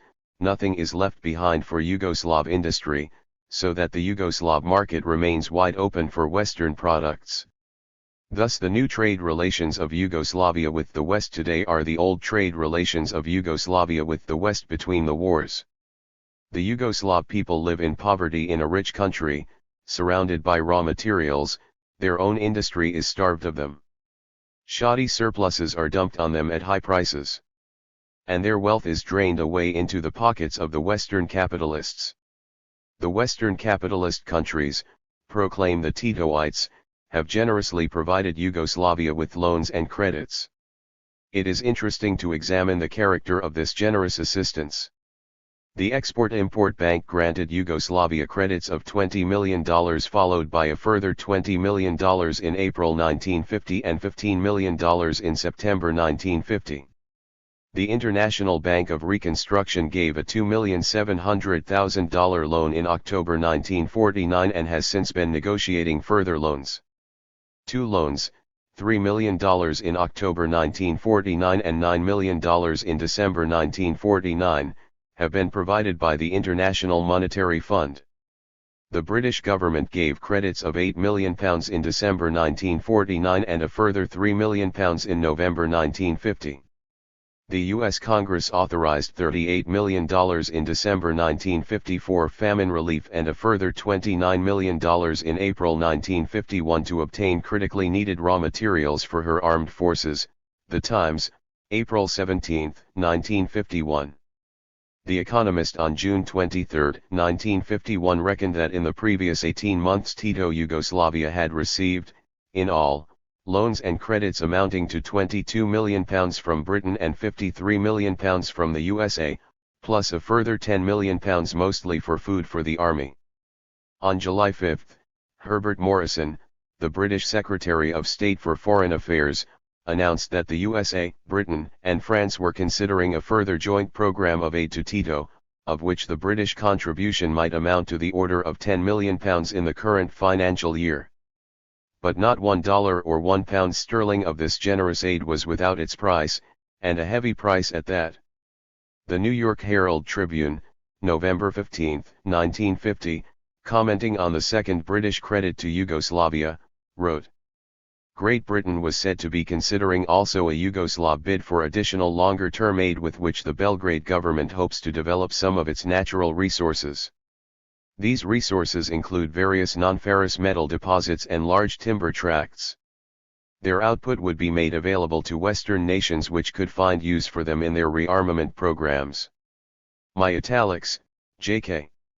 The loans mean, therefore, according to the old colonial pattern, development of Yugoslav resources not for Yugoslav industry or for the Yugoslav people, but for Western imperialist profit and Western imperialist war. Equally frank about its U.S. partner, the British Times wrote on the same day, November 15, 1950. The United States government is known to have considered what further assistance can be given to Yugoslavia, but is faced with the difficulty that Congress would hardly agree to a grant of credits without attaching some measure of control over the manner in which the monies loaned were to be spent. Still franker was the New York Herald Tribune correspondent, writing from Yugoslavia on November 29, 1950. Declaring that Tito's Communist Party and the Yugoslav people were two mutually hostile groups which could only be held together by U.S. aid, he admitted that if this aid were to be provided, Tito to some extent will become a prisoner of Washington as his dependence on the United States increases. Prisoner of Washington is an apt description of the present plight of the Yugoslav people, with Tito as a paid jailer of his own people. The American and American-dominated banks and funds do not even trouble to disguise the strings and conditions attached to their generous credits and altruistic loans. When the Export-Import Bank made its first loan of $20 million to Yugoslavia, its representative publicly explained that 75% was earmarked for the restoration of non-ferrous metal mines and of plants where the ores were to be smelted. This was being done, he said, so that Yugoslavia might increase her exports of bauxite, mercury, copper, lead and other strategic raw materials needed by the USA. In December 1949, Cardinal J announced that Yugoslavia was trying to negotiate further loans from the International Bank of Reconstruction and Development, whose funds are 87% provided by the USA. The bank sent to Yugoslavia an exploratory mission headed by the U.S. businessman Hoare, who declared that if the loan were granted, the bank would reserve the right to control its spending in Yugoslavia.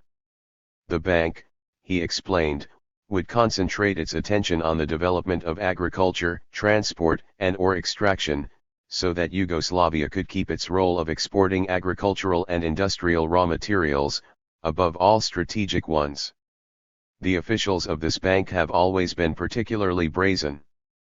In November 1949, the bank's chief economist, Antonin Bash, wrote a long article in the U.S. magazine International Conciliation in which he explained, "The bank is obviously directly interested in the general economy of the borrower. It therefore requires that the borrower, when requested, give full information with respect to significant economic and financial developments.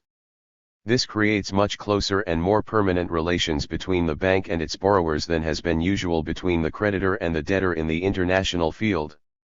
The New York Herald Tribune, January 3, 1950, described in these terms the bank's standard requirements from borrowers. 1. That the borrower keep the bank informed on the goods bought with loan funds, on the progress of its project, on its general operations and financial conditions, and recognizes the bank's right, if need be, to inspect, audit and make copies of its books and records. 2. That the bank have the right to inspect goods bought with its loan funds, and also inspect the use of the goods in its loan project. 3. That the borrower agree, with certain specified exceptions, to give the bank liens or security from its assets of equal priority and on a proportional scale to any maker of subsequent loans. 4. That the bank has the right to sell bonds given to it under the loan agreement as a security for its loan. It should be noted here that even the British government found these standard requirements too much to stomach, and that, on January 2, 1950, the British Colonial Development Corporation explained that it was withdrawing its application for a $5 million loan from the International Bank because the conditions were too onerous. But, with all his empty demagoguery about independence, these standard requirements were not too onerous for Tito. The New York Herald Tribune in its article quoted above explained that the two first standard requirements would lead the bank towards control or a veto power over the borrower's activities. It is to this control or veto power exercised by Wall Street that the Titoites have submitted the Yugoslav people and their country. Thus Tito, dragging Yugoslavia into the orbit of Western imperialism, has reduced Yugoslav trade to its old semi-colonial status and put Yugoslav economy at the mercy of the great Western monopoly capitalists. Commenting on the Italo-Yugoslav trade agreement of August 1949, arranged under the benevolent aegis of the USA, the New York Times Rome correspondent wrote, "It would again open up to Italy one of her traditional European markets and enable her to sell manufactured goods in return for raw materials of which she stands in need. Yugoslavia, therefore, is to be a junior colony of the USA standing in semi-colonial economic relationship even with those countries whose economies have already been subordinated to American imperialism. Nor is that all. We have already seen the character of Titoite nationalization. Today the Titoites are using the power of their caste in the Titoite state to sell out whole sectors of the so-called nationalist economy to Western imperialism. A regime of concessions has been instituted by which a number of key economic sectors are subordinated to Western monopolies. In exchange for credits, U.S. monopolists have received the right to exploit Yugoslav bauxite mines, sections of the aluminium industry, copper and molybdenum mines. On January 19, 1950, the Tribune de Nations wrote that representatives of the American Bethlehem Steel were touring Yugoslavia. Concessions are reported to have been made to the Anaconda Copper Mining Company. At the end of 1949, representatives of the U.S. Mackenzie Engineering Company were reported to be visiting Yugoslavia. The Paris Monde reported that the Tito government fully agrees that a special American commission should control the distribution of products sent to Yugoslavia by the Americans. The part that the Nazi tourists, experts, and trust representatives were playing in the late 1930s had been taken over fully by the envoys of Wall Street. For their right to be colonized by U.S. imperialism, which is the real definition of Tito's conception of independence, the Yugoslav people have to pay, in hard cash. Tito has agreed to pay off all the old debts of the Yugoslav monarchy to the USA amounting to some $385 million. He has undertaken to compensate foreign owners of nationalist industries to the tune of $17 million to the USA, $18 million to Great Britain and $1,600,000 to France. Commenting on Tito's promises to compensate the former French exploiters of the Yugoslav people, the Observer Paris correspondent wrote, November 5, 1950. It is the first time that the Yugoslavs have agreed to settle these obligations, which go back to the Serbian, Montenegrin and Austrian debts from before the First World War. Tito has assumed, therefore, the task of paying imperialism for its exploitation of the Yugoslav peoples even before Yugoslavia existed as a state. The Yugoslav people have to pay for their enslavement, too, by the total renunciation of a planned economy and the harnessing of the weak Yugoslav economy to the anarchy of Western capitalism. All statements to the contrary are nothing but Titoid demagogy. Musa Pijati, vice president of the Presidium of Tito's parliament, boasted at a Foreign Press Association dinner in London on March 15, 1951, "As we in Yugoslavia hold all the key positions of industry ourselves, there is no danger whatsoever in its furtherance of its economic relations with other Western capitalist, JK countries."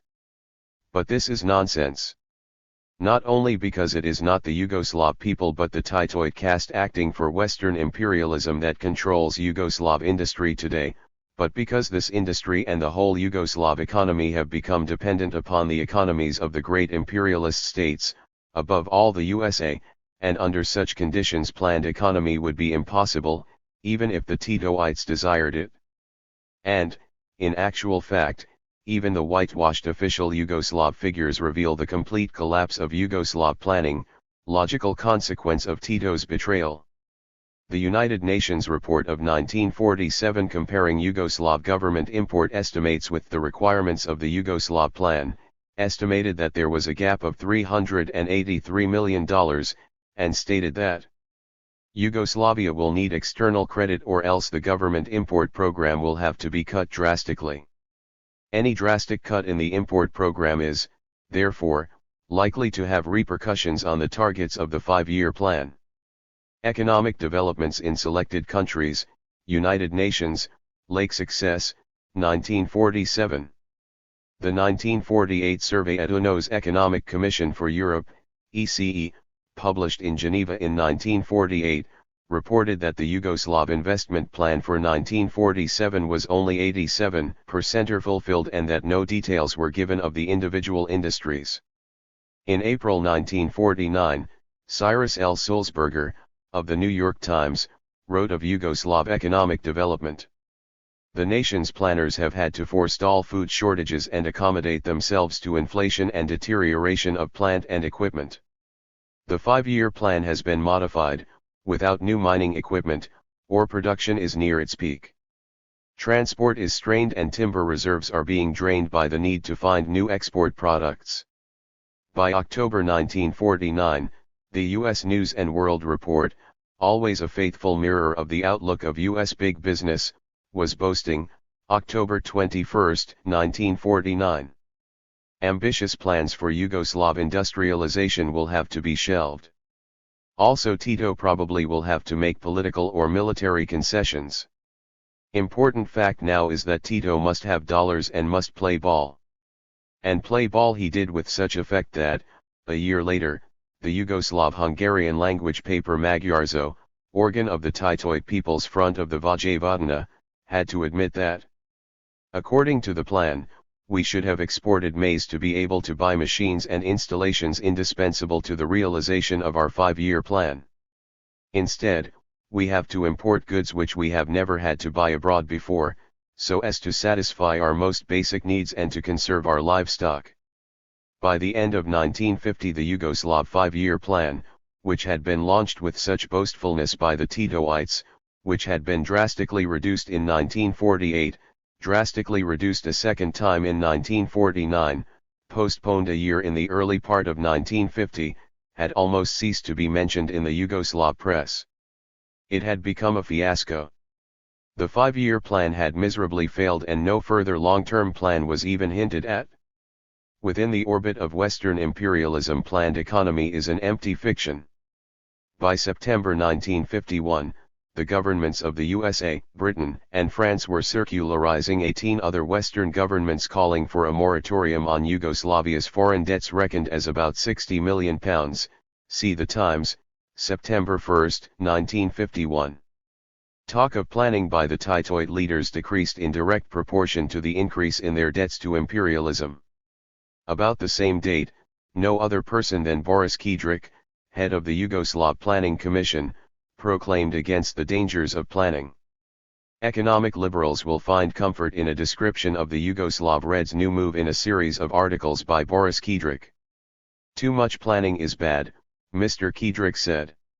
He put it as follows: the economic organizations have not paid much attention to the laws of supply and demand. No matter how much we tried to strangle these laws, they always revenged themselves upon us by the appearance of illegal speculation, the disappearance of goods and other economic derangements. Accordingly, the Tito regime will allow a certain, or even a considerably large liberty to the operation of these laws. New York Herald Tribune correspondent from Belgrade, September 4, 1951. Planning is dead, long live the free market. Tito's theoreticians have developed Marxism way back to the earliest period of bourgeois economics. Each generous Western loan has meant still greater impoverishment, still greater debt. Each new debt has tied Tito Yugoslavia still more firmly to Western capitalist economy. The fruits of dragging Yugoslavia into the orbit of Western imperialism have been to reduce her to colonial status. There is no such thing as imperialist aid without imperialist strings. Tito has endeavored to disguise his quisling role by trying to achieve martial status without, officially, entering into the Marshall Bloc. As the New York Herald Tribune correspondent explained already in June 1949. One thing that is not being considered is Yugoslav participation in the Marshall Plan. That would be politically embarrassing to Marshal Tito. My italics, JK. In any case, help to Yugoslavia by small loans will be much simpler all around. The American government and American intelligence, for whom Tito's special utility is his facade of left demagogy, were, at least for a period, quite willing to help him carry out this shallow maneuver. What Tito is anxious to avoid, if he can, is asking for help which would necessitate a debate in Congress, for such help would inevitably be interpreted as indirect martial aid, accompanied by political strings. The view prevalent among Americans in Belgrade, however, is that Tito will be spared that indignity, and that ways and means will be found to see him through. Alexander Worth, Tito Turns West, New Statesman and Nation, June 17, 1950. Yet, from the very outset, this maneuver has been peculiarly transparent, deceiving no one, least of all the imperialists themselves.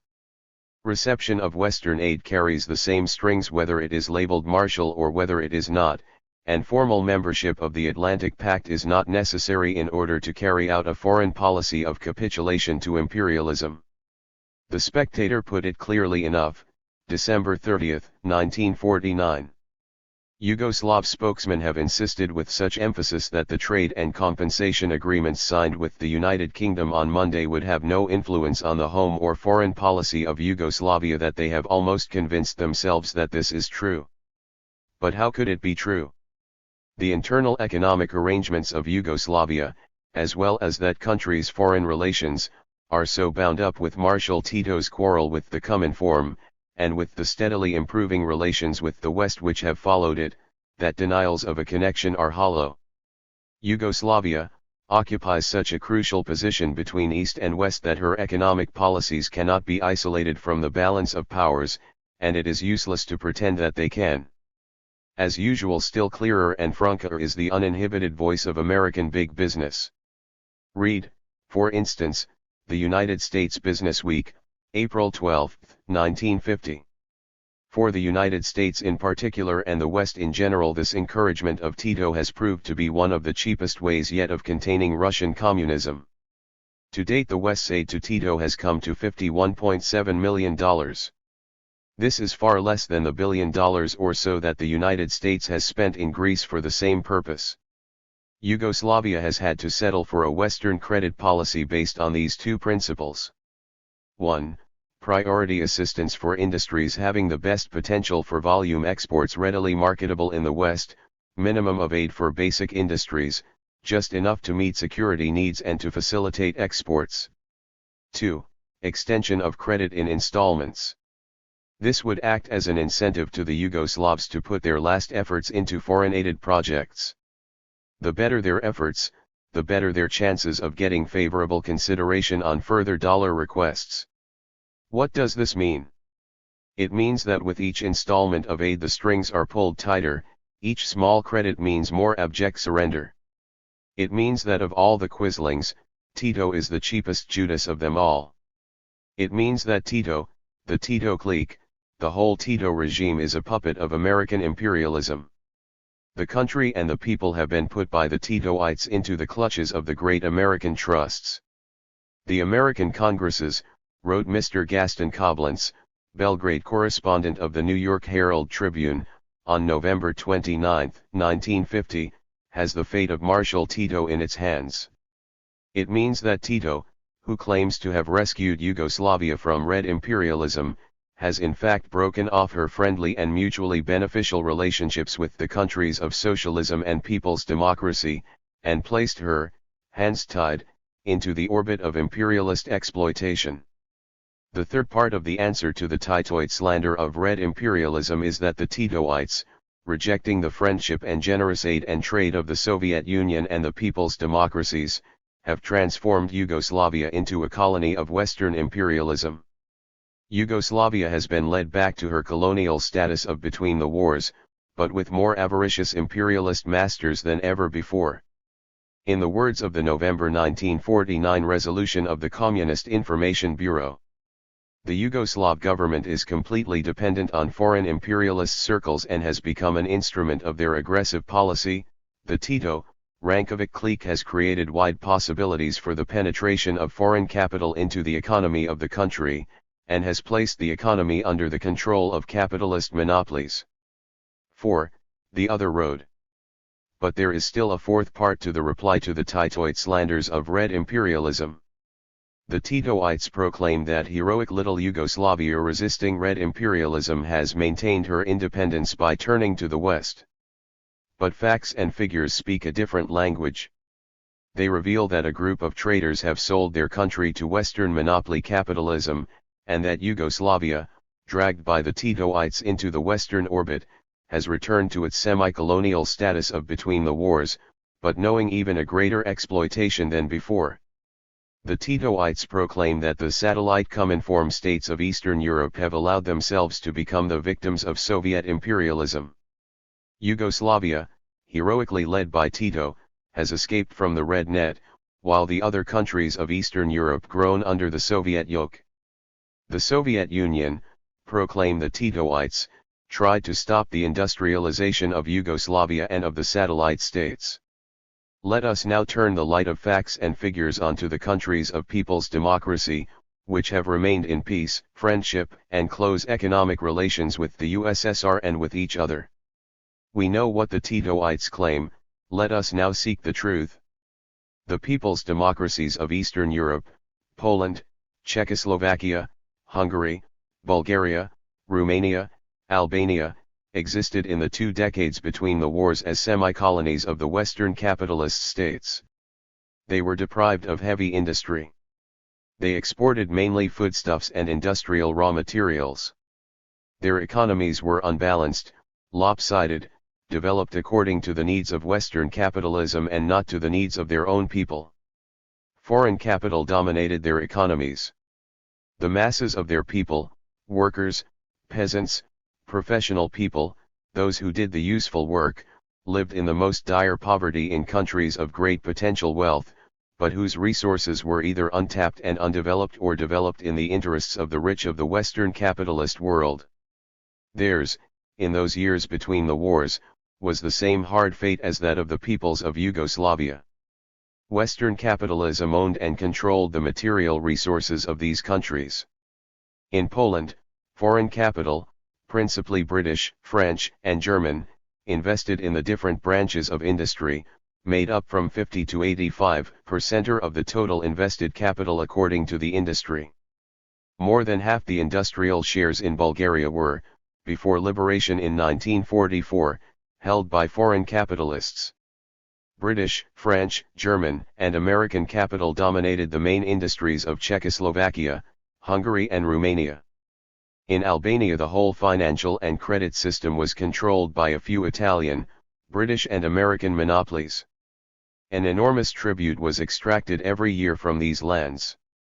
Between 1922 and 1944 in Bulgaria, for instance, 1,000 billion leva, or 20% of the total national income during that period, went to capitalists abroad. The PEP report, Economic Development in Southeast Europe, paints the following picture. The foreign loans were used to accumulate private balances abroad and to pay for essential imports. Most foreign loans carried excessive interest charges. The service of the external debt in 1931-32 claimed 48% of the total exports of Hungary, 29% of Yugoslav exports, service of public debt only, 28% of Romanian, 24% of Polish. It should be added that these figures of interest charges represent percentages related to total exports, whereas the servicing of foreign loans called in fact for strong currencies obtainable only from a limited range of exports. The actual strain on the balance of payments was therefore considerably heavier. The whole economy of these countries was subordinated to Western imperialism. What industries were allowed to develop were mainly devoted to the extraction of the raw materials needed by the imperialists and in which their capital was invested. Bulgaria, which has important reserves of iron and non-ferrous metals, had no national metallurgical industry, but a one-sided economy developed around the export of vegetable oils. In Romania the oil industry, foreign-controlled, was highly developed, but there was no engineering, no production of agricultural equipment. Hungary produced locomotives and railway wagons for export, but no machine tools. Poland, with all its resources of coal and metal, had no engineering industry corresponding to the needs of the people. Czechoslovak industry was unbalanced, one-sided, specializing in textiles, ceramics, and other light production, while heavy industry was grossly lacking. With economies of a semi-colonial type, the present people's democracies of Eastern Europe and also Yugoslavia, between the wars, exported foodstuffs, raw materials, a few products of light and luxury industries, but depended on Western capitalism for heavy industrial production and for a large part of all manufactured goods. Amidst all their wealth, the people lived in the deepest poverty. Dr. Doreen Warrener, in her recent study Revolution in Eastern Europe, Turnstile Press, 1950, described the prevailing position in these words. Foreign capital did not relieve the shortages, because it was invested only in the raw materials needed by the West, such as Romanian oil and Yugoslav minerals. It schemed the cream and took both produce and profits out of the country, without putting the money back into projects for long-term development. The ruling class was a paralytic three-network of interests resisting change, topped off by a monarchy or military dictatorship. This description is valid for the position between the wars both of Yugoslavia and the countries that have now become the people's democracies. Then what is the difference? Just simply this. Yugoslavia, the heroic struggles of its peoples betrayed, has been dragged back by the Titoites to its old position, whilst the people's democracies, in friendship and cooperation with the USSR and with each other, have advanced in such a way and at such a speed that the evil days of between the wars are being forgotten. The devastation of Poland in the course of the Second World War was very terrible. Yet the industrial production of the New Poland, which in 1946 was still only 77% of pre-war, was by 1949, end of the three-year plan, 75% above pre-war. This was due above all to the aid and trade of the Soviet Union. In Hungary, despite the ravages of the war, industrial production reached at the end of 1949, with the completion of the three-year plan, in 2 years and 5 months, 53.4% above pre-war. Heavy industrial production was 74% above pre-war. This was due above all to the aid and trade of the Soviet Union. Bulgarian industrial production, which passed pre-war production already in the course of 1947, was over 90% above pre-war by the end of 1949. This was due above all to the aid and trade of the Soviet Union. The first Romanian plan, the one-year plan, carried out in the course of 1949, saw an increase of 40% in that 1 year alone. Czechoslovak industrial production had passed the pre-war level already before the end of 1947. By the end of 1949, first year of the Albanian two-year plan, industrial production reached 400% of that of 1938. All this enormous industrial advance, with its colossal tempo and constant acceleration, took place in countries that had suffered so terribly from war destruction, and developed, primarily, as a result of the aid and trade of the USSR. In 1950 the development of industry in the six people's democracies of Eastern Europe went ahead still faster with continued Soviet aid and increased trade with the Soviet Union and with each other. Polish industrial output increased 30.8% over 1949, Czechoslovak industrial output by 15.3% in the same period, Hungarian by 35.1%, Romanian by 37.3%, Bulgarian by 23.3% and Albanian by 34%. By the end of 1950, year of economic misery for the Yugoslav people, of indefinite shelving of the Yugoslav plan, Albanian industrial output, thanks to Soviet aid, reached over 4 times pre-war, Bulgarian almost treble, Polish more than double, Czechoslovak per capita production almost double. Romanian industrial output increased, in that 1 year of 1950, more than in the last quarter of a century of capitalist rule. Hungarian industry reached almost double pre-war output and developed more than in 20 years of capitalist domination. The period of 1949 to 50 was the period when it became clear that the Tito betrayal had turned Yugoslav planning into full fiasco. But in the people's democracies it was the triumphant period of changeover from short-term to long-term planning. Czechoslovakia and Bulgaria embarked on their 5-year plans in 1949.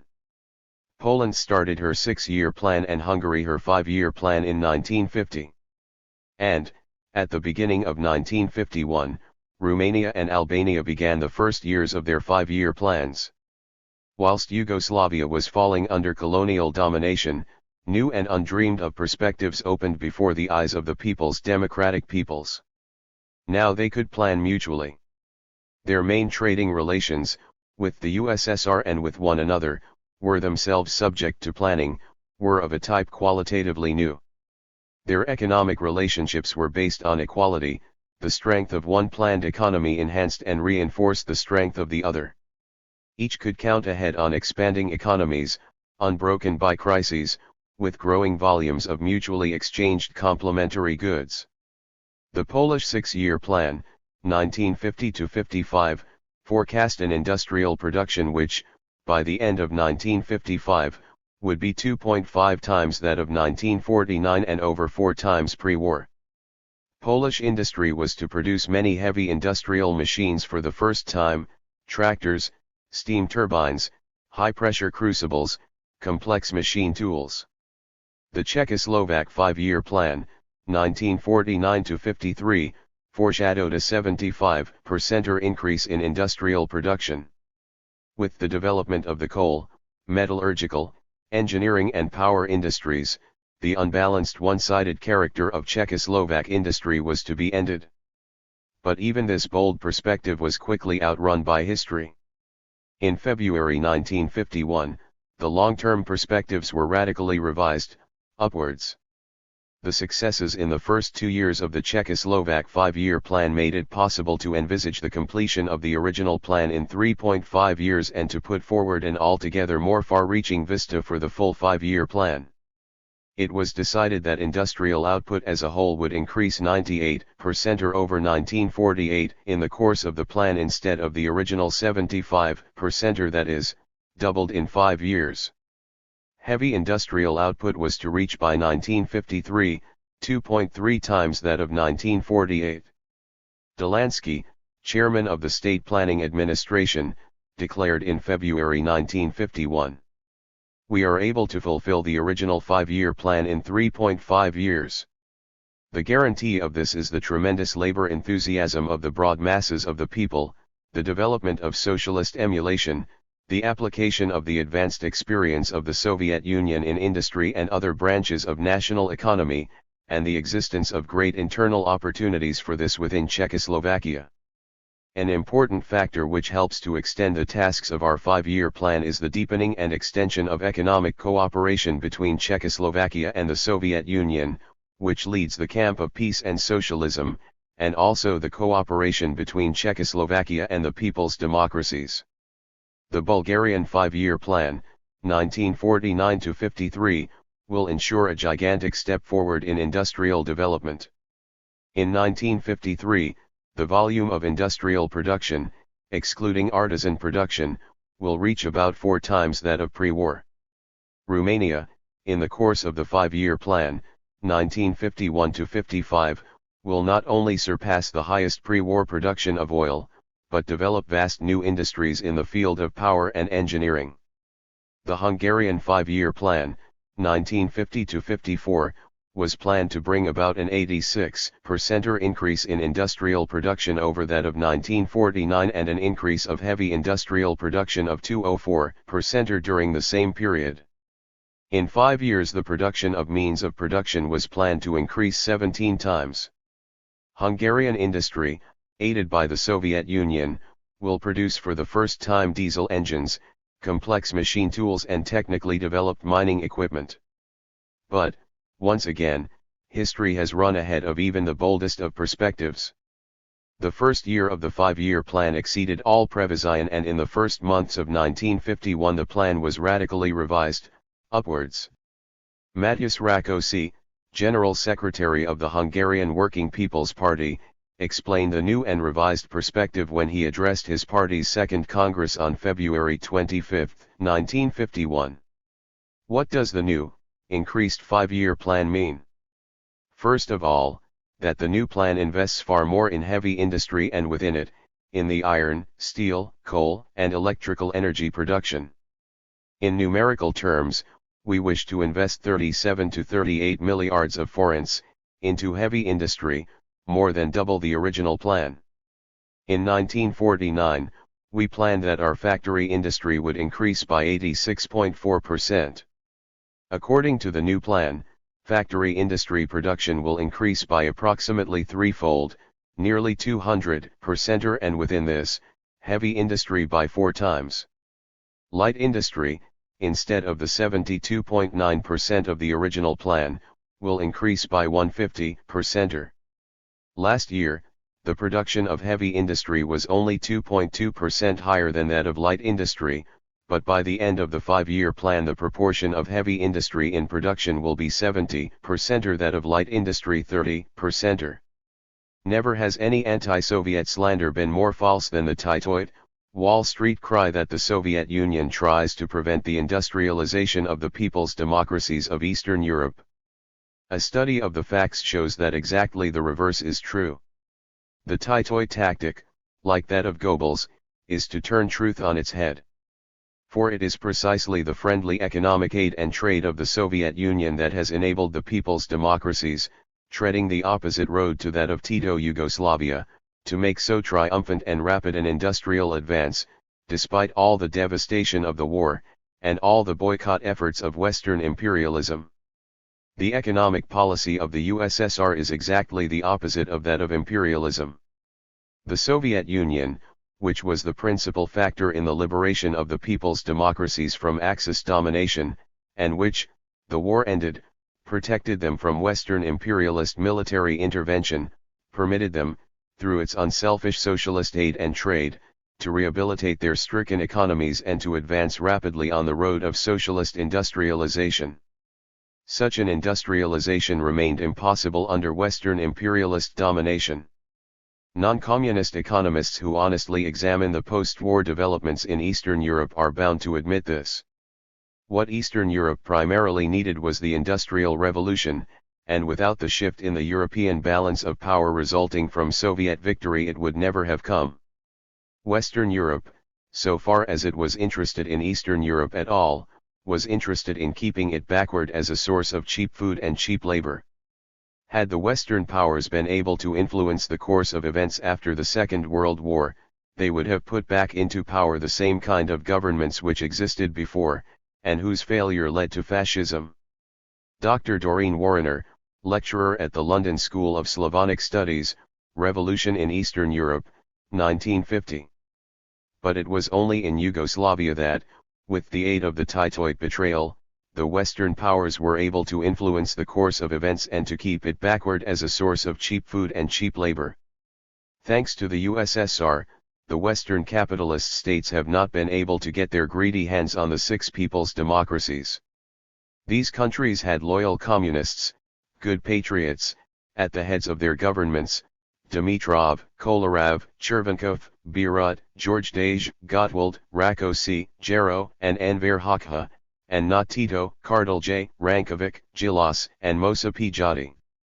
And the Western imperialists, who protest so vigorously at the trial and condemnation of this or that Titoid traitor in the people's democracies, are, in fact, behind the facade of their so very righteous indignation, protesting at their own failure to reduce these people's democracies to the same semi-colonial status as Tito Yugoslavia, that is, to their semi-colonial status of before the war.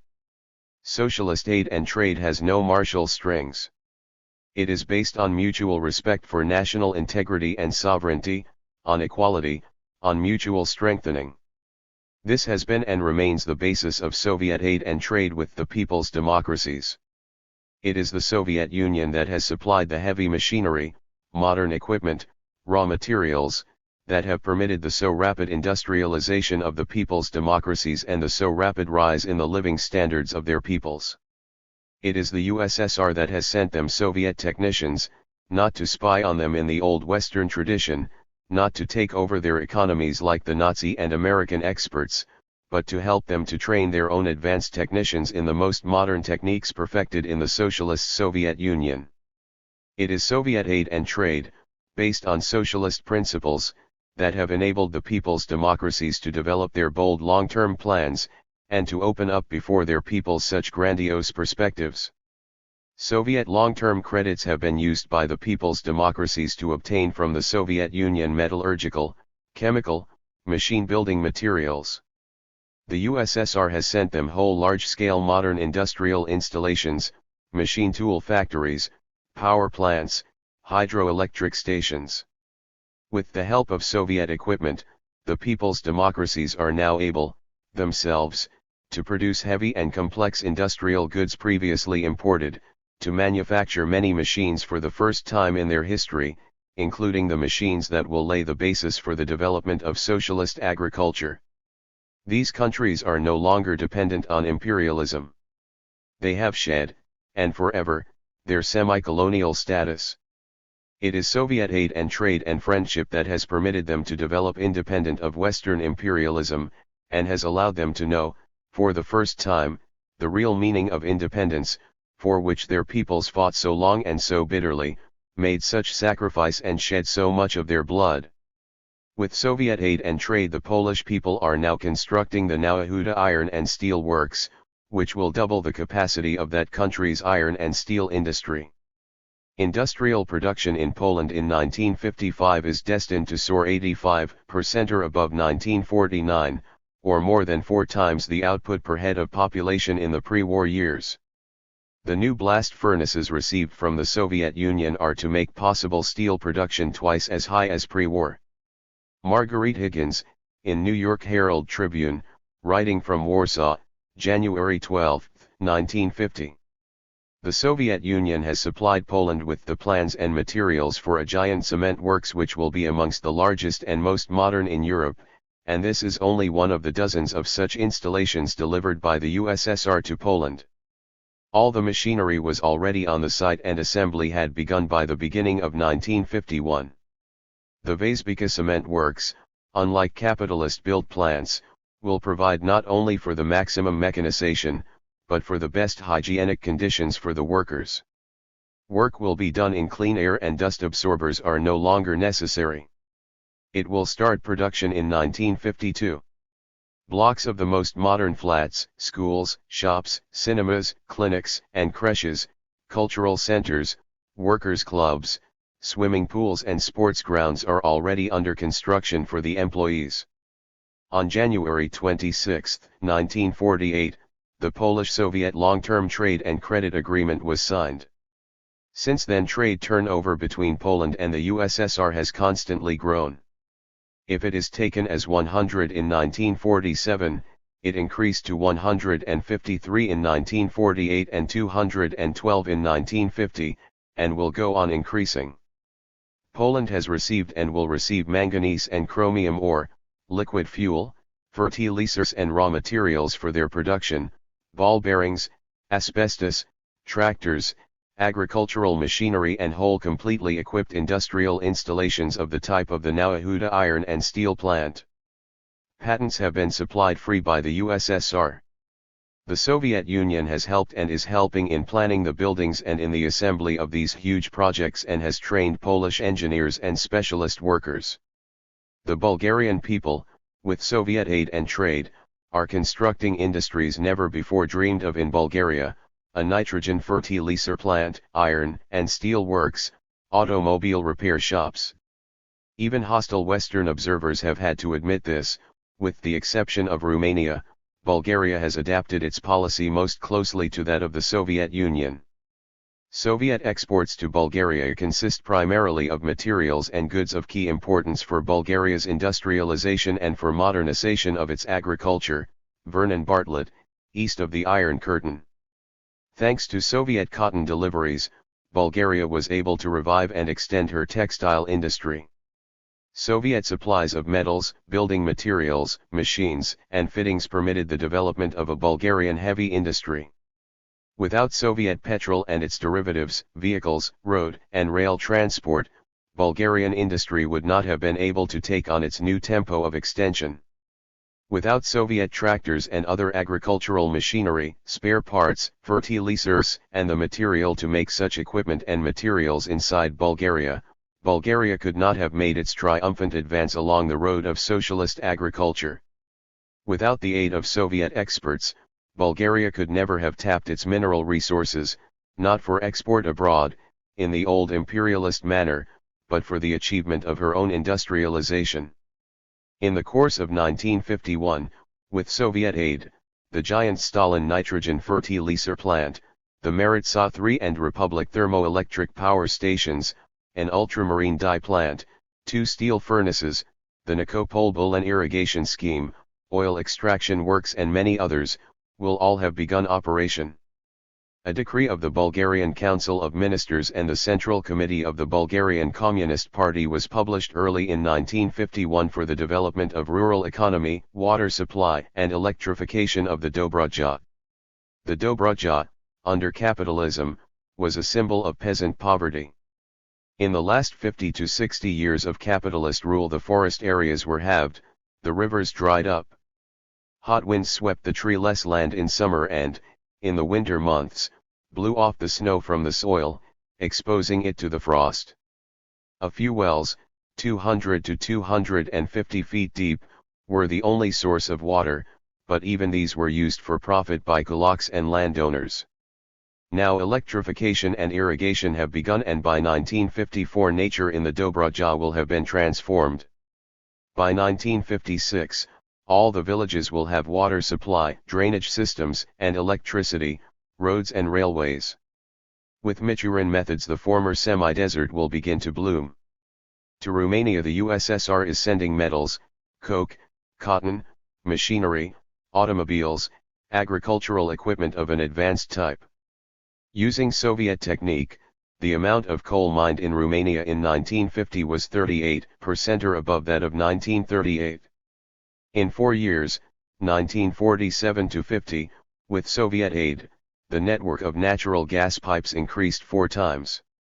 Now, through Soviet aid and trade, Romania, once deprived of an engineering industry, turns out its own tractors, steam engines, threshers, textile machinery, equipment for the oil industry. It has started to produce its own automobiles, locomotives, freight cars, oil tanks, coastal vessels, and barges. In the course of the 5-year plan, thanks to Soviet aid, Romania will produce 21,000 tractors in her own factories. The Albanian people, with Soviet credits, aid and trade, are transforming their country out of all recognition. From the USSR they have received machinery and high-voltage cables for hydroelectric stations, equipment and piping for the oil industry, tractors and combines, transport, machinery for a textile plant in Tirana, for 2 large woodworking plants, for an oil refinery with an annual capacity of 150,000 tons. The construction of the new textile plants was, in the main, completed by the beginning of 1951, and these textile mills will have an annual capacity of 20 million meters of cotton fabrics. The Selite hydroelectric station, built with Soviet equipment, was also nearing completion by the beginning of 1951. Mateusz Rákosi, speaking in February 1951 at the Second Congress of the Hungarian Working People's Party, explained the role of the USSR in Hungarian industrialization. The Soviet Union helps us in the building of our most modern factories, gives us its best machines, most up-to-date manufacturing processes and, what is no less important, puts its best scientists and ace workers at our disposal. The best engineers and technicians of the Soviet Union, led by academician Bardin, the world-famous foundry expert, have visited us, people whose advice and guidance means a service to us which cannot be overestimated. Comrade Bykov was here and passed on his experience in the field of fast cutting. Comrade Zurafliov taught our foundrymen the method of quick smelting. Comrade Petrov, the chief foundryman of the Stalin automobile factory, passed on his experience in the fields of casting and foundry work. Comrade Dubiaga helped us to transfer to the multi-machine system in the textile industry. Comrade Ananyeva taught our spinning workers how to decrease scrap to the minimum in the spinning mills. Comrade Shaflyagin taught our bricklayers the fast bricklaying method. Comrades Maximenko, Kobe, and Ziwiev developed a whole team of Stakhanovites among our building workers. Comrade Panin taught the Hungarian engine drivers to increase the average speed of our railways. Filimonov, Pajarav, and Logvinenko gave help to our miners in acquiring methods of handling mining machinery, and so on. I will not continue this enumeration. Between the role of the Soviet engineers and skilled workers and that of the US experts who litter Yugoslavia is the difference between fraternal friendly advisors and FBI stooges, between those who come to help and those who come to spy, between those who want to aid the development of Hungarian socialism and those who come to speed up the colonization of Yugoslavia by Western imperialism. And, whilst Western imperialism sucks Tito Yugoslavia dry of raw materials and dumps on her, with Tito's connivance, made-up industrial goods, mainly secondary, the traditional economic relationship of colony and colonizer, the USSR, in a new socialist trading relationship, imports from the people's democracies not only raw materials but, more and more, industrial goods manufactured in people's democratic factories, often built with Soviet equipment and supplied with Soviet raw materials. The Soviet Union, for instance, imports from Czechoslovakia 72% manufactured goods. Even critical Western observers are forced to admit this new relationship. It seems important to explode another favorite myth of our anti-communist propagandists, that Czechoslovakia is being mercilessly exploited by the Soviet Union. It is not. The clear purpose of Soviet policy is to make Czechoslovakia, economically, an outstanding success. Of course, Czech hats, shoes, and textiles go to the Soviet Union, and the Czechs I have talked to are only too delighted that they do. What else would our light industries do? In return, Czechoslovakia receives from the Soviet Union not only raw materials and large quantities of food, but as one Czech leader remarked to me, increasing amounts of elaborate heavy machinery. The favorite story that the Russians merely use Czechoslovakia for turning their raw materials into shoes and textiles, and that all these are sent back to Russia, is just another piece of bunkum. Alexander Worth, New Statesman and Nation, December 24, 1949. Bunkum, yes. But pernicious bunkum put out by the Tories, right-wing labor leaders, Wall Street journalists and, above all, by the Titoites, to hide, on the one hand, the generous and genuine socialist character of Soviet aid and trade, and, on the other, to conceal the exploiting imperialist character of American economic relationships with its colonies, semi-colonies, and satellites, including not only Tito Yugoslavia but also Britain herself. Socialist trade relationships are not confined to the relations of the Soviet Union with the people's democracies.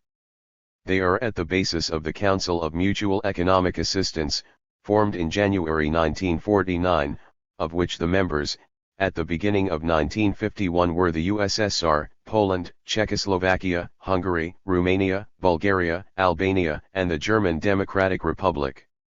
The workings of this council are the reverse of the workings of the Marshall Bloc. The council strengthens each of its members by mutual aid. The degree of specialization does not warp the economies of its members. The strength of each adds to the strength of all.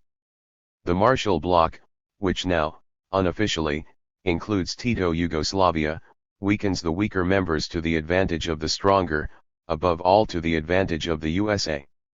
The coordination and mutual aid of planned socialist economies means that the sum of the individual countries that make up the Council of Mutual Assistance is greater than the simple addition of each of them, the whole is greater than the sum of the parts.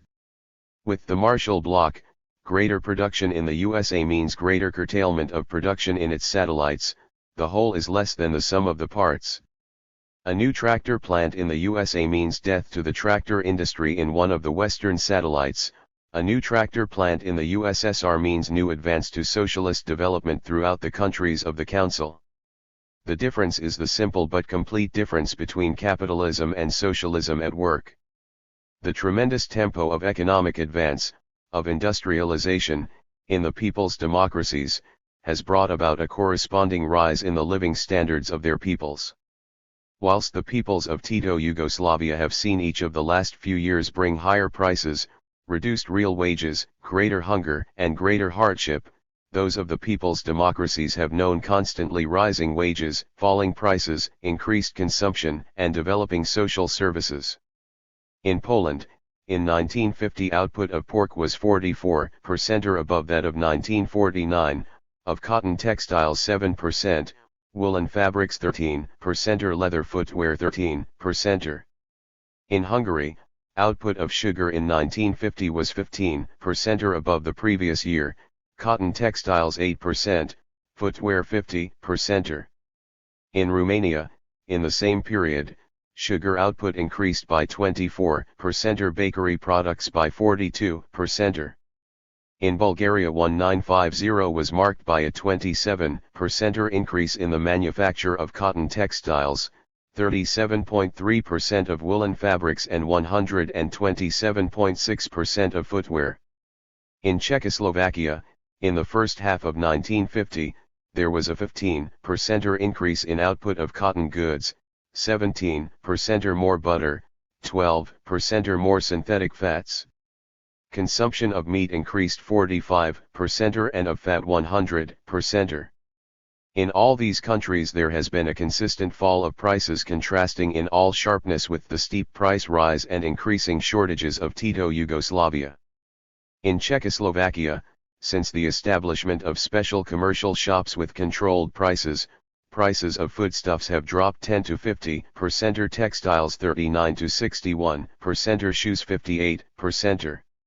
In Romania, commercial shop prices for underwear and textiles fell 20% or in the course of 1950. In Albania, the prices of meat and butter were reduced by 50% or and sugar 28% or at the beginning of 1950.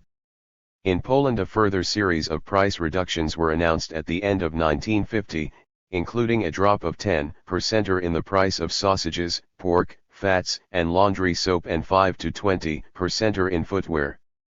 In all these countries there has been a consistent rise of real wages, a consistent development of social services of every description, a consistent increase in the number of men and women employed in industry. The lesson. It would take a long book to chart the vast economic, cultural, and political advances made in the people's democracies in the post-war years in their rapid and accelerating progress along the road to socialism. In every way and in every field their road and their achievements contrast with the retreat and sufferings of the Yugoslav peoples under conditions of the Titoid dictatorship and the Titoid betrayal. On the one side, in the people's democracies, rapid economic advance, on the other, in Tito Yugoslavia, economic enslavement, colonization. In the people's democracies rapidly advancing socialist agriculture, in Tito Yugoslavia Kulak domination even under the facade of phony collectives. In the people's democracies, more and more participation by the working class and working people in every field of state administration from the ministers to the smallest village people's council, in Tito Yugoslavia growing oppression of the people by the Titoid clique. In the people's democracies rapid advance to socialism, in Tito Yugoslavia return to capitalism, in a more and more openly fascist form. In the people's democracies colossal advance of the peace movement, minimum war budget, maximum budget expenditure on social services, in Tito Yugoslavia rising war budget and attacks on even those social services introduced in the immediate post-war years. In the people's democracies, planning, security, confidence in the future, in Tito Yugoslavia planning abandoned, misery and hunger, insecurity, the future grim.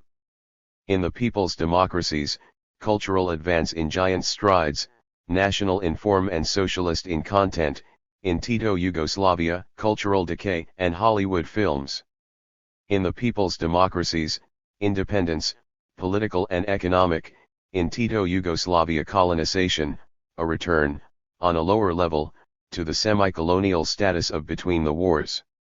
And the key and the crux of this great contrast is that the people's democracies have leaned on the aid, the trade, the friendship of that first socialist country, leader of the camp of peace, the Soviet Union, whilst Yugoslavia has been dragged by the Titoites, traitors to the national liberation struggles, to the sacrifices and aspirations of the Yugoslav peoples, into the camp of war, into the orbit of Anglo-American imperialism.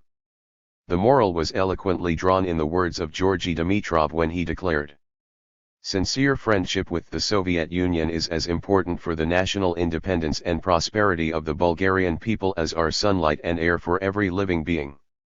There is no third way." Turning away from the path of friendship with the Soviet Union, the Titoites have led their people along a bitter road of enslavement, hunger, and war. Lacking the sunlight and air of Soviet friendship, they are choked and stifled by imperialism. Asterisk asterisk asterisk. We have dealt at length in this chapter with only one, but the essential, Titoid propaganda slander, the greatest of the great lies put out by the Goebbels of Tito Yugoslavia. This is the lie that Soviet imperialism, Red imperialism has sought to stop the economic advance of its East European satellites, and that under Tito's heroic leadership, Yugoslavia resisted the threat of Soviet imperialism and took the road of independence and socialist construction leaning on the generous aid of the West. What have we seen? We have seen that every word, every section of this main Titoid slander is not only utterly false, but that every phase of the argument is the exact reversal of the truth. We have seen, firstly, that it was the Soviet Union that first gave aid to Yugoslavia at the end of the Second World War, despite its own vast losses, that it was Soviet citizens in UNRWA and Soviet representatives who fought for the rehabilitation of Yugoslav industry, that Soviet aid and trade, and the aid and trade of the people's democracies, laid the basis and offered the opportunity for the genuine advance of Yugoslavia to socialism. We have seen, secondly, that it was Tito Yugoslavia that, long before the 1948 resolution of the Communist Information Bureau, broke its contracts with the people's democracies who were honoring theirs, and turned westwards, to the Western capitalist states. We have seen, thirdly, that by dragging Yugoslavia into the orbit of Western imperialism, and above all that of the USA, the Titoites have surrendered the economic and political independence of Yugoslavia, ended all socialist planning, made their country into a semi-colony of the USA, returned it, on a lower level, to its semi-colonial status of between the wars, so that once again, surrounded by wealth, the Yugoslav people groan under dire poverty. We have seen, fourthly and lastly, that the people's democracies, led by real internationalists, patriots, and communists of the Dimitrov stamp, enjoying the friendship of the USSR, receiving the genuine and generous socialist aid and trade of the Soviet Union, have known an economic advance, a tempo of industrialization, hitherto unknown, which even the boldest of their own bold people had hardly dared to dream of. We have seen that these people and these states, in friendly cooperation, one with another and all with the Soviet Union, are building socialism, transforming nature and human nature, and at a colossal speed are building their future of prosperity, culture, and peace. Chapter 8, Some Conclusions. Tito in the service of Western reaction. There is one more line of propaganda that is particularly dear to the Titoid propagandists. It is the proclamation, which is echoed in every type of capitalist newspaper, that Tito is a new kind of communist and Titoism a new kind of communism. To this propaganda there is a very simple answer. All that is necessary is to examine for a moment who are the men, who are the parties, whose are the newspapers and journals, that today are lauding the Titoites.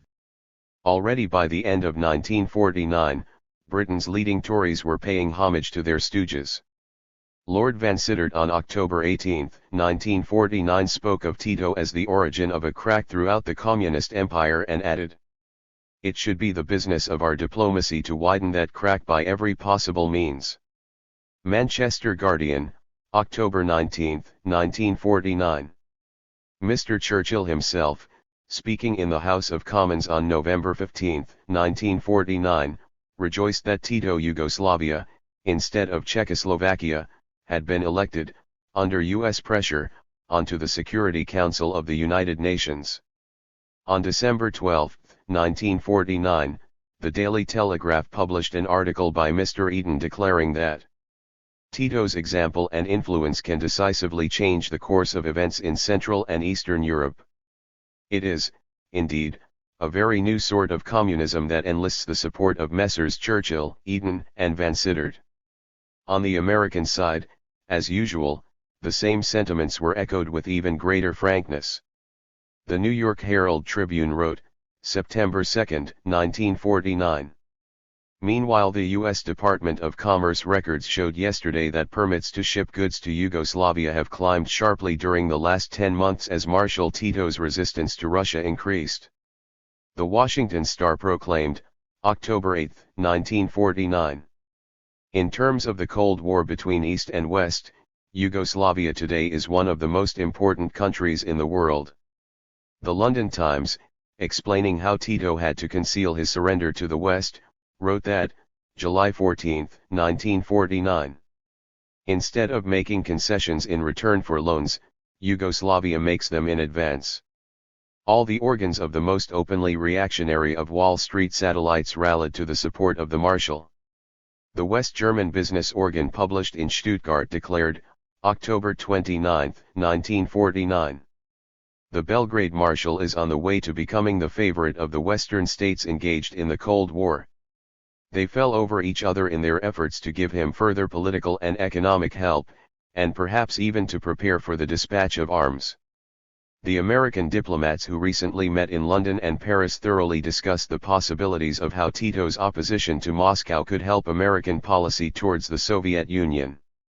In Italy, the Titoites failed dismally to win support from the Nani socialists, but enjoyed the outspoken backing of the neo-fascists of the MSI, Italian social movement, upholders of Mussolini. A motion put forward by Signore Alfredo Cucco, the MSI neo-fascist leader, declared on January 15, 1950. The Italian social movement expresses its dissatisfaction with the weaknesses, lack of understanding and restraint in the government's foreign policy at a time when a country bordering us in the East, is in vital need of our mutual understanding. Becoming franker and franker in their praise for Tito's new kind of communism, the Western imperialists began more and more openly to reveal their real motives. On November 2, 1950, an Economist article on American aid to Tito explained. For 4 years the Americans have been told by the government and their representatives in Congress that the United States is unalterably opposed to communism and to dictatorship. Yet with surprising facility, Without a word of debate, the American government has for almost 1 year been lending ever-increasing aid and moral support to the communist dictatorship in Yugoslavia. Now the National Security Council has gone so far as to commit itself to the idea of military aid in the event of aggression, while the new American ambassador, Mr. George Allen, has hinted that aggression might include internal revolt fostered by a certain foreign power. The main problem for the State Department and for the Western world in general is to contain the Soviet Union. The policy has already paid its dividends. Political convulsions produced by the Belgrade, Moscow struggle in Bulgaria and other satellites, the loss of prestige suffered by the Russians at the last General Assembly of the United Nations, the splitting of front organizations and the defections in Western Communist parties over the Titoist issue, the removal of Trieste as a danger spot from the international agenda, the end of the Greek Civil War, the solution of the Carinthian problem in Austria, these are the rewards of the policy forwarded by the State Department. Moreover, the interest accruing from this policy has far exceeded the principal expended. In fact, it has been the cheapest and most rewarding of all Western investments so far. My italics, J.K. Read between the lines of the curiously semi-Aesopian language of British diplomacy, and what have you. A frank acknowledgement that Titoism and the Titoites are recognized by Western reaction as an important anti-Soviet and anti-communist weapon, dividers of the People's Front for Peace, betrayers of the Greek people, and the Slav peoples of Trieste and Carinthia, a frank recognition that of all quislings Tito is the most cheaply bought. Along the same lines the press of American big business put its cards on the table. It is pointed out that advantages accruing from Marshal Tito's survival have included the distancing of Russia from the Adriatic Sea, a weakening of communist guerrilla bands in Greece, an important factor in their collapse, some protection for the Western position in Austria in the event of war. New York Herald Tribune, June 12, 1950. In Belgrade, Marshal Tito's capital, a new Tito is on display. Old Tito, pre-1948 model, appears to have disappeared. It is this new Tito who says he might send troops to Asia in support of the United Nations, says he's willing to return Greek children to Greece, release a Catholic archbishop from jail, trim communist privileges in Yugoslavia, and accept loans and gifts from the United States. U.S. News & World Report, November 24, 1950. Look at a map. Yugoslavia today is, as a country hostile to Russia, the biggest bargain in foreign relations the United States has ever had. Look, April 10, 1951. To be a Tito has become a synonym in the press of Western capitalism with a friend of Western imperialism. The capitalists turn hopefully from country to country looking for Titos, usually in vain. It would be delectable, indeed, if a split after the style of that with Yugoslavia's Tito should occur between the Politburo crowd and Mao. Philadelphia Inquirer, quoted by United States Information Service in London, December 21, 1949.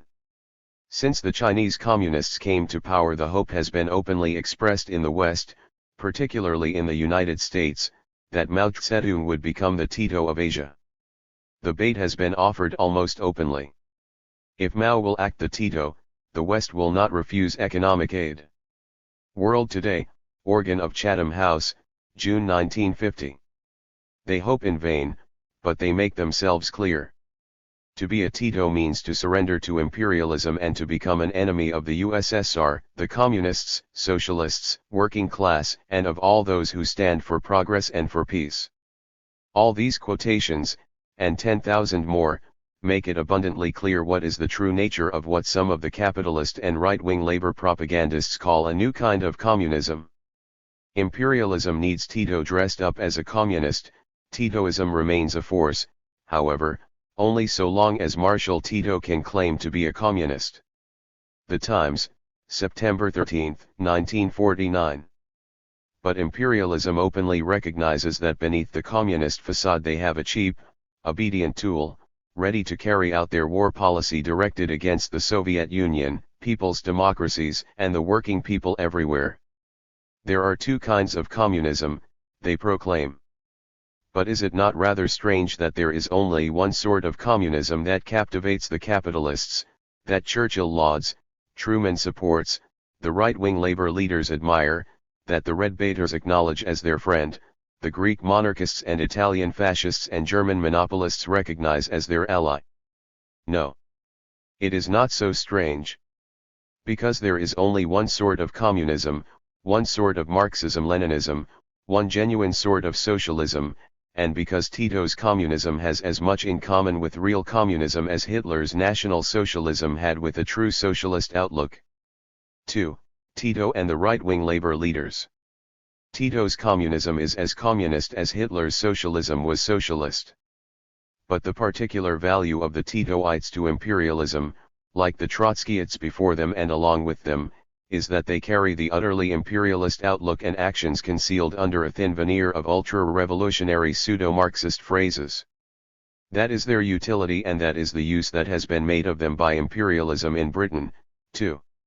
When the war was over, every effort was made by the Yugoslav embassy in Britain to attract the maximum number of British socialists and communists, and particularly the youth, to Tito Yugoslavia. Deceived by the propaganda of the Titoites, socialists and communists accepted the invitations in large numbers. When the publication of the resolution of the Communist Information Bureau in June 1948 revealed the anti-socialist character of Titoid policy, the Titoites, through channels of the Yugoslav embassy, and amply supplied with finances from sources it is now not hard to guess at, made a dead set at the British Communist Party, deluging its members with propaganda of every type, invitations to receptions, free holidays, and unlimited wining and dining. Their aim, quite openly expressed, was to split the Communist Party. Here they met with abysmal failure and succeeded in clipping off from the party at most a dozen or so wobbling elements throughout the whole country, by the loss of whom the Communist Party was undoubtedly strengthened. With this fiasco, the British Titoites directed their attention to the Labour Party, to the trade union and cooperative movements, joining forces with the small clique of Trotskyites, once self-styled revolutionary communists, most of whom entered the Labour Party in the course of 1948. In this operation, and with the fullest aid of the capitalist press, they tried to present themselves as a new brand of left socialist. Here their manoeuvre was clear. Inside the broad British Labour movement, the right-wing social democratic leaders still exercised a very great influence, and, in 1948-49, could still succeed in holding back the larger section of British workers from united struggle with the communists and militant labour workers against capitalism. The theories of the right-wing social democrats were still politically disarming a large section of the working people. But they were losing ground. More and more attacks were being made against the living standards of the working people, against democracy. The war propaganda of the Attlees and Bevins was becoming more and more blatant, and their surrender to U.S. imperialism more and more apparent. More and more trade unionists, cooperators, Labour Party members were throwing off the long-established influence of social democracy, moving into struggle for wages, democracy, independence, and peace, moving into united action with the communists and militant workers. This made it necessary for imperialism, and for the right-wing labor leaders, to look for an instrument with which to divert and confuse the growing militancy and the growing unity. This was the role assigned to the Titoites. In the 1949 period, the Titoites in Britain turned their attention, in the first place, to the youth and to the students. The reason for this is not hard to find, for it is precisely amongst the youth and students that the influence of the right-wing social democrats has been, and remains, the weakest.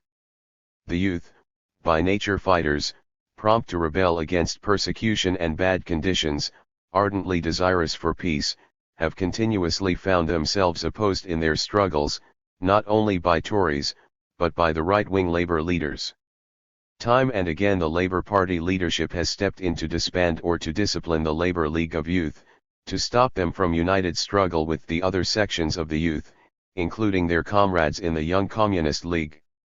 As for the students, no one could claim that Transport House had a high intellectual appeal, or that the student youth would find inspiration in Attlee or Morrison. Hence it was in the fields of the youth and the universities that imperialism, first and most urgently, found need of the Titoites. When young members of the Labor League of Youth protested that the Labor Party was rejecting socialism, they were sidetracked onto the Tito issue. You want socialism, they were told, then go to Yugoslavia, there you will find a new sort of socialism. Whilst youth from the Labor League were disciplined for united action with the Young Communist League on issues of peace or wages, whilst the transport house press inveighed against the evils of communism, they were given every encouragement to visit and make contact with that new kind of communism of the Tito brand. In the universities, the old Trotskyite arsenal of anti-Soviet slanders dressed up as Marxism was heavily drawn on to confuse the students who were moving left. Youth and students were deluged with Yugoslav embassy propaganda, gratis and unasked for. Carefully conducted tours were organized to Tito Yugoslavia, where the youth were shepherded with the aid of carefully chosen interpreters from one well-prepared showpiece to another. A number of experienced Trotskyites, skilled in diversionary phrases and tactics, were drafted into the ranks of the Labor League of Youth. Another field where Titoite activity in Britain took on a special concentration was amongst the colonial peoples living in Britain, and especially amongst the colonial student organizations, African, West Indian, Indian, Ceylonese, etc. In the colonies, too, for obvious reasons, there was no economic basis for a mass influence of social democracy. The colonial people and the colonial youth were, everywhere, on the march against imperialism. Imperialism, as we have already seen in an earlier chapter, saw in Titoism a specially important weapon to confuse, disrupt, and spy on the colonial people, and British imperialism saw that a useful, in the MI5 sense, job could be done by the Titoites in the colonial student organizations, using them as a bridge to gain an influence in the colonial and semi-colonial countries themselves. Here Titoite propaganda took on a special demagogy. It tried to cash in on the revolutionary sentiments of the colonial youth, to turn their national revolutionary aspirations against the Soviet Union, to confuse their study of Marxism, to lead them to skip stages in the revolutionary struggle, to put forward Tito Yugoslavia as a model. By 1950, the successes scored in these activities were extremely slight.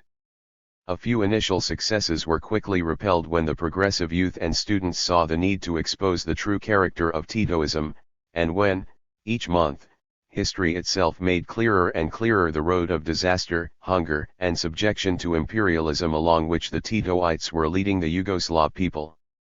But in 1950, disillusion with social democracy began to accelerate not only amongst youth and students, but in the broad adult labor movement, in the trade unions, cooperatives, and Labor Party branches.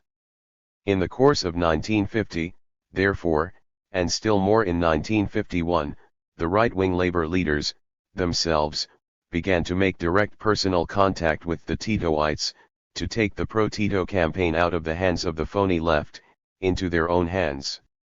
The direct link-up was more and more openly established between the Titoites and Transport House. The Daily Herald and all the official Labor Party propaganda publications began more and more openly to boost Tito. Labor ministers and Labor Party leaders visited Yugoslavia and publicly paid homage to Titoism. Noel Baker, Morgan Phillips, Sam Watson, the right-wing miners' leader from Durham, and Mr. Ernest Davies, Parliamentary Under-Secretary of State at the Foreign Office, took the road to Belgrade. All that was most openly and consistently anti-communist in the labor movement began to laud to the skies Tito's new kind of communism. In return, the Titoites began to praise the Labor Party leaders and their right-wing policy in their official press. Indeed, they went further and began to make open contact with the Tory leaders and to find sweet words for them. The Belgrade Review of International Affairs, which has an English edition, and which is aimed at functioning as an international Tito, Trotskyite ideological center, loudly praised Gaitskell's budget. The Labourite minister Mr. Gaitskell succeeded in balancing the new budget by proposing decisive but popular J.K. measures which prevented the Conservative opposition from publicly taking a stand against the budget as a whole. The Labour followers are pleased JK that taxes have been increased for the rich. Review of International Affairs, Belgrade, April 25, 1951. Gilas, Titoid minister without portfolio, paid a hush-hush visit to Britain in February 1951, had conferences with Labour ministers, a number of secret talks, and gave a lecture to the elite of reaction assembled by the Royal Institute of International Affairs, on how to distort Marxism. Needless to say, the Gilas brand of Marxism was warmly received by the most reactionary press of the country. On February 28, 1951, Borbo printed an interview with Marshal Tito with a Reuters correspondent. The Marshal had been converted to social democracy. "I consider the British Labour Party," he explained, "a workers' party which in practice is led by elements of socialist science, especially in solving the economic problems in its own country." In mid-March 1951, the Titoid theoretician, Mosa Pijati, led a Titoid delegation to Britain and delivered himself of the following at the official dinner organized by the Foreign Press Association, March 15, 1951. "Our yesterday's meeting with the representatives of the two Houses of Parliament happened to coincide with a fierce sic JK tussle between the government and the opposition, yet we were able to observe that as far as feelings of friendship for Yugoslavia went, there was no difference between the conflicting parties. Indeed, how could there be a difference of attitude between Tories and right-wing Labour leaders who so fiercely contest who is to prepare imperialist war and defend capitalism in Britain, towards their joint and obedient stooges? The Tories are delighted with the open rapprochement of Tito and Transport House." Already in September 1950, The Economist, commenting on the right-wing Labour delegation to the Titoites, applauded the fact that it could find in Yugoslavia a communist party which has irretrievably burned its boats with the Soviet Union and which can overcome any inhibitions it may have against the representatives of these Western Democrats who are so continually reviled by the Communist Information Bureau. Economist, September 16, 1950. And The Times, describing the visit of Pijati and his men, lauded the new liberalism of the Titoites, March 17, 1951. Pendennis in the Sunday Observer's weekly table talk remarks how Yugoslavia continues to move, quietly, towards the Western system, June 26, 1951. Indeed, the Titoites are forced more and more into the open by history, and are even beginning to admit their conversion to capitalism. Boris Kidric, member of the political bureau of the Titoid Party, exhorted the Yugoslav economists at a meeting of the Society of Economists in mid-April 1951, to study much more the development of capitalist countries. He described as all very ridiculous the theory that there is unemployment in the USA. The Society of Economists, he declared, ought to pay great attention to the development of capitalist economy. The Manchester Guardian's diplomatic correspondent, writing on his visit to Yugoslavia, Yugoslavia in Transition, the West and the Future, June 14, 1951, remarked how Titoid officials told him that they recognized that there were many good aspects of the capitalist system. Thus history itself has shown, as it always does, that there is no difference in practice between the doctrines of the Trotskyite, Titoites covered with a veneer of revolutionary phrases and those of the right-wing Social Democrats, and that both act as instruments for the defense of dying capitalism. Despite all demagogy, Titoites, Tories, and right-wing Labour leaders all serve the same end. This does not mean that Titoism is already exposed for what it is amongst all sections of the British Labour and progressive movement. This does not mean that there is not urgent need of increased explanation of the true role of the Titoites.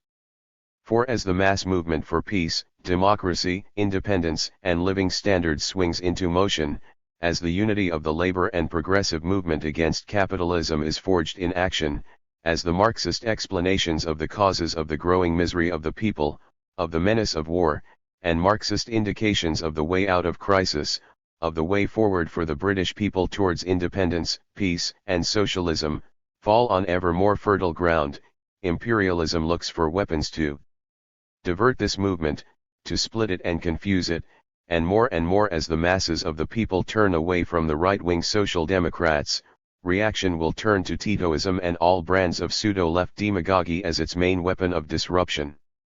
Moreover, the Titoites have become a coordinating center in Britain, as in other countries, for the secret infiltration of spies, provocateurs, stooges of all kinds into the working class movement. Indeed, as the struggle develops, there will be need for ever increased vigilance, and for ever clearer exposure of the role of the Titoites as instruments of reaction. The visit to Britain of two further leading Titoites in June-July 1951 only adds point to this fact. In June, following Gilas and Pijati, Rankovic himself, chief of the Titoite repressive forces, came to Britain on a mission of which both British and Yugoslav officials kept equally silent. In July came General Popovic, chief of staff, fresh from Washington, where he was understood to have made a favorable impression. New York Herald Tribune, July 9, 1951. 3. Some lessons. The task of explaining to the masses of the people the role of treachery played by the Titoites is not an affair for specialists. For those who are fighting for peace and socialism, in this country as in all others, will find that they have to face, not only open Tories and reactionaries, not only right-wing labor leaders who try to disguise the class struggle, to secure class collaboration, and to put forward perspectives of winning socialism without struggle within the framework of capitalism. They will also find themselves, inevitably, up against leftist demagogues who conceal a right-wing policy in left-wing phrases, and we have had plenty of these in our country, and against agents of capitalism who try to penetrate into the militant labor movement, and to sap it, disrupt it, spy on it, from inside. From the examination that we have made of the role of the Titoites, what lessons can we learn? 4. Socialist theory. The first lesson is the importance of socialist theory to the working class and working people in their struggles to establish a socialist Britain. It was on the background of a low level of socialist theory, of the understanding of Marxism, that the Titoites were able to betray the liberation struggles of the Yugoslav peoples, and to get power into the hands of their own clique.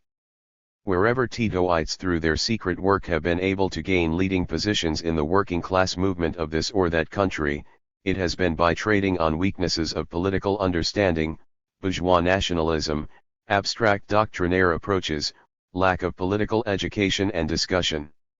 In this country where the right-wing labor leaders preach that the working class has no need of its own theory, its own philosophy, and where the Atleys and Morrisons purvey throughout the labor movement the theories of the capitalist class, Titoism and Trotskyism are of a special danger, unless there is a consistent effort made by the Communist Party and militant sections of the labor workers to fight for a political understanding based on Marxism-Leninism. Action alone will not bring socialism. How many labor workers have toiled and sacrificed all their lives to build up the labor movement, to find themselves betrayed in the end by right-wing labor leaders. Action and struggle will only lead to socialism when the working class and working people know where they are going, have a sure course set before them, a compass that can guide them, which can only be the theory of Marxism-Leninism applied concretely to their own country, their own historic conditions. Without this the working people can again and again, despite their efforts and sacrifices, be misled and betrayed and see their movement, built up with such pains, disrupted. All the theories of the right-wing labor leaders attempt, in one form or another, to show the need for class collaboration, the need for the working class to collaborate with the capitalist class of both their own and other countries. They teach that the state is a neutral apparatus, above classes, which loyally serves whichever party is elected to office. But the whole of history repeatedly brings to the fore the lesson that class collaboration leads to disaster, that friendship with, say, the American capitalists leads to colonization by American imperialism, that the transition to socialism is only possible in continued struggle against the capitalist class at home and internationally. V. Friendship with the Soviet Union. It is not by accident that the Tories, right-wing labor leaders and the Titoites all point their shafts in one direction, that their venom and their hatred, their lies and their slanders, are all directed, in the first place, against the Soviet Union. It is because the Soviet Union has given an example to the working class and the working people of the whole world. It has shown them that the working people can take power under the leadership of the working class, that the people can build socialism without the capitalists.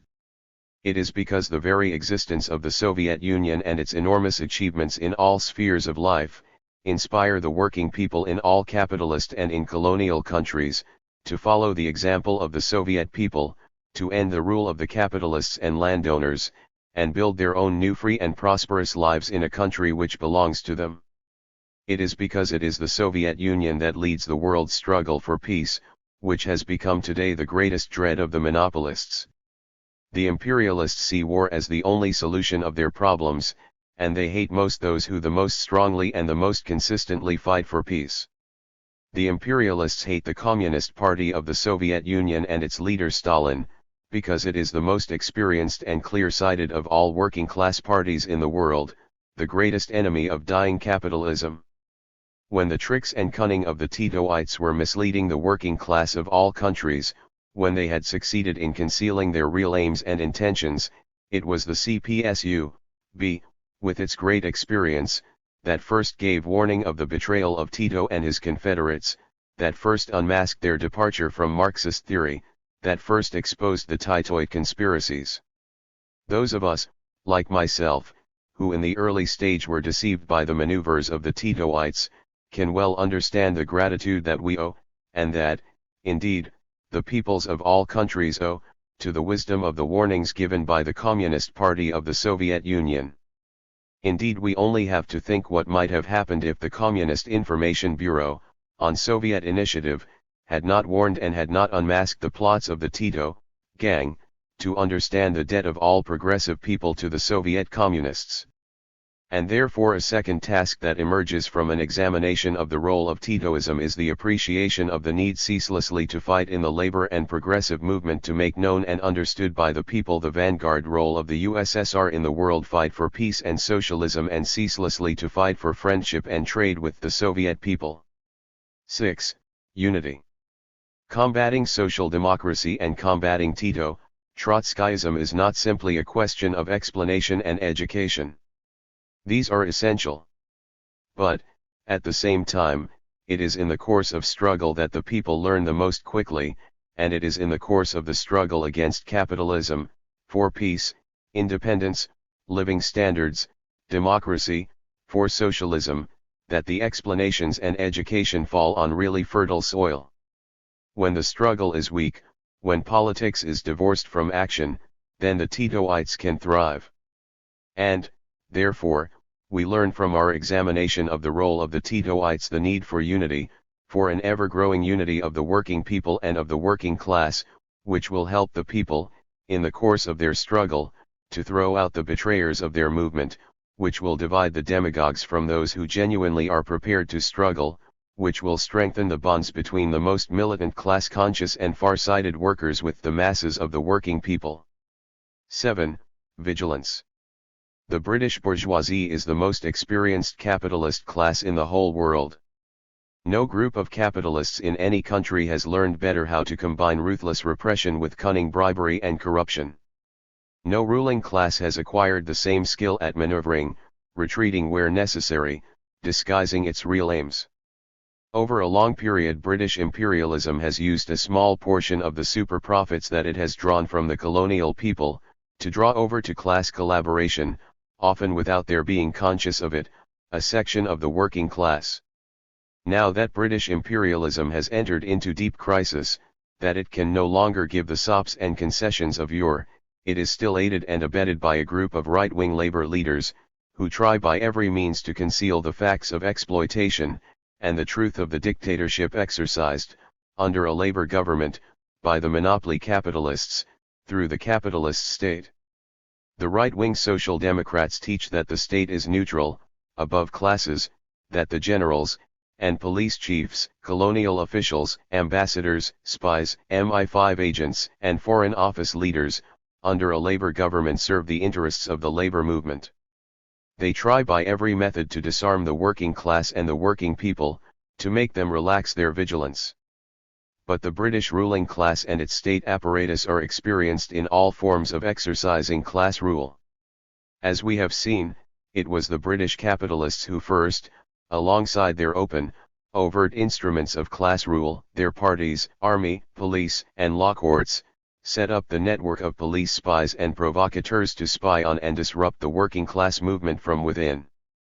In every colonial country within the empire, the British capitalists have set up their network of police agents and provocateurs in the labor and national liberation movements. It was Britain who first on a large scale developed the machinery of espionage against the USSR. And though they have tried to disguise and conceal it, the British capitalist class has maintained its apparatus for secret espionage and disruption inside the labor movement. They have their whole apparatus, and on a very large scale, for tapping the telephones of progressive people, for opening and recording their personal correspondence, for reporting on trade union and political meetings. And they have their apparatus which is constantly trying to infiltrate into the organizations of the labor and progressive movement and, in the first place, into the Communist Party, agents of different varieties, to spy on it and disrupt it from within. The issue of vigilance, therefore, too long and too much neglected by the British workers, disarmed by social democracy, is a question of urgent importance for the whole labor movement. It does not mean that every worker or youth or student who has been misled by Titoid propaganda is a police spy. Far from it.